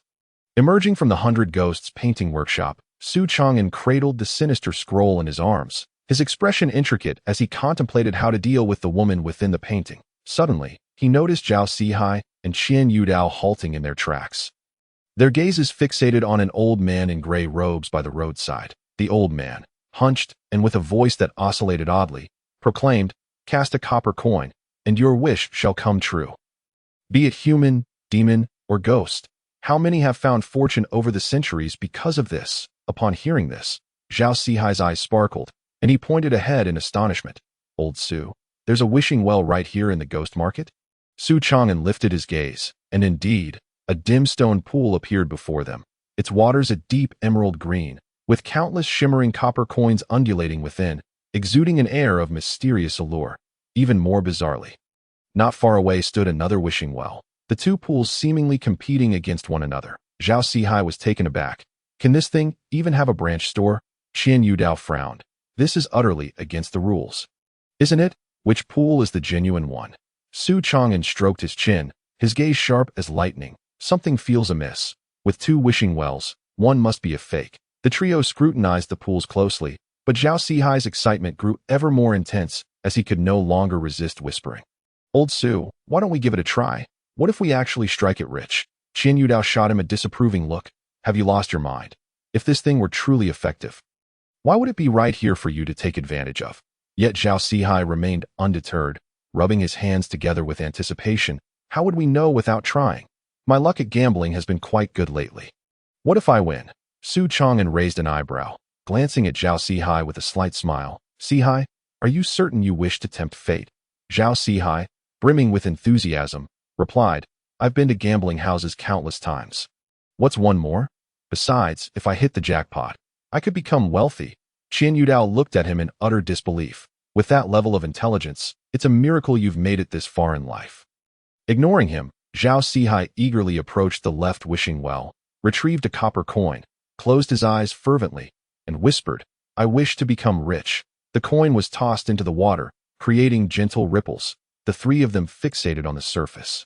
And after a few seconds, a golden glow suddenly emanated from the bottom of the pool, as a resplendent golden ingot slowly began to surface. Zhao Sihai's eyes sparkled with excitement, trembling with anticipation. It's real. I'm rich. He quickly reached out to grasp it, but the moment his fingers brushed against the golden ingot, it vanished without a trace, replaced by a horrifying visage that erupted from the water. The gray-robed old man's half-formed body emerged from the depths, his face wrinkled like bark, revealing menacing fangs as he spoke ominously. The wish has been granted. The copper coin has been collected, but should the wish not come to fruition, your lifespan will belong to me. Zhao Sihai's face turned ashen, stumbling backward in fright. What the heck? Old Su, help! Qian Yudao quickly retreated 3 steps, cursing, I told you this ghostly thing was unreliable. Su Chang'an remained composed, his gaze steadily fixed on the old monster as he calmly inquired, May I ask, esteemed elder, who set the rules for this wishing well? The old monster sneered, locking eyes with Su Chang'an. Naturally, it was I. Su Chang'an nodded thoughtfully. In that case, Sihai made his wish according to your rules. Why then, if the wish remains unfulfilled, must you claim a lifespan? The old monster chuckled sinisterly. Wishes depend on fate. If fate is lacking, it is merely his misfortune. A faint smile crept across Su Chang'an's lips as he suddenly interjected. So, if a wish can be logically constructed, you are able to fulfill it. The old monster paused momentarily, then grinned wickedly. That is indeed the case. Su Chang'an narrowed his eyes and casually retrieved a copper coin from his pocket, tossing it into the water with a splash. His voice rang clear. Then I wish to take control of the rules of this wishing well. As the words fell, the water in the pool stilled abruptly, and the old monster's expression froze in shock, the atmosphere turning icy. The old monster seethed. Are you attempting to deceive me? Su Chang'an shrugged innocently. I am merely adhering to your rules. Cast a copper coin to exchange for a wish, correct? The old monster's forehead bulged with veins. Su Chang'an continued leisurely. If you claim this wish is invalid, it implies that your wishing well lacks the ability to fulfill wishes. What then do you call the golden ingot you previously deceived us with? Does it not indicate that your wishing well is, in fact, a scam? A profound silence enveloped the scene for 3 seconds. Zhao Sihai suddenly slapped his thigh, exclaiming, Old Su is brilliant. He's got that old monster ensnared in his own trap. Qian Yudao couldn't help but chuckle. He is either obligated to fulfill the wish, or he admits he is a fraud. That ghostly elder is in quite the predicament. The old monster's face shifted from green to white, his teeth grinding in frustration. This young man was nothing short of a devil. This was not a wish. It was outright robbery. The rules of the wishing well had to be self-consistent. If he now admitted that the wishing well couldn't fulfill wishes, it would be tantamount to publicly acknowledging himself as a thorough fraud. At that point, the entire ghost market would know he was a charlatan, and how could he continue deceiving others? But if he truly allowed Su Chang'an to control the rules, it would spell his complete ruin. The old monster's face darkened, his fury palpable. Su Chang'an gazed at him with a smile. Shouldn't you hurry to fulfill the wish? The old monster, trembling with rage, finally gritted his teeth. and traced a blood-red symbol in the air. His voice grave. From this day forth, you have one chance to control the wishing well, but it is only valid today. After that, it will be void. Xuan raised an eyebrow, a triumphant smile curling at the corners of his mouth. Thank you, esteemed elder. In the next moment, before everyone, he picked up a copper coin and tossed it into the pool with a resounding splash. I wish for your lifespan to belong to me. The old monster's pupils dilated, his hair standing on end as he recoiled in terror, his face paling instantly. You bastard. Xuan shrugged, feigning innocence. If the wish fails, does that mean your lifespan should be transferred to me? Zhao Sihai and Qian Yudao could no longer contain their laughter, collapsing to the ground in hysterics. Old Su, have you lost your mind? Qian Yudao laughed so hard he could hardly stand. Ah, this is even more ruthless than a debt collector at a gambling house. Zhao Sihai pounded the table in glee. The old monster's lips twitched with rage, and he finally roared, Get lost, all of you. Get out of my sight. With that, he turned and fled, terrified that Xuan might concoct yet another devilish scheme. Hey, don't run. Let us chat, Xuan called out cheerfully. Chat my foot. The old monster's voice echoed from a distance of 100 meters. The wishing well instantly fell silent, becoming a stagnant pool devoid of any spirit. TSK, it seems this fraud has truly fled. Xuan let out a light laugh, casually retrieving a handful of copper coins from the bottom of the pool and tucking them into his pocket. With everyone else having fled, shall we consider these coins as our spiritual compensation? Qian Yudao winced, his expression a mix of confusion and concern. Are you truly unafraid of being ostracized by the ghost market? Zhao Sihai waved his hand dismissively. What do you mean by robbery? This is clearly a trophy. The three exchanged knowing smiles before turning to leave the abandoned wishing well. The moonlight glimmered brightly, and the ethereal blue ghost flames gradually dissipated, revealing another wishing well before them. This pool was in stark contrast to the previous one. Its water was crystal clear, devoid of any sinister aura, sparkling with the light of countless stars, as if the Milky Way had cascaded into it, emanating an aura of purity and mystery that inspired awe. Standing at the edge of the pool, Qian Yudao gazed at the multitude of copper coins, his eyes filled with a tumult of emotions, conflict and greed. His fingers fidgeted in his pocket, as if he were caught in a fierce internal struggle. Xuan glanced at him and teased, Brother Qian, what's the matter? Aren't you tempted to try your luck this time? After a long hesitation, Qian Yudao finally steeled himself, producing a copper coin he had just picked up. Gritting his teeth as he declared, Since this coin was found for free, what harm could there be in giving it a try? I wish for countless treasures of gold and silver to fill my family's treasury. He tossed the coin into the pool, creating a faint ripple. Several seconds passed, yet the pool remained eerily still, showing no sign of change. Qian Yudao stared in disbelief, quickly growing frustrated as he banged on the edge of the pool, exclaiming, Hey, why is there no response this time? Could it be another trickster? Suddenly, a furry little head popped out from the edge of the pool. A tiny nine-tailed spirit leaped forth, its bright eyes glistening with defiance as it proclaimed, Human, your wish was flawed from the outset. How could the pool possibly grant it? Qian Yudao, indignant, retorted, What flaw? That wish is perfectly reasonable. The little spirit rolled its eyes, adopting a tone far too mature for its size. A wishing well does not directly bestow gold and silver. That's the work of thieves. This pool can only guide you on how to obtain what you desire. Qian Yudao widened his eyes in confusion. What do you mean? The spirit flicked its 9 fluffy tails in impatience. Simply put, you must rely on your own efforts. If you wish to be wealthy, you must earn it yourself, rather than waiting for fortunes to fall from the sky. Xuan and Zhao Sihai erupted into laughter, clutching their sides. Qian Yudao's complexion shifted from pale to green, then to red, as he stood there, his expression a complex mix of emotions. Xuan patted his shoulder, teasing, Brother Qian, it seems you've learned a lesson this time? There are no free treasures in this world. To attain what you want, you must fight for it with your own hands. Qian Yudao gritted his teeth. I thought I could get something for nothing this time. The little spirit huffed, pouting. With that kind of thinking, it's no wonder you were deceived. Don't expect to gain without effort. Qian Yudao sighed heavily, resigned to his fate. All right. I suppose this time I've been had. Xuan smiled slightly, reaching out to ruffle the little spirit's head. Thank you, little one.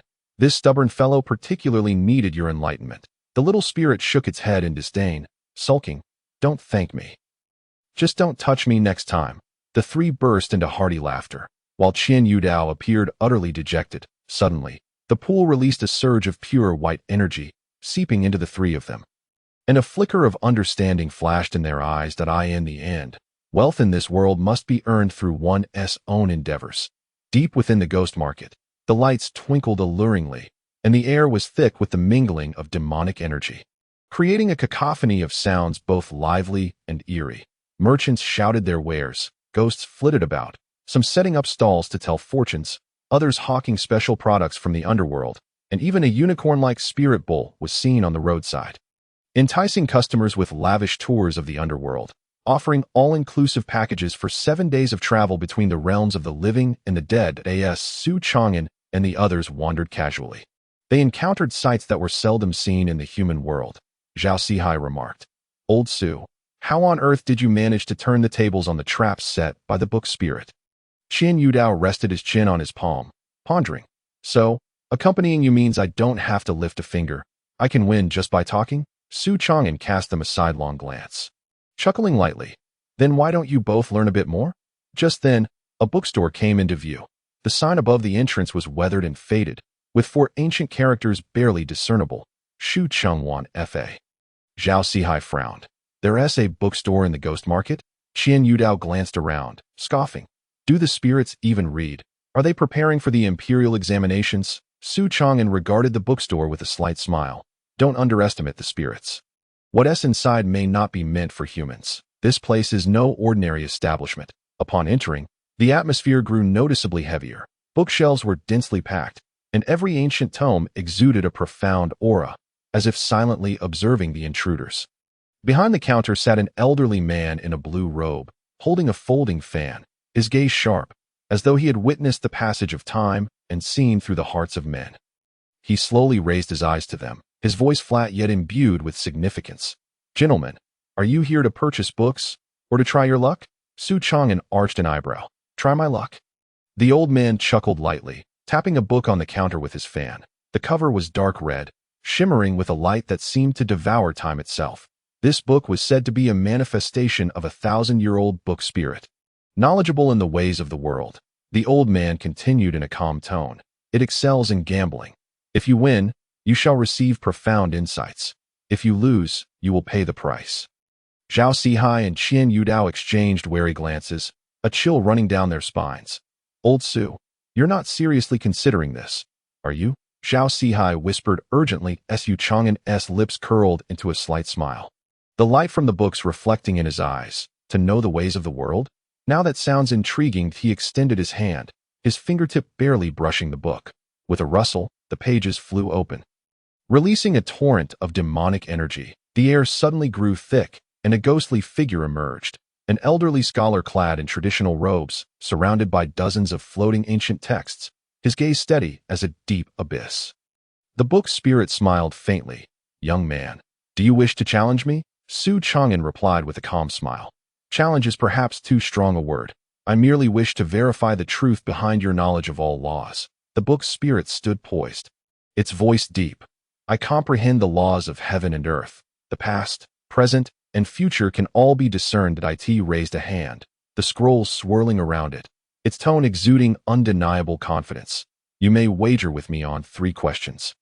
If you win, I shall grant you one secret method of the universe. Should you lose," it paused for effect, a smirk playing at the corners of its mouth, "you shall forfeit 10 years of your lifespan." Zhao Sihai gasped sharply. 10 years? Isn't that a bit extreme? Qian Yudao's expression turned complex. "Isn't this just an elaborate scam?" Su Chang'an squinted slightly, the smile deepening. "The stakes are set quite well." He looked at the book spirit, curiosity glimmering in his gaze. "But the question remains, can you truly win against me?" He was quite fond of this game. "Very well, let us gamble," Su Chang'an replied coolly. The book spirit nodded gently, its gaze solemn. "First question, what is the fastest thing in the world?" Zhao Sihai and Qian Yudao exchanged puzzled looks, muttering, "Isn't the fastest light?" But Su Chang'an leisurely responded, "The human mind. Light, though swift, is still bound by space. Yet in a single thought, One can traverse the cosmos and witness both the past and future. The book spirit's eyes narrowed slightly, contemplating before slowly nodding. That is a reasonable assertion. You have won this round. Zhao Sihai and Qian Yudao exchanged relieved glances, their tension easing. Having won the first question, Su Chang'an pressed on, unfazed. The book spirit, maintaining its stoic demeanor, proceeded with the second question. What is the most difficult thing to measure in the world? Zhao Sihai couldn't help but click his tongue. This question is rather abstract, isn't it? Su Chang'an smiled slightly, his tone gentle. The most difficult to measure is the human heart. The laws of nature are constant.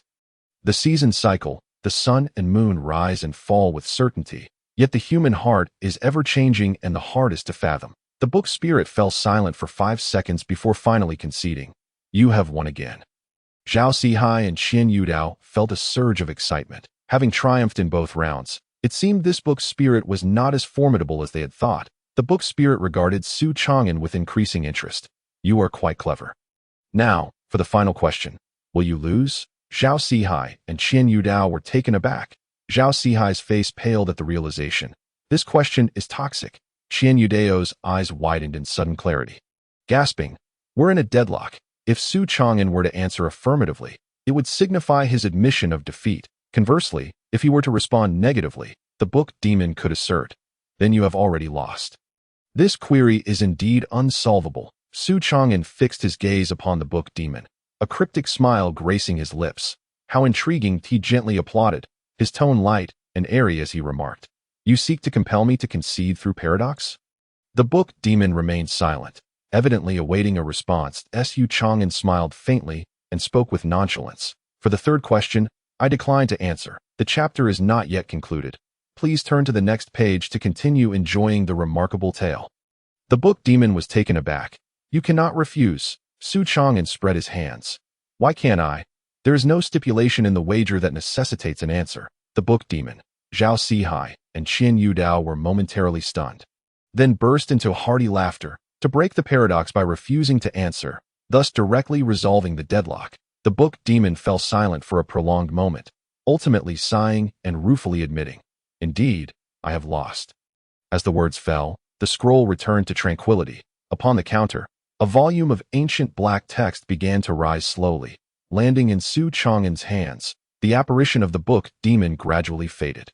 Before vanishing entirely, he suddenly looked at Su Chang'an with a complex expression and spoke. Though this book of myriad demons now belongs to you, I have a request. Su Chang'an raised an eyebrow. Please. Speak, esteemed elder. The book demon spoke in a somber tone. This tome contains numerous tales and secret methods of the demon race, many of which have been lost to time. That I see that although you are of the human lineage, your intellect is exceptional. Should you, in the future, utilize the teachings within this book to mitigate the conflicts between our two races, it would honor the efforts I have invested. Su Chang'an paused, then chuckled softly. Elder, that is quite a significant request. I am merely a lowly constable, incapable of overseeing the grand affairs of humans and demons. The book demon smiled faintly. You may not wish to involve yourself now, but should trouble arise in the future, this book may lend you a helping hand. Su Chang'an pondered for a moment, then nodded with a smile. Very well, I shall accept this book. As for its use, I shall leave it to fate. The book demon nodded. Thus, it is settled. The apparition dissipated completely, and the bookstore returned to its serene state. Su Chang'an opened the tome, the characters shimmering like flowing light, chronicling various extraordinary techniques and secrets of the demon race. A faint smile tugged at his lips as he mused. This bookstore is indeed fascinating. The trio departed the bookstore with their spoils. Stepping into the illuminated streets of the ghost market, Zhao Sihai lamented. Old Su, how does your mind work? You managed to turn the book demon's trap against it. Qian Yudao rested his chin on his hand. To accompany you is to require no effort. Merely relying on words leads to victory? Su Chang'an chuckled lightly. Then why not learn a thing or two? In the bustling streets, the shouts of demon vendors echoed, as a shadowy ox pulled a wooden cart laden with products from the underworld. Nearby, a vendor of thousand-year-old paper figures quietly promoted his unique service of contracts of the underworld, effective upon signing. Su Chang'an meandered through the throngs, cradling the book of myriad demons. He gently flipped it open, the faint scent of ink wafting towards him. The demon script on the pages flowed like a stream, occasionally shimmering as though peering into his thoughts. Zhao Sihai leaned closer, a look of skepticism on his face. Is this it? The treasure of the store you won? It looks like a tattered book. Qian Yudao also frowned. Indeed, how could the book demon part with it so easily? Could there be a trickery at play? Su Chang'an's lips curled into a slight smile. His expression becoming serious, Dai Ti undoubtedly harbored a trick. Zhao Sihai and Qian Yudao were momentarily taken aback, instinctively stepping back half a pace, eyeing the book warily. Zhao Sihai, it wouldn't be cursed, would it? You better not suddenly start reciting ancient demon scripts and sacrifice us both to Su Chang'an chuckled and shook his head. This book bears no curse nor trap, but to the book demon. It has lost its significance. Qian Yudao furrowed his brow. What do you mean? Su Chang'an did not respond immediately, instead gazing toward the dimly lit bookstore in the distance, his eyes deep in thought as he spoke softly. Have you noticed how the book demon responded to the wager without hesitation? Zhao Sihai scratched his head. Doesn't that indicate confidence? Su Chang'an smiled slightly. No, it signifies that it wishes for me to win this book. Qian Yudao's expression shifted, as if he had begun to grasp something. And he pondered aloud. Are you suggesting that the book demon deliberately allowed you to win? Su Chang'an nodded. Precisely, to it. This book may be a burden. Zhao Sihai remained perplexed. How could a treasured book become a burden? Su Chang'an gently caressed the cover of the book, slowly articulating. Because it can no longer utilize this tome. The air fell silent for a moment. Zhao Sihai and Qian Yudao simultaneously froze, seemingly coming to an understanding. Su Chang'an continued. The book demon claims to be master of all laws. Yet did you notice? In the wager, its responses were not perfect. Its knowledge has stagnated, that in other words, it can no longer acquire new knowledge. Or perhaps, it has been confined by a certain force, unable to comprehend the myriad laws of the world. Zhao Sihai gasped. Are you suggesting it is trapped? Su Chang'an nodded slightly. Thus, this book of myriad demons has become a dead book to it. Qian Yudao frowned. But if that is the case, the book demon could simply destroy it.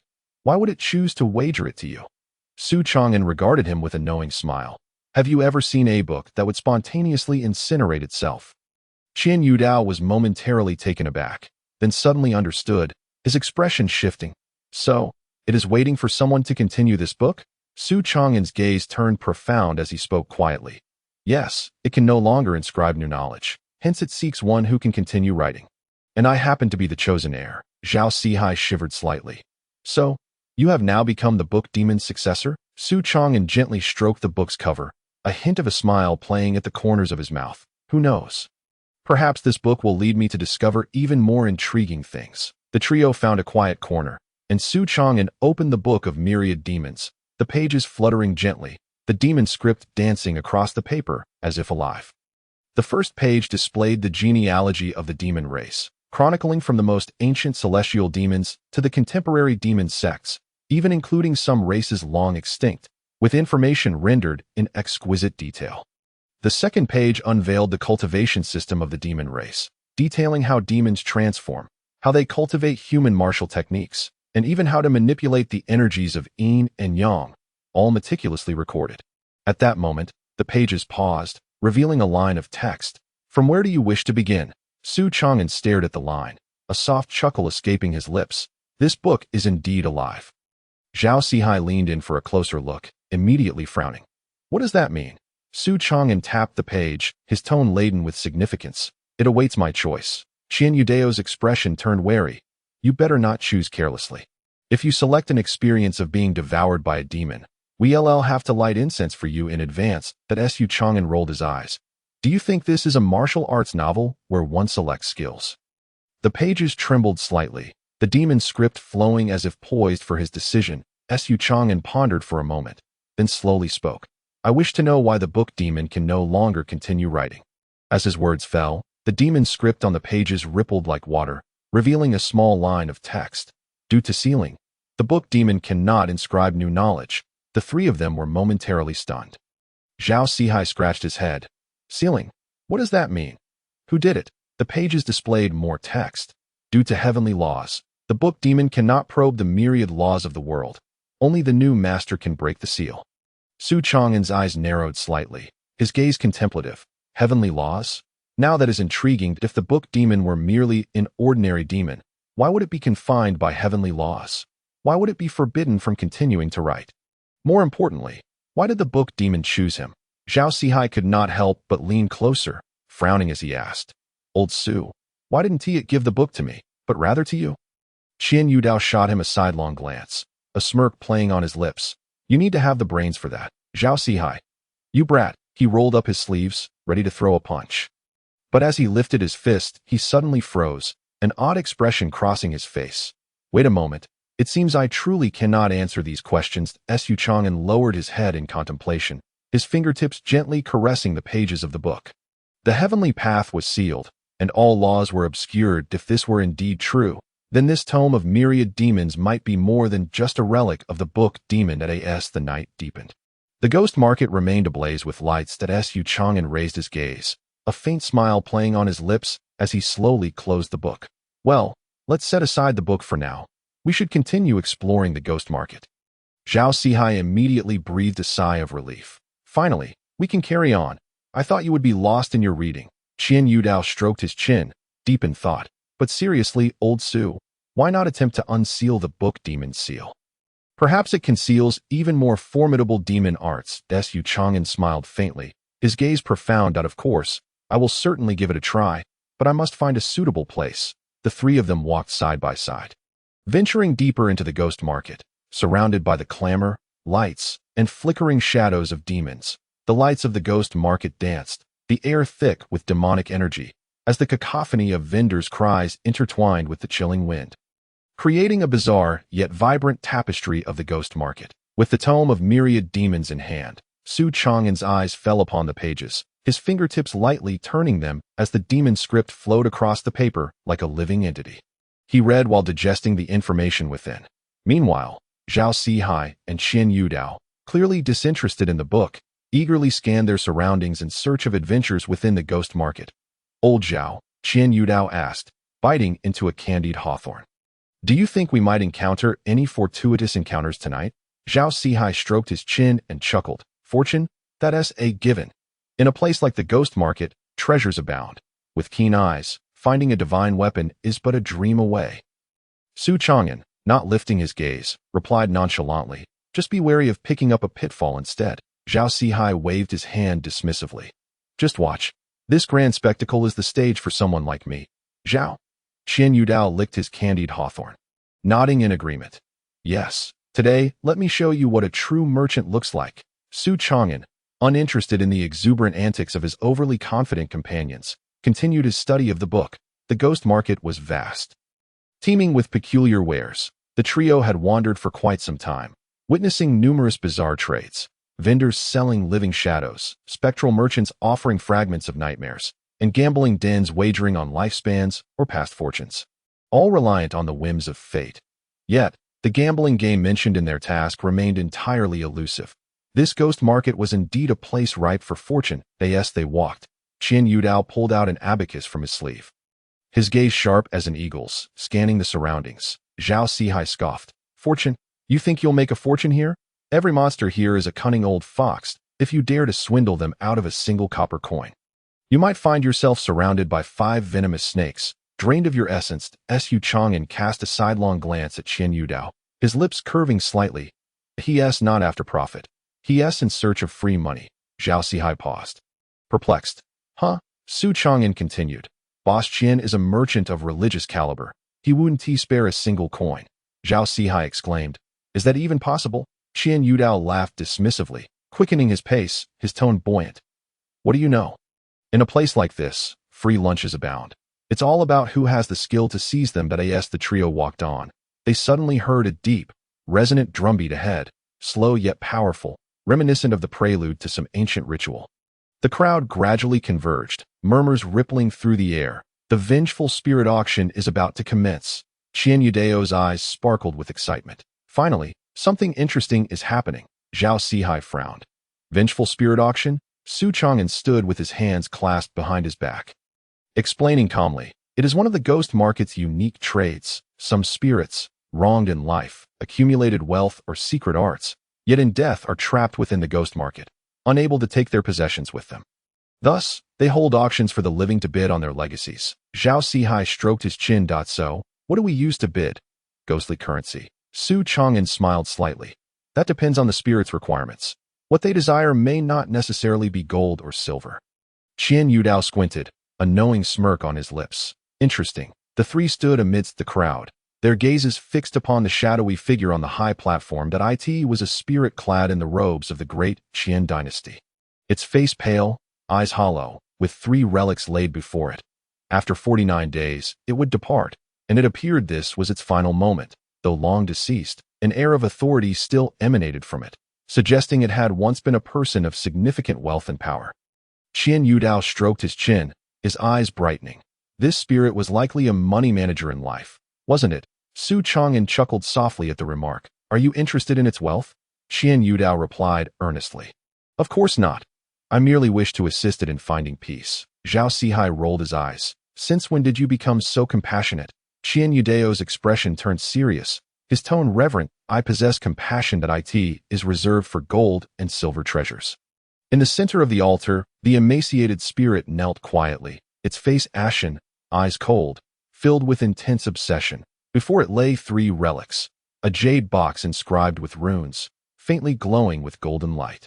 As if sealing something of utmost importance, a tattered ancient tome, with the title Songjun Lu barely visible on its cover, and an unopened letter, the envelope inscribed with unfinished business. The spirit slowly spoke, its voice low and hoarse, like dry leaves rustling. In life, I was the deputy minister of revenue of the great Qian, wrongfully perished in prison, unable to find release. Even now that I wish to exchange these 3 relics for the assistance of a living person. If someone can fulfill my dying wish, I shall bestow these relics upon them. Zhao Sihai whistled, raising an eyebrow. This deal is not simple. A ghost's dying wish is not something to be taken lightly. Su Chang'an smiled faintly. Moreover, should the wish be fulfilled, the spirit finds peace, and those treasures may very well dissipate alongside it. He cast a meaningful glance at the 3 items on the altar. Thus, this transaction appears to be a losing proposition. The 2 turned simultaneously to look at Qian Yudao. Zhao Sihai asked, You wouldn't consider getting involved, would you? Qian Yudao stroked his chin, his eyes glinting with shrewdness. A dying wish? Huh. Who says one must fulfill a wish to claim the wealth? Zhao Sihai and Su Chang'an exchanged puzzled looks.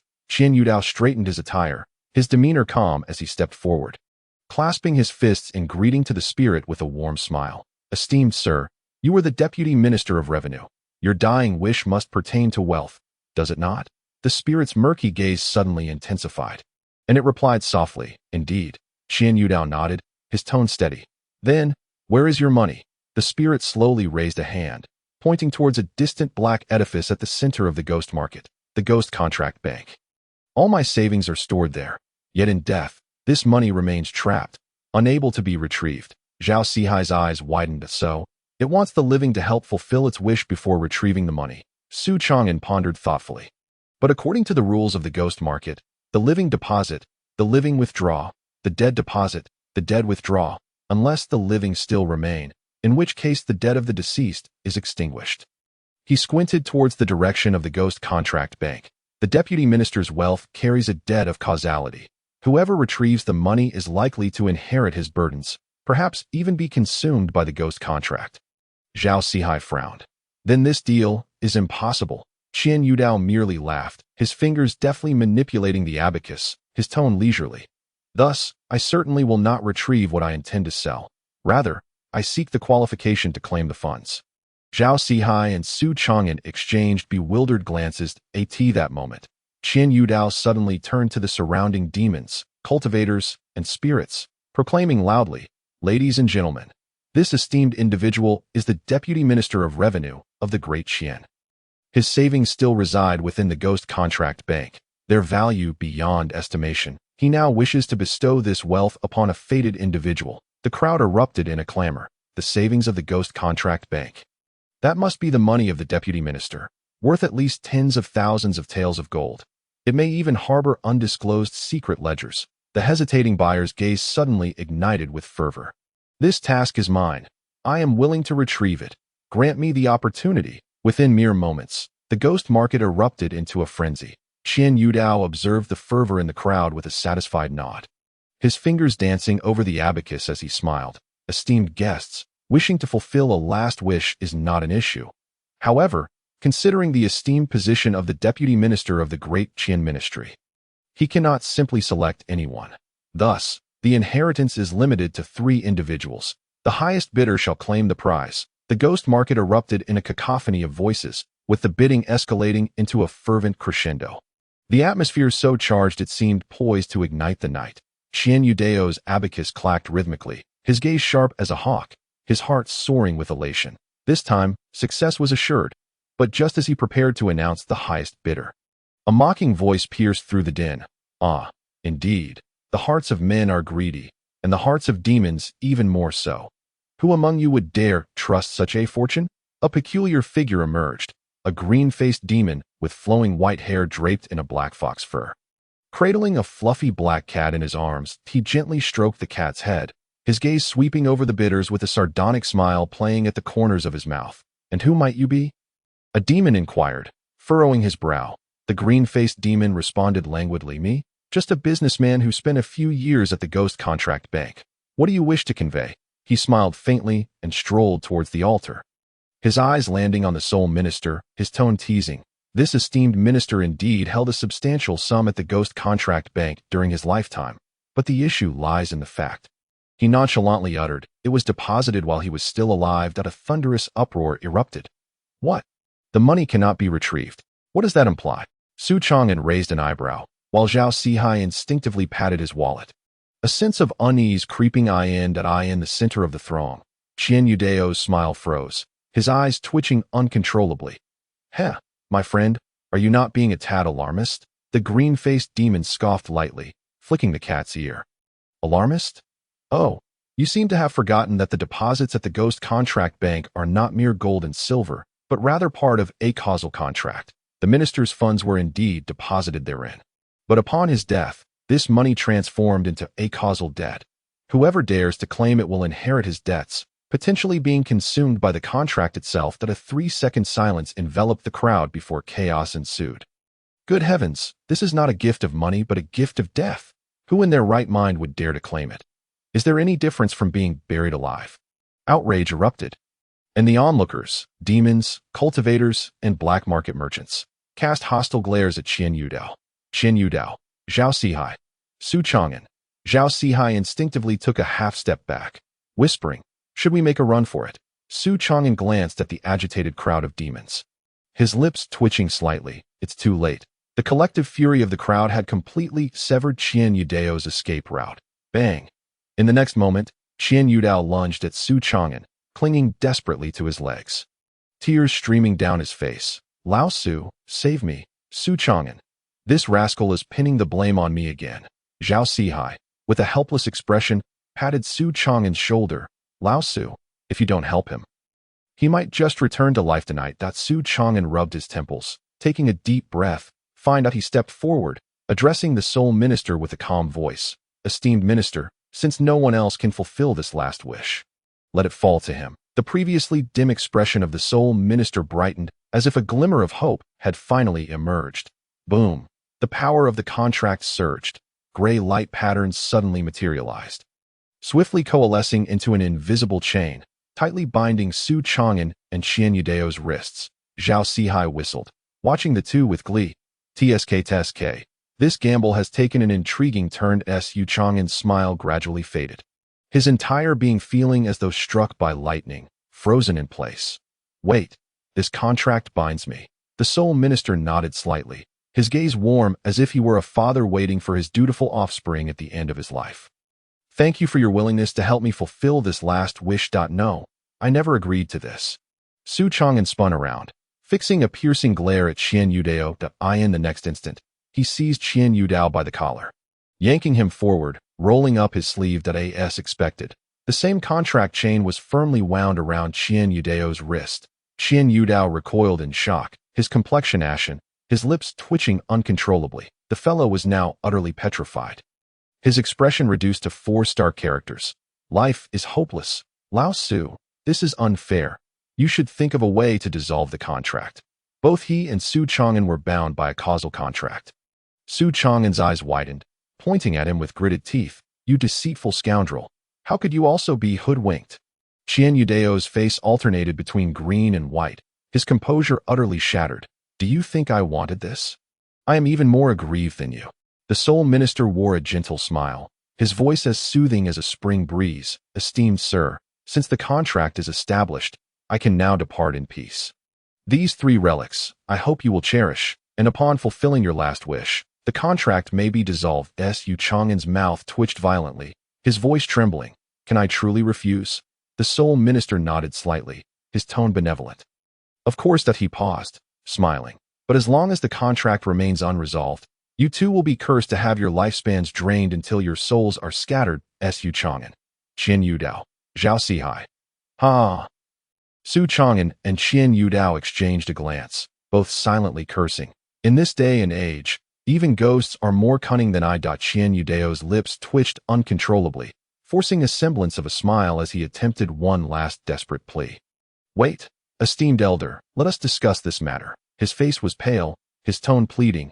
I am merely an ordinary businessman with limited abilities. Such a grand affair could be entrusted to Su Chang'an, couldn't it? It's rather unfair to pull me into the contract. The Soul Minister regarded him with a kind expression, a hint of amusement in his smile. You are the instigator of this transaction. How could you not be included in the contract? Qian Yudao. He felt his lifespan visibly shrink before his eyes. Ha ha ha! Zhao Sihai collapsed in laughter, pounding his thighs, nearly in tears from mirth. Qian Yudao, you've spectacularly crashed and burned this time. Ha ha! Aren't you the one who loves money the most? Well, now you've earned a ghostly contract. The 3 relics began to float gently, landing in Su Chang'an's hands, an ancient tome, Songjin Lu, with yellowed pages exuding a sense of profound weight. A letter, its cover inscribed with unfinished business, the handwriting precise. Exuding an air of solemnity. A jade box, etched with runes, emanating a faint golden glow, seemingly containing something of great significance. The Soul Minister's figure began to waver, a hint of satisfaction gracing his smile. Thank you, esteemed Sir. In the next instant, he transformed into a wisp of light, completely dissipating. Su Chang'an gazed down at the 3 items in his hands, his brow twitching, an overwhelming urge to smash Qian Yudao rising within him. Zhao Sihai leaned closer, raising an eyebrow. Hey, Lao Su, you've struck it rich this time. Su Chang'an looked at him with an air of disbelief. Do you even know what earning means? Zhao Sihai chuckled. Oh come on, at least you got 3 relics. They could fetch a pretty penny. Qian Yudeo's eyes lit up instantly. Right? He excitedly rubbed his hands together. Since they are relics, selling them would mean. Smack. Su Chang'an abruptly raised his hand and struck Qian Yudao on the head without a hint of mercy. What the hell? He gritted his teeth. These items are part of the contract. Tampering with them triggers the curse. Qian Yudao turned to Zhao Sihai and asked, cough. So what shall we do next? Zhao Sihai cleared his throat. Attempting to change the subject, with an impassive expression, Su Chang'an replied, what else can we do? We shall obediently serve as the court's laborers. Qian Yudeo's complexion instantly paled, becoming even more ghastly than that of the recently deceased vice minister. No way. I can't accept this. His eyes went wide, clutching his clothing, his tone a wail. I've always made a profit in business. Doing such menial work is far too disadvantageous. Su Chang'an narrowed his eyes and spoke lightly. If you refuse to comply? He slowly lifted his hand, the contract mark on his wrist emanating a ghostly gray light, exuding a chilling aura.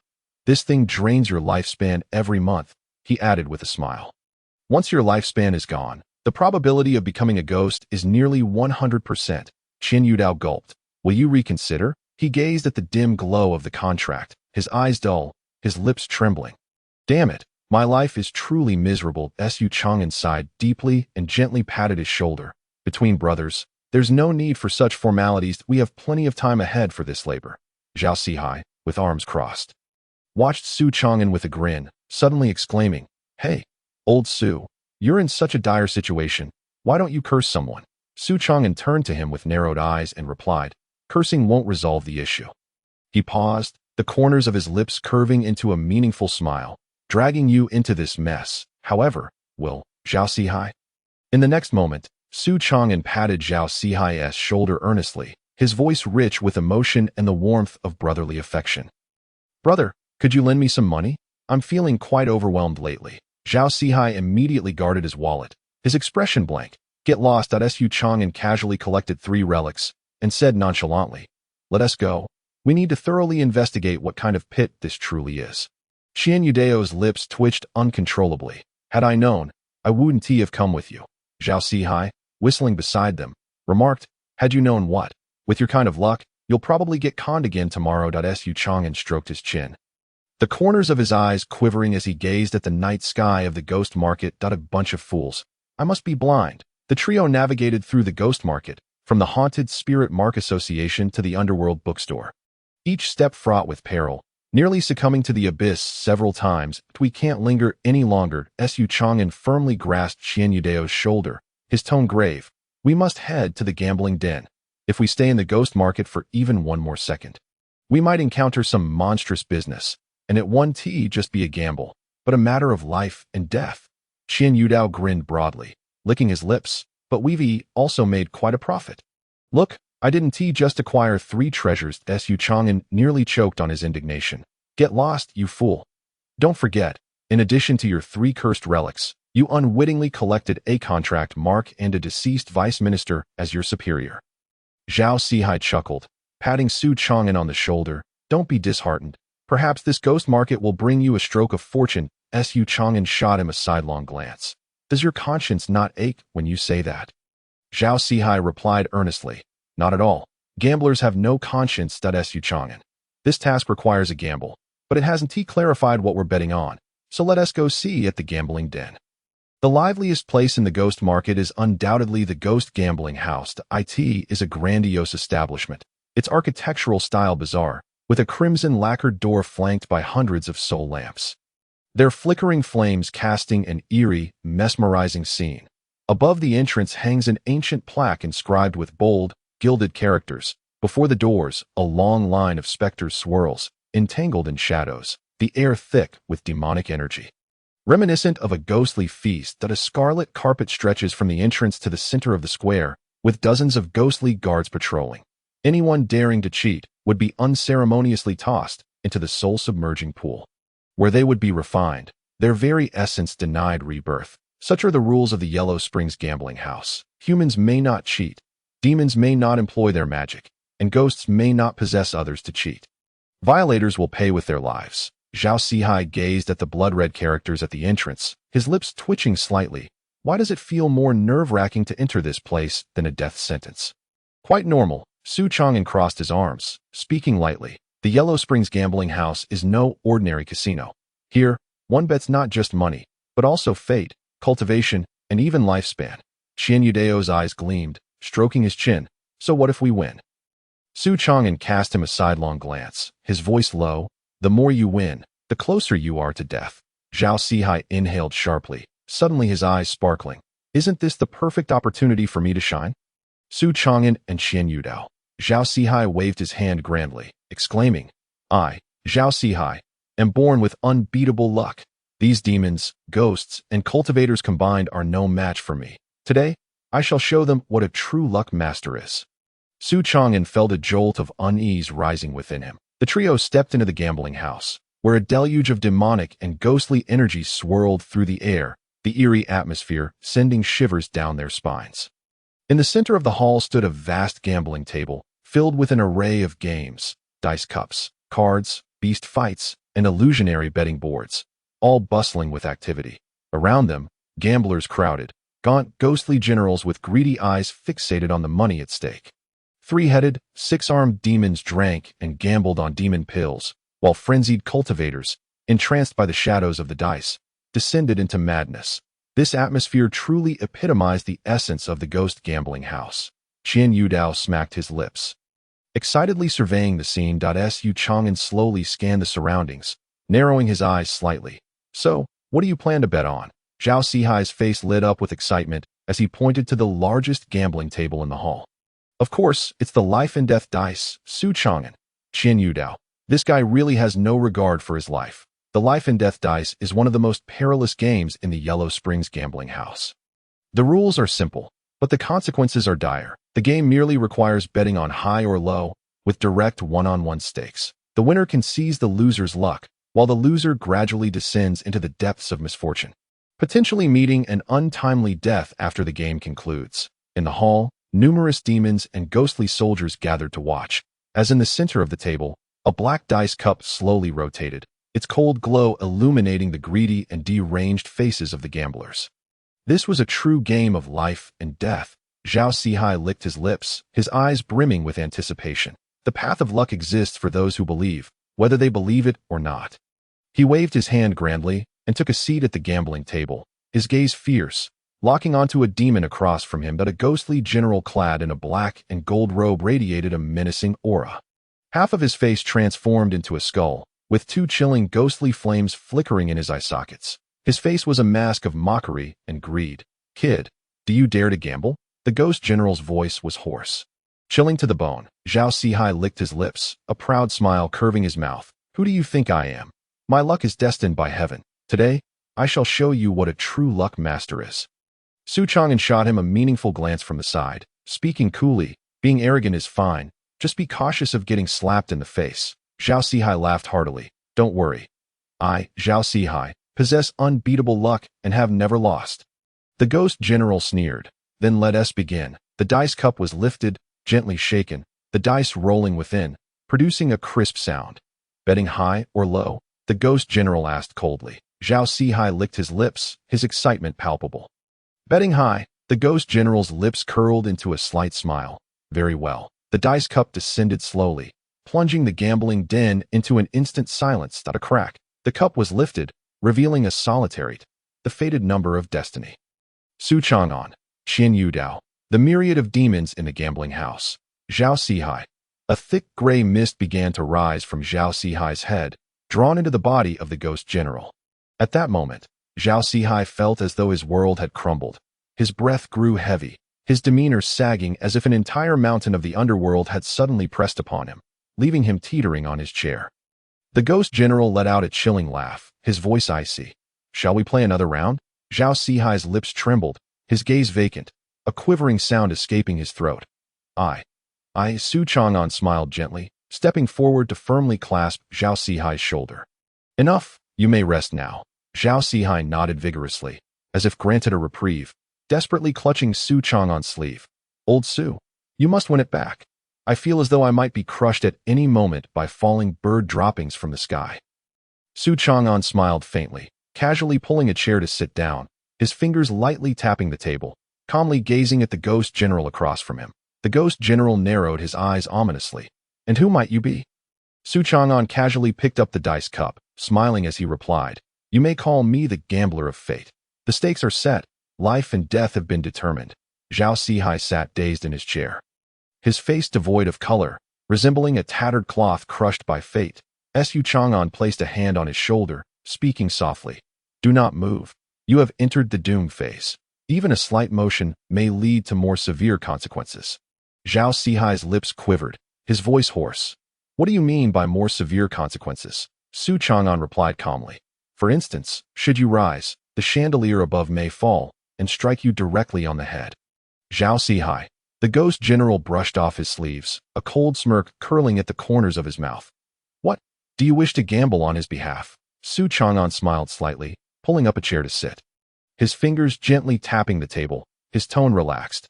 "No, I am gambling for myself." The ghost general's eyes glimmered with a keen interest as he regarded him. "You possess some courage." Su Chang'an shook his head, his smile serene. "It is not courage, it is calculation." The ghost general. Su Chang'an lifted the dice cup, spinning it idly, the crisp sound of the dice echoing through the air as he glanced at Zhao Sihai, leisurely stating. The dice cup spun slowly in Su Chang'an's hand, the sound of his fingertips tapping the lid resonating like the tolling of a death knell. The ghost general's gaze was sharp as he fixed his eyes upon him. "What do you wager?" Su Chang'an smiled, shaking his head.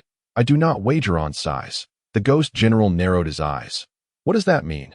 Su Chang'an drew a faint line on the table, gently placing the dice cup in the center, his tone steady. "Wagering on size is the most fundamental form of gambling. Yet here in the underworld gambling house, the stakes are not merely monetary, but rather fate." Thus, he lifted his gaze slightly, a subtle smile gracing his lips. "What I seek to wager is destiny itself." The ghost general's pupils contracted, his expression darkening. "What do you wish to wager?" Su Chang'an spoke slowly, his voice calm. I wager that the sum rolled by the dice will be the fated number 7. Boom. The ghost general's expression changed drastically. Zhao Sihai. Qin Yudao gasped. The myriad of demons in the gambling house. 7? What does 7 signify? Zhao Sihai's face was filled with confusion. Qian Yudao's complexion paled slightly as he murmured, the dice have only 6 faces. Zhao Sihai. Qian Yudao took a deep breath.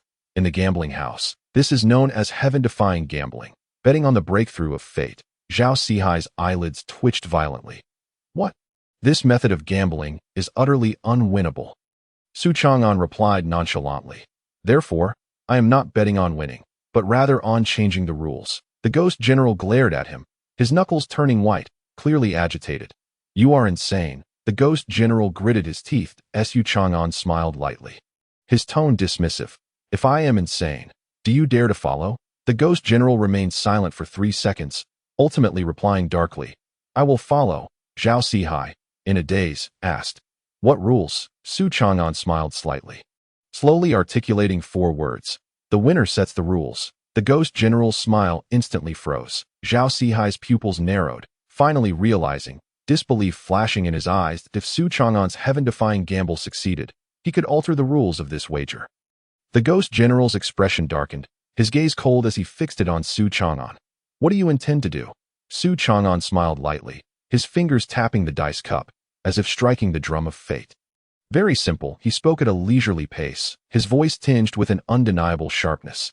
If I win, I shall establish a new rule. The ghost general's face darkened.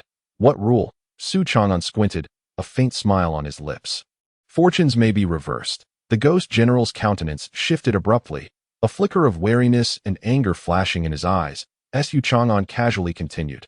Your fortune just now sees Zhao Sihai's luck that if the rules of the wager allow for the reversal of fortunes.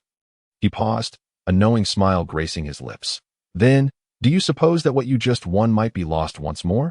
Zhao Sihai suddenly snapped back to reality, shock flooding his face as he emerged from the doom phase. Exclaiming in delight, Whoa!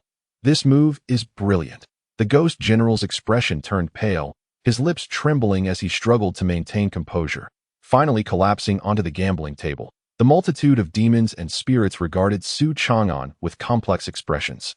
This human has truly triumphed. This is the life and death gamble of the underworld gambling house. Qian Yudao exhaled slowly, his tone intricate. Old Su, you have indeed gambled away your fate. Su Chang'an smiled faintly, responding lightly. What can I say? I am the gambler of fate. The ghost general slumped in his chair, fixated on the dice, a strange glimmer passing through his eyes, while the surrounding demons and cultivators held their breath in anticipation. Is it truly possible to roll such a number? What method has he employed? Is it destiny or mere cheating? Zhao Sihai swallowed hard, whispering, Old Su, you haven't resorted to any dark sorcery, have you? Qian Yudao fixed his gaze intently on the dice, pondering for a moment before casting a complicated look at Su Chang'an. Did you know beforehand that it would certainly be fate? Su Chang'an raised an eyebrow, lazily settling back in his chair, lifting the teacup from the table, and leisurely remarked, Before the gamble, did you not find me a tad too confident?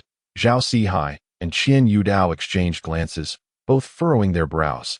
Indeed, by conventional logic, Su Chang'an, faced with such a life-and-death gamble, could not possibly maintain such an air of ease, no matter how arrogant he might be. Yet, throughout the entire ordeal, he remained unsettlingly calm, as if he held no regard for the stakes at hand.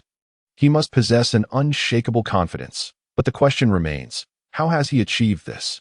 Qian Yudao fixated on Su Chang'an, slowly articulating, I am genuinely curious about how you are so certain of your victory. Zhao Sihai interjected, Did you know from the outset which face the die would land on? Su Chang'an gently blew the leaves in his teacup and smiled. Of course I know, because before the game commenced, I had already reserved fate for myself, Zhao Sihai. Qian Yudao was momentarily taken aback, suddenly appearing to grasp something, his eyes narrowing in intensity. You can't possibly mean. Su Chang'an smiled slightly, responding nonchalantly. The one who cast the die has always been me. The crowd? Su Chang'an set down his teacup and slowly extended his hand to tap the die on the table, speaking in a calm tone. You all believe the outcome of the die is determined by fate? You are mistaken. The final position of the die is not random. It is controlled by the one who casts the die. Gui Jiangshi, intrigued by his words, regarded him with interest. Oh, and how do you control it? Su Chang'an replied with composure. The most crucial aspect of a die is its internal center of gravity. Zhao Sihai and Qian Yudao looked utterly bewildered, clearly unable to comprehend his explanation. Su Chang'an continued. Most people believe that the die is completely random. However, this is not the case. The internal structure of the die is uneven that if someone has manipulated the die in advance, making one side heavier, then when the die lands, it will be inclined to fall towards a specific direction. Qian Yudao suddenly understood, gazing at him in astonishment. You tampered with the die? Su Chang'an smiled leisurely, his gaze profound. I did not tamper with it. I merely observed this die carefully before the game began and identified its center of gravity. Zhao Sihai? Qian Yudao. Holy cow! Gui Jiangshi, upon hearing this, finally displayed a hint of appreciation, gently clapping. How intriguing. Now it makes sense that Su Chang'an offered a slight smile. The center of gravity of the die affects its final resting position, and if one can predict the most likely direction it will land, then by applying precisely the right force at the moment of casting, it will naturally roll towards the side of fate. Zhao Sihai and Qian Yudao were utterly stunned. Can this really be calculated?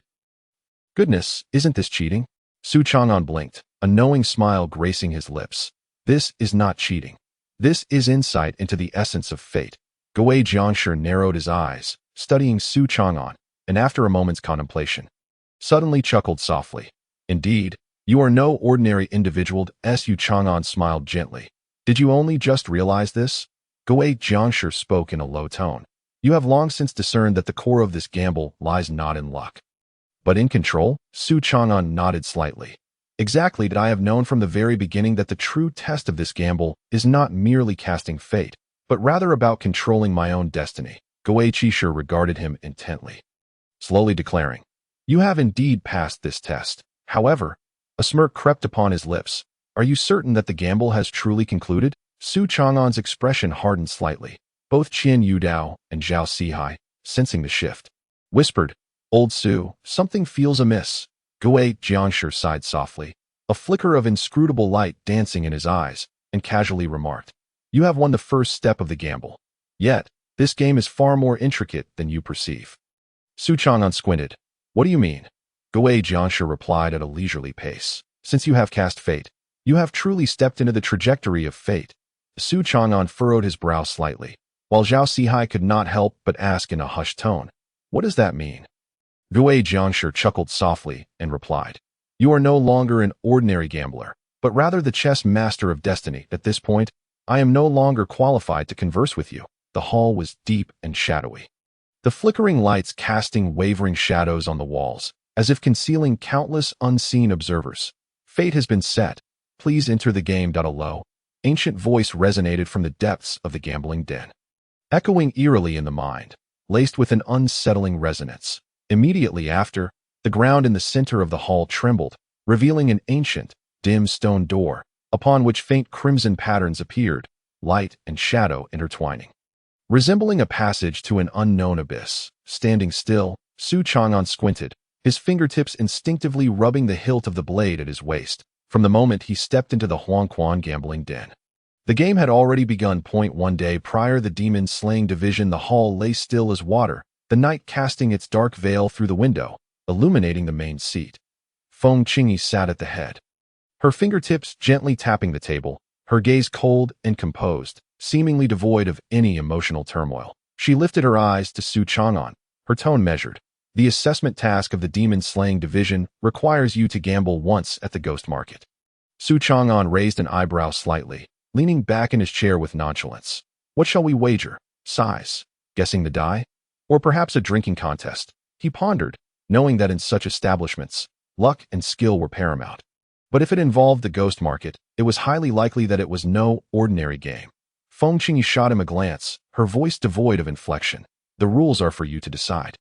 Su Chang'an's eyelid twitched, instantly becoming alert that he suppressed his smile, scrutinizing Feng Qingyi. So if I were to set up a gambling stall at the entrance of the demon-slaying division, wagering whether passers-by would eat dumplings at night, would that count as completing the task? Feng Qingyi smiled slightly, her voice gentle.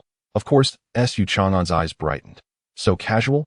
Feng Qingyi slowly rose from her seat, approached the table, and leaned slightly, a dangerous smile playing at the corners of her lips as she added, "However, should you choose that path, you might find yourself eternally expelled from the demon-slaying division, or even accidentally go missing, with your corpse never to be found." Yu Chang'an's smile faltered, his lips twitching unnaturally.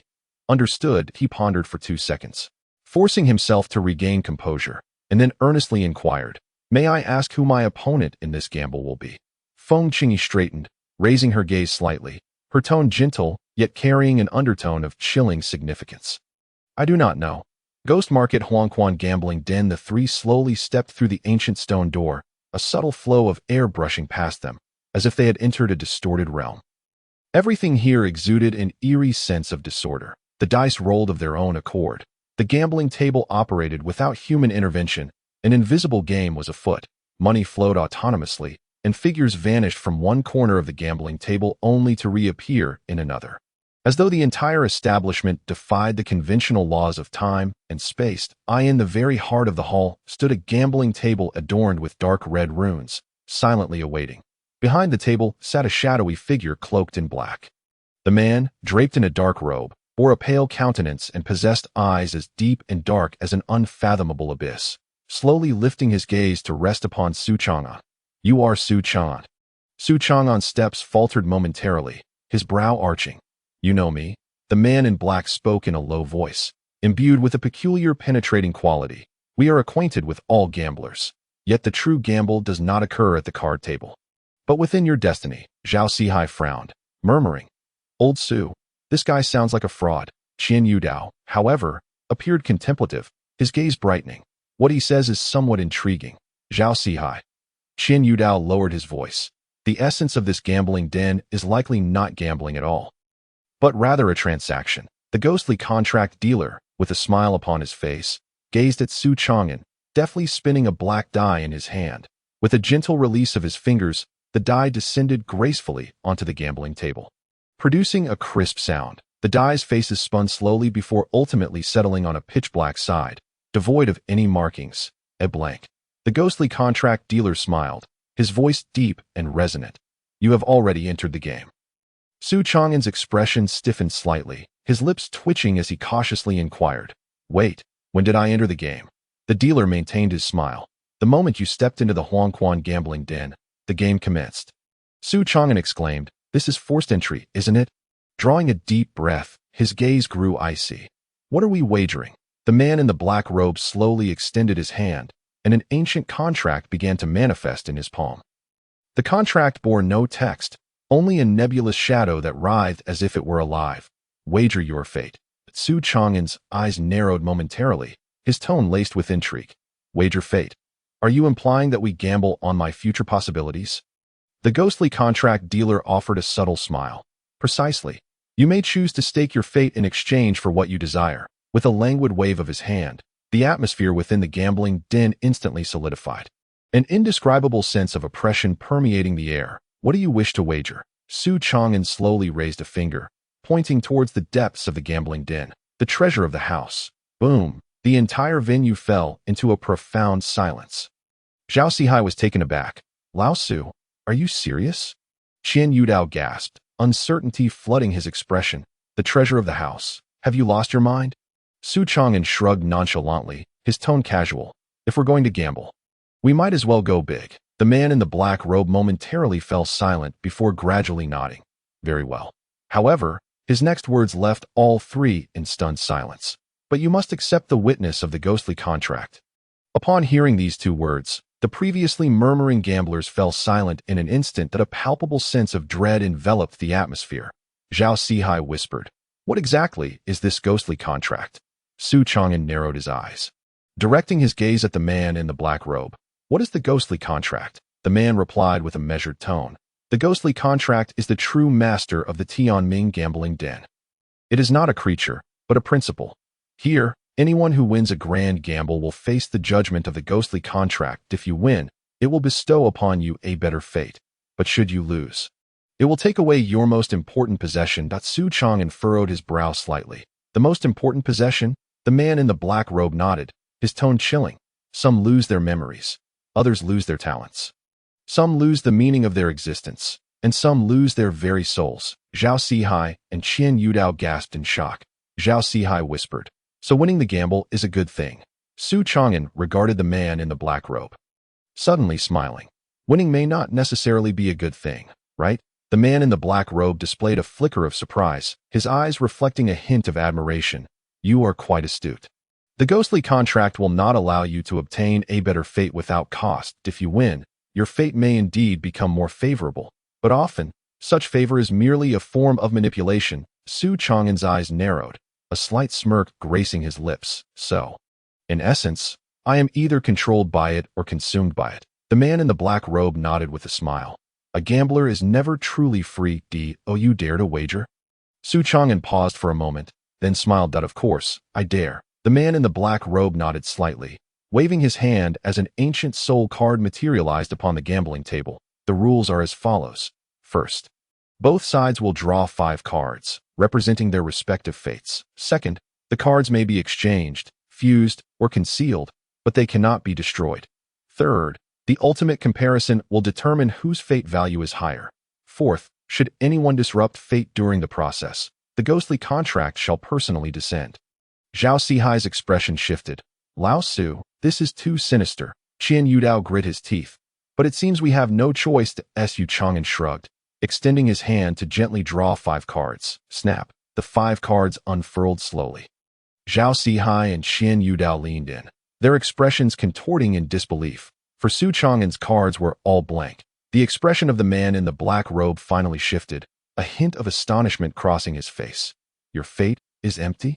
Su Chang'an smiled faintly. The fate he traversed into was beyond the control of this gambling den. Raising his gaze, he looked at the man in the black robe with a playful glint in his eyes. "It seems I am a bit more special than you imagined."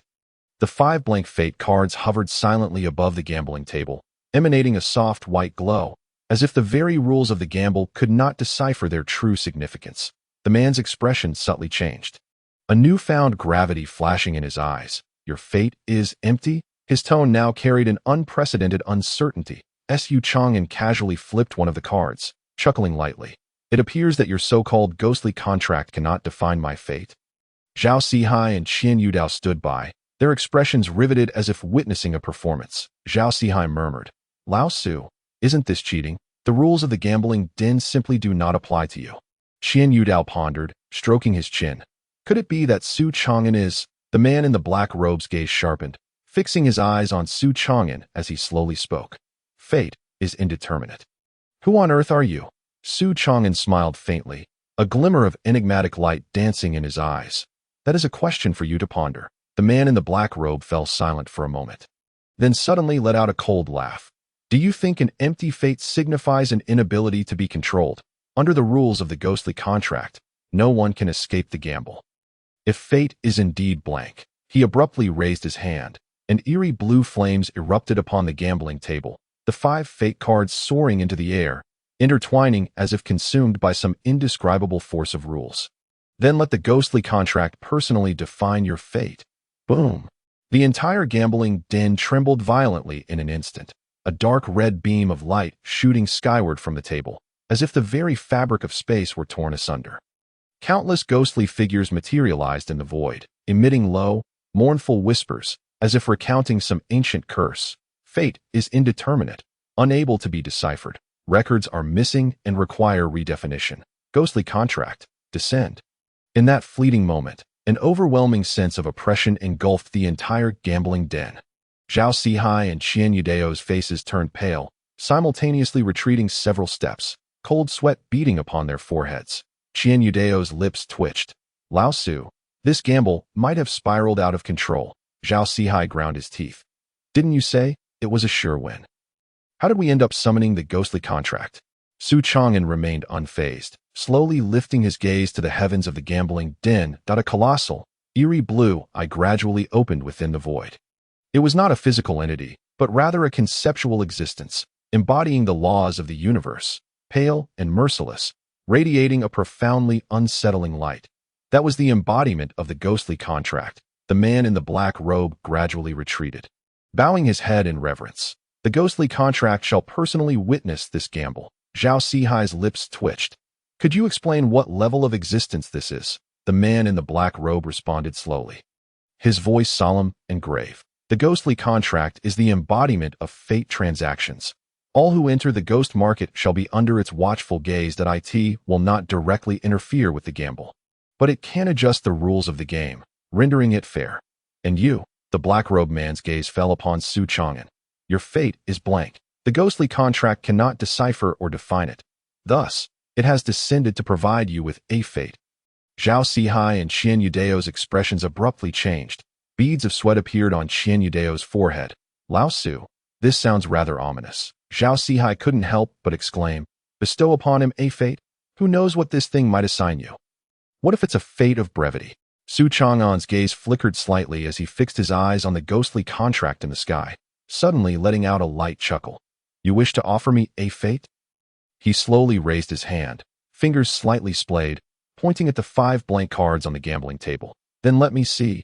Just how worthy is the fate you speak of? The ghostly contract's ethereal blue eyes trembled slightly, and the entire gambling den's illumination warped instantaneously. An invisible force of rules swept through the gambling house, causing the 5 blank fate cards to begin to manifest vague shadows, as if countless futures were intertwining and colliding within them. Then, the first card unfolded slowly. Died at 27, cause of death unknown. Zhao Sihai. Jin Yudao? The second card revealed itself. Destined to betray, all companions will ultimately perish because of you. Zhao Sihai. Qian Yudao. The third card opened. Before the age of 30, destined to become an eternal sinner, reviled by the masses. The fourth card unfolded. Unable to attain genuine affection, doomed to live a solitary life. The fifth card revealed itself. Heaven's mandate is irreversible. The entire gambling den fell into a deathly silence. Zhao Sihai's lips twitched. Lao Su, you can't possibly intend to accept these fates, can you? Qian Yudao swallowed hard. This is not fate. It is clearly a curse, isn't it? Su Chang'an maintained a calm demeanor as he stared at the 5 cards, his gaze flickering slightly, before suddenly breaking into a smile. Ghostly contract, is this what you define as fate? The ghostly contract's ethereal blue eyes quivered gently, seemingly gazing back at him. Su Chang'an suddenly extended his hand and waved it lightly. The 5 fate cards ignited in an instant, transforming into white flames that dissipated into the air. Just as this chapter has not yet concluded, please click the next page to continue reading the exciting content. The entire gambling den shook violently, with runes appearing, as the very space seemed to fracture. The man in the black robe's expression changed drastically. What have you done? Su Chang'an smiled lightly. Did you not say that the rules of the game can be adjusted? If so, then I refuse to accept this wager. Boom. As his words fell, the rules of the entire gambling den shattered instantly, a massive rift opening in the void, the ghostly contract's ethereal blue eyes abruptly constricting. As if struck by an incomprehensible force, refusing fate, for the first time, a hint of uncertainty crept into the ghostly contract's voice. Su Chang'an met its gaze, smiling faintly. The fate you speak of has never been absolute, and I shall not accept any predetermined destiny.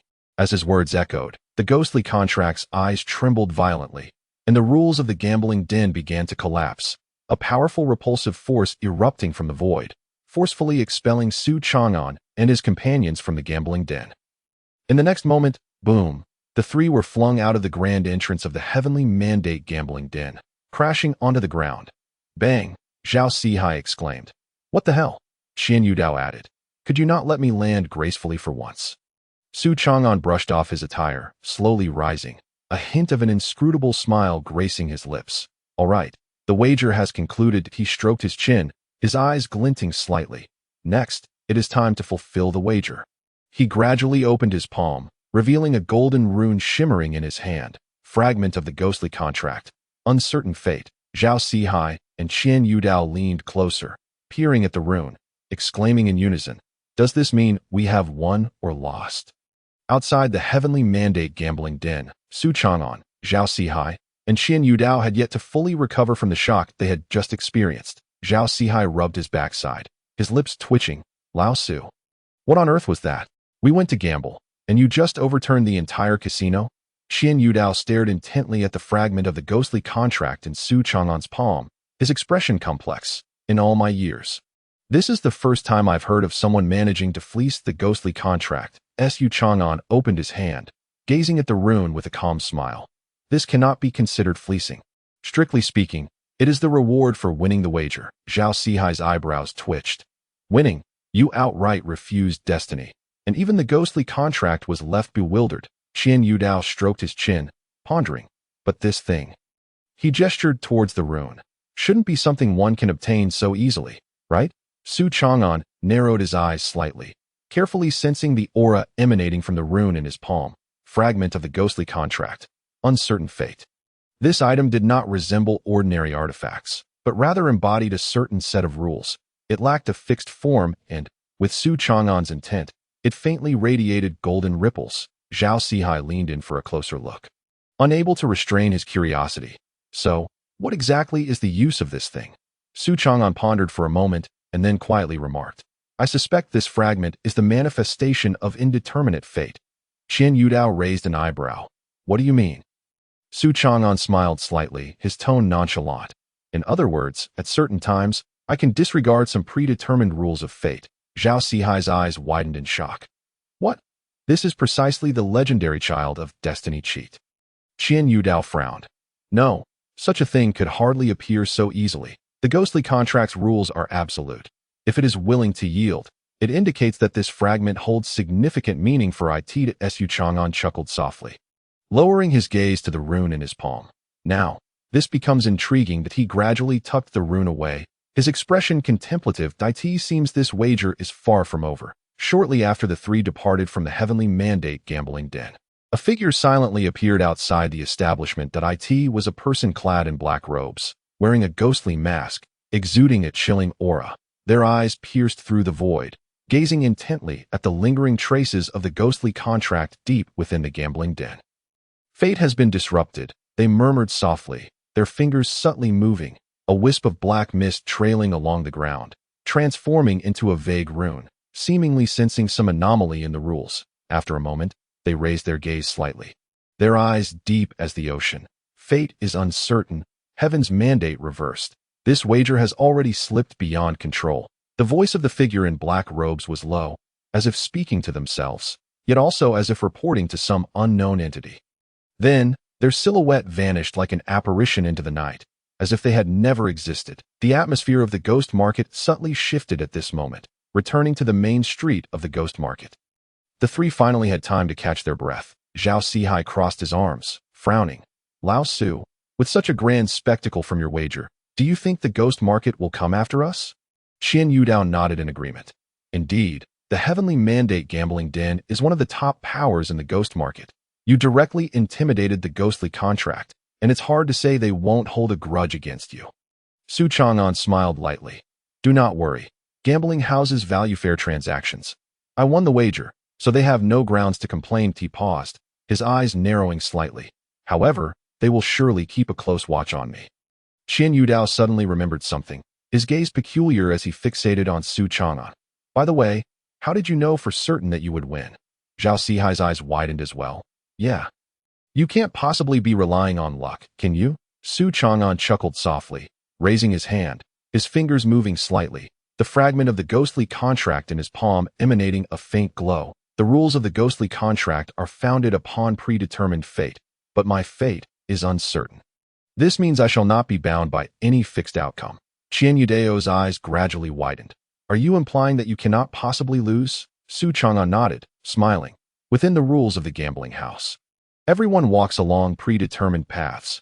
Winning and losing fall within a certain probability range. But I am different, that I have no trajectory of fate. The ghostly contract cannot deduce my outcome. Thus, I shall neither win nor lose. Zhao Hai's lips twitched slightly. So, is that why you dared to refuse the wager outright? Su Chang'an shrugged. Of course. Qian Yudao gazed deeply at Su Chang'an, suddenly breaking into a knowing smile. If the denizens of the gambling house were to discover your trump card, they would surely weep. Zhao Hai shook his head. No, I believe it is we who should be crying. Su Chang'an raised an eyebrow. What do you mean? Zhao Hai, with a knowing expression, replied contemplatively. You, my friend, can deceive even the ghostly contracts. The likelihood of us being led to our doom by you is probably greater than that of the ghostly contracts. Su Chang'an. Qian Yudao. That statement appears to be indisputable. Su Chang'an cleared his throat, interrupting their banter. Enough chatter. We ought to depart from the ghost market. Zhaohai and Qian Yudao exchanged glances and nodded in agreement. However, just as they turned to leave, the entire sky of the ghost market was suddenly engulfed by a deep blue luminescence, as if an invisible force were inscribing some arcane law in the heavens. In the next moment, a deep voice resonated throughout the ghost market. The ghostly contracts have transformed. The rules of the gambling house are in turmoil. New regulations shall be instituted. All participants in the wager must undergo the trial of fate. Zhaohai, Qian Yudao? Su Chang'an looked up, the corners of his mouth twitching slightly. It seems we cannot leave just yet.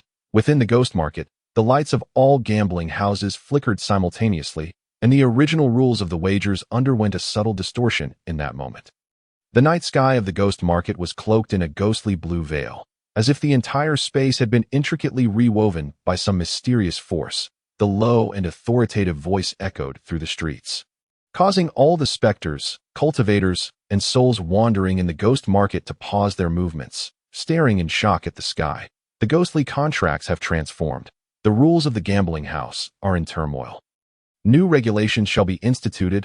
All participants in the wager must undergo the trial of fate. Su Chang'an gazed skyward, the smile on his face dimming slightly. Zhaohai inhaled deeply and murmured, "This damn thing, it can't possibly be because of you. Can it?" Qian Yudao's expression was uncharacteristically solemn as he stroked his chin and mused. The rules of the gambling house have always been absolutely fair. The shifting rules indicate that your uncertainty has disrupted the order of the ghost market. Su Chang'an narrowed his eyes, a faint smile playing at the corner of his lips. That so, the ghost market seeks to rectify this error. Zhaohai's lips twitched. Could you not say something reassuring? Su Chang'an chuckled softly, turning his gaze toward the depths of the ghost market. What intrigues me more is what exactly this trial of fate entails. That no sooner had he spoken than the entire ghost market trembled violently. In the space before the three of them, the ghostly blue light coalesced into a massive stone gate, intricately inscribed with complex runes. As if echoing the whispers of countless souls, the door creaked open, releasing a chilling wind that caused the temperature of the ghost market to drop significantly. Everyone held their breath, their eyes fixated on the gate. The trial gate had opened. A deep voice resonated. And then an elderly man clad in black finery slowly emerged from behind the door. He was gaunt, his face etched with the marks of time, yet his eyes shone with an abyssal light. Qian Yudao frowned. Who is this old man? Zhaohai's expression turned reverent as he whispered. One of the overseers of the ghost market, the gambling sage, Pei Changfeng. Su Chang'an raised an eyebrow. Gambling sage. Zhaohai nodded, his gaze complex. He was the only gambler in the history of the ghost market to win a ghostly contract solely by luck. Qian Yudao inhaled sharply. By luck. Indeed, Pei Changfeng had once used a copper coin to win the entire wealth of a ghostly house. But after that wager concluded, he was cursed by the ghostly contract, becoming one of the contract overseers of the ghost market. Zhaohai's voice was filled with admiration. Qian Yudao paused for 2 seconds. So this old man is here to deal with Su Chang'an? Su Chang'an smiled but remained silent. He merely watched the gambling sage, awaiting his words. Pei Changfeng slowly lifted his gaze, his eyes resting on Su Chang'an for a moment before he spoke in a deep tone. You have disrupted the rules of the gambling house. The ghostly contract cannot render a definitive judgment upon you. Thus, you must prove your fate in the new wager. Prove whether you are destined or not destined. Su Chang'an narrowed his eyes slightly. What if I refuse? Pei Changfeng slowly raised his hand, pointing to the sky. The ghostly blue curtain shuddered violently, revealing countless phantoms within, as if the entire order of the ghost market was being affected, with parts of buildings crumbling quietly. The rules of the ghost market cannot tolerate uncertain destinies. If you do not gamble, this space will collapse. Su Chang'an. Zhaohai.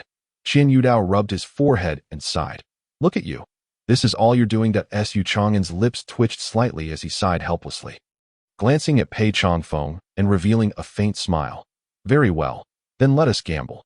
Pei Changfeng smiled slightly, and with a gesture of his hand, an ancient stone table appeared out of thin air, upon which rested an old pair of dice cups. The rules of the wager were simple. Roll 3 dice, with victory determined by the total points. However, this wager was not merely about wealth or winning and losing. It was about your fate. Su Chang'an raised an eyebrow. It sounds as if I am to wager on my fate? Pei Changfeng nodded. Precisely, Su Chang'an smiled, his gaze sweeping over the dice cups as he slowly extended his hand to grasp the dice.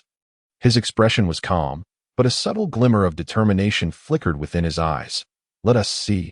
Then, the night sky of the ghost market remained shrouded in ghostly blue light, and within the gambling house, all the spirits, monsters, cultivators, and souls held their breath, their eyes fixed on the ancient stone table. Su Chang'an's fingers gently caressed the dice, feeling their cold and slightly rough texture.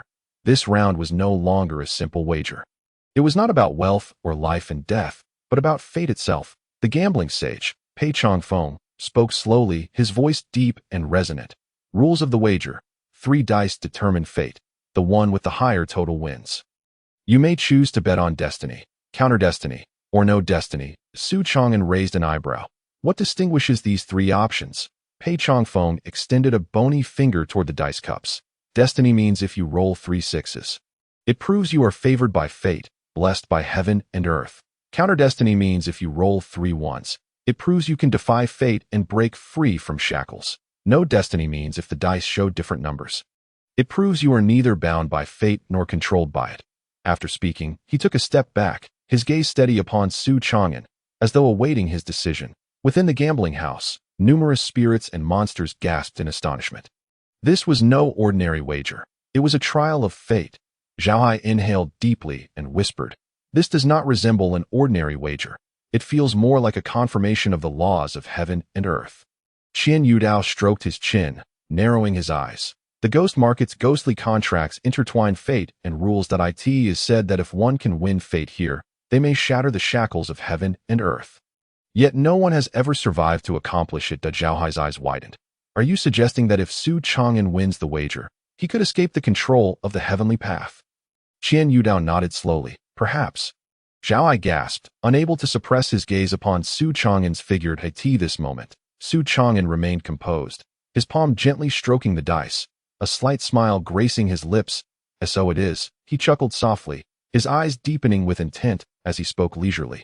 For those who bet on destiny, should they lose, they will be consumed by fate. For those who bet against destiny, should they fail, they will be devoured by the heavenly path. For those who bet on no destiny, should they falter, they will be forgotten beyond the realms of heaven and earth. He lifted his gaze towards Pei Changfeng and slowly remarked, "This wager is indeed fascinating." Pei Changfeng smiled faintly, a glimmer of profound meaning flashing in his eyes. "Now that you are aware, do you have a decision?" Su Chang'an gradually extended his hand, his fingertips resting lightly on the dice cup. After a moment of contemplation, he suddenly smiled softly. "Since it is a trial of fate, then I shall choose no fate." As his words fell, the entire gambling den fell into an abrupt silence. Countless eyes turned towards Su Chang'an, and even Pei Changfeng raised an eyebrow slightly. Zhao Sihai widened his eyes in disbelief. "Hey, are you out of your mind? No, fate is the most uncertain outcome." Qian Yudao frowned slightly. "Even if you gamble on destiny or defy it, at least you can leave a trace of fate. But no fate means you will be forgotten by heaven and earth." Su Chang'an's lips curled into a subtle smile as he gently shook his head. He offered no explanation, for he alone understood that he did not lack fate. Rather, fate itself was fraught with uncertainty. He was never meant to be bound by the trajectory of this world's destiny. Thus, victory in this wager was beyond doubt. He inhaled deeply, gradually grasping the dice cup, and smiled faintly. "Then, let us begin." With a delicate twist of his wrist, he lifted the dice cup, and 3 dice tumbled through the air, tracing a luminous path as they spun and clinked melodiously. The entire gambling den, filled with demons, cultivators, and spirits, fixated their attention on the dice cup. Time seemed to stretch infinitely in that moment. The dice rolled through the air, carving out peculiar trajectories as if striving against some invisible force. Bang! The 3 dice landed in an instant. The gambling den was engulfed in an eerie silence. Pei Changfeng's eyes widened slightly. Zhao Sihai clenched his fists, and Qian Yudao stared intently at the dice cup. And at the moment the numbers on the dice revealed themselves, Su Chang'an smiled. 1, 3, 5. The 3 dice displayed different numbers at that instant. Pei Changfeng's expression shifted slightly, and the light screen of the ghost den trembled violently. As though the entire space quivered with unease, The surrounding demons and cultivators gasped in astonishment, their faces reflecting shock. This is no fate? Did he truly gamble correctly? Under the heavens, could there truly be someone unbound by destiny? Su Chang'an looked up at Pei Changfeng, a light laugh escaping his lips. What say you? Pei Changfeng paused for a moment, then sighed slowly, his gaze complex as it settled on Su Chang'an. Indeed, your fate cannot be governed by the heavenly path. The ethereal blue light screen gradually contracted, the tremors of the ghost market subsiding, and the temperature within the gambling den returned to normal. Pei Changfeng's eyes were unfathomably deep as he regarded Su Chang'an and slowly spoke. Since you have won the wager, the trial of the gambling den is now complete. He extended his hand, a black and gold token appearing in his palm, which he gently offered to Su Chang'an. This is the ghost contract token. The bearer of this token may enjoy one opportunity for a fate exchange within the ghost market. Su Chang'an accepted it gently, raising an eyebrow. Fate exchange? Pei Changfeng nodded. You may use this token to exchange for a choice of fate. But remember, matters of fate should not be exchanged lightly. Su Chang'an caressed the token, a glimmer of profound meaning flashing in his eyes. A fate exchange.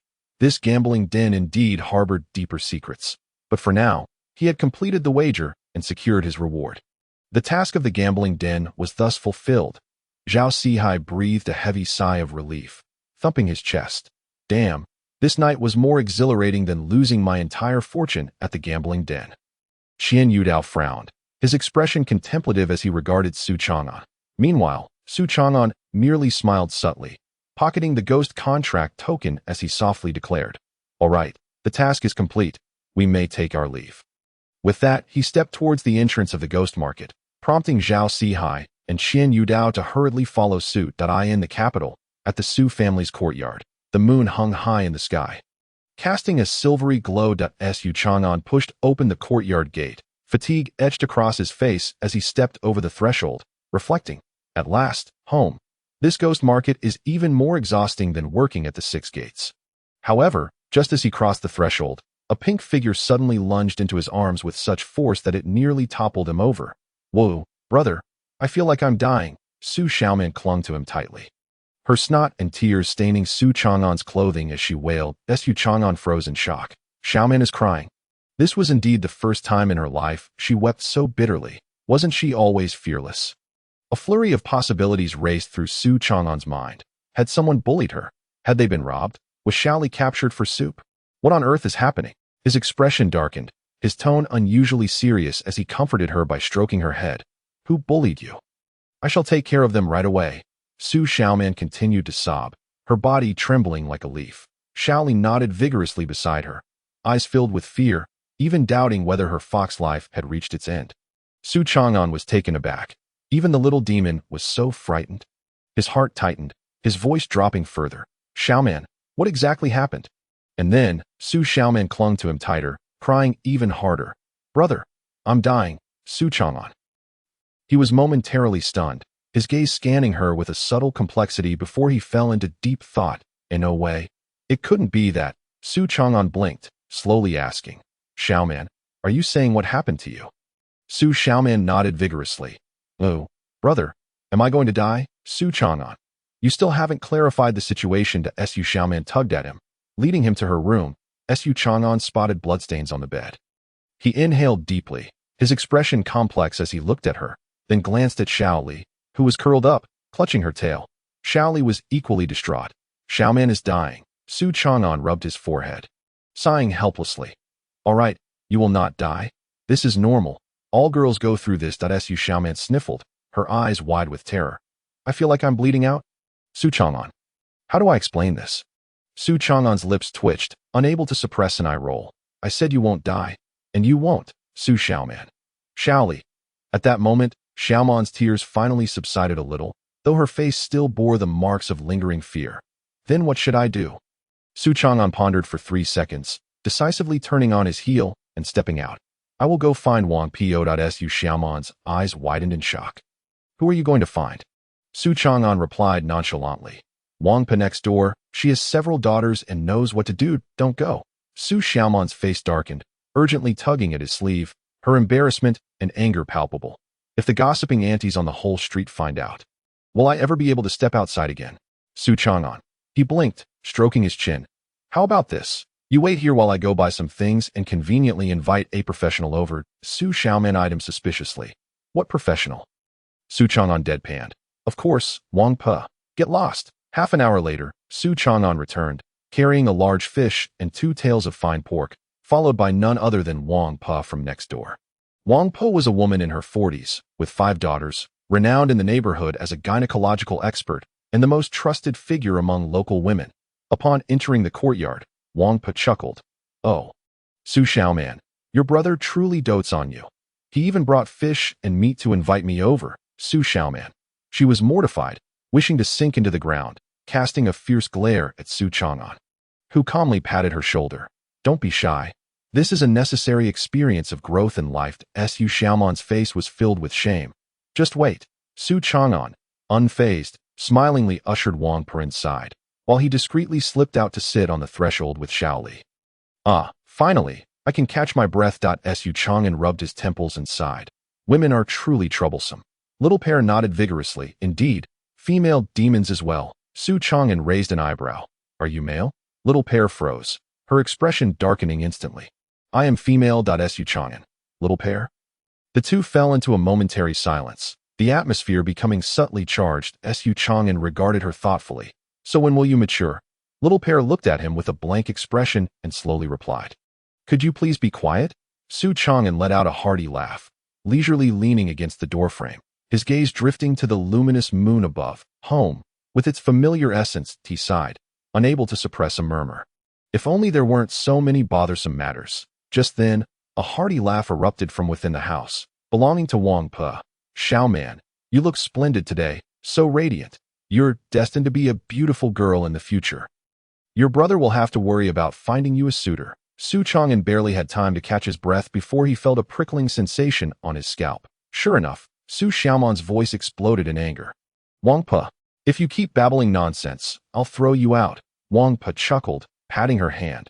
All right, I want to say another word. Come here, dear child, let Aunt teach you how to handle this. Su Chang'an stood in the courtyard, dumbfounded, gazing at Little Pear with a face full of despair. I shouldn't have come home. Little Pear nodded in agreement. I think you should run away. Under Wang Pe's expert guidance, Su Chang'an finally managed to soothe Su Xiaoman's emotions. That night, he could finally sit in the courtyard, sipping tea and relishing a moment of tranquility. Su Xiaoman, having exhausted herself in the house all day, now sat at the table, cracking sunflower seeds while sharpening a small knife. Occasionally glancing at Su Chang'an with deep resentment in her eyes, Little Pear nestled in Su Xiaoman's embrace, occasionally shaking her ears, seemingly having fully accepted the reality that female demons also had their troubles. I say, is it really necessary for you to look at me like that? Su Chang'an held his teacup, gently blowing on it, his tone casual. Isn't this resolved? Su Xiaoman sneered. Resolved? Brother, do you have any idea how much face I lost today? When Wang Pe returned home, those aunties looked at me with such pity. Su Chang'an raised an eyebrow. Oh, what do you mean by that? Su Xiaoman gritted her teeth. The way they looked at me was more pitiful than how they view you. The most unreliable constable in the capital. Su Chang'an's mouth twitched. He coughed lightly. All right, it's something you'll have to face sooner or later. There's nothing shameful about it. That Su Xiaoman rolled her eyes, too lazy to argue with him, and continued sharpening her knife. After finishing his last sip of tea, Su Chang'an stood up, stretching lazily. Well, I've settled matters at home that I need to visit the Demon Slayer department to see if there are any new tasks. Su Xiaoman looked up at him, casually asking, after you return from this mission, will the Demon Slayer department finally grant you a formal identity? Su Chang'an raised an eyebrow. How do you know? Well, it was said by Suihan. That icy face, stating that you caused such a stir in the ghost market that even the chief commander was alerted. Tsk had Su Chang'an stroked his chin, a peculiar glint in his eyes. He had merely gone to the ghost market to complete a trial task, and had inadvertently duped a few demons. How did it escalate to the point where the entire Demon Slayer department was aware? A sudden sense of foreboding washed over him. Was this idle prince about to be scrutinized? Fine, let this be a lesson. Winning too much can also be troublesome. With that, he turned and stepped out of the courtyard, striding towards the Demon Slayer department. The moment Su Chang'an entered the gates of the Demon Slayer department, he felt an unusual gaze upon him. The usually indifferent black armored guards turned to glance at him, their expressions laced with contemplative intrigue. Was he the newcomer who had rampaged in the ghost market? It was said he had charmed several demons with just his words. Wasn't he supposed to be from the Six Doors Constabulary? When did he become a prodigy of the gambling den? Xuan. Damn. Were the rumors about him a bit exaggerated? Just as he pondered whether to refute this, a familiar voice unexpectedly rang out, Xuan. You finally returned. He looked up to see Xuan standing ahead. Arms crossed, his expression as indifferent as ever. Xuan flashed a grin. Lord Su, with such a warm welcome, should I feel moved? Xuan replied coolly, don't flatter yourself. Lord Feng has been waiting for you for a long time. Xuan raised an eyebrow. Feng Qingyi? What does she want with me? Xuan paused, his tone inscrutable. You'll find out when you go in. Inside the grand hall of the Demon Slayer department. Xuan stood with his hands behind his back, leisurely surveying the surroundings. Today was different from the past. He was no longer the fledgling constable, but was on the verge of becoming a formal demon slayer. Logically, this should be a moment of pride. Yet pride comes with the condition that he first survives to receive his salary. Feng Qingyi sat in the main chamber, her expression impassive, her gaze so calm it revealed no emotions. I am aware of the events in the ghost market, she began, her tone cold but Xuan feigned innocence. I merely followed protocol to complete the assessment. Feng Qingyi scoffed lightly, her eyes deepening. By protocol, you are the first to have stirred up such chaos in the ghost market during the assessment and returned with a pile of demon artifacts. Xuan shrugged. I was just lucky. Feng Qingyi fixed her gaze upon him, and after a moment, she slowly stated, since you have passed the assessment, by protocol, you will officially become a demon slayer. Xuan raised an eyebrow. So can I receive my salary now? Feng Qingyi replied flatly. Yes, that Xuan's heart soared with joy. But the next moment Feng Qingyi continued at a measured pace. However, demon slayers must also bear responsibilities. Your first task is to head to Qingyun town. She waved her sleeve, and a token flew towards Xuan that he caught the token, about to speak, when Feng Qingyi added, you will have 2 companions. Xuan raised an eyebrow. Attendants? Bodyguards? Feng Qingyi smiled slightly, her tone mild. No, you will be monitored. Xuan.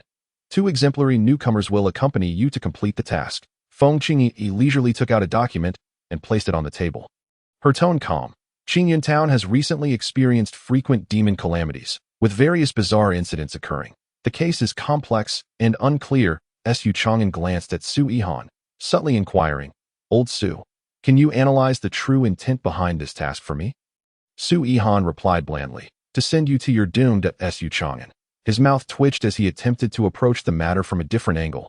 Could we perhaps phrase it more positively? Xuan maintained his calm demeanor. Survival of the fittest. Xuan. Is there no way to live pleasantly? He took a deep breath and slowly asked, so what if I refuse? Feng Qingyi smiled slightly. A hint of coldness in her eyes. You are free not to go. Xuan's eyes brightened. That's wonderful.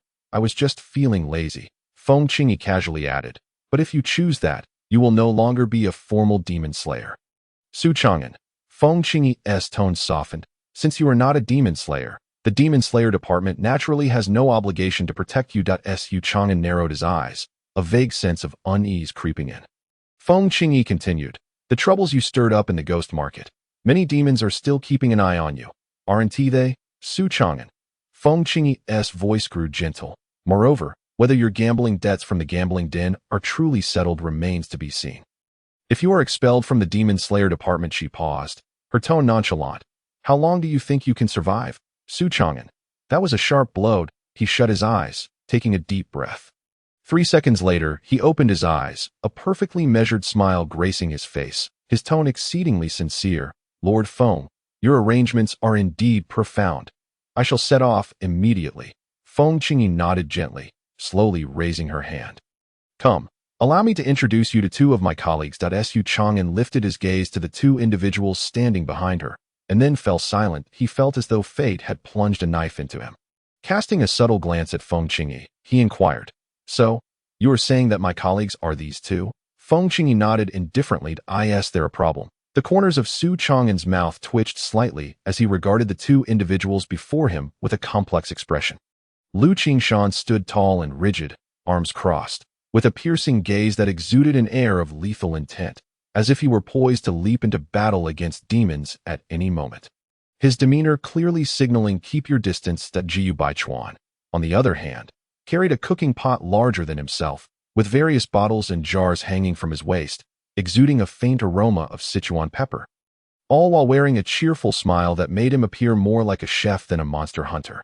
After a brief silence, Su Chang'an remarked with a subtle tone, "What is the reasoning behind this pairing? Are we being serious here?" Feng Qingyi replied calmly, "Lu Qingshan is exceptional in combat, steady and reliable. Gu Baichuan excels in reconnaissance, tracking, and possesses unparalleled culinary skills." That Su Chang'an's gaze lingered on Gu Baichuan as he slowly questioned. Unparalleled culinary skills. Feng Qingyi's expression remained impassive. When one is out in the world, it is crucial to eat well. That Su Chang'an took a slow breath, striving to maintain a rational tone. "Perhaps you both could introduce yourselves?" Lu Qingshan's voice was cold and his gaze sharp. "That I follow orders and obey arrangements." Jiu Baichuan, with a smile, clasped his fists together cheerily. "I am Gu Baichuan, a 7th-rank official of the demon-slaying division. My martial skills are average, but my culinary prowess is second to none. Should any demon desire to feast on humans, I can convince it to reconsider and treat it to a fine meal instead." Su Chang'an cast a deep, contemplative glance at Feng Qingyi, his tone laced with melancholy. "My lady, this arrangement of yours, it cannot be intentional, can it?" Feng Qingyi's smile was enigmatic as she raised her hand lightly.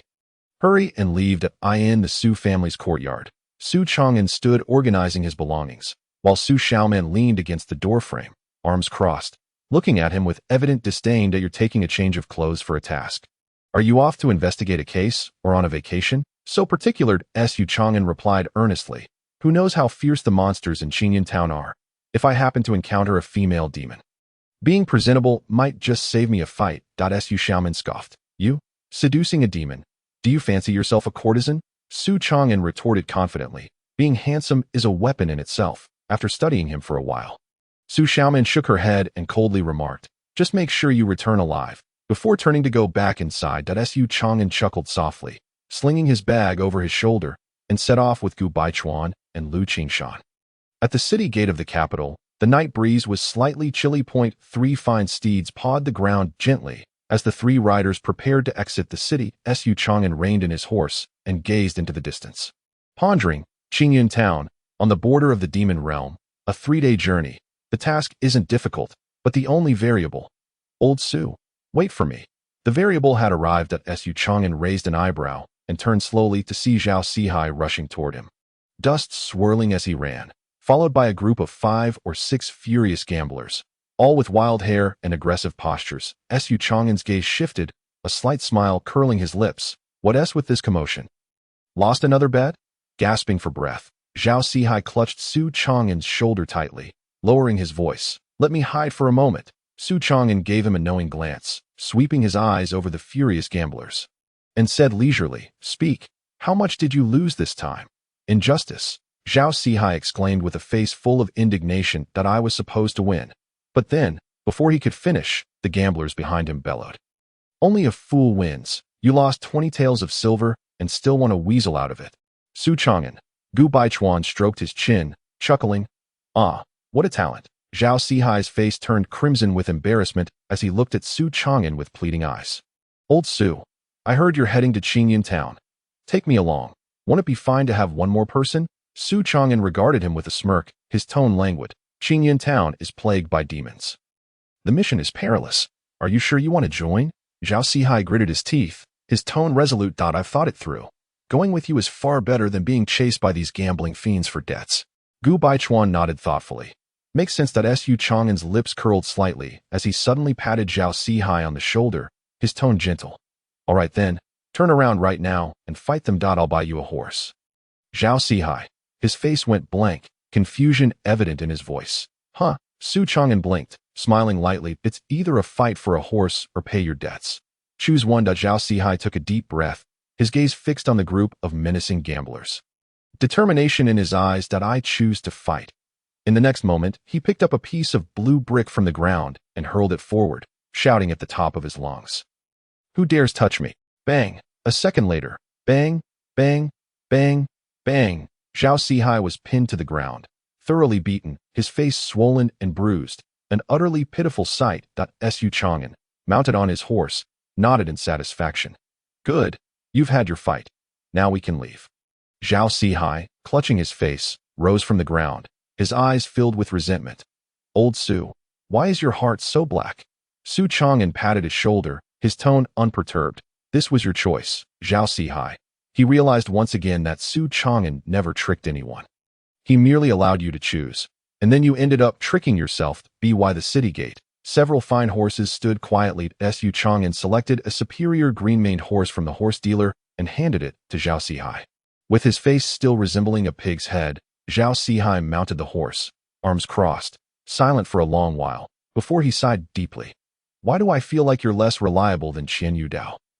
Su Chang'an cast him a sidelong glance, a smile playing on his lips. You can leave now. Zhao Sihai, with his swollen cheeks, muttered gloomily. No, I'm afraid something might happen to you on the way, and no one will be there to collect your corpses. Su Chang'an's lips curled upwards, his tone laden with meaning. Rest assured, if anyone dies, you'll be the first to go. Zhao Sihai. He fell silent for a moment, suddenly feeling an ominous premonition, murmuring softly, why does this mission feel a bit unlucky? Gu Baichuan laughed heartily, patting the large iron pot on his back, his tone carefree. Don't worry, my culinary skills are unparalleled. If demons come, we can negotiate whether they eat us or we eat them. Zhao Sihai. He cast a glance at the pot on Gu Baichuan's back. Inexplicably feeling that he might end up stewed one day, he suddenly sensed that he may have boarded a pirate ship. In the demon-slaying division's inspectorate governor's office, the black and gold hall was solemn and grand, the dome intricately carved with the landscapes of the 9 provinces. Bronze lamps flickered softly, illuminating every face that was as steadfast as rock. On the high platform, Xiao Xuanzi sat at the main seat, dressed in a dark black official robe that flowed down like a cascade. The cloud patterns on his sleeves shimmered slightly as he lightly tapped his fingers on the table. His brows calm, resembling a statue of a king overlooking all beings. To his side, 3 officials took their seats. Bai Wuchang, clad in snow-white attire, held a folding fan, his gaze cold and his aura ethereal, as if he could vanish into nothingness at any moment. Rend, beneath his black robe, bore an ancient bronze bell at his waist, his expression bland and his deep-set eyes quiet as death. When Ruiying, handsome and tall, wore a casual smile at the corners of his mouth, lightly tapping the table with his fingers, his gaze profound as if peering through the crowd to glimpse a larger scheme. In the presence of such figures, the atmosphere was so heavy it felt suffocating. Feng Qingyi stood before them, tall and poised, her gaze icy, holding a scroll of confidential information, her tone steady, regarding Su Chang'an. There have been significant changes concerning him. That a profound silence enveloped the room. Xiao Xuanzi slightly lifted his gaze, his eyes sharp as blades slicing through the crowd, and spoke coolly, proceed. Feng Qingyi slowly unfurled the confidential report in her hands. The handwriting distinctly legible. During his expedition to the ghost market, he exhibited an extraordinary prowess of luck, shattering the predestined fate within the gambling den. More significantly, the higher-ups of the ghost market deemed him a fated being without destiny. The utterance of these 4 words caused the temperature in the hall to plummet. Bai Wuchang furrowed his brow, gently closing his folding fan, and scoffed. A fated being without destiny? Luck, defying fate in a gambling den. It sounds more like a rogue's survival tactic. Ren Bulliyu's gaze turned frosty as he coldly retorted. The heavenly path has its fixed parameters. How can there be a fated being without destiny? On the other hand, when Ruiying smiled lightly, her eyes deep and contemplative, a fated being without destiny does not imply a lack of fate.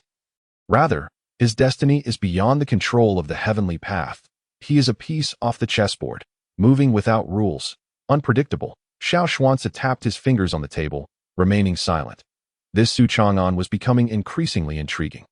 Feng Qingyi continued, he has only been in the demon-slaying division for half a month, yet he has stirred up a storm in the ghost market, reversing fate in the gambling den, and even managed to extract precious relics from the perilous game without losing a single soldier. Such talent, if merely attributed to luck, would be exceedingly absurd.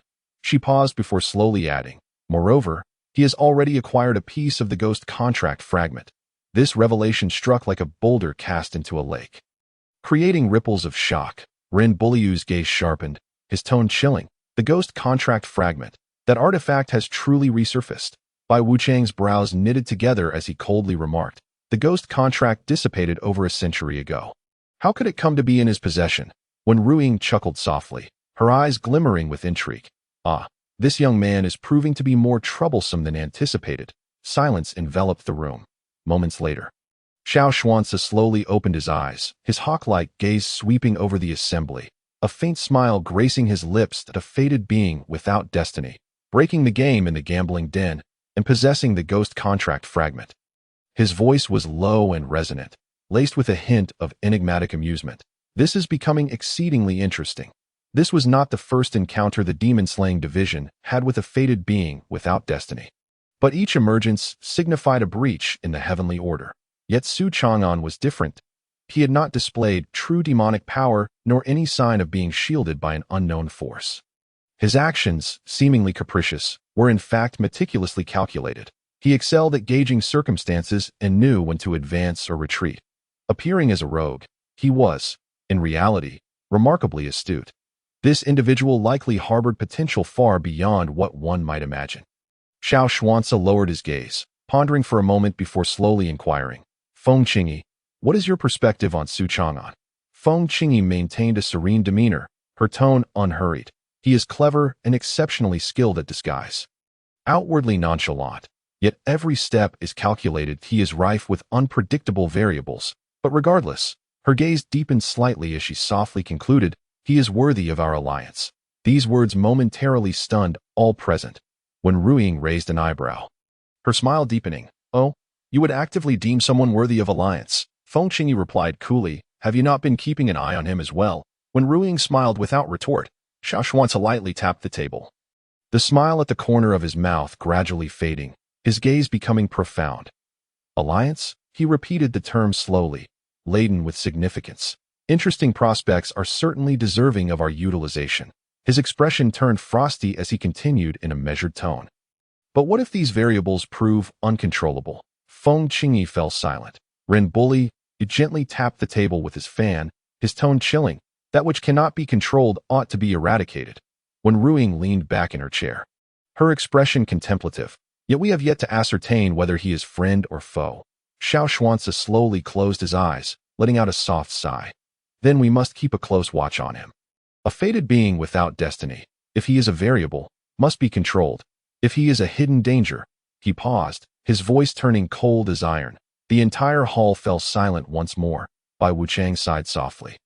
Rand bullied to remain silent. When Ruing's smile faded, and Feng Qingyi's expression was calm. Demon-slaying division, external affairs division. The night wind swept through the hall, stirring the drapes hanging outside the crimson-painted hall, revealing two upright figures. Bai Wuchang stood with his hands clasped behind his back, his white attire resembling a ghost in the night, his indifferent gaze fixed on the distant, somber sky, his voice steady. "Qingyi, Su Chang'an is a member of the External Affairs Division. It is not for others to meddle, nor for other divisions to take action." Feng Qingyi remained quietly at his side, her armor glinting coldly under the moonlight. Her tone unruffled. "Lord Xiao has always considered 3 steps ahead. His sudden interest in Su Chang'an is indeed suspicious." Bai Wuchang chuckled lightly, his eyes deep. "We shall not become pawns in others' games. However, we have our own path. Slaying demons and ridding the world of evil is our duty. Once in the External Affairs Division, we become a family bound by life and death. If we cannot maintain even this trust, how can we discuss standing together against the enemy in the future?" He paused, his tone steady yet cutting. "This world is fraught with peril. Our blades may break at any moment, and our lives may be lost at any time. Given such circumstances, why must we live so calculatively? It would be better to act with decisiveness, uphold our true hearts, and be worthy of this armor and the people behind us." Feng Qingyi fell silent for a moment, her voice as calm as ever. "What is this true heart?" Bai Wuchang was momentarily taken aback, then smiled. "Some live to ascend higher. Some live to endure longer, while we live to ensure that demons cannot thrive." Feng Qingyi slightly lowered her gaze, her fingertips gently tracing the cold hilt of her sword at her waist, the texture icy and the carved patterns sharp. After a moment, she slowly stated, "If Su Chang'an has erred, the demon-slaying division will take action. If he has not, the External Affairs Division will not allow others to bully him." Bai Wuchang glanced at her, a slight smile playing at the corners of his mouth, his expression meaningful. "So, you wish to protect him?" Feng Qingyi's expression remained unchanged, her gaze calm. I am not protecting him. I am safeguarding the principles. Bai Wuchang laughed heartily. Ha! Precisely. That's the spirit. His laughter echoed through the night, exuding a sense of freedom and a long-lost joy. Oh, what does it matter? My life will be lost out there sooner or later. What is there to fear? Bai Wuchang flicked his sleeves and strode away, his steps steady and resolute. I shall discuss this with Lord Xiao another day and gauge the situation. Feng Qingyi remained silent, quietly observing the demon-slaying division under the night sky, a glimmer of cold sharpness flickering in her eyes. The heavens may rain, and blood may stain the blade, should anyone dare to harm a member of the External Affairs Division. Her sword would not hesitate. Qingyun Town journey 2 days later, Su Chang'an and his entourage reached the outskirts of the Xuanyo Mountain. Merely a day's journey from Qingyun Town. Zhao Sihai clapped Su Chang'an on the shoulder, exuding confidence as he declared, I can provide you with professional guidance on luck. Su Chang'an raised an eyebrow. Zhao Sihai replied earnestly, think about it.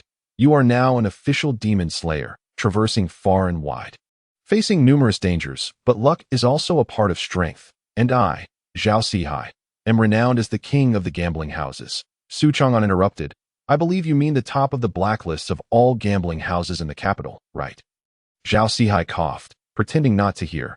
In any case, with me around, you will have psychological reassurance at critical moments, knowing how your luck stands. Su Chang'an scoffed. Do you really think I would believe you? Just as Zhao Sihai was about to respond, Gu Baichuan chimed in. Actually, having him along isn't a bad idea. At least there won't be a lack of entertainment on the road. Su Chang'an's lips twitched. You make it sound like we were all serious to begin with. Meanwhile, Lu Qingshan stood silently, arms crossed, his expression devoid of interest in such trivial banter. Enough with the prattle, let's move on. Su Chang'an sighed and urged his horse forward. On the road, Zhao Sihai and Gu Baichuan hit it off perfectly, bantering back and forth. Gu Baichuan, holding a pot, muttered to himself, have you all noticed that there is something particularly odd about our team? Su Chang'an inquired. Zhao Sihai echoed. Gu Baichuan spoke earnestly. We are heading to Qingyun Town to investigate the evil spirits. Yet we have a gambler, a cook, a slacker, and a taciturn combat fanatic. What's wrong with this picture? Zhao Hai blinked his eyes. Gu Baichuan spoke solemnly. What is right? None of us can be considered proper. Zhao Hai coughed lightly. Am I not? Gu Baichuan glanced at him, his tone indifferent. You are even less proper, Zhao Hai retorted. What do you mean? Gu Baichuan replied unhurriedly. You gamble until you are bankrupt, with creditors hot on your heels. Do you truly believe you are a normal person? Zhao Hai countered. And you? Su Chang'an smiled and turned to Gu Baichuan. What about you? A demon slayer carrying a pot. Do you intend to smash the monsters with it? Gu Baichuan's expression remained calm. No, I plan to stew the monsters. Zhao Hai raised an eyebrow. Su Chang'an followed suit.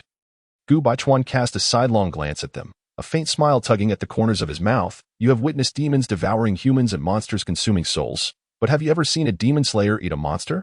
Is this not a reversal of the food chain? He shrugged. Forget it. I'm not inclined to discuss this with you. Su Chang'an shook his head and yawned. In any case, as long as I'm here for this mission, rest assured you will all return alive. Zhao Hai's eyes darted, and he suddenly remarked, one should not boast too much. You might be the first to encounter trouble in our team. Su Chang'an smirked. Do you believe that if trouble arises, you will be the unfortunate one to perish first? Zhao Hai responded. After all, you are a gambler. Su Chang'an replied leisurely. Do you truly think your luck is more resilient than my life? Zhao Hai's expression shifted slightly. If this were the case, it was indeed not very promising that he suddenly felt that perhaps it was unwise to spar verbally with Su Chang'an. This chap was indeed a master of verbal dueling, deserving of his title as the youngest destined reverser in the demon-slaying division. After 3 days of arduous travel, the four finally stepped into the territory of Qingyun Town. The wilderness along the way had been eerily silent. Yet the atmosphere surrounding the town grew increasingly peculiar. Logically, in a place plagued by demonic calamities, human presence should be scarce, with the populace either fleeing or remaining indoors. However, the scene before them in Qingyun Town was entirely different. A bustling entrance filled with people. Vendors calling out their wares, tea houses and taverns thriving, streets adorned with colorful decorations, and even entertainers tossing candied hawthorns while performing acrobatics. The entire street was abuzz with activity, showing no signs of demonic disturbances. Su Chang'an raised an eyebrow, slowing his pace, while Zhao Hai sensed the oddity and lowered his voice. Old Su, we haven't taken a wrong turn, have we? The entrance was teeming with visitors, the vendors' shouts echoing. Tea houses and taverns flourishing, streets brightly lit, and even performers juggling candied hawthorns. At a first glance, it appeared more vibrant than a typical market town. Yet, the atmosphere bore an unsettling discord that it was not merely a presence of malevolence, nor the stench of bloodshed from monsters, but rather an indescribable heaviness. It felt as though the entire town was shrouded under some unseen rule, with everyone operating in accordance with a tacit rhythm. The liveliness seeming overly contrived. Xuan paused momentarily, his expression turning serious. Zhao keenly sensed the anomaly, murmuring, "This town feels off." Xuan did not respond, but slowly raised his hand, signaling the three to remain cautious. Lu Qingshan remained silent, his gaze scanning the town like a hawk, before finally speaking. "The demonic energy is dense." Xuan raised an eyebrow, his tone indifferent. "So are we truly here to slay demons?" Zhao instinctively glanced at the townsfolk, frowning. "But look at this environment. Does it seem like a place besieged by demonic calamities?" Xuan, burdened with a black iron pot and a belt full of spice bottles, nodded at the remark. "I am not sure about the demonic energy, but this place smells delightful." Zhao questioned, "What kind of observation is that?" Xuan earnestly explained, "I can distinguish between the scent of humans, demons, and food." Xuan rubbed his temples, a sense of foreboding rising within him. As the four traveled, they initially thought Qingyun Town was a gathering place for monsters, inherently a sinister and frightening locale. Yet upon entering the town, they were greeted with bustling streets, a cacophony of voices, and an atmosphere far more vibrant than even the capital. The only unusual aspect was that not all the inhabitants appeared human. Xuan narrowed his eyes, surveying the surroundings, and noticed various bizarre figures mingling among the crowd. A short, rotund creature, with a small flame flickering atop its head, scurried through the wind, shivering. "Don't blow! Don't blow!" A child chased after it, panting, "Aren't you a candle? Light us up." The candle demon trembled in terror. "I'm a candle afraid of the wind." The four stood in stunned silence, observing the scene. Zhao muttered, "Why does it feel like the demons here are worse off than the humans?" "And they seem to be legitimate demons?" Lu Qingshan analyzed in a low voice. "The townsfolk show no fear of them.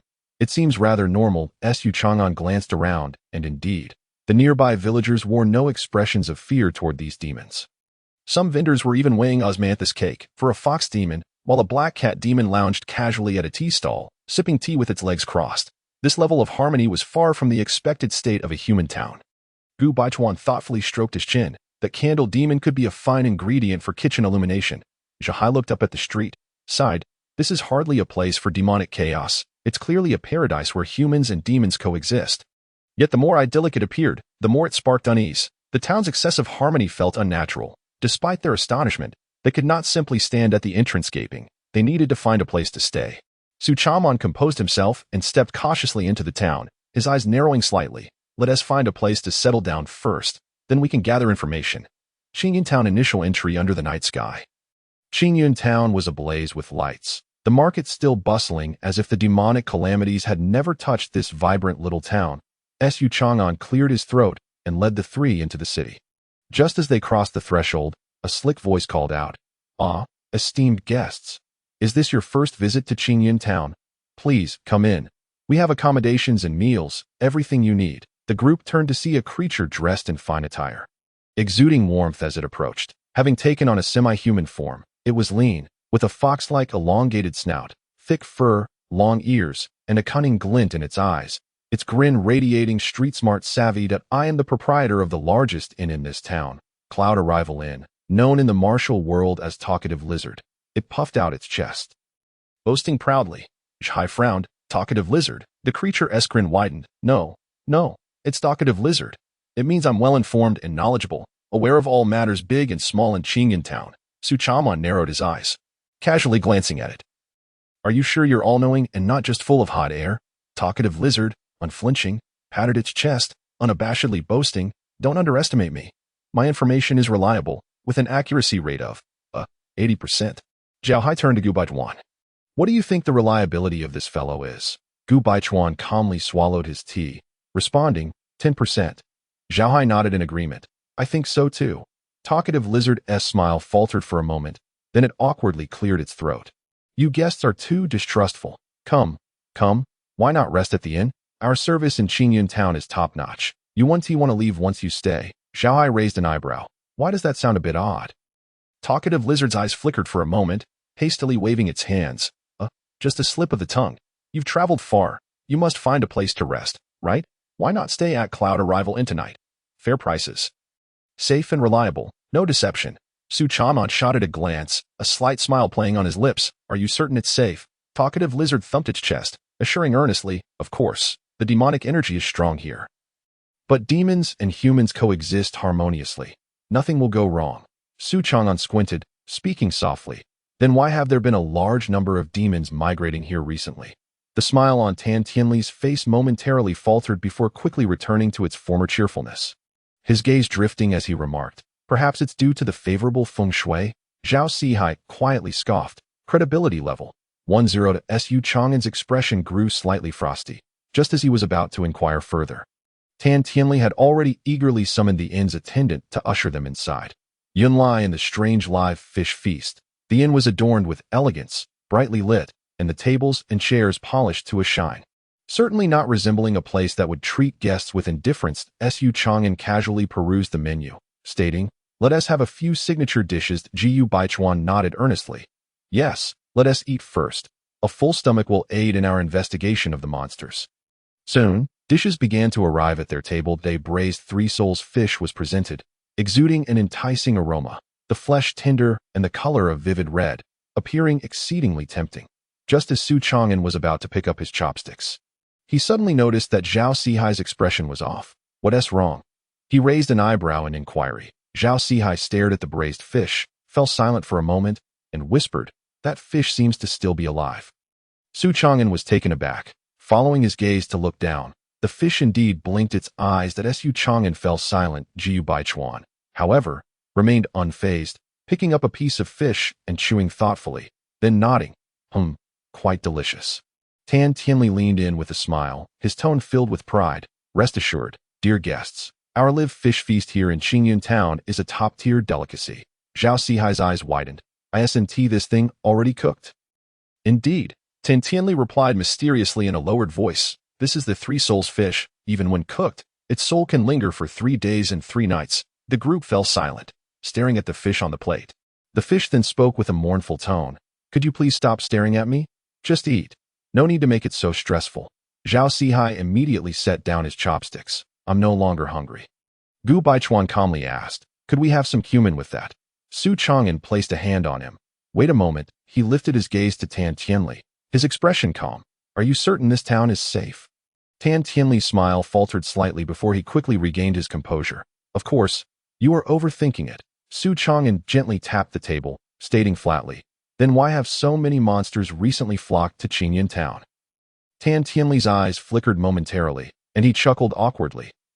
Perhaps it's due to the favorable feng shui? Su Chang'an fixed him with a silent stare. Zhao Sihai muttered, credibility level 10 to Jiu Baichuan quietly took another bite of the three-souls fish, remarking, this fish is genuinely quite tasty. Zhao Sihai couldn't help but exclaim, you're missing the point. Tan Tianli cleared his throat and waved his hands sheepishly. All right, since you guests are so astute, I shall share some reliable news. Su Chang'an leaned back in his chair, his gaze cool. Go on. Tan Tianli glanced around conspiratorially and lowered his voice. In recent months, a considerable number of monsters have indeed been attracted to Qingyun town. They themselves cannot articulate the reason. Only that they heard a calling in their dreams, and upon waking, found themselves inexplicably drawn here. Su Chang'an narrowed his eyes. A calling. Yes, akin to a certain summoning, but not coercive. Tan Tianli shrugged. What stranger is that after arriving? These monsters not only do not leave, but actively integrate into the town's daily life. As you just witnessed, Su Chang'an lightly drummed his fingertips on the table, deep in thought. Dream summons, monsters flooding in, indeed. Qingyun town was far from ordinary. The atmosphere grew subtly tense. To diffuse the awkwardness, the long-mouthed lizard hastily cleared his throat and cheerfully suggested, why not try our town's specialty dishes? I assure you, after tasting them, you will remember them for a lifetime. Su Chang'an cast him a faint glance, casually flipping through the menu. The next moment, he felt his eyelid twitch slightly. What sort of monstrous dishes were listed here? 3 souls fish, dead but not entirely deceased. Candle stew, suitable for nighttime dining, self-illuminating. Lizard cat switch, not guaranteed to be what you ordered. Petrified tofu, may cause temporary petrification of the mouth. Crispy bite, 1 bite. Bones become tender. Xuan fell silent for a moment, closed the menu. His expression complex. How has your establishment managed to survive? The long-mouthed lizard puffed up with pride. This is our town's exclusive specialty. Recently, many guests from other towns have traveled a whole day just to sample our offerings. Xuan inquired meaningfully, and can they still leave alive afterward? The long-mouthed lizard, Xuan, intrigued, stared at the menu. Suddenly pointing at a dish. What is this 5 thunders soup? The long-mouthed lizard's eyes lit up. Good eye. This is a renowned dish personally prepared by our town's guaba monster. Just 1 sip, and you will be filled with the power of thunder and feel invigorated. Zhao Sihai's expression became nuanced as he whispered, Are you sure it's filled with thunder and not struck by lightning? The long-mouthed lizard placed his hands on his hips, visibly displeased. Dear guest, you clearly do not understand. The guaba monster's culinary skills are renowned, with countless monsters queuing up for a taste. Xuan stroked his chin. What if one truly gets struck by lightning after drinking it? The long-mouthed lizard replied with conviction. That would only indicate a clash between your constitution and the dish. Xuan. Zhao Sihai. Xuan nodded earnestly. From a culinary perspective, this guaba monster is indeed quite professional. Zhao Sihai frowned. How do you know? Xuan responded casually. Because I can smell the food and feel hungry. That moment. The kitchen door swung open violently, and a short, stout monster with skin as black as coal stormed out. Flames blazing atop its head, resembling an eternally burning fireball. Its clothing was charred beyond recognition, and its exposed skin bore numerous varying burn marks, making it appear as if it had just emerged from a frying pan. Who dares to question my cooking? Its voice boomed like thunder, causing the entire inn to tremble slightly. Everyone turned to look at the enraged monster. Xuan raised an eyebrow. Is this the guaba monster? The long-mouthed lizard nodded hastily. Indeed, the head chef of Qingyun Town, renowned for controlling fire temperatures. Anyone who has tasted his dishes, Zhao Sihai interjected, has been rendered speechless. The guaba monster. The atmosphere fell into an awkward silence. The guaba monster narrowed its eyes, coldly fixing its gaze on Zhao Sihai, and scoffed. You brat, do you look down upon my culinary skills? Zhao Sihai instinctively took a step back. I didn't. Xuan raised a hand to stop Zhao Sihai. Smiling amiably at the guaba monster, Chef, please don't misunderstand.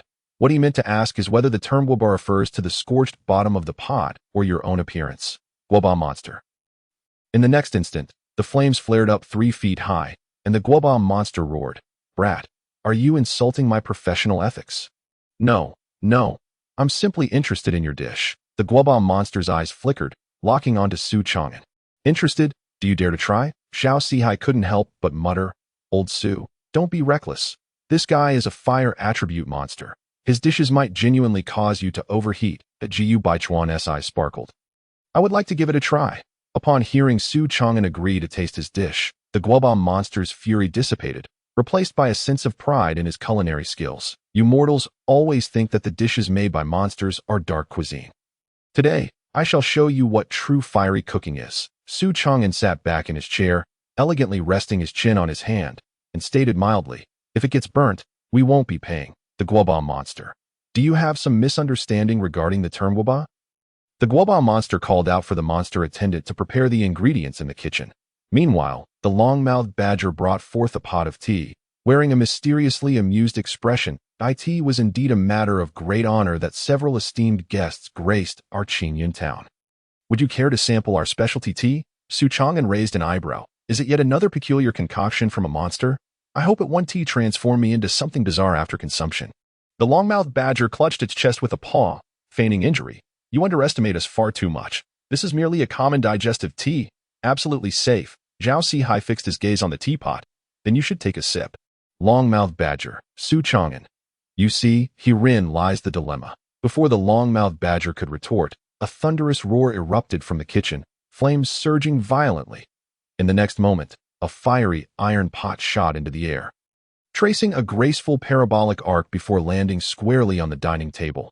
Inside, a vibrant red soup bubbled, looking as if it had just been ladled from a volcano, radiating waves of heat and a tantalizing aroma. The pot demon, brimming with enthusiasm, stood at the table's edge, wielding a long spoon with pride. The five thunder soup is served. Xuan glanced down at the pot, pondering for a moment. The name certainly carries a sense of impact. Zhao Sihai swallowed hard. Could it really strike us with lightning? The pot demon declared seriously. Not at all. Rest assured, I added Thunder Heartvine, ensuring it merely enhances your internal flow without any fatal repercussions. Xuan. Thank you, but your guarantee sounds rather dubious. The pot demon cleared its throat, adopting the demeanor of a professional chef, tapping the rim of the pot. This soup is specifically designed for martial artists. Consuming it will bolster your strength and expedite the circulation of your vital energy. Gu Baichuan became intrigued. It can enhance strength. Is that true? The pot demon patted its chest, affirming earnestly, absolutely true. Just look at my fiery form. This is maintained by drinking it daily. Xuan smiled slightly. Then why not have a sip yourself? The pot demon. The long-mouthed badger interjected hastily. Ha! The pot demon is in the kitchen every day and has long grown accustomed to this fiery essence, so it certainly doesn't need to drink it again. Xuan. It's as if a poison master believes they are immune to their own toxins. The pot demon's expression stiffened, its lips twitching slightly. Zhao Sihai facepalmed. I have a feeling something is about to go awry today. The four exchanged glances, their eyes ultimately landing on Gu Baichuan. After a moment of contemplation, Gu Baichuan resolutely lifted the soup bowl. I shall give it a try. Zhao Sihai looked at him in horror. Are you out of your mind? Gu Baichuan remained calm. As a chef, I hold a reverence for food. Xuan patted Zhao Sihai on the shoulder, speaking meaningfully. Do you understand what it means to have a sense of reverence? It is to know that trouble may arise, yet still charge forth without hesitation to face it. Zhao Sihai, that is not reverence. That is courting disaster. The pot demon eagerly urged. Drink up, drink up. I guarantee you will feel invigorated afterward. Gu Baichuan's gaze sharpened as he slowly brought the soup bowl to his lips. Then, with a sudden gulp, he downed it. In an instant, a bolt of lightning descended from the heavens, striking Gu Baichuan's head. Boom, the entire restaurant trembled slightly. The air was filled with the scent of singed flesh. Gu Baichuan stood frozen, his hair standing on end, wisps of faint black smoke curling from the corners of his mouth. Xuan held his teacup, his tone nonchalant. It seems the name Five Thunder Soup is indeed quite fitting. Zhao Sihai, brother, may your journey be smooth. Gu Baichuan suddenly sprang to his feet, his body trembling as if electrified. Then his eyes shone brightly, his vital energy surging, and he appeared remarkably invigorated. Goodness, this soup truly works. He wiped away the grime seeping from his skin, feeling a significant boost in his internal strength. Xuan raised an eyebrow. It really is effective. The pot demon beamed with pride. Of course. My culinary creations never deceive. Xuan gazed at the pot demon thoughtfully, a profound expression on his face. The pot demon felt somewhat unnerved under his scrutiny, frowning as it asked, What are you staring at? Xuan slowly spoke. Have you ever considered becoming a kitchen aide at the demon-slaying division? The pot demon. The atmosphere instantly froze. All the monsters in the restaurant paused, and then, the demon-slaying division has arrived. Run for your lives. In the next moment, the entire restaurant erupted into chaos, chairs overturned, dishes flying, as the monsters rushed toward the exit in a panicked frenzy, vanishing without a trace. Outside, the street was thrown into disarray, monsters scattering in all directions, some even howling in terror. Humans can reason, but the demon-slaying division comes to kill. Run. This chapter is not yet finished. Please click to the next page to continue reading the thrilling content. Today, 100 monsters are to perish. Those who lag behind will meet their end. What are you waiting for? These days, the monsters that survive must possess keen eyesight. If they can hide, they must, and if they can run, they shall.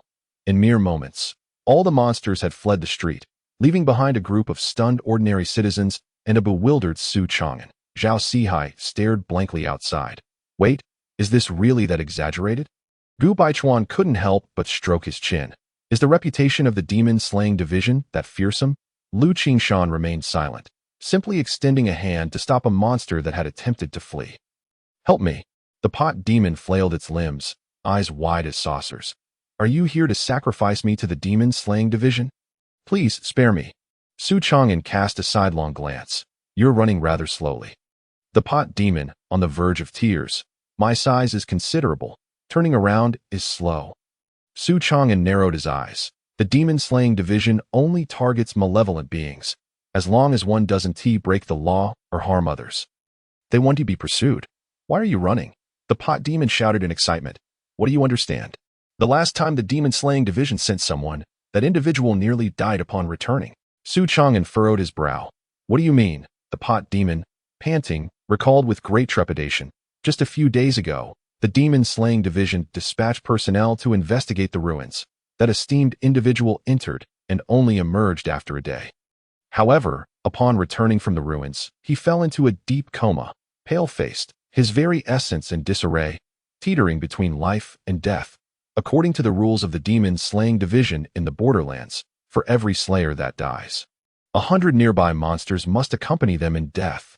The pot demon grew increasingly animated in its explanation, gesturing wildly. How could we little demons dare to linger here? We can't even afford to run. Zhao Sihai's eyes widened. Wait, what do you mean by accompanying in death? The pot demon trembled like a leaf. You think the demon-slaying division merely captures demons? Wrong. The demon-slaying division in the borderlands, especially those who have battled through demon chaos, has very clear rules.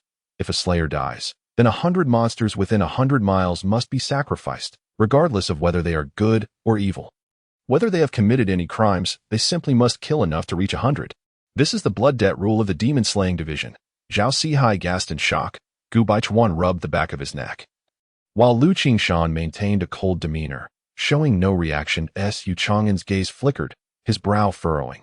This was the first he had heard of such a rule, but upon reflection, it indeed aligned with the style of certain hardliners within the demon-slaying division. Sometimes, intimidation proves far more effective than mere slaughtered. No wonder these monsters fled without a second thought at the mere mention of the demon-slaying division. Su Chang'an contemplated for a moment before deciding to investigate the comatose slayer.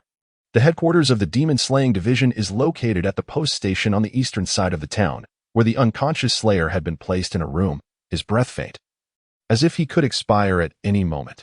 After examining him closely, Su Chang'an discovered that the individual was not truly in danger of death. He was merely afflicted by some peculiar demonic energy that had clouded his mind, plunging him into a deep slumber. Su Chang'an's thoughts turned, and he produced a heart-clearing talisman issued by the demon-slaying division, gently slapping it, causing the talisman to transform into a green light that fused into the slumbering slayer's brow. Moments later, the deathly pallor on the slayer's face gradually faded, and his breathing stabilized significantly. It's nothing serious. This fellow was merely enchanted, and he won TDIE. Su Chang'an spoke in a relaxed tone. Upon hearing this, the Guoba demon immediately breathed a sigh of relief, his eyes shining with hope. Really? Su Chang'an nodded, his voice languid. Indeed, that person cannot die. According to the convention of 100 demons accompanying the burial, it should no longer apply. The Guoba demon, upon hearing this, was instantly moved to tears, and he hugged Su Chang'an's leg. Your wisdom is unparalleled, my lord. Zhao Sihai kicked him in disdain. Get lost, don't be disgusting. Before long, the demons in the town received the news confirming that the demon slayer was alive and that there would be no 100 demons accompanying the burial. Gradually, they returned to the town. Back in the restaurant, after the Guoba demon reheated the soup, Su Chang'an brought up an old matter, asking if the Guoba demon was willing to cook for them. Zhao Sihai almost spat out his tea.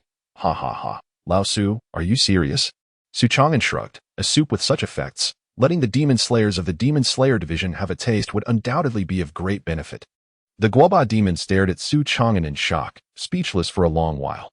After a moment, he suddenly slammed his hand on the table and declared boldly, All right, my culinary skills shall not go to waste. If the demon slayer division needs a chef in the future, I shall certainly consider it. He picked up the 5 thunder strikes soup and added, Once you finish this bowl, you will become men tempered by thunder.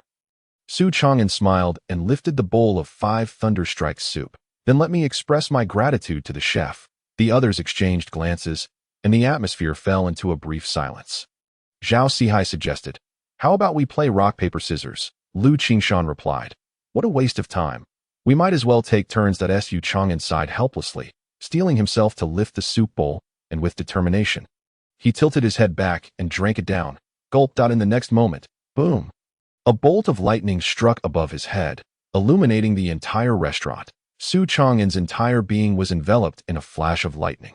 As if he had been struck from head to toe, his body shrouded in black smoke, his hair standing on end, resembling an immortal who had undergone a heavenly tribulation. The chapter is not yet finished. Please click the next page to continue reading the exciting content. However, he did not collapse, but slowly opened his eyes, lightning flickering within them, and his vital energy surged violently within him. He felt as though his body had been completely fortified. It was as if lightning flowed through his flesh and blood, his muscles tingling. Yet he felt an unprecedented sense of strength. Xuan gently clenched his fist, realizing that his power had indeed increased several times. He suddenly understood, this bowl of soup is genuinely effective. This is not just 5 thunderstrikes soup, it's a talent awakening soup. Xuan glanced down at his arms. The muscles that had previously lacked much strength now faintly glimmered with residual lightning. As if they had been tempered by thunder, the bones more resilient, and even his skin bore a subtle sheen. This is unbelievable. It truly works. Ha ha ha. I've succeeded. The Guoba demon excitedly slapped the table, nearly breaking it. I told you. The 5 thunderstrikes soup is absolutely the finest for strengthening the body. You must be trying to take my life. Xuan's face darkened, but soon he noticed that his stamina, reflexes, and senses had all significantly improved. Although he had previously possessed commendable combat experience, his actual fighting capability had only been adequate among the demon slayers. If he encountered a high-ranking demon alone, he could only rely on his wits and strategy to prevail. But now, he clenched his fist, feeling as though his bones had been refined by thunder, with noticeable increases in both strength and speed. Zhao Sihai stared at Xuan, pointing at his head. Your hair is still standing up. Gu Baichuan leaned in for a closer look. Are you sure you drank soup and not transcended? Lu Qingshan glanced at Xuan, slowly speaking. If this soup truly has such effects, then your combat power should now barely reach the 100 household level. 100 household level. Xuan's pupils constricted slightly. Within the Demon Slayer division, the strength at the 100 household level could independently guard a region and handle most demon-related cases. While not comparable to the true top-tier powerhouses, it already categorized him as an absolute elite among the general demon slayers. This means that this bowl of soup has directly elevated his physical condition to that of an elite demon slayer. The Guoba demon squinted his eyes, slowly gazing at the chef demon who was grinning with pride. The Guoba demon beamed. How is it? Impressive, isn't it? The 5 thunderstrike soup is undoubtedly my life's ultimate skill. Though it may be a bit painful while drinking, the results afterward will absolutely transform you. Zhao Sihai's eyes widened. Does this thing really work? The Guoba demon excitedly slapped the table. Of course. Once consumed, you will become half a thunder-tempered powerhouse. Xuan's expression was complicated as he looked at the bowl and then took a deep breath. Another bowl, please. Everyone. Zhao Sihai's hands trembled in the air. Big brother. You still want a drink? Xuan moved his arm, his muscles slightly bulging, the power of thunder subtly flowing within him, but he squinted, the corner of his mouth curving slightly. Of course I want a drink. Lu Qingshan spoke slowly. If you drink a few more bowls, you might truly be able to contend with 1,000 household level expert. The others silently clicked their tongues. This is a thunderous strengthening soup that can directly enhance one's physique. If one could continue drinking it, wouldn't that mean they could become infinitely stronger? However, the Guoba demon, with a proud expression, stated, I can no longer produce such effective results. Xuan frowned. What do you mean? The Guoba demon scratched his head. The Thunderheart vine is gone. Xuan was taken aback. If it's gone, then go buy some. The Guoba demon sighed. This thing isn't sold here. Xuan's expression shifted. His tone cautious. You're not going to tell me that the Thunderheart vine is an exceptionally rare ingredient, are you? Guoba Yao scratched his head, grinning foolishly. It's not particularly precious, is it? The pot you're drinking from contains the legendary Wanyan Leishin tongue. The room fell into an eerie silence. Zhao Sihai's chopsticks clattered onto the table, his complexion shifting dramatically. Wait, what did you say? Gu Baichuan abruptly raised his head, terror etched on his face as he gazed at Guoba Yao. Wanyan Leishin tongue. Lu Qingshan's eyes sharpened immediately. You casually used Wanyan Leishin tongue to make soup? Xuan's expression had completely shifted from anticipation to despair. His lips twitched violently as he clenched his fists, gritting his teeth. Ew. You mean to say that Wanyan Leishin tongue is something that can be used in cooking? Guoba Yao chuckled innocently and shrank his neck. I didn't expect you to enjoy it so much. That's not the point. Xuan pinched the bridge of his nose, fighting the urge to slap him. Tell me, is this thing even available for purchase outside? Guoba Yao shook his head. Not a chance. I brought this from the Xuan Yao's Han. Xuan's face paled. What did you say? Guobai Yao nodded earnestly. Yes. Deep within Xuan Yaoshan, the Legia area grows Leishin tongue, which takes a millennium to mature into a single plant, capable of withstanding the power of tribulation, with remarkably potent medicinal effects. Su Chang'an inhaled deeply. His tone grave. So you just boiled it into soup? Guobai Yao nodded defiantly. Of course, it's a taste test. The chapter is not yet complete. Please click the next page to continue reading the exciting content. Su Chang'an's eyelids twitched uncontrollably, a surge of violence bubbling within him. This fool truly treated top-tier rare ingredients as ordinary culinary items. Taking a deep breath, he forced himself to regain composure and inquired, "Are there many of these in Xuan Yaoshan?" Guobai Yao answered without hesitation. "Plenty. They're everywhere." Su Chang'an was momentarily taken aback. Zhao Sihai's eyes lit up. "Isn't that great? Hurry and gather more." Guobai Yao shrugged, his expression one of helplessness. "Not possible." Su Chang'an narrowed his eyes. "Why not?" Guobai Yao's expression became nuanced, his tone somber. Although Leishin tongue is abundant, Wanyan Leishin tongue is quite rare. The entire restaurant was engulfed in silence. Su Chang'an's expression was one of indescribable frustration. Zhao Sihai slammed the table, exclaiming in anger, "What nonsense! Do you think we're fools? Abundant yet rare. What kind of absurd description is that? Say it again." Guobai Yao scratched his head innocently. "It's true, but the key is that it grows in the Legia Valley." Gubai Chuan. Legia Valley? Guobai Yao nodded. "Yes, the Legia Valley of Xuan Yaoshan. That place is struck by lightning daily. With thousands of bolts falling each day, even mighty demons would be turned to ash if they ventured inside." Zhao Sihai's lips twitched. "So you mean to say that you risked your life to retrieve the Leishin tongue, only to boil it?" Guobai Yao nodded honestly. At that moment, Su Chang'an no longer wished to speak. He gazed at Guobai Yao, deeply feeling the creature's simplicity. Yet, he was undoubtedly a source of trouble, gritting his teeth. He asked, "Then can you go fetch more now?" Guobai Yao firmly shook his head. "No way, it's too dangerous." Indeed, it was Leishin tongue. Su Chang'an inhaled deeply and promptly packed up the remaining Wulei Hongding soup. This item would likely be hard to come by again. He felt the surge of thunderous power coursing through his body, and a faint smile crept onto his lips. Moreover, his physique had been significantly strengthened. He turned to Guobai Yao, narrowing his eyes. "However, if you happen to find Leishin Ting again in the future, do remember to inform me." Guobai Yao pondered for a moment, then cheerfully replied, "Sure. If I find it again, I'll make you an even more powerful pot." Zhao Sihai's lips twitched as he muttered, "More powerful? It won't turn people into dust, will it?" Su Chang'an lightly flicked his sleeve, calmly stating, "No worries, we'll drink it together when the time comes. Everyone." Guobai Yao. "All right." Thus, Wulei Hongding soup officially became a limited edition divine tonic of Qingyun Town. Those who had partaken were transformed, while those who had tea could only wait for the next shipment from Legia Valley. The nights in Qingyun Town were even more vibrant than the days. The streets were ablaze with lights and bustling with voices. Various vendors came and went, humans and demons intermingling in a surprisingly harmonious manner. Yet beneath this facade of prosperity, Su Chang'an keenly sensed an oddity. The demons arrived far too naturally. It was as if they inherently belonged here, exhibiting no resistance or unfamiliarity whatsoever.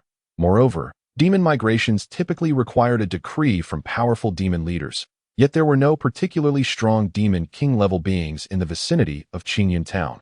This was quite absurd. Thus, Su Chang'an squinted slightly, his tone leisurely. "Are you suggesting that these demons were summoned here?" Before him, the long-snout raccoon, known for its incessant chatter and gossip, nodded while munching on seeds. "Yes, it's akin to a certain type of summoning, but it's not compulsory." Zhao Sihai frowned. "The more bizarre part is that after they arrived, they not only stayed but actively integrated into the town's daily life, just as you witnessed earlier. Su Chang'an stroked his chin, already formulating some hypotheses in his mind. "When did this summoning begin?" he asked in a deep voice. The long-snout raccoon thought for a moment, flicking its long tail. "It probably started about half a month ago. Initially, only a few wandering demons appeared, but then more and more came, and some even arrived in a daze, as if sleepwalking. Strangely, some demons reported dreaming from 1,000 miles away and woke up to find themselves in Qingyun Town." Gubai Chuan. "What is the difference from being pressed by a ghost?" Lu Qingshan crossed his arms, coldly remarking, It's similar to the demon's instinctive summoning, but without a clear source. Xuan's eyes flickered with meaning. If that's the case, then Qingyun town is far from simple.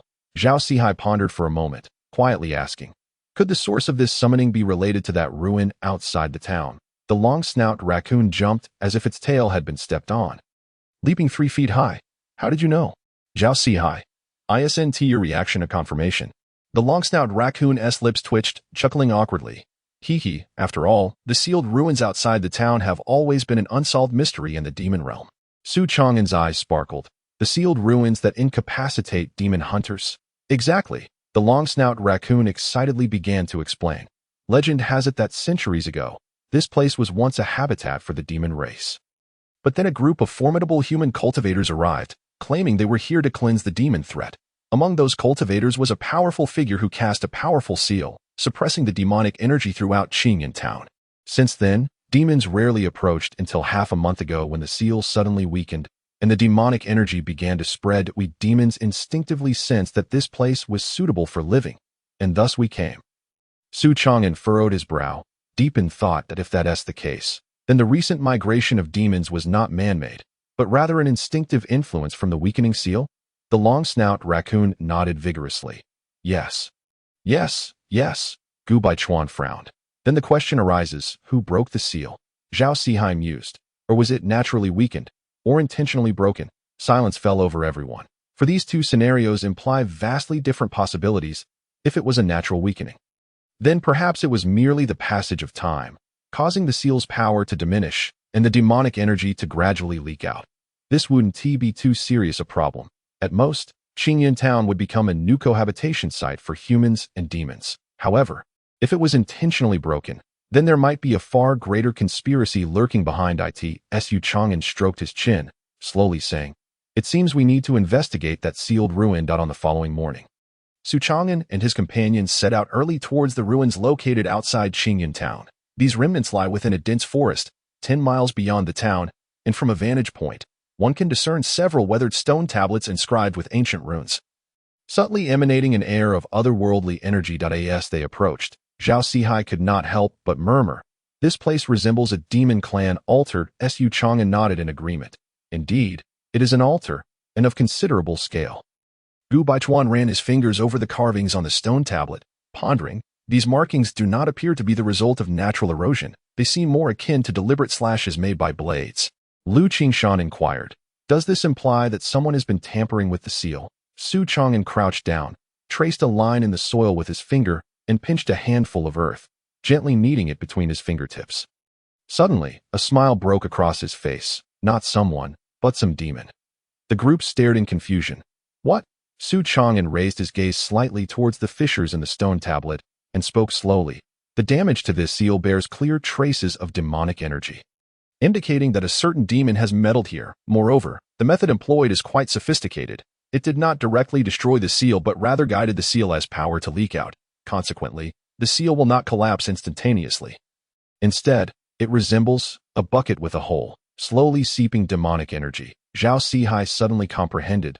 This explains why the demons have been summoned. Because the demonic energy here is gradually leaking out, expanding its reach. Naturally, they would be influenced and drawn closer. Gu Baichuan frowned. The question is, which demon would do such a thing?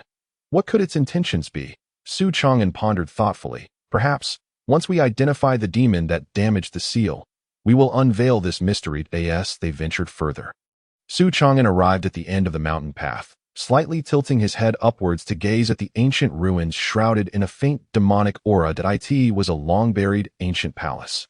The dilapidated stone columns cast mottled shadows under the moonlight, while the expansive bluestone floor was riddled with cracks, where withered grass struggled to sprout through the crevices. Deeper within lay a massive stone door, concealed in darkness, adorned with countless arcane runes, seemingly warning all approaching beings. This is a forbidden ground. The loosening of the seal is more severe than I had imagined. Su Chang'an frowned and stepped forward cautiously.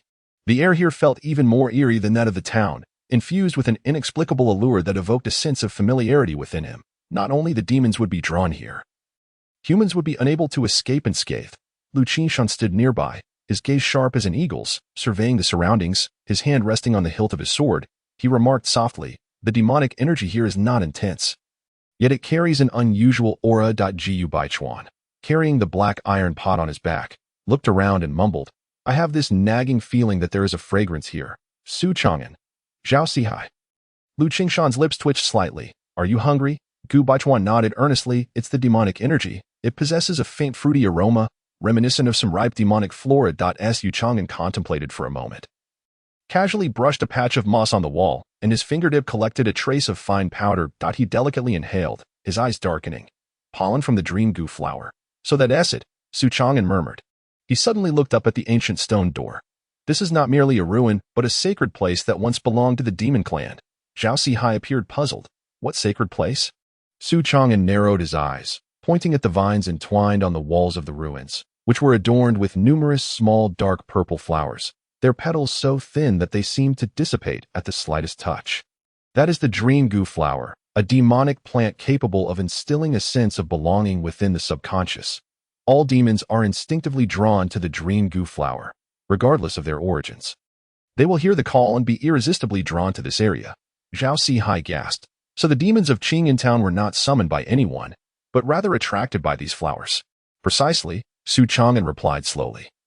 They act like signal towers, creating a sense of belonging to the land for the demons, and the concentration of dream goo flowers here is 100 times greater than outside. Gu Baichuan stroked his chin. Deep in thought. No wonder the demons in town arrive and refuse to leave. This place feels like home to them. Su Chang'an chuckled lightly. To be precise, this land has always belonged to them. Lu Qingshan's gaze deepened as he spoke slowly. So, this was once a settlement for the demon clan? Not merely a settlement. Su Chang'an placed his hand on the runes of the stone door. Feeling a faint tremor, Dai is a place of sealing for the demon clan. Su Chang'an lowered his head, closely examining the runes on the stone door. As the moonlight cascaded down, ancient golden lines subtly emerged, seemingly sealing away some unknown secret. These runes are not ordinary sealing techniques, he stated solemnly. They are the town demon seal, and it has already begun to deteriorate. Lu Qingshan reached out to touch the stone door. Pressing gently, suddenly, a powerful shockwave erupted from the door. The group staggered back several steps, overwhelmed by a colossal, long-dormant pressure, as if something terrifying lay sealed behind that door. Zhao Sihai gulped. Hey, could it be that a demon emperor is sealed inside? Gu Baichuan stroked his chin, contemplating, then nodded. If it is a demon emperor, that would surely be a delicacy. Su Chang'an. Lu Qingshan shot him a glance. You can stop talking now. Su Chang'an's eyes flickered as his fingertips grazed the runes on the stone door. And he suddenly chuckled. Wait a moment, he squinted, his tone grave. This does not seal a demon emperor, but rather a memory of the entire demon clan. Lu Qingshan frowned slightly. Memory? Su Chang'an softly uttered a few words. The land of forgotten demons. The group fell silent. Stunned. Gu Baichuan scratched his head. Are you implying that this place is a storage room for the memories of demons? Su Chang'an smiled, his voice profound, or rather, a segment of history erased from the demon clan's memory. Why do the demons gather in Qingyan Town? Why are there dream goo flowers here? Why do they forget why they came after arriving? The answer may well lie behind this stone door. Su Chang'an recalled the rumors he had heard in town earlier. Some demons dreamt of this place, and then came here. Upon arrival, they felt as if they had returned home. Yet, they all forgot why they came. Every clue points to one possibility. This place of sealing hides the forgotten past of the demon clan. Zhao Sihai nervously rubbed his nose. Should we attempt to open it? Su Chang'an's lips curved slightly. Of course. Lu Qingshan slowly unsheathed his sword, speaking in a deep voice. Prepare yourselves. Gu Baichuan, with the iron pot on his back, wore an expectant expression. If we can find the demon emperor's recipe, it would be a tremendous gain. Zhao Sihai rolled his eyes. You sure do talk. Alot. Su Chang'an took a deep breath, pressing his fingers gently on the runes at the center of the stone door, his thoughts stirring. Then let me see what transpired 100 years ago.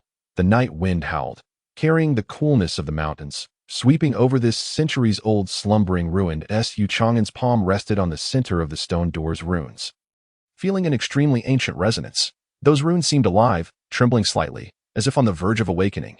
This door is not merely a seal. Su Chang'an narrowed his eyes slightly. It resembles a boundary line. What does that mean? Zhao Sihai could not help but ask. Simply put, Su Chang'an replied leisurely, on this side of the door lies the reality as we know it. Beyond the door may be a world long forgotten. Lu Qingshan's expression remained steady as he tightened his grip on the hilt of his sword. Could there be danger? Of course. Zhao Sihai shot him a glare. In places like this, when has it not been a den of dragons and tigers?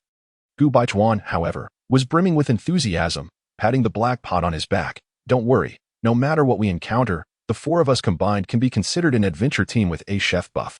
Su Chang'an, this fellow's focus has always been distinctly different. However, as his words fell, the runes upon the stone door suddenly emitted a resonant hum, and immediately, a gentle stream of golden light began to spread along the carved pathways. As if the entire stone door had been awakened.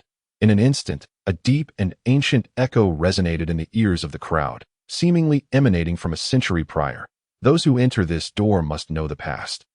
Those who tread this realm must not forget their original intent. As the voice faded, the stone door trembled slightly, and a fissure gradually opened, releasing a rich and unfamiliar aura that surged forth. The light dimmed, revealing on the other side of the stone door a vast underground palace. As the crowd stepped inside, an overwhelming sense of antiquity washed over them. This place was even grander than I had imagined.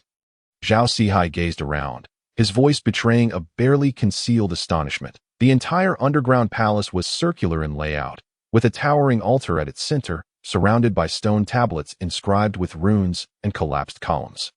On the deeper walls, faint murals could be discerned, seemingly recounting a long-lost history. Liu Qingshan's gaze deepened as he reached out to touch the carvings on the stone wall, his voice cold. This does not appear to be merely a relic. It resembles the site of some ritual. Yu Chang'an slowly approached the altar, his eyes narrowing slightly. Upon the central stone seat, he beheld a desiccated skeleton, seated with a solemn and dignified posture, surrounded by wisps of lingering demonic energy, radiating an indescribable aura of authority. This individual must have held considerable status in life. Su Chang'an murmured, a notable figure of the demon clan. Zhao Sihai furrowed his brow. Su Chang'an offered no reply, instead slowly raising his gaze to the stone wall at the apex of the altar. There, inscribed in faint ancient demon script, was a cryptic message. Su Chang'an squinted slightly, a smile playing at the corners of his mouth. So, it is Demon Clan Council. Though the inscriptions had become weathered, fragments of the text were still discernible. This place was once the holy ground of the Demon Clan 1,000 years ago. At that time, the human and demon clans forged a pact, establishing this Xingyan altar to jointly safeguard peace in Qian. Yet, a century later, the altar's power waned, the demon clan forgot this place, and the pact fell into oblivion. Zhao Sihai grew increasingly perplexed, unable to restrain his curiosity. What on earth? A century ago, this was still the holy ground of the demon clan. The human and demon clans signed a pact.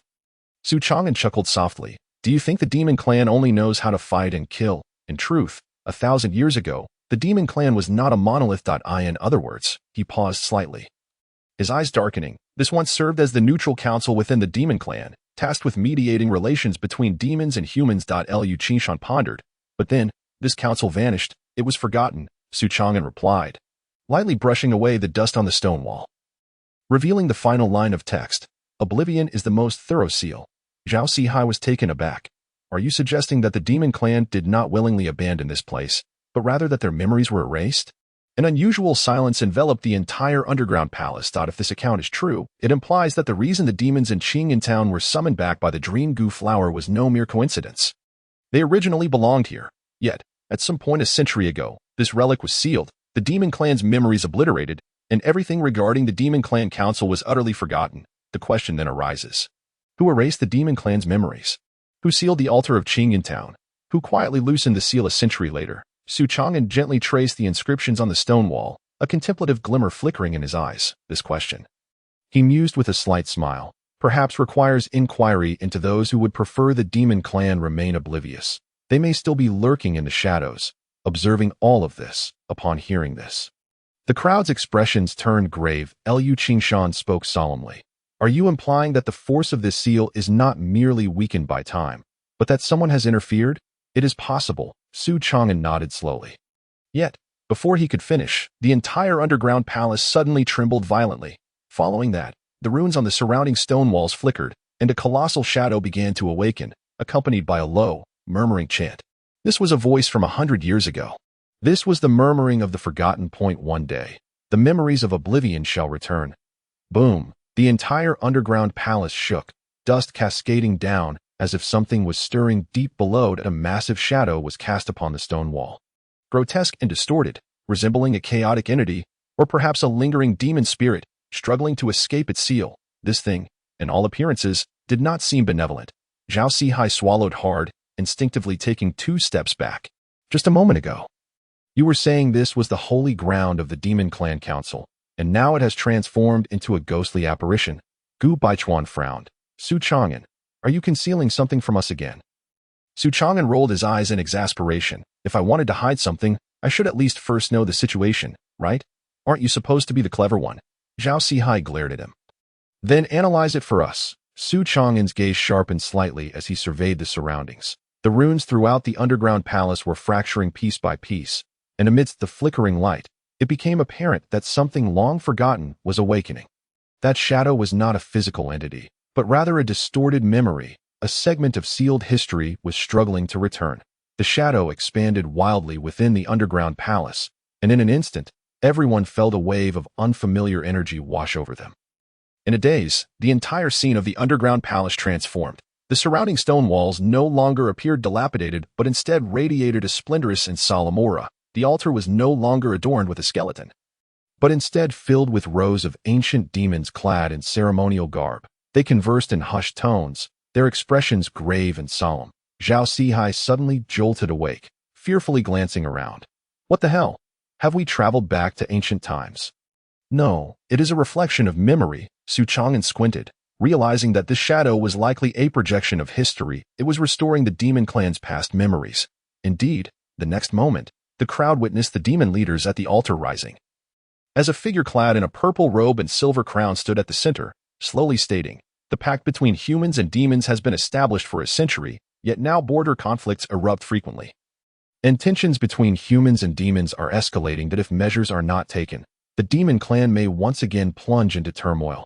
What suggestions do you have?" Another elder of the demon clan inquired solemnly. The purple-robed demon king's gaze deepened.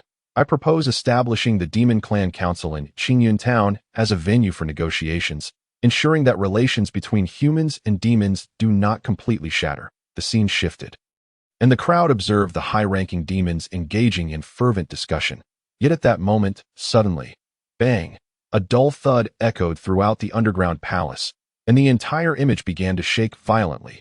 Su Chang'an's eyes widened in shock as he fixed his gaze on the unfolding image. Witnessing a surge of intense demonic energy erupting, the expressions of the demon leaders at the altar turned pale, and at the edge of their vision, a figure slowly entered the underground palace. It was a human, clad in a black robe, with a somber countenance. He approached with an aura of eerie black demonic energy surrounding him. Demon Clan Council? Coexistence of humans and demons? The black-robed figure spoke coldly, his voice low and chilling. "Do you truly believe you can change anything? Who are you?" The demons exclaimed, their faces shifting in alarm. The black-robed figure raised a hand, a glimmer of black light shimmering at his fingertips. "I am here to impart a truth. The demon clan should not harbor any compromisers." In an instant, the dark energy behind him erupted. The entire underground palace was engulfed in a pitch-black mist, and the vision abruptly ceased. Bang! The underground palace trembled once more, all memories shattered in an instant. The shadow twisting madly, ultimately dispersing into countless fragments that vanished into the air. The crowd suddenly regained their senses, finding themselves back in the dilapidated underground palace. Zhao Sihai's face turned pale, his voice trembling. "What did I just witness?" "What you saw was the final moment of the Demon Clan Council 100 years ago," Su Chang'an replied slowly, his expression grave. "Someone deliberately destroyed the existence of the Demon Clan Council. Someone erased all memories of the Demon Clan regarding Qingyun Town. There exists a force, shrouded in secrecy, that has sealed all of this away from the knowledge of any soul." Lu Qishan spoke in a grave tone. "Who is that figure in the black robe?"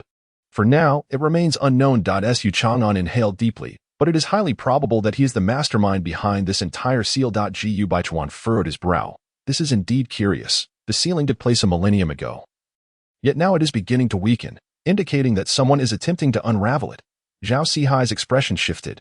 "What will happen if the seal truly breaks?"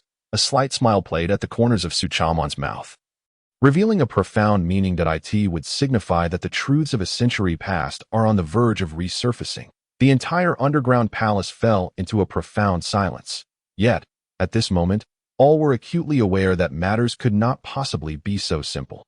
If the seal was of human design, then who exactly is orchestrating this from the shadows? If the demon race once established a council in Qingyan Town, why do they now seem to have no recollection of it?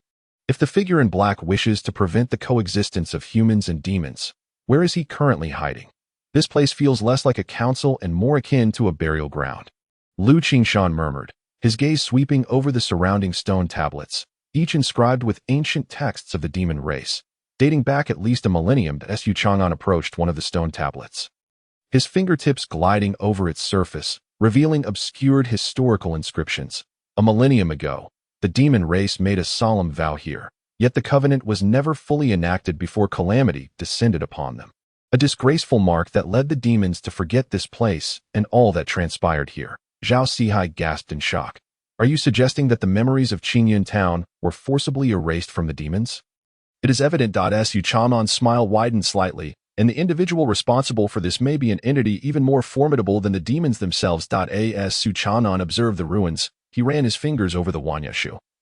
A book he had casually picked up in the ghost market, which now radiated a faint demonic aura. It resonates. What secrets lie hidden within the Wanyashu? The four ventured deeper into the underground palace. Surrounded by ancient demon carvings and remnants of altars, the air thick with a suffocating demonic energy, Lu Qingshan stood at the forefront, his hand resting on the hilt of his sword, vigilant of his surroundings. Zhao Sihai, conflicted, kicked at the debris beneath his feet. This feels wrong. According to my fortune, today should be auspicious, so why do I feel an unsettling chill? Su Chang'an cast him a sidelong glance. His tone calm. Do not rush. I believe I have discerned the secret to your fortune. Zhao Sihai paused. What do you mean? Su Chang'an replied with composure. When your fortune is favorable, it is suitable to engage in low-risk activities, such as rolling dice, drawing lots, or placing small bets. However, when it involves matters of life and death, your fortune automatically shifts to reverse operation. Zhao Sihai. Gu Baituan stifled a laugh.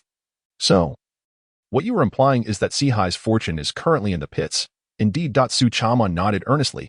At present, he serves as our team's disaster detector. Zhao Sihai felt a shiver run down his spine. What?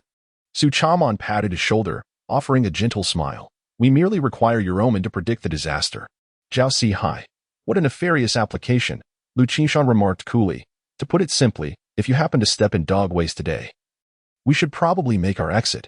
Under Zhao Sihai's precise disaster detection, the group eventually arrived at the true location of the seal within the ruins, a massive demon bone stele towering over the blood-red ground.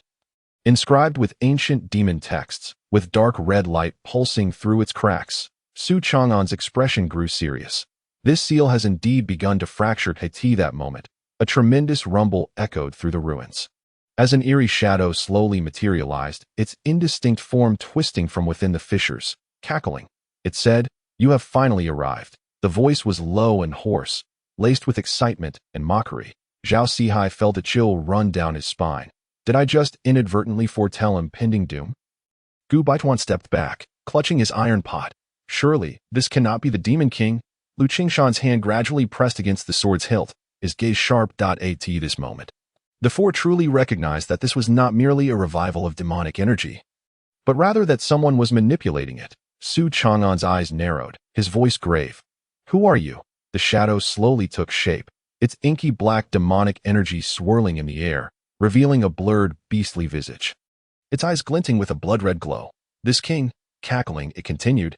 Have you humans already forgotten my existence? Su Chaman narrowed his eyes. The Demon King? The shadow grinned widely, dripping with endless derision. Ha! No, I am merely a trial. The true Demon King has yet to awaken. A heavy weight settled in the hearts of the group. Zhao Sihai gulped. So you are the agent of the Demon King. The shadow chuckled lightly. That is one way to interpret it. A century ago, the human race sealed the true Demon King. But did you truly believe that would be the end? The glory of the demon race shall never be forgotten. From the moment the seal began to weaken, the chess game of fate had already been set in motion. Su Chang'an regarded him, suddenly smiling. The shadow frowned. What are you laughing at? Su Chang'an shrugged.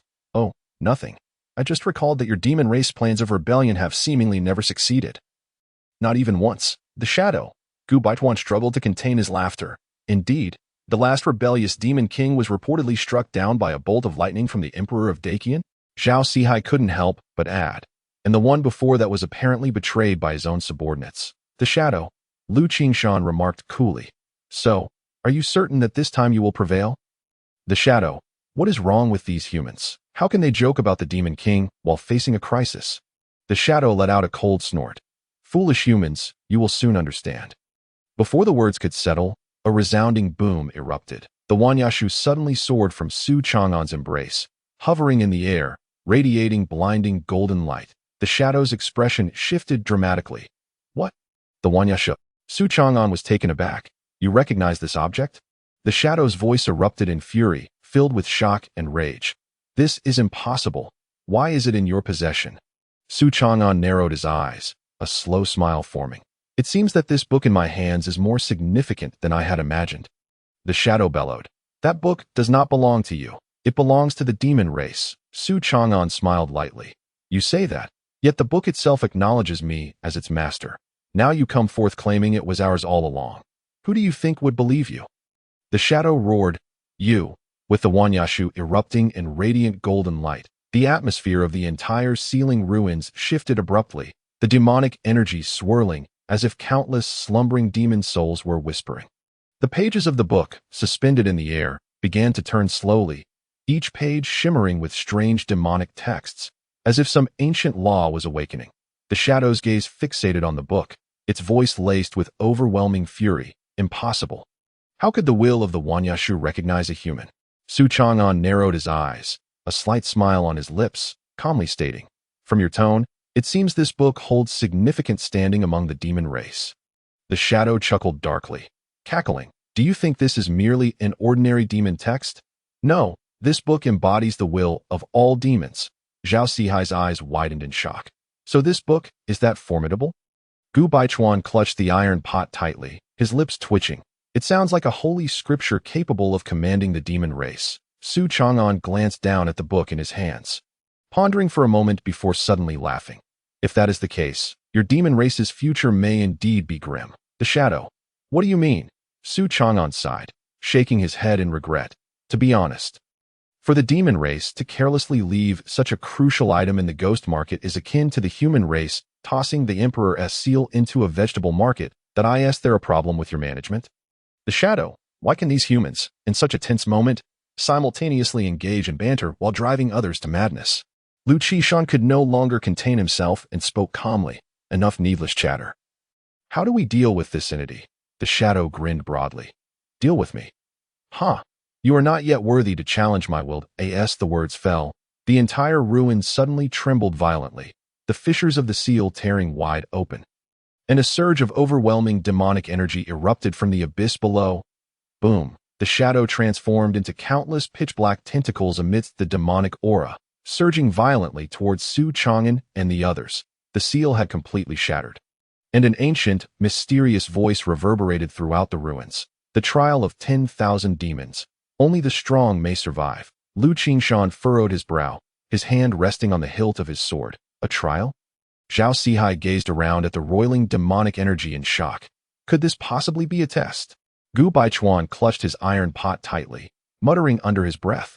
The demon-slaying department never mentioned that our mission would involve a demon king trial. Su Chang'an's gaze flickered slightly, his heart already formulating a hypothesis.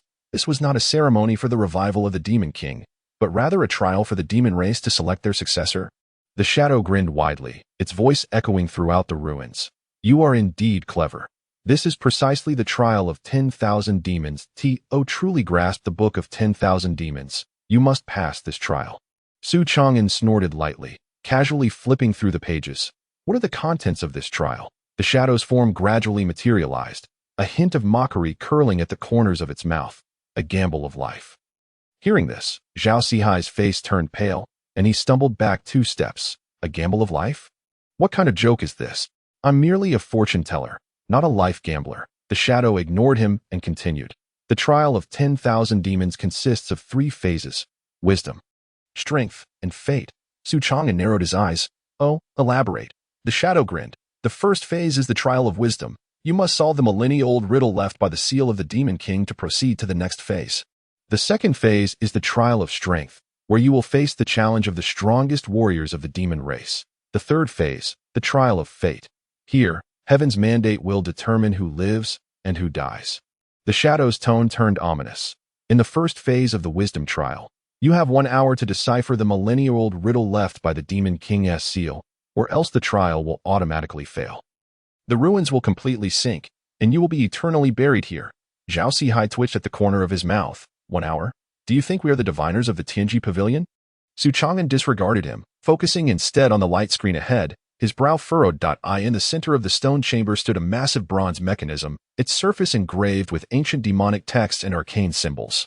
The entire device was composed of several interlocking discs, each inscribed with ancient demonic totems, which seemed to possess some subtle connection, yet were misaligned, appearing impossible to piece together.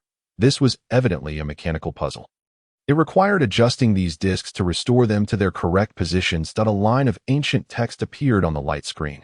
The 9 forms of the celestial demon, rotating to unite. Only then can the seal be unlocked. Su Chang'an squinted, carefully examining the mechanism. The 9 forms of the celestial demon sounds like a secret technique of the demon race. The shadow spoke in a somber tone. The 9 forms of the celestial demon is the oldest bloodline inheritance of the demon race. 9 different demon forms represent 9 supreme bloodlines of the demon race. Only by mastering the wisdom of these bloodlines can one unravel the seal. Zhao Sihai looked bewildered. What does that mean? Gu Baichuan pondered. Does it imply that this mechanism is configured according to the bloodlines of the demon race? A slight smile crept across Su Chang'an's lips as he slowly articulated. So, to solve this mechanism, we must understand the correct arrangement of the 9 forms of the celestial demon. The shadow did not respond, but its silence was an answer in itself. Su Chang'an's gaze sharpened. This is intriguing. He retrieved the book of 10,000 demons from his pocket and gently flipped it open, indeed finding a passage regarding the 9 forms of the celestial demon. The 9 forms of the celestial demon. Originating from ancient times, bloodlines converging, heaven's mandate manifesting to be by invoking demon blood to activate the heavenly patterns. All forms return to one. Su Chang'an smiled softly. As expected, demon blood is needed as the key.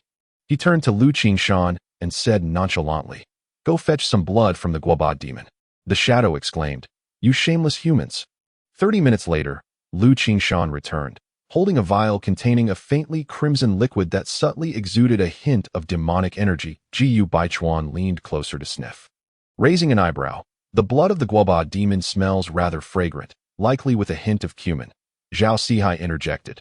Can you just shut up? Su Chang'an took the blood without hesitation and dripped it onto the center of the mechanism. Instantly, runes emerged, the ancient demonic patterns gradually illuminating, and the stone chamber trembled slightly as the bronze mechanism began to operate autonomously. Su Chang'an observed the slowly rotating discs. His gaze calmed. He noted that the 9 demon forms were arranged in utter chaos, clearly needing to be correctly adjusted. But the question arose, how should these 9 forms be arranged? If arranged chronologically, ancestral demon should be first, followed by thunder demon, fire demon, and water demon. He gently nudged one disc and discovered that the entire mechanism was interconnected. Adjusting one would shift several others. Zhao Sihai frowned. Damn it, is this a chain mechanism? Yes. Su Chang'an's expression was profound. To unravel this riddle, he could not adjust each disc independently but rather find the singular starting point. Gu Baichuan mused. The 9 forms of the celestial demon, rotating to unite. Does this imply that they must ultimately form a closed loop? A glimmer of insight flashed in Su Chang'an's eyes as he slowly nodded. Yes. The 9 forms are not arranged chronologically, but rather according to attributes of mutual generation and restraint. Su Chang'an focused on the 9 demon form reliefs before him, swiftly sketching the corresponding attribute symbols on the ground. Ancestral demon, primordial.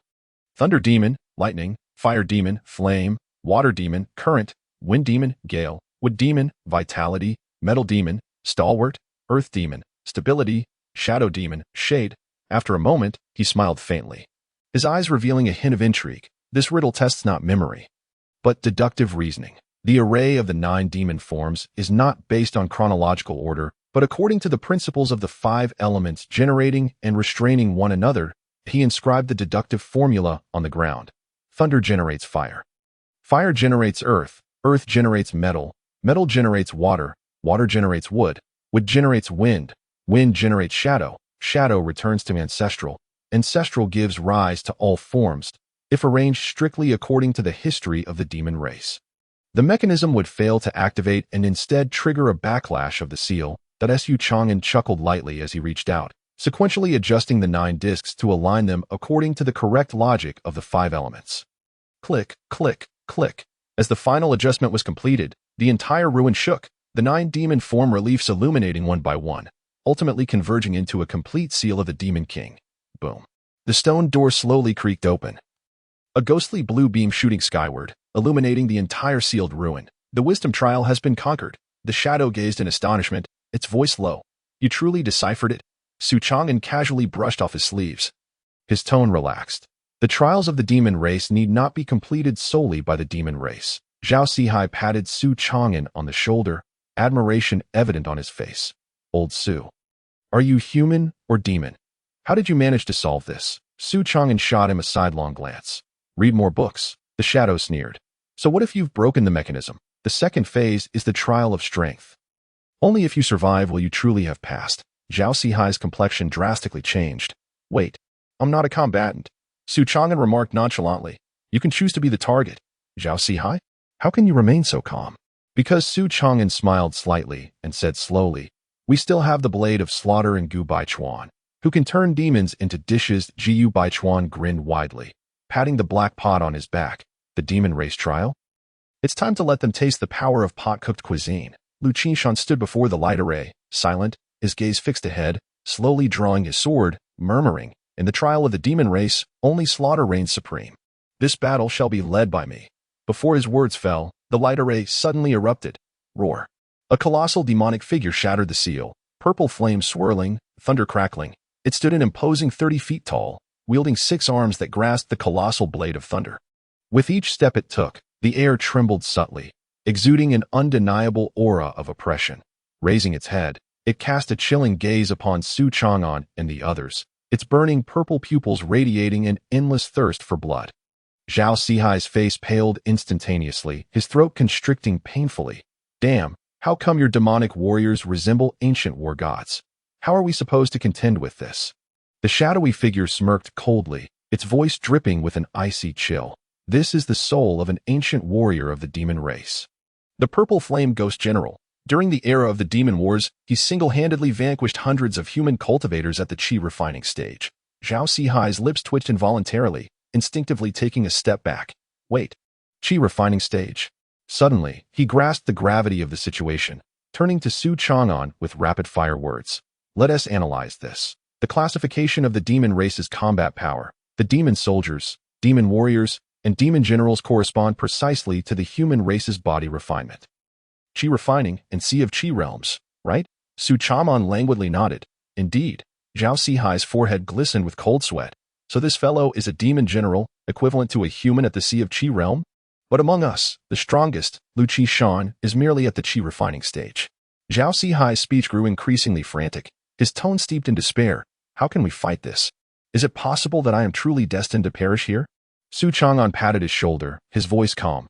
Do not panic. Combat power is not solely determined by realm.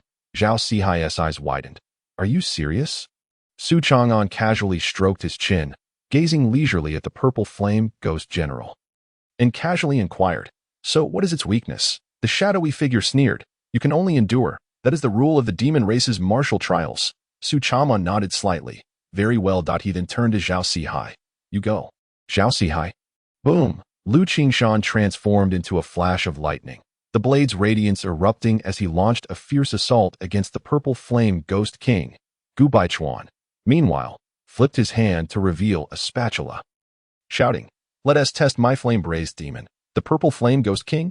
This group of humans is increasingly peculiar.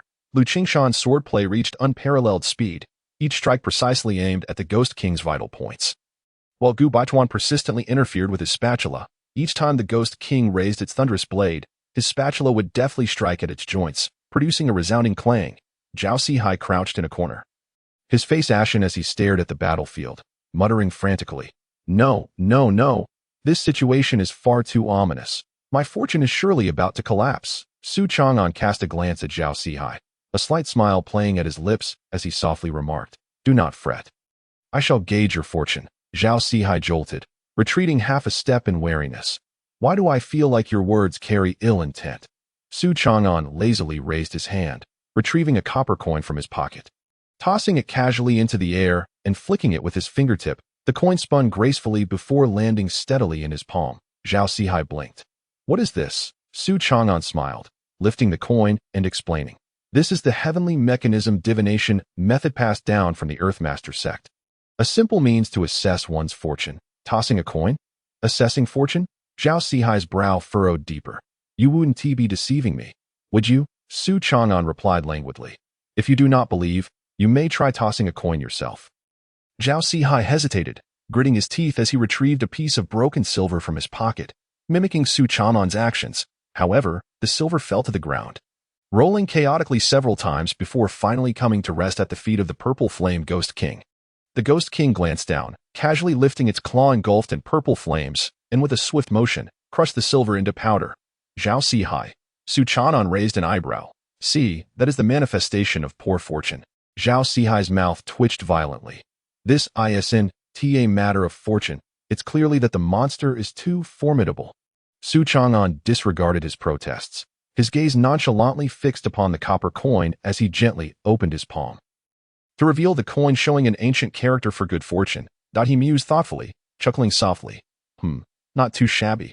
Zhao Sihai, now frantic. What does that mean? Hurry and clarify. Su Chang'an explained slowly. The character inscribed on this coin is part of the 3 good, 3 bad divination method commonly used by diviners. If it lands facing good, it signifies fortune. If bad, misfortune. If it rolls several times without settling, it indicates variables. If it were great fortune, you could easily win wherever you go today. If great misfortune, you could be struck down by heavenly thunder simply standing still. As for your result. Su Chang'an paused, a smirk playing on his lips as he regarded Zhao Sihai. You have minor good leaning towards bad. Zhao Sihai's eyes widened. What does that mean? Su Chang'an gradually pocketed the coin, patting his shoulder meaningfully. It means you will not die, but you will encounter misfortune. Zhao Sihai. Wait. Clarify what you mean by not dying but encountering misfortune. To what extent will this misfortune manifest? Su Chang'an replied calmly. For instance, being kicked out by me. Zhao Sihai's pupils trembled. You wouldn't actually, bang. Before he could finish his sentence, Su Chang'an had already raised a foot and firmly kicked Zhao Sihai into the fray. Boom. Zhao Sihai soared through the air, colliding with the purple flame Ghost King, which paused momentarily, its 6 arms ablaze with thunderous flames rising menacingly towards this unexpected intruder. Zhao Sihai felt his mind go blank. His thoughts reduced to 3 words. It's over. Yet, just as the purple flame Ghost King was about to swing its blade, crack, a sharp sound rang out as the thunderous blade it wielded suddenly shattered. Zhao Sihai? Purple flame Ghost King? Lu Qishan and Gu Baiwan? The shadowy figure's expression shifted dramatically. Impossible. The true will of the Book of 10,000 Demons is manifesting. Everyone stood frozen in shock. Zhao Sihai, equally bewildered, looked down at his hands and then at the purple flame Ghost King, unable to contain his mutterings. No way. Do I actually have fortune favoring me? Gu Baichuan exclaimed. Holy cow. The fortune really has turned around. Lu Qingshan's eyes sharpened, seizing the opportunity as he struck down with his blade, cleaving the head of the purple flame Ghost King. Boom. The Ghost King's body collapsed, dissipating into countless specks of light. The shadowy figure's expression darkened immensely, glaring at Zhao Sihai, gritting his teeth as he forced out a statement. You have passed. Su Chang'an gently patted Zhao Sihai's shoulder. I told you. Your fortune is thriving. It's your turn to take the stage, Zhao Sihai. The shadowy figure hissed. I never imagined you would truly pass the martial trial, but the trial of fate cannot be won merely by luck. The Book of 10,000 Demons floated slowly in the air, its pages shimmering with demonic script, releasing a more potent aura of demonic energy. Suddenly, buzz, the pages of the Book of 10,000 Demons began to flip on their own, revealing a line of ancient and mysterious demonic text before everyone's eyes. The contract of 10,000 demons, choose your master to descend. The shadowy figure's expression changed drastically. Impossible. The true will of the Book of 10,000 Demons is actively revealing itself? Su Chang'an narrowed his eyes, gazing deeply at the text on the pages, murmuring. So this is the true secret of the Book of 10,000 Demons. It has never been the sacred text of the demon race, but rather a trial contract for the chooser. The demon race's rulers are not selected, but chosen by it. The shadowy figure trembled, gritting his teeth and growling. The Book of 10,000 Demons actually acknowledges you. Su Chang'an's lips curled into a subtle smile. It seems my fortune is indeed favorable. Deep within the ruins, the pages of the Book of 10,000 Demons continued to turn slowly. Demonic script swirling in the air, emanating an indescribable aura of mystery that a tremendous presence filled the entire space, as if the very heavens and earth were bearing witness to the awakening of some unfathomable entity. The shadowy figure's voice was low and chilling. The Book of 10,000 Demons has recognized you, but do you truly deserve its choice? Xuan glanced at the shadowy figure, a slight smirk gracing his lips as he replied nonchalantly, "You speak too much.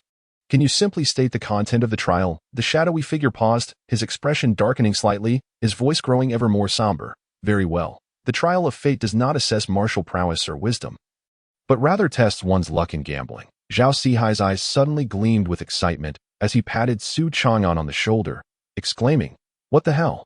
Isn't this my domain?" Su Chang'an cast him a sidelong glance and nodded. "Indeed, if it's a matter of luck, then you—" Zhao Sihai straightened his chest, brimming with confidence, and declared, "Just leave it to me." Su Chang'an's tone shifted. "You should be the first to step up and face the music." Zhao Sihai. The shadowy figure disregarded their banter and continued, "The rules of the trial of fate are quite simple. You must draw from the wheel of fate. Each of you is allowed one draw, and the words inscribed on the slip will determine your futures. Life and death, fortune and misfortune are all predetermined." As the words fell, the air trembled, and an ancient bronze wheel gradually materialized, its runes intertwining. With a golden slip standing still in the center, emanating an otherworldly glow, Zhao Sihai's smile froze, his lips twitching uncontrollably. "Wait a minute. This looks highly unreliable." He took a step back, eyeing the slip warily, his voice trembling. "What if I draw sudden death?" The shadow's voice was cold as ice. "Then you must accept the will of fate, Zhao Sihai." He abruptly turned to Su Chang'an. "Old Su, think of a way out for me." Su Chang'an stroked his chin, his expression calm. "So, we can only rely on luck to draw." The shadow replied indifferently. "Yes, that." Su Chang'an chuckled. "Oh, then there's nothing to worry about." The shadow furrowed his brow. "What do you mean?"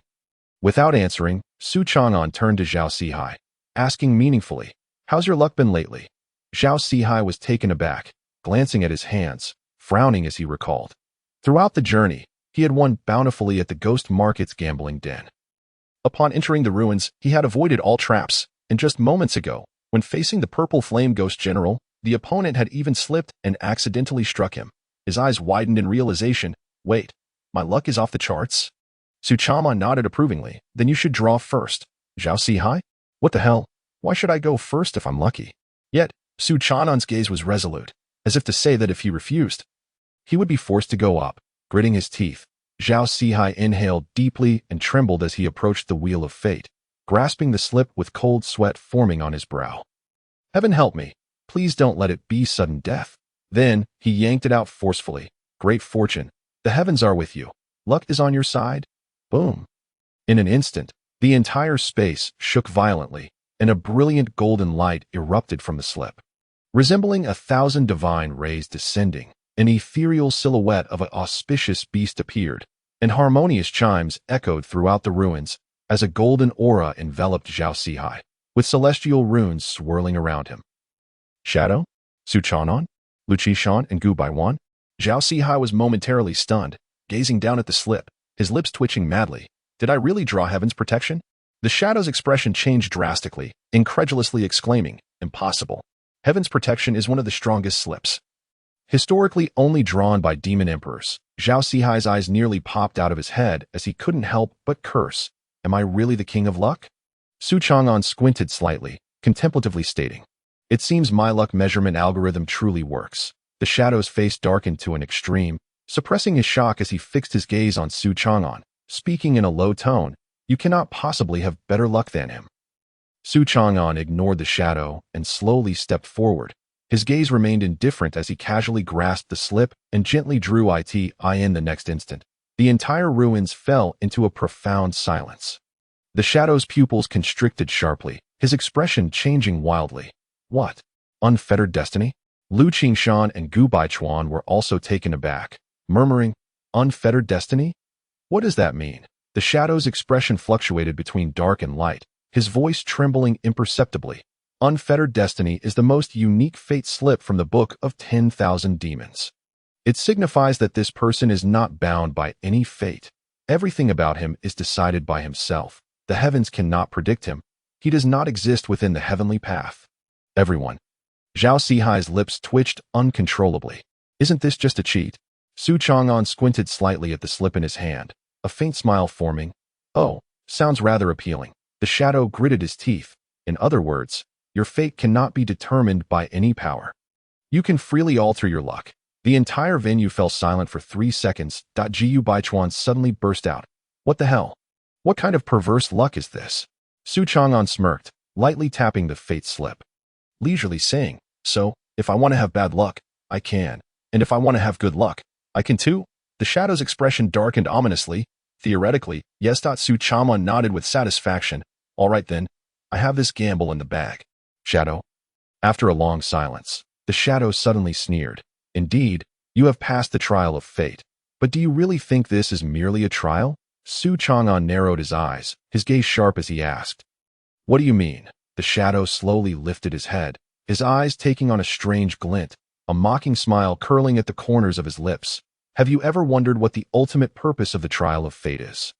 This slip records the power of fate from the Book of 10,000 Demons, and the slip you draw will become the heavenly decree for the future of the demon race. Su Chang'an was momentarily taken aback. Furrowing his brow, what do you mean?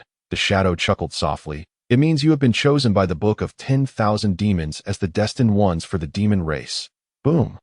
A thunderclap exploded in Su Chang'an's mind as he shot up. Glaring fiercely at the shadow. Is this your true intention? The shadow's lips curled into a slight smile, whispering, did you think you were merely here to undergo trials? No, you are inheriting the future of the demon race.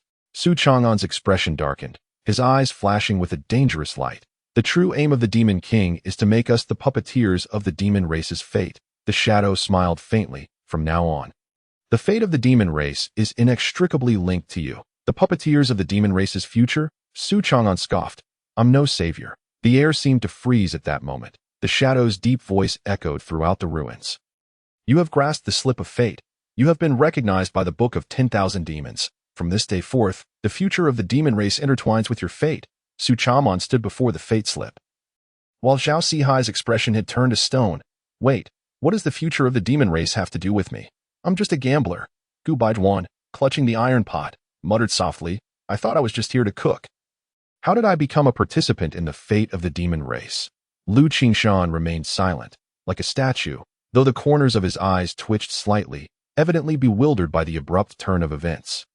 Su Chang'an stroked his chin, looking up at the shadow, slowly speaking. Let me guess, the true purpose of the Book of 10,000 Demons is not as a record keeper of the demon race's fate, but rather as a selector of the demon race's future. The shadow narrowed his eyes, his voice deep. Correct. The Book of 10,000 Demons is not merely a book. It is the contract of fate preserved by the demon race. The one you hold is just one of many trial books. When the demon race faces a life and death crisis, the Book of 10,000 Demons will select the most suitable individuals to become the future leaders of the demon race. Su Chang'an's lips curled slightly. Sounds like a good opportunity? The shadow spoke solemnly. Indeed, this means you will hold the most significant secrets of the demon race, and you will gain. Gain what? Su Chang'an decisively interrupted.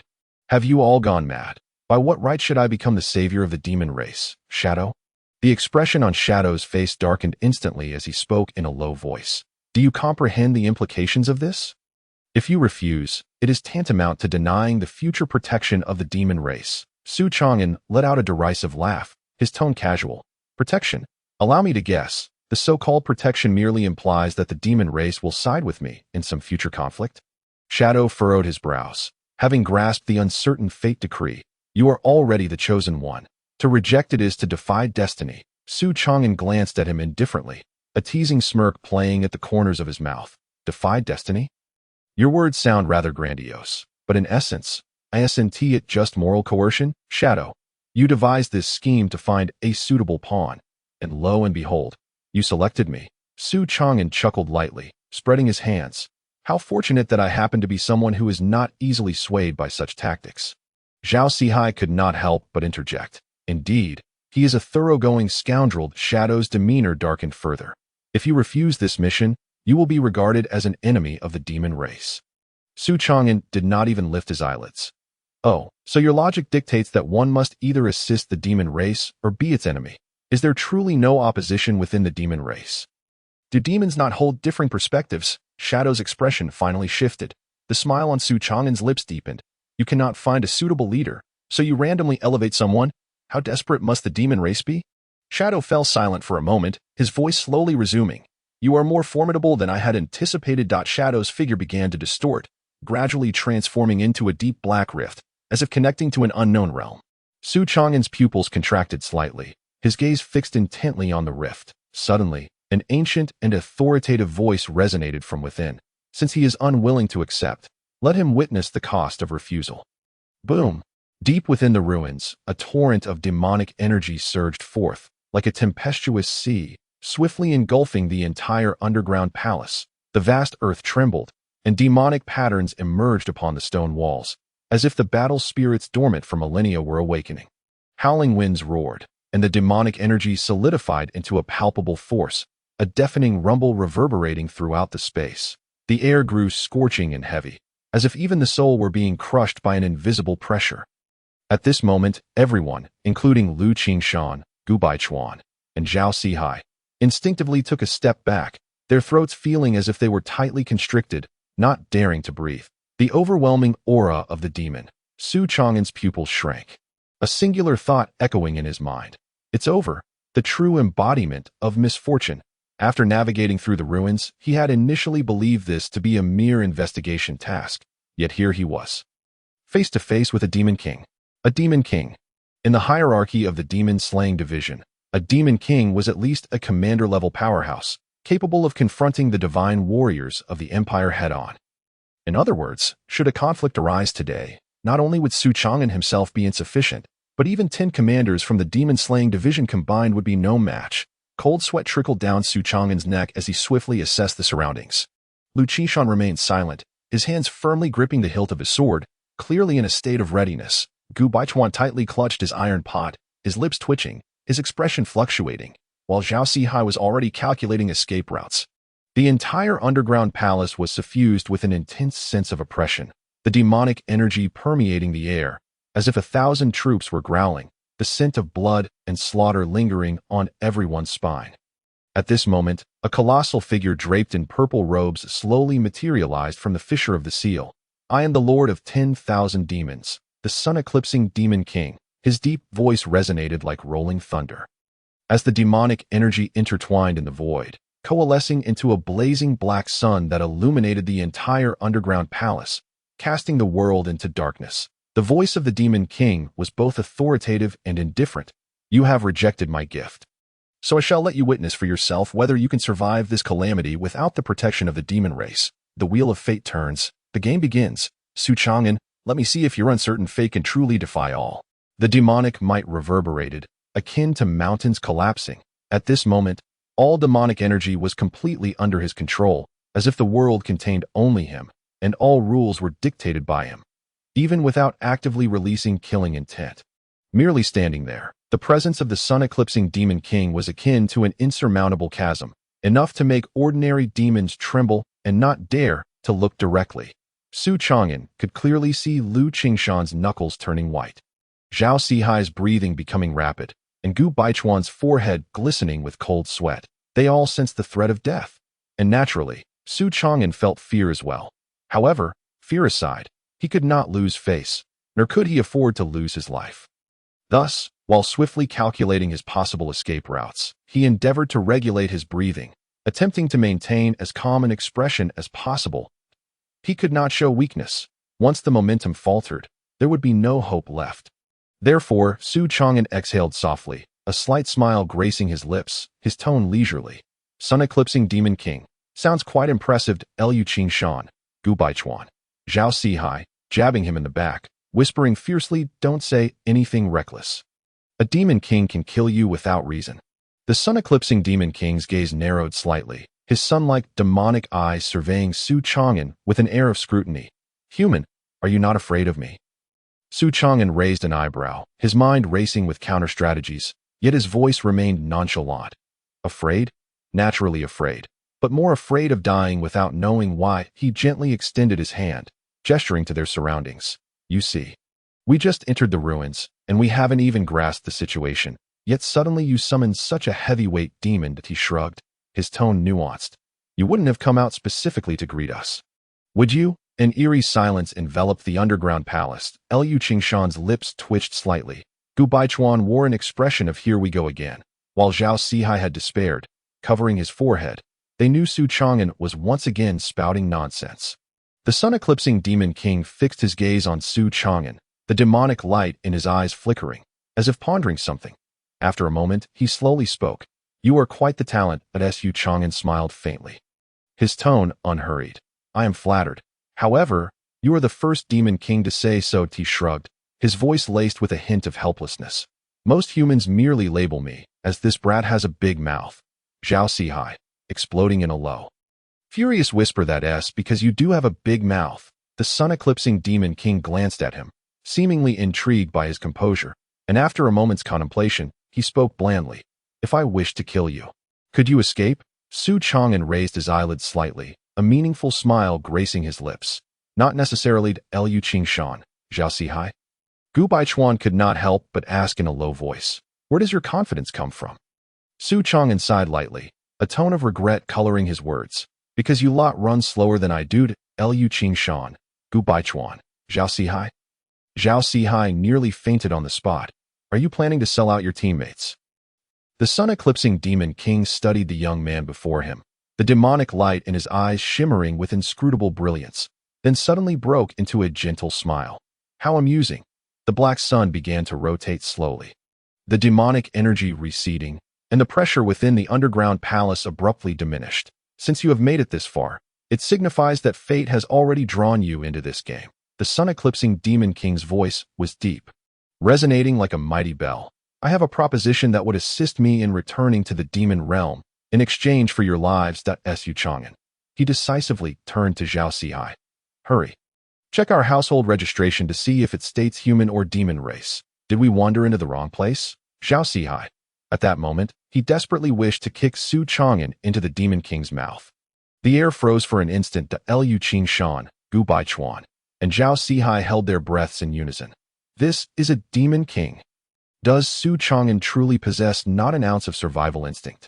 Yet oddly enough, the sun-eclipsing demon king did not explode in rage, nor did he exude any killing intent. Instead, he slightly narrowed his demonic eyes, staring intently at Su Chang'an, remaining silent for a moment. This scene made Su Chang'an's heart race with excitement. There's hope. The demon king hesitated, indicating he was uncertain of his own identity, just as it should be. A demon king, recently awakened from his slumber, finds himself woefully ignorant of the outside world. It would be reckless for him to act against an unknown force. Particularly someone like Su Chang'an, who clearly does not appear to be an ordinary individual. Seizing the moment, he speaks in a measured tone. You should understand that ordinary people cannot enter this relic. The very fact that we are here suggests we are not ordinary. As his words linger in the air, the demon king's pupils constrict slightly, and a subtle ripple of demonic energy courses through him. Yet, he refrains from responding immediately, his gaze fixed intently on Su Chang'an, as if contemplating something profound. An unsettling tension hangs in the air, an oppressive aura enveloping the surroundings. However, Su Chang'an secretly exhales a sigh of relief. His gamble has paid off. No matter how formidable the demon king may be, he too fears schemes. Moreover, this is a sealed relic, and the demon king has only just awakened. His strength may not be fully restored. Even if he is indeed powerful, he remains unaware of the extent of his abilities. The demon king is no fool. He would not act hastily. Taking advantage of the moment, Su Chang'an surveys his surroundings. His gaze flits over the cracks in the seal, noting that the ceiling array has not completely collapsed, yet there are clear signs of weakening. What does this indicate? It suggests that the demon king's power has not yet fully returned. An opportunity presents itself. A slight smile tugs at the corners of Su Chang'an's mouth, though he quickly masks it, adopting a steady gaze and a calm tone. Demon King, you claim to be the lord of all demons. Yet, he pauses, his voice growing heavier. It seems the current demon race hardly speaks of you anymore. Boom! This statement reverberates like thunder within the depths of the palace. The demon king's expression turns icy, his demonic energy momentarily stalling. What do you mean? Su Chang'an glances around, spreading his hands. To put it simply, you cannot return. The demon king's gaze sharpens, and the surrounding demonic energy surges like crashing waves. Yet, Su Chang'an does not allow him time to stew in his fury, continuing with a cutting remark. Do you wish to reclaim the glory of the demon race? Do you think the demon race still decides who the king is through battle? He lets out a soft chuckle, his tone laced with melancholy. You are mistaken. The demon race has already triumphed in the marketplace. The demon king blinks in surprise, narrowing his eyes, his voice low. What do you mean? Su Chang'an leans casually, his demeanor composed, yet his words carry a profound significance. Simply put, do you think the demon race will heed your summons? The demon king falls silent. Su Chang'an continues leisurely. Today's demons do not survive through plunder. They thrive through trade. Do you believe they are still engaged in feudal struggles against the human race? Do you think they are consumed by thoughts of vengeance? He sighs, shifting his tone. No. They are running inns, selling wine, working as craftsmen, and leveraging their unique skills to build a commercial empire. The demon king's eyes widen. If you were to venture outside, you would discover that the demons of Qingyan Town are no longer the rebels once driven out by humans. They stand equal to humans and even dominate the marketplace. Su Chang'an smiles faintly, his voice steady and resolute. The current demon king should not be a tyrant ruling over the demons, but rather the leader of a commercial empire. The demon king's eyes narrow, momentarily rendered speechless. Lu Qingshan, Gu Baichuan, and Zhao Sihai exchange astonished glances, utterly unprepared for Su Chang'an's audacious approach. The demon king aims to govern all demons, while Su Chang'an is informing him that the demon race has long abandoned such notions. This is a bid to transform an ancient warrior into a commercial leader. Zhao Sihai's eyes twitch uncontrollably, unable to suppress a quiet remark. Is this really possible? Gu Baichuan tugs at Su Chang'an's sleeve, whispering, Are you serious? Su Chang'an tilts his head slightly, feigning innocence. Gu Baichuan. Su Chang'an shrugs. But does it matter? Gu Baichuan. Su Chang'an whispers. How long has he been sealed? 100 years. 200? 500? Or even longer? The demon king remains silent. Su Chang'an sighs. Do you think the demon race still engages in incessant battles for survival, slaughtering one another over a single spirit stone? Do you believe they struggle to obtain even the most basic sustenance? He pauses, narrowing his eyes at the demon king, his voice calm, yet sharp. The current demon race is living far better than before. They have food, shelter, and no longer live in constant fear of betrayal from their own kind, nor do they need to kill each other to survive. Do you think they would willingly follow your orders and return to the precarious existence of the past? The demon king's pupils constrict, his dark irises reflecting Su Chang'an's figure. Su Chang'an continues. You speak fervently of the glory of the demon race and their territory, but have you ever considered whether the demons of that time were truly happy? Back then, this land belonged to the demons, yet their lives were filled with war, death, and the law of the jungle. What else was there? In that era, the demons lacked cities, order, and rules. Their existence was defined solely by bloodshed, slaughter, and consumption. And now, Su Chang'an smiles slightly. You might want to take a look for yourself. The demons outside are all living far better than they did in the past. The demons of your would slaughter their kin over a spirit stone. While today's demons engage in trade, ensuring profits without losses, the demons of the past were so weak they could hardly find food, while today's demons run inns and taverns, living better than human officials. The demons of the past struggled to cultivate, resorting to devouring their own kind to barely break through, whereas today's demons have guilds, access to cultivation techniques, and stable resources. Tell me, which scenario aligns more closely with the glory of the demon race?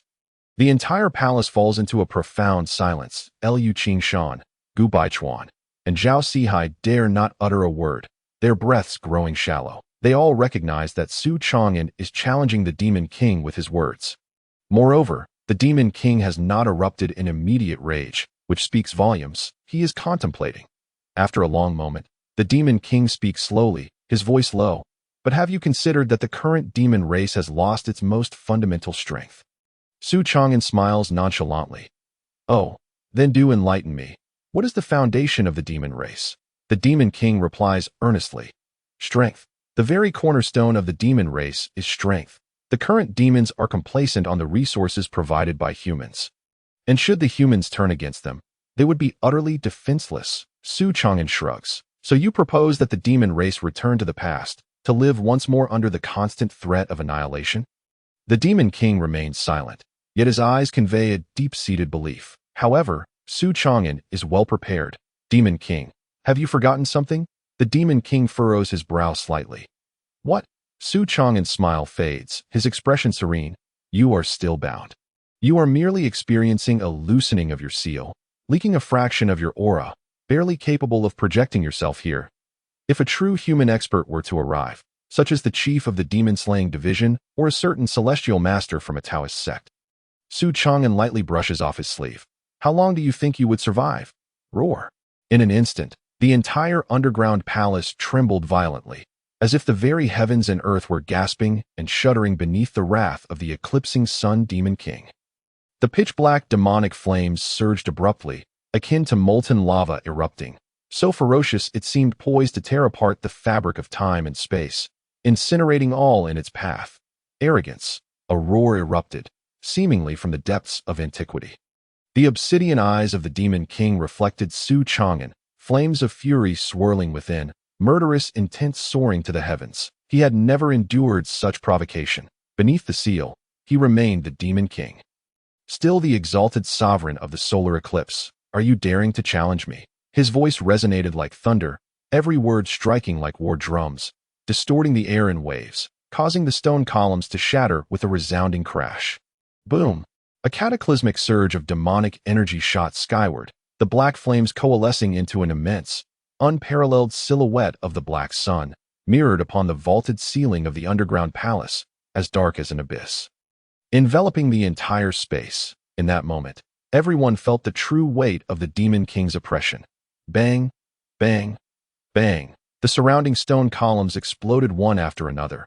As if the apocalypse had descended, the black flames spiraled wildly along the intricate patterns of the underground palace. The ground continuously caving and cracking, devouring all light. Rumble. An invisible giant hand, capable of blotting out the sun, descended with a wrathful fury. The entire underground palace was shrouded in this terrifying power, the air twisting and boiling. The temperature soaring so abruptly that even breathing felt like fire searing the lungs. Lu Qingshan's knees buckled, his blade firmly planted into the ground, sweat trickling down as though a mountain were pressing upon his back. Lifting his head becoming an arduous task, Gu Baichuan gasped heavily, the bluestone beneath his feet fracturing inch by inch, his legs trembling slightly, hands gripping his clothing tightly as he suppressed the tumultuous surge of demonic flames within. Zhao Sihai's knees suddenly went weak, collapsing to the ground, his face as pale as parchment, lips quivering slightly, devoid of strength to struggle. Xuan stood at the forefront, directly confronting the might of the demon king. He felt the scorching intensity of the black sun, the flames roiling, a torrent of searing air cascading upon him, even the edges of his robe beginning to char. His throat tightened, blood surged, heartbeat racing. A faint, almost imperceptible smirk gracing his lips. Damn it, this has gone awry. Boom. The invisible giant hand, carrying the power to annihilate heaven and earth, crashed down with thunderous force. The air wailed, the space crumbled, as if the entire world were to be ground into dust beneath that hand. Yet, at that moment, buzz. The Book of 10,000 Demons in Xuan's embrace suddenly erupted with a blinding golden light. An invisible, extraordinary wave radiated outward, instantly enveloping the entire underground palace amidst the pitch-black flames. A beam of golden light pierced through the darkness, cleaving through chaos like a blade, bearing an indescribable majesty and sanctity, confronting the furious wrath of the eclipsing sun demon king. In that moment, all were rendered speechless. Boom. The dormant secret patterns of the demon race along the walls were activated, ancient runes rising from the cracks of the seal, murmuring like awakening deities, causing the entire relic to tremble and stir up billowing dust. The pupils of the eclipsing sun demon king constricted sharply, his fury replaced by astonishment. The murderous intent in the air abruptly ceased, as the purple robe of the eclipsing sun demon king billowed. He suddenly contained the overwhelming demonic energy. The obsidian eyes narrowed, the fiery glimmer within fluctuating violently, the massive wings of flames behind him slowly folding, the tumultuous demonic energy gradually subsiding, the ferocious pressure collapsing into an unfathomable darkness in an instant. He had halted, not merely halted.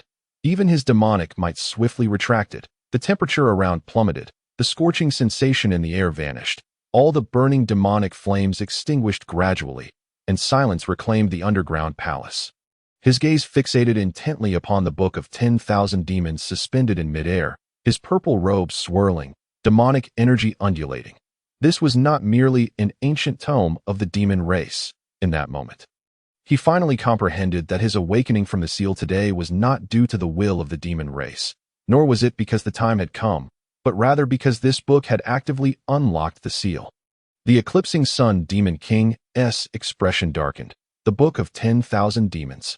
Xuan stared at the ancient tome hovering before him, a fleeting pause in his breath, his pupils shimmering with golden light. It appeared to be even more troublesome than we had imagined. The book of 10,000 demons was by no means just a record of the demon race that it was a key. A selector, a vessel carrying the will that would determine the future of the demon race. For millennia, it had transformed into countless tomes, circulating among the demon race, seemingly an ordinary historical account of their kind. Yet the true secret lay in its ability to autonomously select a host. The host could be a demon or a human. Ultimately, all scattered copies of the Book of 10,000 Demons would converge into one. Recognizing a singular balancer, this meant that the one who possessed it would become the arbiter of the fate of both humans and demons. The underground palace fell into a deathly silence. All eyes locking onto Xuan, Zhao Sihai, Gu Baichuan, Lu Qingshan. The eclipsing sun demon king squinted, his gaze complex as it fixed upon Xuan, and he spoke in a deep voice. You have been chosen by it?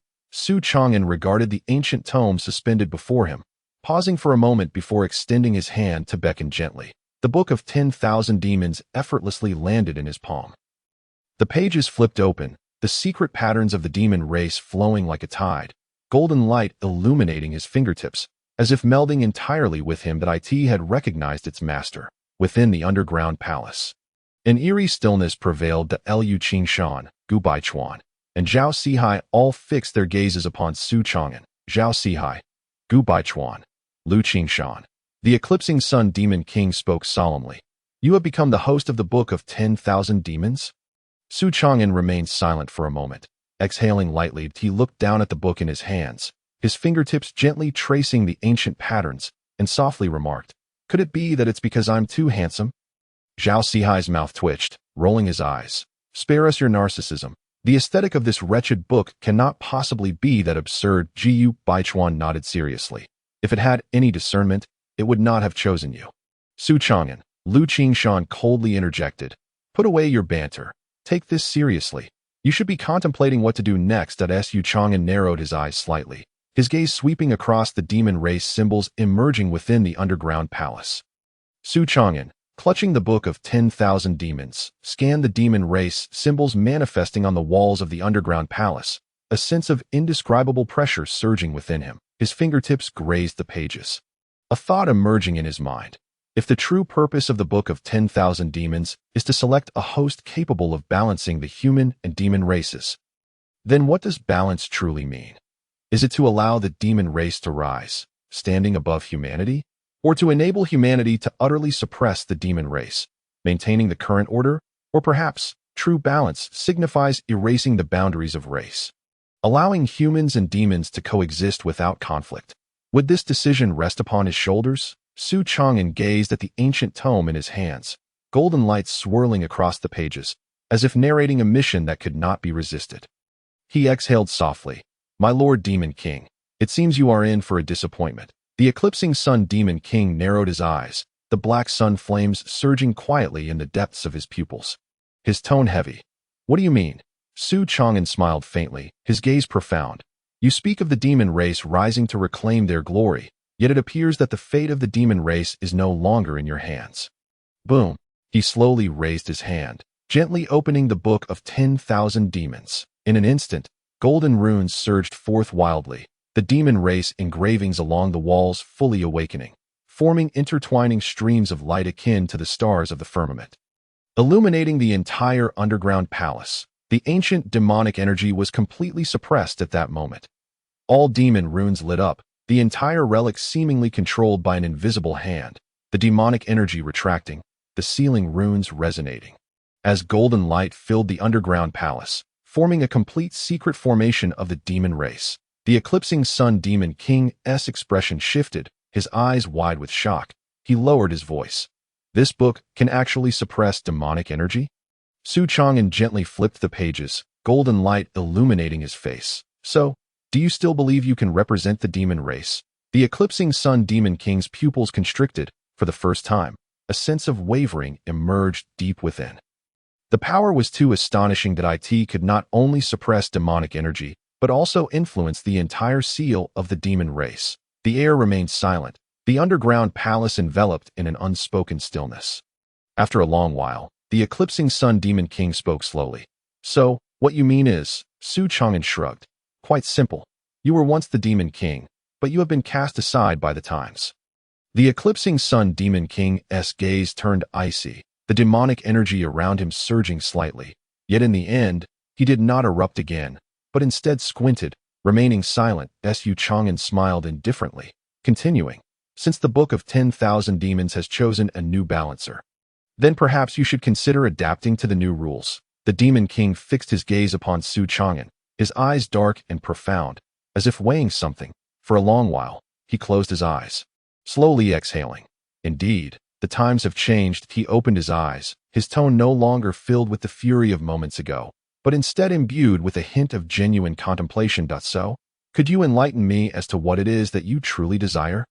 Xuan casually flipped through the tome of myriad demons in his hand, his voice languid. It's quite simple. Since the demon race has embarked upon the path of commercialization, why not traverse this road to its very end? The sun-eclipsing demon king furrowed his brow. What do you mean? Xuan chuckled softly, his gaze tranquil. Have you not always aspired for the rise of the demon race? Yet, have you considered that the most effective means of ascendance is not through warfare? Rather, it is to allow the demon race to seize complete control of the market, rendering all humanity irrevocably dependent on the commercial framework established by demons. Boom! The sun-eclipsing demon king's pupils constricted sharply, his body trembling slightly. His intelligence allowed him to instantly grasp Xuan's implication. It was not through swords and blades, but through interests, that humanity would find no escape from the demons. Xuan continued with nonchalance. As long as the demon race controls the economic lifeblood of humanity, even an emperor would not dare to issue orders for the extermination of demons if the commercial empire of the demons is sufficiently vast. Even the Demon Extermination Division must tread carefully in dealing with every demon's enterprise. The most formidable power has never been brute force, but rather the allure of profit. He gently curved his lips, uttering a few words. Let the demon race become the most lucrative species in this world. The sun-eclipsing demon king fell into silence, the light within his eyes shifting ceaselessly. This proposal was far more subversive than any arrogant plan for restoration. The demon race was not a vanquished foe, but the sovereign of capital. They were not the hunted, but the architects of economic rules. They were not enslaved subjects, but an imperial merchant class that compelled humanity to seek peace. He stared deeply at Xuan, a radically different thought blossoming within him for the first time. This individual might genuinely become the harbinger of transformation for the demon race. After a long pause, the sun-eclipsing demon king suddenly smiled gently, his voice low. Very well, he began to speak, his tone shedding the haughty demeanor of a ruler, instead imbued with a genuine recognition. I am willing to hear your plan. Xuan raised an eyebrow slightly, a subtle smile gracing his lips. If we are to vie for the throne, let us begin in Qingyun town. After all, it is a splendid arena for commercial experimentation.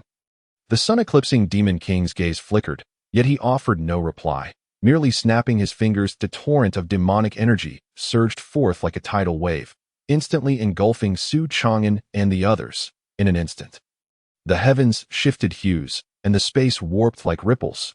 Boom! When the group regained their senses, they found themselves upon the summit of Qingyun Mountain. The scene of Qingyun town lay before them, shrouded in mist. With bustling streets, a mixed market of humans and demons, and lively shops, all resembling a vibrant chessboard beneath their feet. Zhao Sihai exclaimed in astonishment. What sorcery is this? Gu Baichuan rubbed his arms. It's teleportation. A spatial manipulation ability that only those at the saint level and above can wield.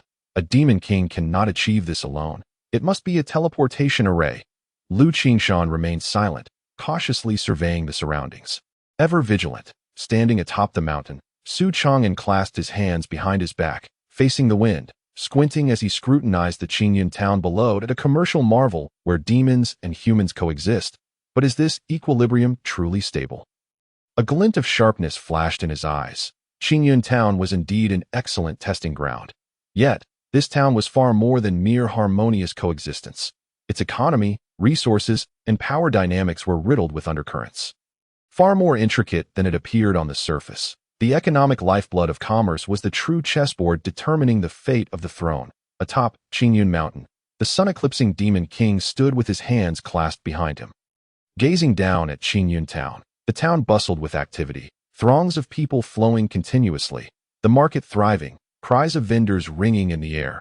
Demons and humans moved in tandem, taverns, shops, apothecaries, and marketplaces coalescing into a naturally flourishing scene. Operating in an orderly fashion. However, to the sun-eclipsing demon king, this was a profound subversion. His worldview had never been so shaken as it was at this moment. Throughout his long existence, the survival tenets of the demon race had always revolved around slaughter, plunder, and dominion. The law of the jungle dictated that the strong prey upon the weak, with power determining all. Yet now, the demons of Qingyun town had not raised their blades, nor instigated massacres, nor enslaved humanity, nor even engaged in warfare with them. They were conducting business, managing shops, refining elixirs and crafting charms, selling magical artifacts, and even controlling the economic lifeblood of this town. Meanwhile, humanity had not ascended to the role of rulers, but rather had become reliant on the output of the demon race. The sun-eclipsing demon king's gaze grew heavy, and he slowly closed his eyes, attempting to quell the tumult within. Yet when he reopened them, the scenes before him still clashed discordantly with his understanding. Within the human taverns, the most sought-after spirit brew was, astonishingly, crafted by the demons. The best-selling elixirs were produced by demon alchemists. The most precious talismans were drawn by demon sorcerers. Even the finest fabrics in the tailor's shop shimmered with the luster of demon silk. The prosperity of Qingyun town was not the creation of humanity, but rather the provision of the demon race. The sun-eclipsing demon king's pupils constricted. For the first time, he realized that the demons were not being controlled by humanity, but that humanity was dependent on the demons for survival. The demons were not subjugated, but rather the architects of the rules. That Xuan stood quietly beside him, a gentle breeze brushing past his clothing, a smile on his lips, his tone light. Do you see it now? The sun-eclipsing demon king remained silent. You have always believed that the demon race has lost its fundamental power.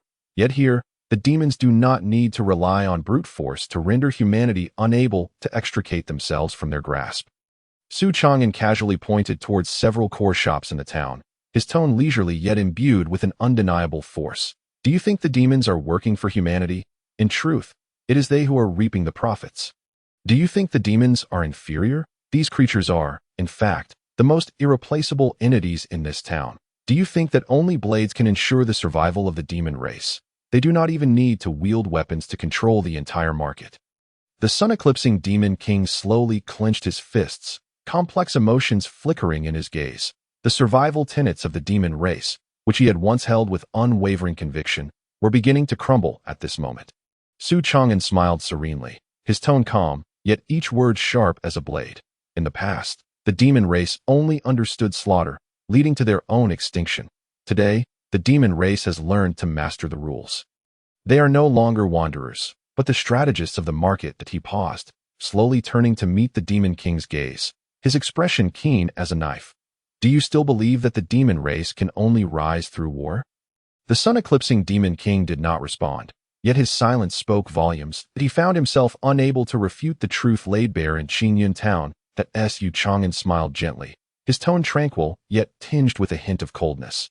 You believe humanity is powerful because they possess the demon extermination division and martial experts. But have you considered that the true horror of humanity lies not in their martial prowess, but in their mastery of the rules governing this world? The sun-eclipsing demon king narrowed his eyes. Murmuring softly, rules? Xuan lightly tapped his folding fan, speaking meaningfully. Rules are the true throne of this world. Those who establish the rules are the rulers. Xuan continued with calm conviction. Laws, commerce, culture, markets, You think you can dismantle them with the claws of demons, yet in truth, you are powerless to compete. If you wish for the demon race to rise through warfare, Xuan gently shook his head. His gaze profound. It is not through warfare, but by making humanity unable to part with the demons. As long as the demon race controls the market of humanity, humanity cannot eliminate the demons. If the commercial empire of the demons is sufficiently vast, the demons can become an integral part of human civilization, no longer a race to be exiled, but an indispensable partner. If you still wish to rely on warfare for the demon race's ascendance, you will only witness their demise. However, if you are willing to embrace the changes of the times, you can still become the demon king, the sovereign of the demon race's commercial empire. The sun-eclipsing demon king slowly closed his eyes. And after a long moment, he exhaled deeply. He was, after all, a demon king of the ancient era. Yet, this era no longer belonged to warfare, but to profit. After a lengthy pause, he opened his eyes once more, gazing intently at Xuan. Do you have a more concrete plan? Xuan smiled slightly, turning his gaze towards Qingyun town, softly stating, Of course, Qingyun town marks the initial step in the rise of the demon race's commerce. However, a mere town is insufficient. I aspire to establish a genuine demon merchant association, enabling the commercial landscape of the demon race to encompass the entirety of Deqian, my lord, the demon king. Would you be willing to become the vanguard of this new era? The solar eclipse demon king gazed intently at Xuan, and after a prolonged silence, he suddenly broke into a gentle smile. Very well, I shall observe where you can lead the demon race. Above Qingyun town, the morning mist enveloped the air like delicate gauze, while the shops lining the streets gradually came to life. This chapter is not yet complete. Please click the next page to continue reading the captivating content. In the kitchen of the Guoba demon, flames danced, and the candle's spirit floated in the streets, providing illumination to patrons. The sweeping raccoon diligently dragged its long tail, tirelessly cleaning the thoroughfares day and night. All of this resembled a truly thriving town where humans and demons coexisted harmoniously. Yet, this was merely the beginning. From this day forth, this place shall become the most lucrative town in the realm. That Xuan stood at the pinnacle of Qingyun Mountain, overlooking the entire marketplace, his tone both leisurely and resolute. Zhao Sihai's eyes widened in disbelief. Wait, are you suggesting we embark on a commercial reform here? Lu Qingshan crossed his arms, pausing for a moment before murmuring, A commercial empire? Gu Baichuan looked puzzled. But what shall we do? Sell what? Everything. Xuan's lips curled into a slight smile as he flipped through the tome of 10,000 demons, proclaiming, We shall transform Qingyun town into the premier demon market in the world, a place where all beings, human and demon alike, cannot do without. Xuan chuckled lightly. Indeed, what we aim to create is the entire demon race demon market alliance. From this day forth, Qingyun town shall no longer be an ordinary town, but rather the inception of the demon race's commercial empire. As Xuan's words resonated, the summit of Qingyun mountain fell into a profound silence, the morning mist leisurely swirling as the entire world seemed to languish in a momentary pause. Yet, at that very moment, the energy form of the solar eclipse demon king suddenly trembled violently. His ethereal visage slightly contorted, and a flicker of struggle traversed the depths of his sunless pupils, as if grappling with an intense inner conflict.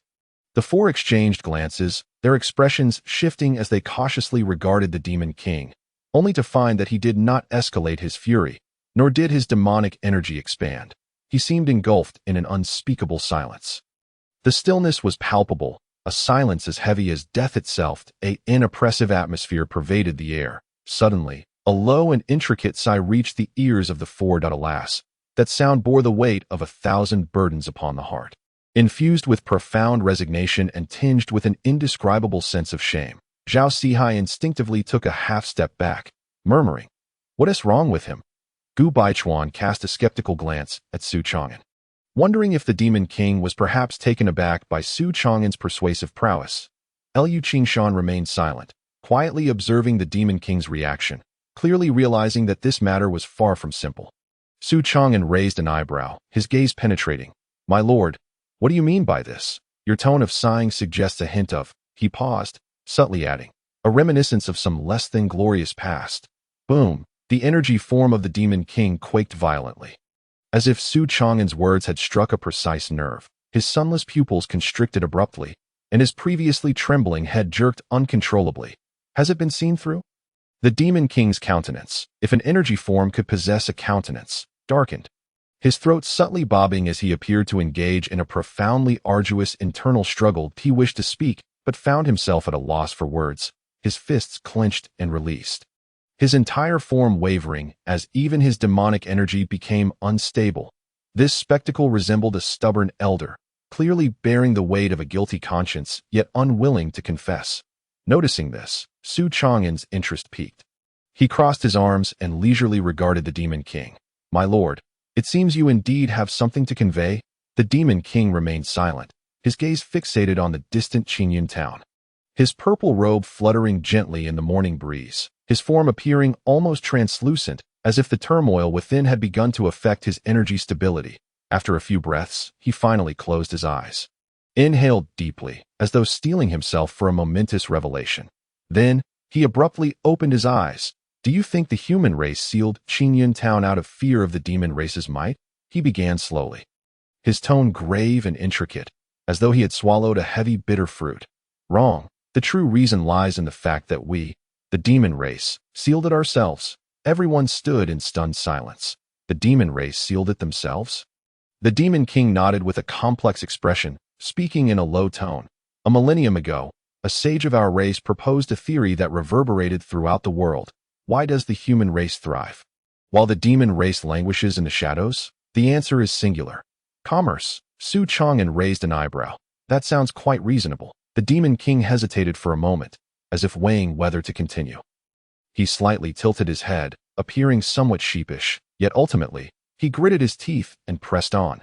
"That sage not only put forth the theory, but also led the demon race in an unprecedented commercial reform, even establishing the Demon Merchant Association." Su Chang'an stroked his chin thoughtfully. "That sounds like a positive development. How could it have led to your own sealing?" The Demon King's energy form faltered momentarily, his tone growing increasingly mournful. "Allow me to finish that time.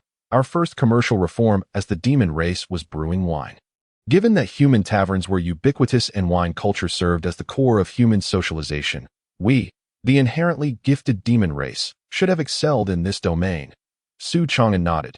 "Indeed, quite reasonable." The Demon King's expression darkened further.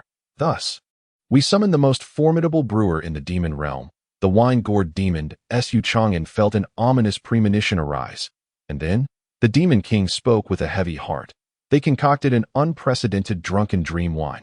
After 10 vats were consumed, the patrons in the entire street collapsed, and the next day, they gradually awoke." The Demon King's voice was low. "We, in our naivety, believed our business was thriving, thinking that humans fall asleep after drinking was the highest praise for fine wine." Su Chang'an's lips twitched slightly, and then, the Demon King inhaled deeply, speaking solemnly. "Subsequently, human merchants sensed a business opportunity. They purchased our wine, diluted it with water, and reduced the alcohol content, resulting in their business booming while our taverns floundered." Su Chang'an fell silent for a moment, then patted the Demon King's shoulder. "You have already taken the first step toward becoming competent merchants." The Demon King looked perplexed. "What?" Su Chang'an sighed. "Your issue isn't that you cannot brew wine. Rather, it is that you cannot produce counterfeit wine." The Demon King's expression darkened to a shade resembling the bottom of a pot, his voice low. "This is just the beginning. After our taverns collapsed, we reflected deeply and decided to learn from humans the true path to wealth. Finance." Su Chang'an's interest was piqued. "Oh, how did you proceed?" The Demon King coughed, looking somewhat embarrassed. "Thus, we established the Demon Silver Exchange, promising that anyone who deposited money would see their interest double each year." Su Chang'an. "Double?" The Demon King nodded. "Indeed, the demon race is trustworthy. If we say it will double, it will undoubtedly double." Su Chang'an. "And then?" The Demon King gritted his teeth.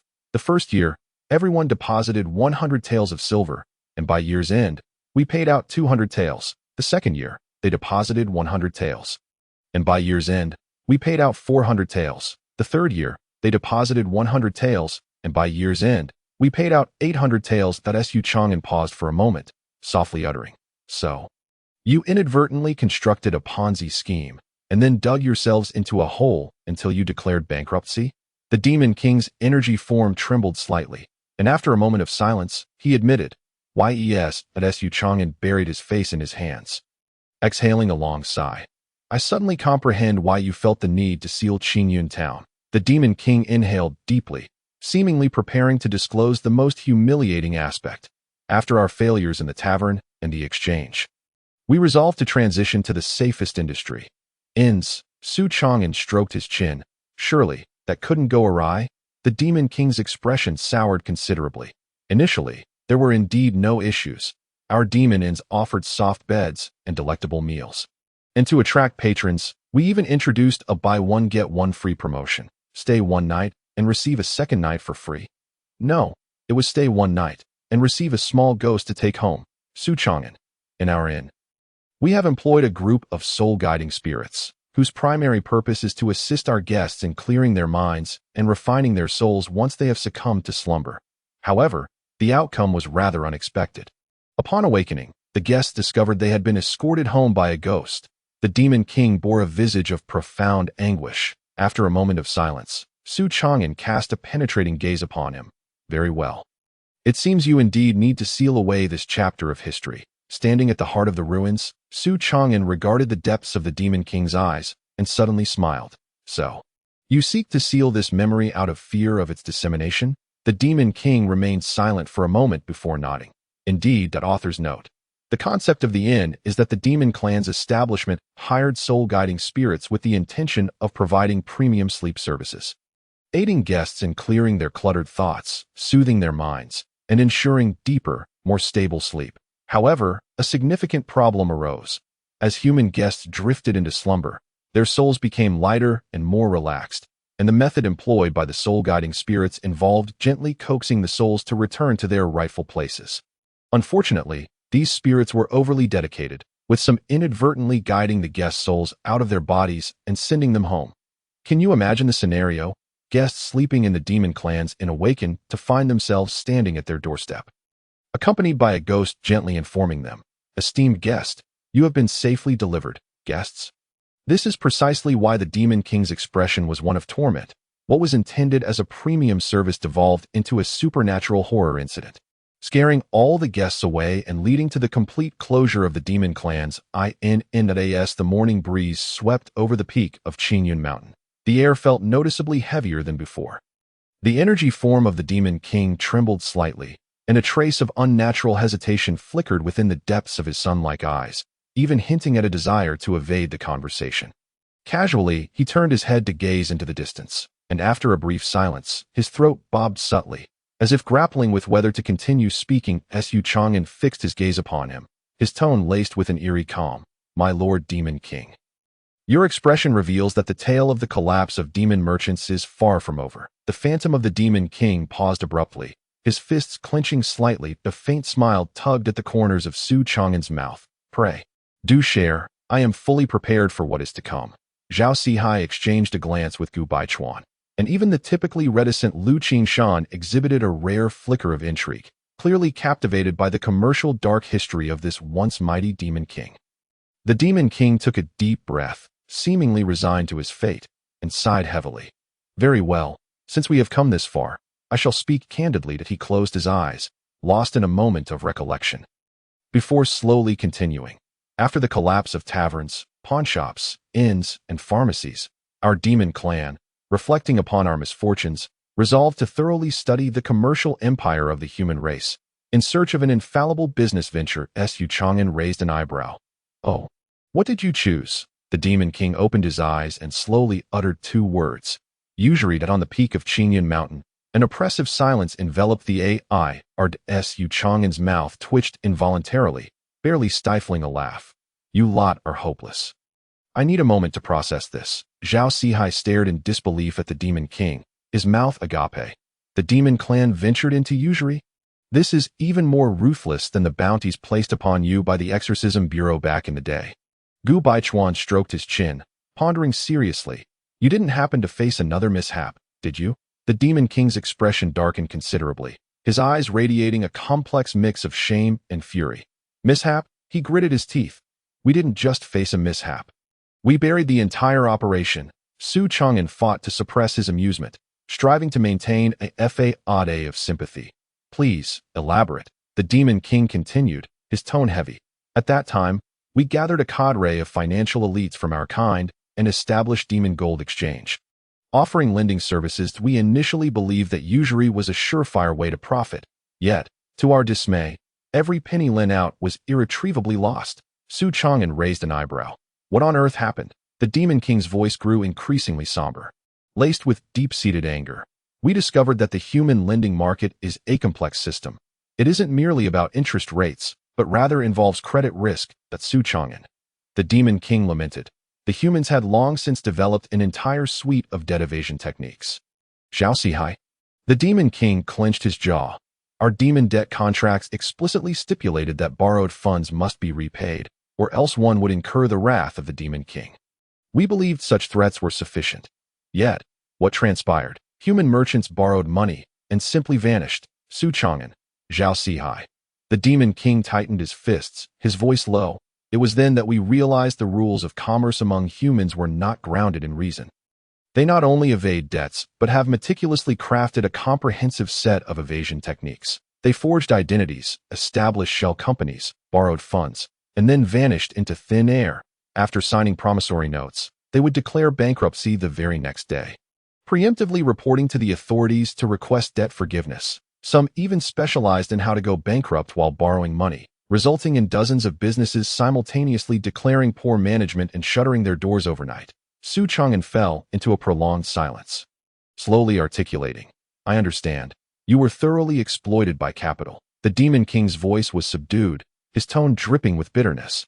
Not only that, we attempted to use demon magic to locate those who evaded debts, only to have them report us to the Exorcism Bureau for coercing repayment using demon magic. Upon investigation, the Exorcism Bureau discovered that our debt contracts indeed stated, should repayment fail, the wrath of the Demon King shall follow. Thus, the Demon King inhaled deeply, exhaling the words, we were disbanded. Once again, an oppressive silence enveloped the peak of Qingyun Mountain. Xuan was astounded by the intellect of this sage from the Demon Clan. He slowly raised his hand, gently patting the Demon King's shoulder, his voice imbued with a somber tone. So, not only did you suffer financial loss, but you were also penalized by the government for violent debt collection? The Demon King's energy form trembled violently, his countenance darkening further. Indeed, we lost everything, even our undergarments, and due to our debt-ridden past, the commercial credibility of the Demon Clan was utterly shattered. This is the true demise of demon merchants. Xuan inhaled deeply. So, you not only lost money, but were also blacklisted? The Demon King's expression remained impassive. In the future, should the Demon Clan wish to secure a loan, they will be outright refused by the pawnshops. Xuan's mouth twitched slightly as he contemplated this revelation before slowly nodding. Very well. I comprehend. He patted the Demon King's shoulder, reflecting, you have not only been exploited by capital, but also subjected to legal repercussions. The Demon King gritted his teeth. Hence, the Council of Elders of our Demon Clan ultimately resolved to seal Qingyun Town, erasing this disgraceful episode entirely. At that moment, a fierce wind arose, as if even heaven and earth trembled at the figure before them. The Demon King's form stood resolutely at the center of the crumbling ruins, his energy on the brink of dissipating, yet the indomitable majesty of a ruler, untouched by time, still lingered in the air. Akin to an emperor surveying his dominion, his gaze was profound as ancient stars, steady and authoritative, seemingly bearing the weight of millennia. Even in his current weakened state, he spoke with an undeniable gravitas. Young human, the future of the Demon Clan shall be entrusted to you, albeit temporarily. As these words echoed, an eerie stillness enveloped the world for a moment. Xuan forced a smile, his eyes reflecting a complex blend of emotions as he regarded the Demon King. His mind racing with thoughts. Entrusted? Are you so brazenly passing the buck? Furthermore, are you unable to escape, hence seeking a scapegoat? Nonetheless, Xuan maintained a facade of respect, clasping his hands. My Lord Demon King, you overestimate my capabilities. I am merely an exorcist, and if responsibility is to be assigned, it should rest with the officials of Qingyun Town. The Demon King's gaze cooled slightly, his authority unwavering. The officials are merely mortals wielding power. How could they comprehend the true path of survival for the demon clan? Since you possess the capability to revive the commercial fortunes of our kind, seize the opportunity to acts Xuan. How remarkable. You are directly painting grand visions for me, aren't you? Your Excellency, this is indeed a significant matter. The rise and fall of commerce is intricately linked to the coexistence of humans and demons. Should any issues arise, it would ultimately impact the future of the entire demon race. Testing the waters, let us see if this demon king is merely a figure of words, ready to flee at a moment's notice. The demon king, upon hearing these words, remained unperturbed, gazing deeply at Xuan as he slowly proclaimed, "I trust you." The atmosphere instantly descended into a suffocating and eerie silence. In an instant, the demon king vanished. The entire relic fell into an oppressive stillness, with nothing left in the air but the labored breaths of 4 living souls and an indescribable, subtle emotion. The 4 exchanged glances, as if they had just emerged from an unfathomable deception. Zhao Sihai, bewildered, blinked rapidly and scanned the surroundings, exclaiming, "So, is that it?"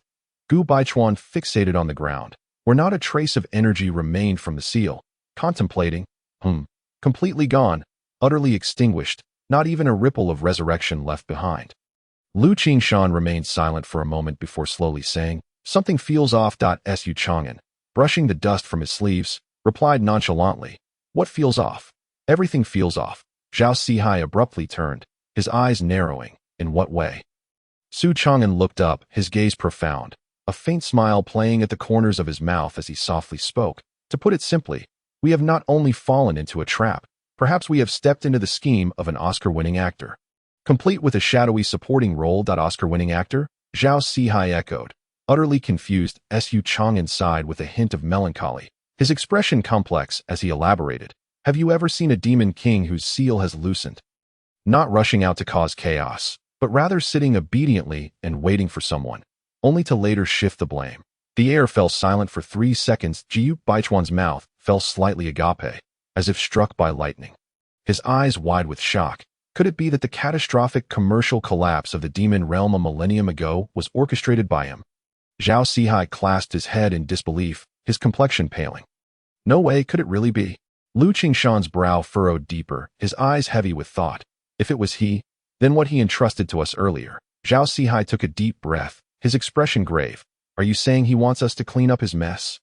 Xuan calmly shook his finger. "No, you are mistaken. He wants us to provide him a covered, as long as we succeed. He can erase the disgrace of a millennium ago and transform into the loyal demon king of legend." Once again, silence enveloped the air. The 3 turned their gazes towards Xuan, then exchanged glances, ultimately falling into silence. After a moment, Zhao Sihai sighed deeply, a look of despair crossing his face. "Are we being sold out?" Gu Baichuan stared at the ceiling, murmuring, "No, we are being packaged as free gifts, given away without charge." Lu Qingshan narrowed his eyes, quietly uttering, "A plan well executed." Xuan gently dusted off his sleeves, his tone nonchalant. "No worries. We shall keep a record of this debt." Zhao Sihai's lips twitched, his voice filled with lament. "And then what?" Xuan smiled faintly, his gaze profound, stating, "When that scoundrel emerges, we must ensure he repays us in full." With interest, the 3 fell into a moment of silence, before erupting in unison, pounding the table with fury. "Indeed, it is a must." Meanwhile, deep within the confines of the seal, the already vanishing sun-eclipsing demon king hesitated briefly. A sudden shudder coursing through his form, an inexplicable tension tightening in his chest. For reasons unknown, he was struck by an ominous premonition. The wind echoed hauntingly in the subterranean palace, mourning for a doomed demon king yet to come. In the past, the demon race had to conduct business in secrecy and underhandedly. Now, the demon race operated openly, seizing market opportunities and becoming the most prominent commercial trend in the Qian dynasty. Xuan had initially only provided the demon race with some commercial strategies to help them avoid pitfalls. Yet, their entrepreneurial spirit surpassed that of humans, driven by an unprecedented fervor, the first step towards establishing a commercial empire for the demon race. Originally intended as an experiment, had surprisingly exceeded expectations by tenfold. Once a desolate small county, it now bustled with merchants and throngs of people, transforming into the demon version of Chang'an City. on the streets of Qingyun town. An array of novel demon industries emerged like mushrooms after rain, completely overturning everyone's perceptions. Demon workshops, ghostly blacksmiths forging swords. In the depths of a dark alley, a ghostly proprietor floated in midair, wielding a hammer ablaze with ghostly flames, solemnly declaring, "This establishment specializes in crafting underworld artifacts for subduing evil, dispelling malevolence, and slaying ghosts." A hesitant customer inquired, "Do you not create artifacts for the living realm?" The ghostly proprietor replied earnestly, "Apologies, my skills are insufficient. Living beings risk backlash when wielding them." The customer? Even more absurdly, this seemingly bizarre business had indeed found a market. The demon-slaying bureau, Taoist sects, and even high-ranking officials from the court all covertly placed orders. "A ghost-slaying sword, please. It must instill fear in ghosts. A few talismans for transcending souls. Can you offer a discount?" The ghostly proprietor cast a languid glance at them, the ghostly hammer spinning in the air. His voice low, "Are you here to purchase goods, or to seek your doom?" Court officials, Taoist priests. The market for demons truly cannot be measured by ordinary standards. Demon taverns, where inebriation reigns supreme. Qingyun town's taverns were originally run by humans, but ever since the wine-gored demon opened an establishment called Drunken Dreams, all human taverns fell by the wayside. 3 cups down, 5 cups flying, 10 cups to the grave. A customer, having just downed a drink, fell to his knees, exclaiming, "Is this liquor or poison?" The wine-gored demons looked aggrieved, "But we demons drink it just fine." Xuan retorted, "You demons can drink because you possess innate detoxification skills." More astonishingly, the effects of this liquor were so potent that Drunken Dreams became the most popular tavern in Qingyun town. Whispers spread of a taboo in the underworld. Those who dare to challenge drinking in Qingyun town do so at their own peril. There were tales of humans and demons drinking together, pushing themselves to the brink of death, and even rumors of great cultivators becoming so intoxicated they ascended to the heavens. The collaboration between humans and demons ignited a thriving tourism industry. Qingyun town, once an inconspicuous locale with unremarkable scenery, transformed into the most sought-after tourist destination in the Qian dynasty due to the demon's involvement. Would you like to experience demon-style extreme sports today? At the cliff's edge, a demon with enormous wings enthusiastically beckoned to tourists. We offer aerial gliding, high-altitude dives, and extreme descents, tailor-made for the daring. Tourists, trembling with trepidation, asked, "Do you have safety measures?" The demon blinked, "No tourist?" The demon continued, "However, we do offer an accidental handling package. Upon soul departure, we provide free ghostly repairs to send you home. Tourist, get away." Even more incredibly, this seemingly reckless extreme sport became immensely popular. A multitude of martial artists, wealthy scions, and audacious cultivators flocked to challenge themselves, with some even live-streaming their experiences, establishing Qingyun town's brand of demon extreme sports. Demon construction teams, the titans of infrastructure. Following the prosperity of Qingyun town, housing became the most pressing issue. The surge in demon population led to a housing crisis, with even tree hollows proving insufficient. Yet the demon race's approach to construction was utterly different from that of humans. Need more housing? No problem. Just demolish and rebuild. In the span of just 1 month, the demon construction team has audaciously expanded an entire district for the demon clan just outside the town. Steel and concrete. Such materials are non-existent. Stone demon. Today, mold another 5-story stone edifice. Wind demon. This foundation is far too loose. Please help compress it with your gales. Tree demon. Come, let us cover the rooftops with vines. While humans rely on craftsmen and materials to build houses, the demon clan harnesses the very forces of nature for their construction. In just 3 days, an entire street was erected, and within 5 days, a demon city emerged, leaving even the human architects dumbfounded. Their infrastructure prowess is nothing short of astonishing, and even the court officials were taken aback, personally coming to investigate, ultimately deciding that the demon construction team of Qingyun town must be incorporated into the official construction workforce. Now, Qingyun town's construction industry has swiftly become the nationally recognized contractor for demons, with even the royal palace considering hiring demons for renovations. At the highest point of Qingyun town, Xuan stood with his hands clasped behind his back, gazing down at this burgeoning hub of demon commerce. Feeling somewhat dazed, Initially, he had merely wished to help the demons avoid commercial pitfalls, yet unexpectedly, the demon clan has emerged as the most formidable merchant group in Xinyan town. Their market influence has spread to several neighboring towns, threatening to upend the human commercial model. Isn't this development a bit beyond expectations? Zhao Sihai stroked his chin and remarked, Old Su, this is not merely a commercial reform. It is a commercial revolution. Gu Baichuan nodded solemnly. This isn't merely about empowering the demons. It directly incites the human race to be wary of the demons' commercial encroachment. Lu Qingshan spoke slowly, his gaze serious. If this trend continues, it won't be long before the human race perceives the demon clan as economic aggressors. Su Chang'an inhaled deeply, rubbing his temples. I fear that matters are beginning to spiral out of control. The meteoric rise of demon commerce will undoubtedly affect the entire relationship between humans and demons in the Qian dynasty. In the grand hall of the county office in Xinyan town, the spacious hall was dominated by the imposing figure of County Magistrate Chun Huayan, who sat at the head of the table, his expression grave as he surveyed Su Chang'an and the others standing before him. This magistrate, having surpassed 50 years of age, though not an exceptional statesman, had served in Xinyan County for many years. His methods were skillful and astute, maintaining a balanced attitude towards the demon clan, neither blindly rejecting nor excessively indulging them. Yet, even so, the rapid development of the demon clan in Xinyan town left him somewhat at a loss. Lord Su, are you suggesting that we should conduct a detailed registration of all demons entering Xinyan town and issue temporary residence permits? Chun Huayan asked, furrowing his brow, his tone tinged with hesitation. Su Chang'an stood firm, affirming, indeed, from today onward, any demon entering the town must undergo thorough examination, registering their birth date, species, level of demonic power, residence address, and business industry. Only those who pass the review may remain in the town. Beside him, Zhao Sihai felt a chill run down his spine and couldn't help but mutter, this is even stricter than the registration management of the demon-slaying department. Gu Baichuan nodded in agreement. The demon clan has long been accustomed to lax management.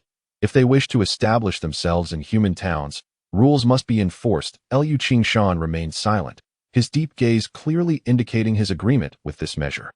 After a moment of contemplation, Magistrate Chun Huayan sighed and said, this method is indeed feasible, but implementing it will not be without its challenges. What challenges? Su Chang'an inquired. Firstly, Xinyan town lacks sufficient officers to manage these demons. Chun Huayan replied, rubbing his forehead, fatigue evident in his voice. As you all know, Xinyan town was merely a small town, and now, with the sudden influx of demons, the limited manpower of the government office is utterly incapable of maintaining order. Secondly, the demon clan has always been reluctant to be constrained. Suddenly requiring them to register will inevitably provoke resistance. Moreover, since Xinyan town is a hub of trade with frequent commercial exchanges, if the demon merchants collectively rebel, the consequences could be dire. Su Chang'an remained unfazed, calmly stating, I have anticipated these issues. First, regarding the shortage of personnel, we can temporarily summon the county's constables and request some enforcers from the demon-slaying department to bolster patrols. Second, concerning the potential backlash from the demons, regulations are immutable. While people are dynamic, if we require registration, then we must provide them with a reasonable incentive. Chun Huayan raised an eyebrow. What incentive? Su Chang'an smiled slightly, his tone laced with significance. We will encourage them to voluntarily register rather than imposing it upon them. How do we achieve that? Chun Huayan's expression shifted slightly. Su Chang'an's gaze remained calm as he elaborated. It's quite simple. Those who register their demon household will be granted the official title of demon market merchant, allowing them to trade freely and enjoy the protection of transactions within the town, as well as preferential tax policies. Conversely, those who refuse to register will be deemed as disorderly demons and can be expelled or even suppressed at any time. At this declaration, everyone was taken aback. Zhao Sihai gasped. This isn't merely registration. It's a cunning way to bring the demons under control. Gu Baichuan's eyes lit up. Indeed, if registration yields tangible benefits, those astute demon merchants will certainly not refuse. Lu Qingshan nodded slightly. Though the demons are proud, they value profit above all. As long as the benefits outweigh the drawbacks, they will willingly comply. After pondering for a moment, Chun Huayan finally nodded. This method is indeed workable. However, How many personnel can the demon-slaying department allocate? Su Chang'an answered with composure. I have already sent an urgent request for assistance to the demon-slaying department in the capital, but reinforcements will require time. In the meantime, we must rely on the county's constables to maintain order. Chun Huayan frowned. The constables are also limited in number. If a major disruption occurs, Su Chang'an's lips curled into a slight smile as he assured, rest easy, magistrate. Should any demon dare to challenge the rules, they will soon realize that the demon market is not a lawless realm. Chen Huayan observed Su Chang'an's steady demeanor and confident expression. A complex feeling stirred within him. This young man possesses a commanding presence.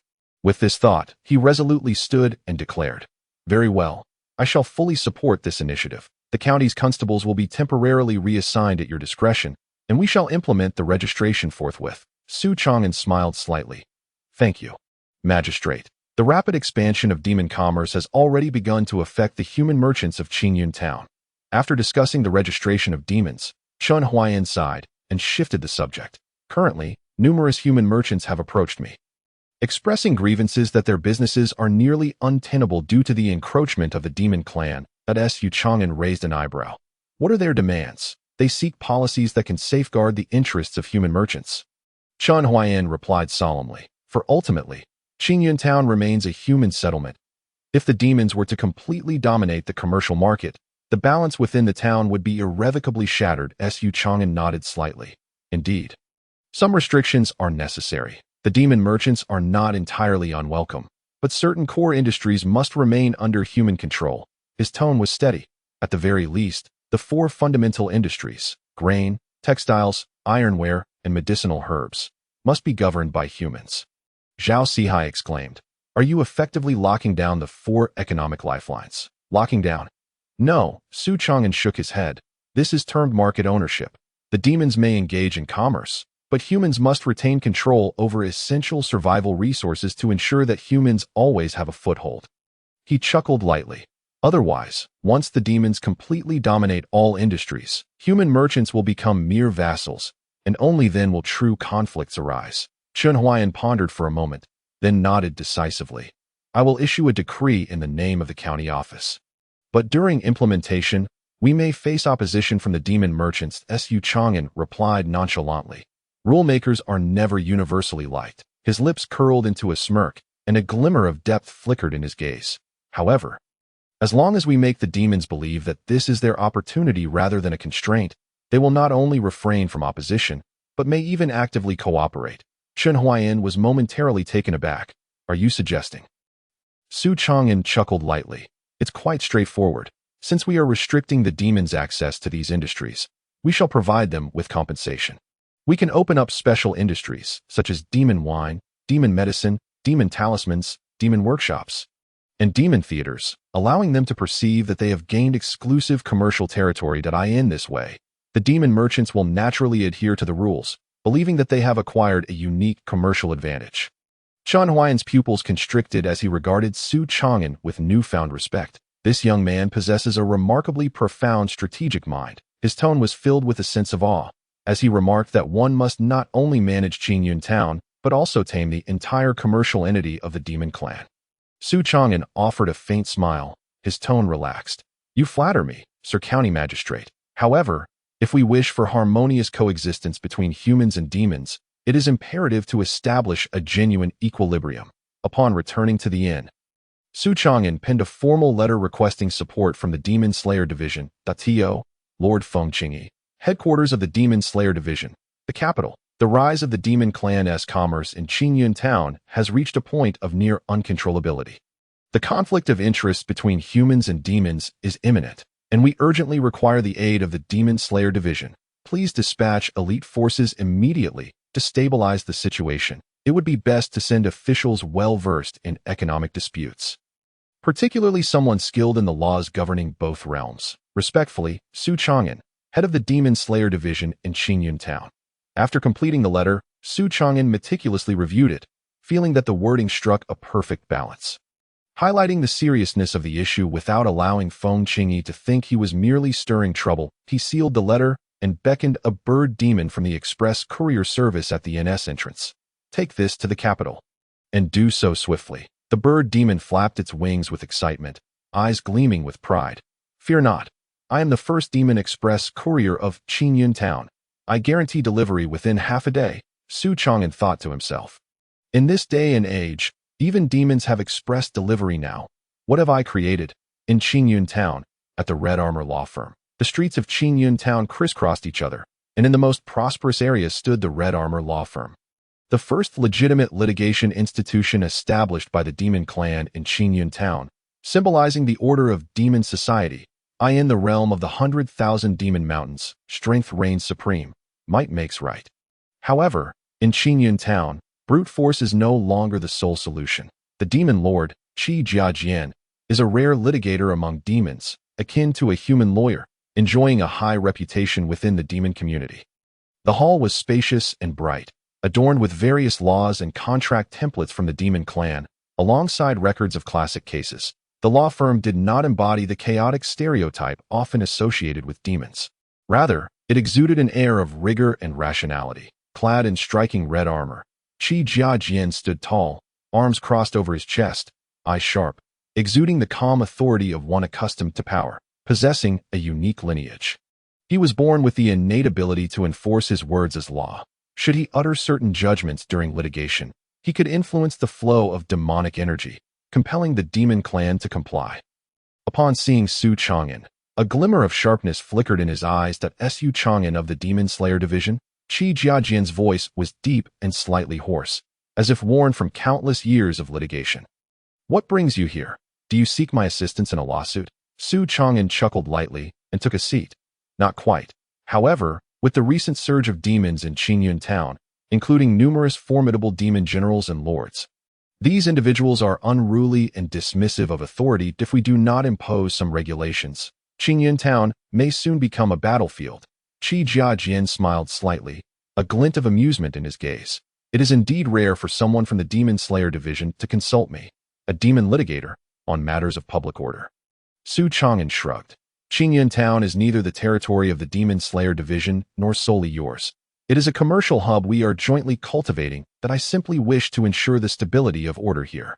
For if daily brawls among demon generals and lords erupt, it is ultimately everyone who suffers. Thus, we must establish a set of rules. Qi Jiajian lightly tapped the table, pondering for a moment. Your proposal holds merit.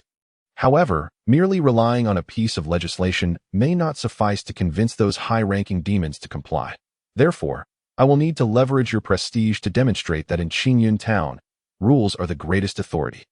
His gaze lingered on Su Chang'an for a while before he suddenly smiled. You, my friend, are quite the strategist. He rapped the table with a serious tone. Very well, I shall take on this matter. Late at night, Su Chang'an tossed and turned, his brow furrowed. Recently, he had been so busy that even moments of leisure had become scarce. This grueling 996 lifestyle had to come to an end swiftly. The most pressing issue at hand was the ownership of the market. The implementation of the demon clan's order legislation would inevitably provoke backlash from the demon community.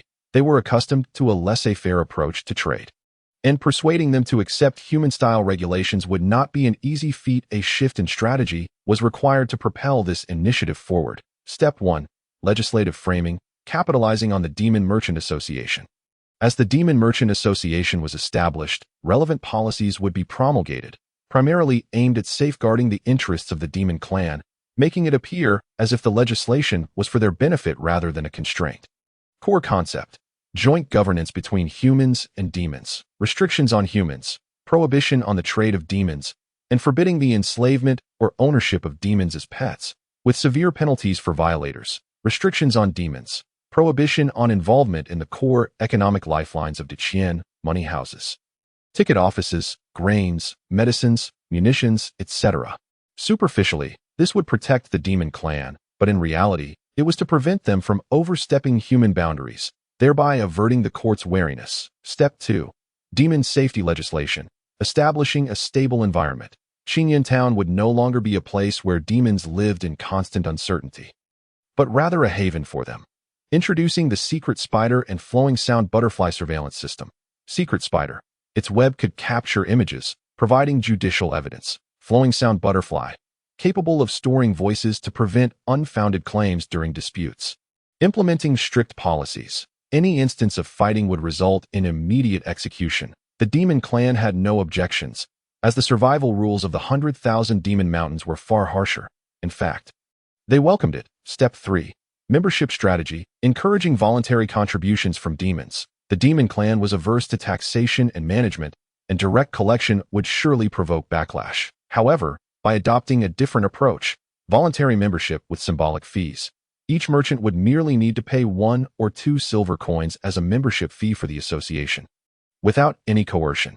Yet, only those who joined the association would be entitled to the following benefits: dispute mediation, economic assistance, legal protection from the Demon Slayer Division and the Xuan town authorities. This strategy would allow the demon clan to feel they were not being forcibly managed, but rather willingly participating, resulting in nearly all demon merchants voluntarily paying membership fees. Xuan's lips curled into a slight smile as he exhaled softly. With everything in place, he awaited the decisive moment at the Demon Merchant Association's inaugural meeting.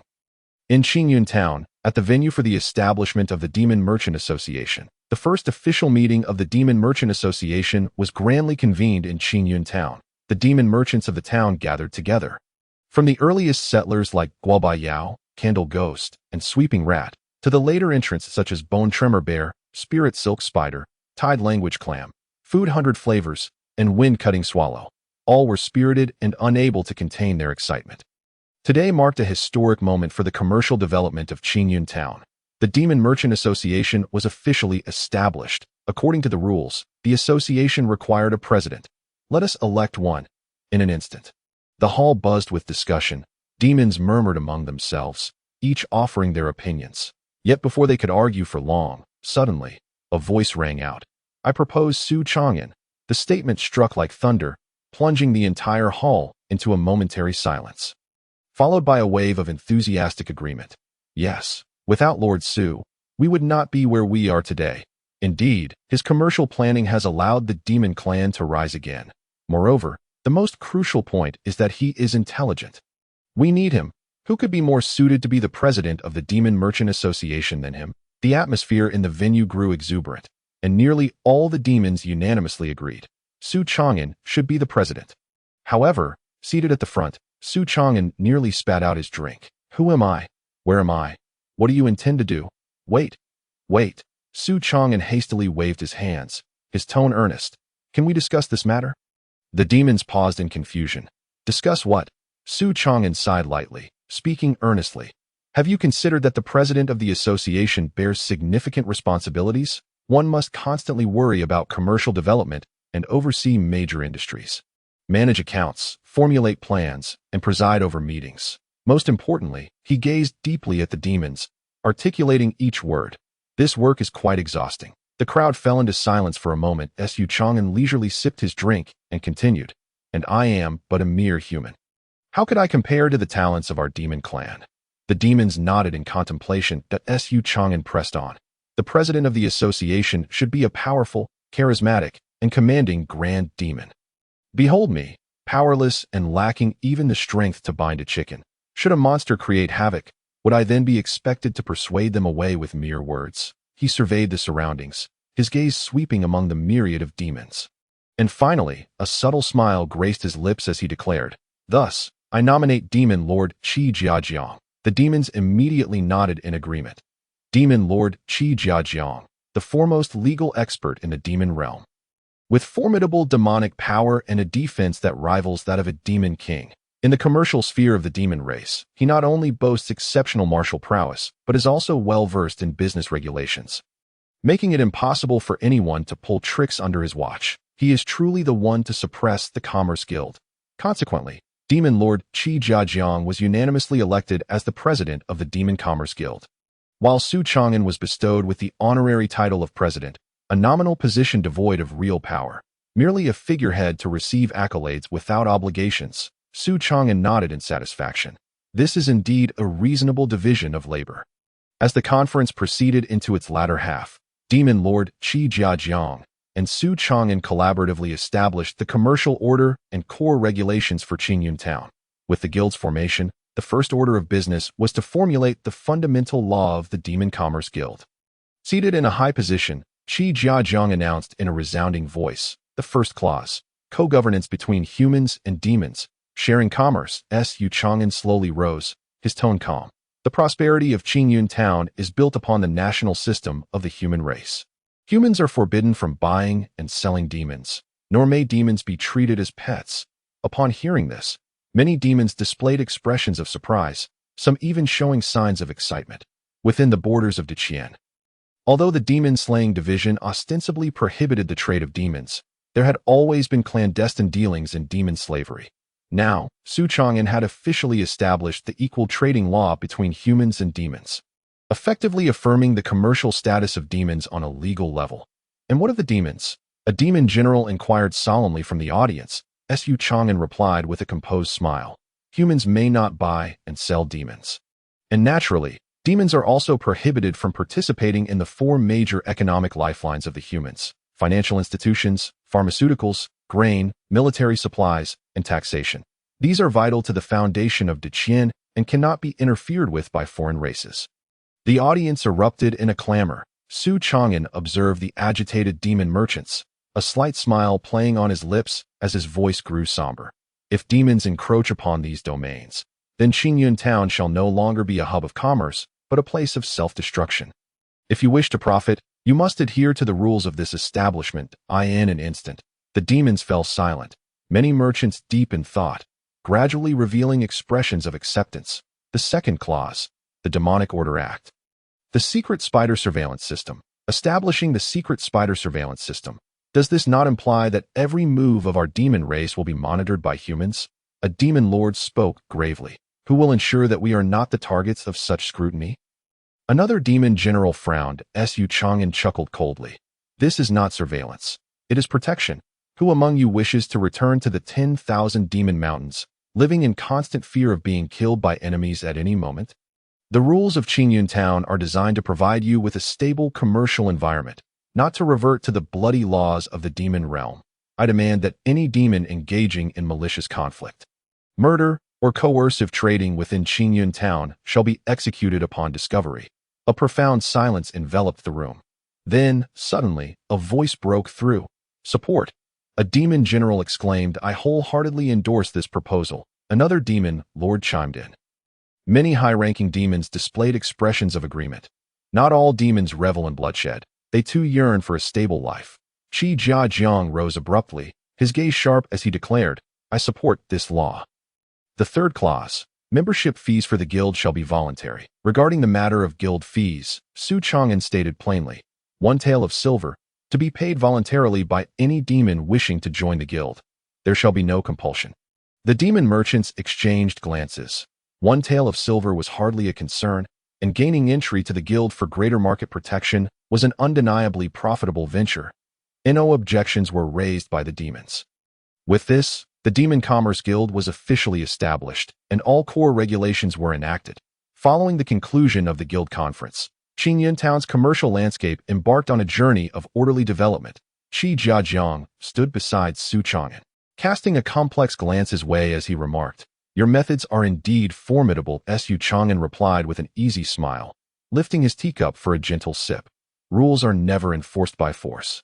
Rather, they are embraced willingly. With the election of the Demon Commerce Guild settled, the next day, the county magistrate of Qingyun Town personally visited, bearing a decree to guard Qingyun Town and set an example for human-demon coexistence.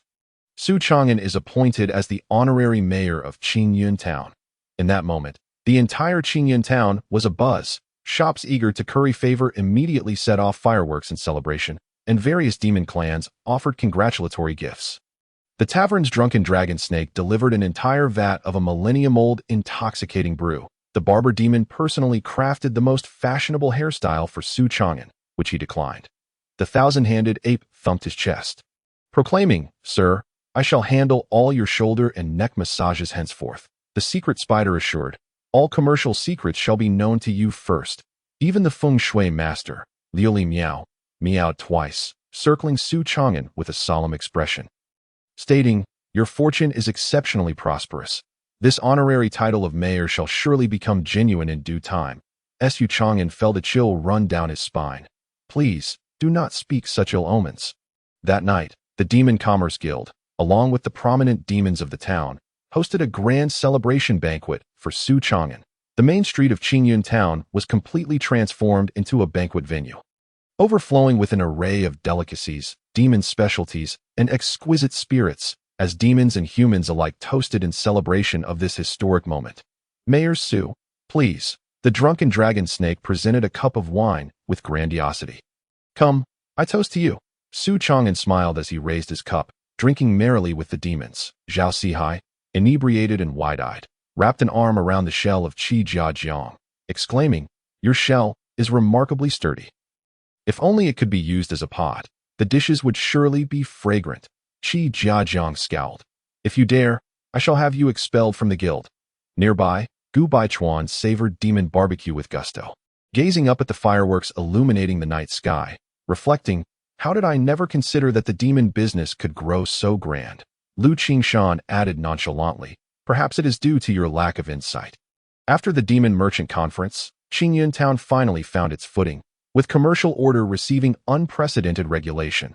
The demon registration system was officially implemented. The registration office in Qingyun Town remained lit through the night, as demons formed orderly lines, submitting their information, names, races, birth dates, residences, and industry categories, all meticulously recorded.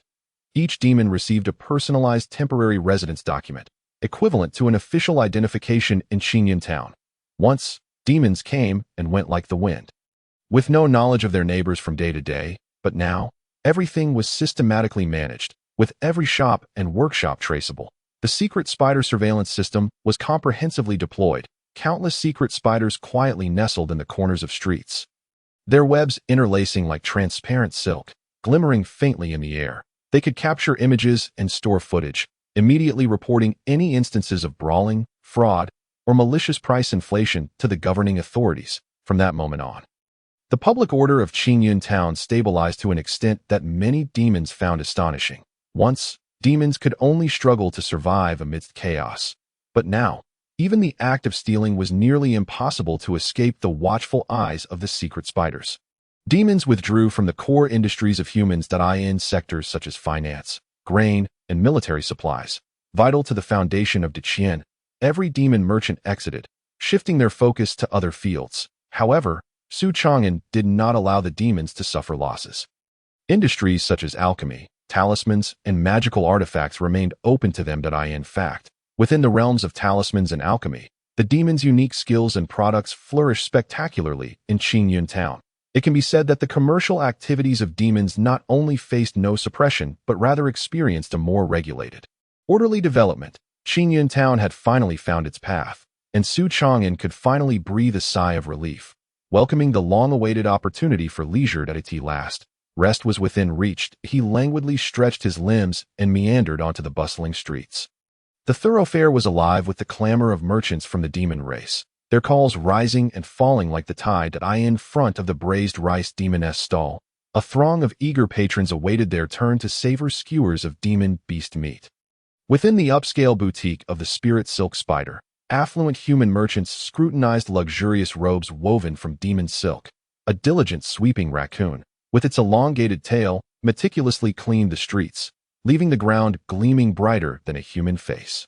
Su Chang'an, leisurely savoring a candied hawthorn skewer, strolled about with an unprecedented sense of ease, with no work to attend to, indulging daily in wine and meat, and enjoying massages from demons. It was truly a divine existence. He squinted slightly, raising his glass, gazing at the vibrant Qingyun Town, and sighed inwardly. Such leisurely days are indeed blissful. However, he soon became aware of a pressing concern. The pace of development in this town was alarmingly rapid. Once an inconspicuous settlement, it had transformed into the epicenter of a commercial empire for the demon race. In just a few days, a plethora of demon merchants, skilled artisans, and wandering demons had flocked here, even attracting human trading caravans, all eager to partake in the burgeoning wealth. The city expanded exponentially, with humans and demons cohabiting and commerce flourishing. Standing from a height, Su Chang'an surveyed the newly paved roads, the expanding taverns, inns, and shops, his brow furrowing slightly. The rate of development was astonishing to the point of inducing a sense of unease. He had merely wished for the demon race to engage in legitimate business. Yet it seemed the entrepreneurial spirit of the demons surpassed that of humans. The new industries established by demons in town were not limited to traditional trades. They had grown increasingly refined, specialized, and even exceeded Su Chang'an's imagination. The ghostly Rainbow Crane Wedding Company specialized in planning human-demon weddings, having even penetrated the noble circles of the capital. The Crimson Armored Law Firm, a legal agency for demon matters, found itself sought after by human merchants and nobles for legal representation. The sounding Butterfly Intelligence Station updated daily on commerce, politics, and gossip, with the Demon Slaying Bureau even subscribing to their reports. The Heavenly Wrath Crow Meteorological Service had begun providing weather forecasts, with demons accurately predicting torrential rain, natural disasters, and even surpassing governmental precision. This was no longer merely demons conducting business. It was on the verge of overturning the commercial paradigm of humans. Su Chang'an rubbed his temples, inhaling deeply, and murmured, "This has spiraled out of control that if Qingyun Town lacks adequate regulation and the demon forces swell, chaos could ensue, attracting the attention of various powers, and this commercial empire could swiftly devolve into a bloodbath." Su Chang'an promptly resolved to continue his leisurely life. Let the demon-slaying bureau handle their affairs. I shall persist in my divine existence. Fine wines, delectable foods, entertainment, and massages. None of these were lacking. The bone-shaking bear massage parlor offered the pinnacle of skeletal therapy. A single touch alleviating immense discomfort, specifically tailored to rectify the misalignment of demon bones. The Misty Ferret Steam Room provided all-day spiritual steam baths, invigorating the blood and dispelling dampness and cold. Capable of rejuvenating even the oldest of demons, the Spirit Spring Deer Hot Spring Club promised to restore 10 years of youth with a single soak. After 3 soaks, one might revert to childhood. Su Chang'an, accompanied by his companions, roamed the streets under the guise of street patrol, indulging in feasting and revelry. However, just as he prepared to continue his enjoyment of life, an elderly voice suddenly called out, "Young friend, I observe a dark omen upon your brow. You may soon encounter misfortune." Su Chang'an paused in his steps, turning to see an old Taoist clad in a green robe, seated leisurely behind a stall. Holding a whisk, his demeanor calm and unperturbed. His complexion was pale, yet his eyes were deep as the starry river, and his white hair was meticulously tied up, exuding an ethereal quality akin to that of a sage. Were it not for the assortment of talismans, peace charms, and household protection talismans displayed on the stall, along with a few crooked diagrams of the 8 trigrams, Su Chang'an might have mistaken him for an otherworldly being. Yet, regardless of his otherworldly appearance, he was still a merchant at heart. Su Chang'an raised an eyebrow, a smirk playing at the corners of his mouth, and strolled over, his tone laced with amusement. "Taoist. Your words seem rather casual." The old Taoist lifted his gaze, a smile barely concealed. "Casual? My words are grounded in truth." That Su Chang'an remained non-committal, casually picking up a talisman meant to avert misfortune, his gaze sweeping over the other wares displayed. "Since you can foresee my impending misfortune, might you also reveal how I might evade it?" The old Taoist waved his whisk lightly, responding nonchalantly, "Fate is predetermined. Fortune and disaster are not arbitrary. Only one summons them upon oneself. If you wish to avert misfortune, cultivate yourself, temper your arrogance and impatience, and allow all things to unfold naturally." Su Chang'an, upon hearing this, chuckled even more heartily. This rhetoric, if spoken elsewhere, would be deemed Taoist wisdom. In another context, it could serve as the standard spiel of a fortune-teller. That he stroked his chin, nodding slightly, feigning seriousness. "So, Taoist, you imply that if fate is set, then whether I purchase a talisman or not, it seems rather inconsequential?" The old Taoist's eyes flickered slightly before he maintained his tone. "Young friend, you missed the point. Fate is akin to a river. Though it has a main current, it also has tributaries. Talismans may not alter fate, but they can serve as vessels, guiding you through turbulent waters." Su Chang'an could not help but let out a light laugh. "Your words are eloquent, Taoist, but alas, I do not believe in fate." "Then place your faith in the Tao." The old Taoist narrowed his eyes, lightly waving his whisk. "Man follows the earth follows heaven, heaven follows the Tao, and the Tao follows nature." That if you do not believe in fate, do you also not believe in the Tao? Su Chang'an's brow rose slightly, his heart stirred. "The Tao?" The old Taoist nodded, his gaze profound. There is a principle in all things. Do you know that demons have their own path, humans have theirs, merchants have a commercial path, and governance has its own principle? The great Tao is formless, yet pervades all existence. Today, you allow demons to engage in commerce. That is the demon path. You regulate the demons. That is the human path. You establish commercial law. That is the merchant path. You invoke the name of commerce to uphold order. That is the governance path. But do you realize that although you are walking the Tao, this path you tread is ultimately determined by man, or is it ordained by heaven? Su Chang'an's pupils narrowed slightly. The path determined by man. The path ordained by heaven? The Taoist's casual remark fell upon his heart like a seed that he squinted, pondering for a moment before slowly replying. Are you suggesting that if one acts against heaven's way, they ultimately cannot defy destiny? The old Taoist shook his head slowly. Heaven's way is not necessarily irreversible, yet those who defy heaven must ask themselves if they can bear this Tao. Su Chang'an's brow furrowed slightly, deep in thought. The old Taoist regarded him, his gaze inscrutable. Young friend, can you bear the path you currently tread? The air fell into a sudden silence. Su Chang'an chuckled lightly.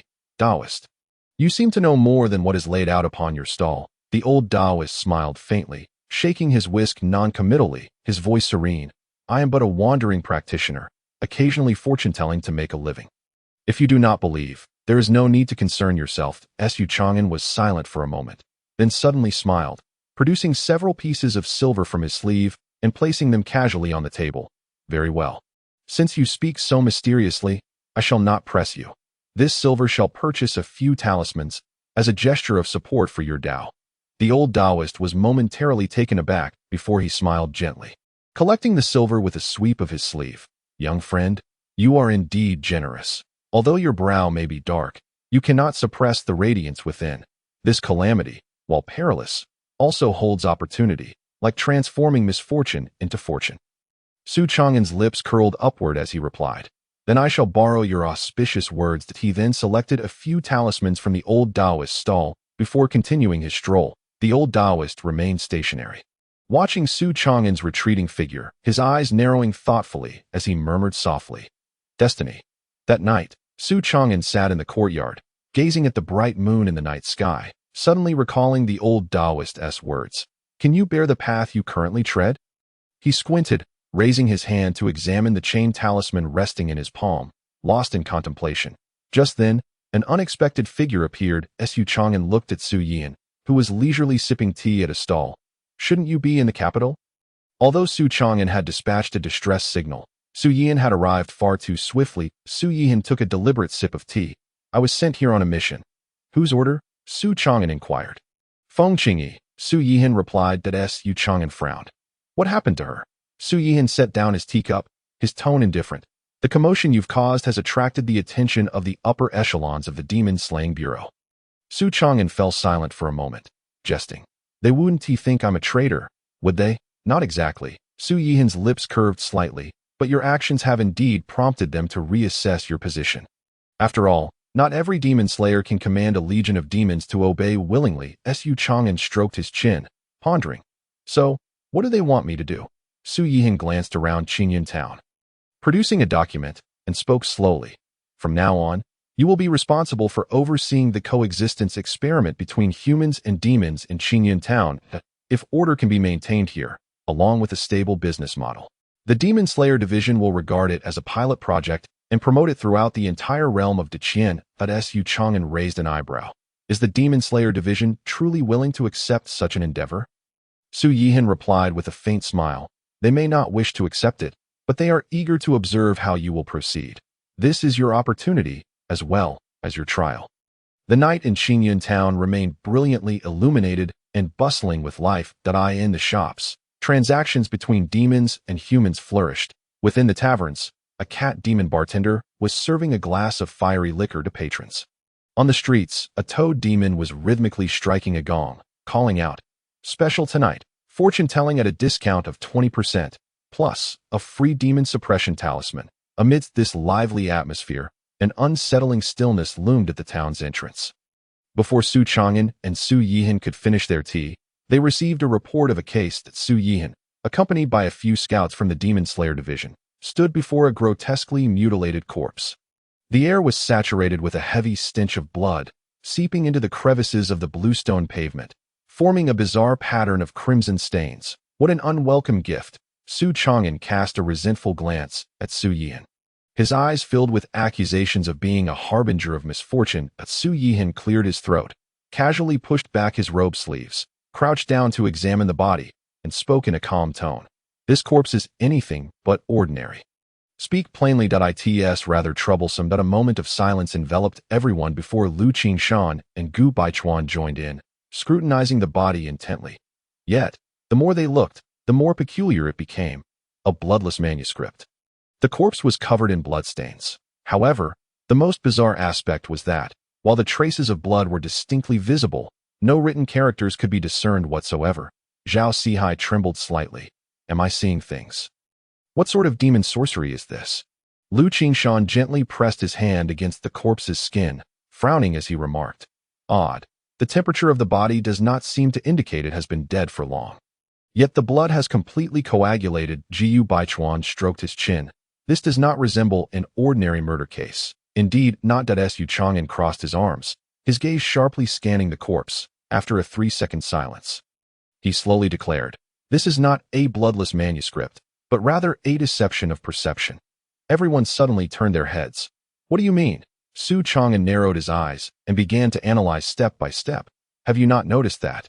Although we cannot see the content of the blood characters, all our gazes are irresistibly drawn to the corpse, eager to decipher those non-existent words. Zhao Sihai's expression shifted. Now that you mention it, that is indeed the case. This suggests that what we are witnessing is not the true blood characters, but rather a form of psychological suggestion. From a psychological perspective, the human brain sometimes actively fills in missing information, similar to certain visual illusions that a specific type of demon magic or drug might have led us to mistakenly believe that the corpse bore a bloodless manuscript. Su Yihan furrowed his brows slightly. So, what we see is actually a fabrication. You could say that Su Chang'an crouched down, meticulously examining the skin of the corpse. Although there were visible wounds on the surface, the distribution of the bloodstains was too uniform, suggesting that it had not struggled before death. It is possible that the individual was not injured at all before dying. Everyone's eyes widened in shock. This corpse may have been manufactured to appear this way posthumously. Gu Baichuan suddenly slapped his forehead. Right? If it was indeed killed by a demon, why are there no signs of bites on the body? Moreover, the blood coagulated far too quickly. Lu Qingshan spoke in a low voice. Could it be bloodletting after death? That is certainly a possibility. Normally, the blood of a corpse will flow downward due to gravity, yet the bloodstains on this body are distributed remarkably evenly, without any significant accumulation on the back, indicating that it had been artificially treated after death. This implies that the murderer drained his blood by some means after he died, intentionally creating this horrific scene of a bloodless manuscript. Everyone gasped in astonishment. Zhao Sihai swallowed hard. So what was the murderer's intention? Su Chang'an narrowed his eyes and slowly replied. If I am not mistaken, the murderer is attempting to convey some form of message. Bring forth the secret woven spider. As soon as Su Chang'an finished speaking, the enforcement team from the Demon Merchant Guild promptly brought forth a large secret woven spider.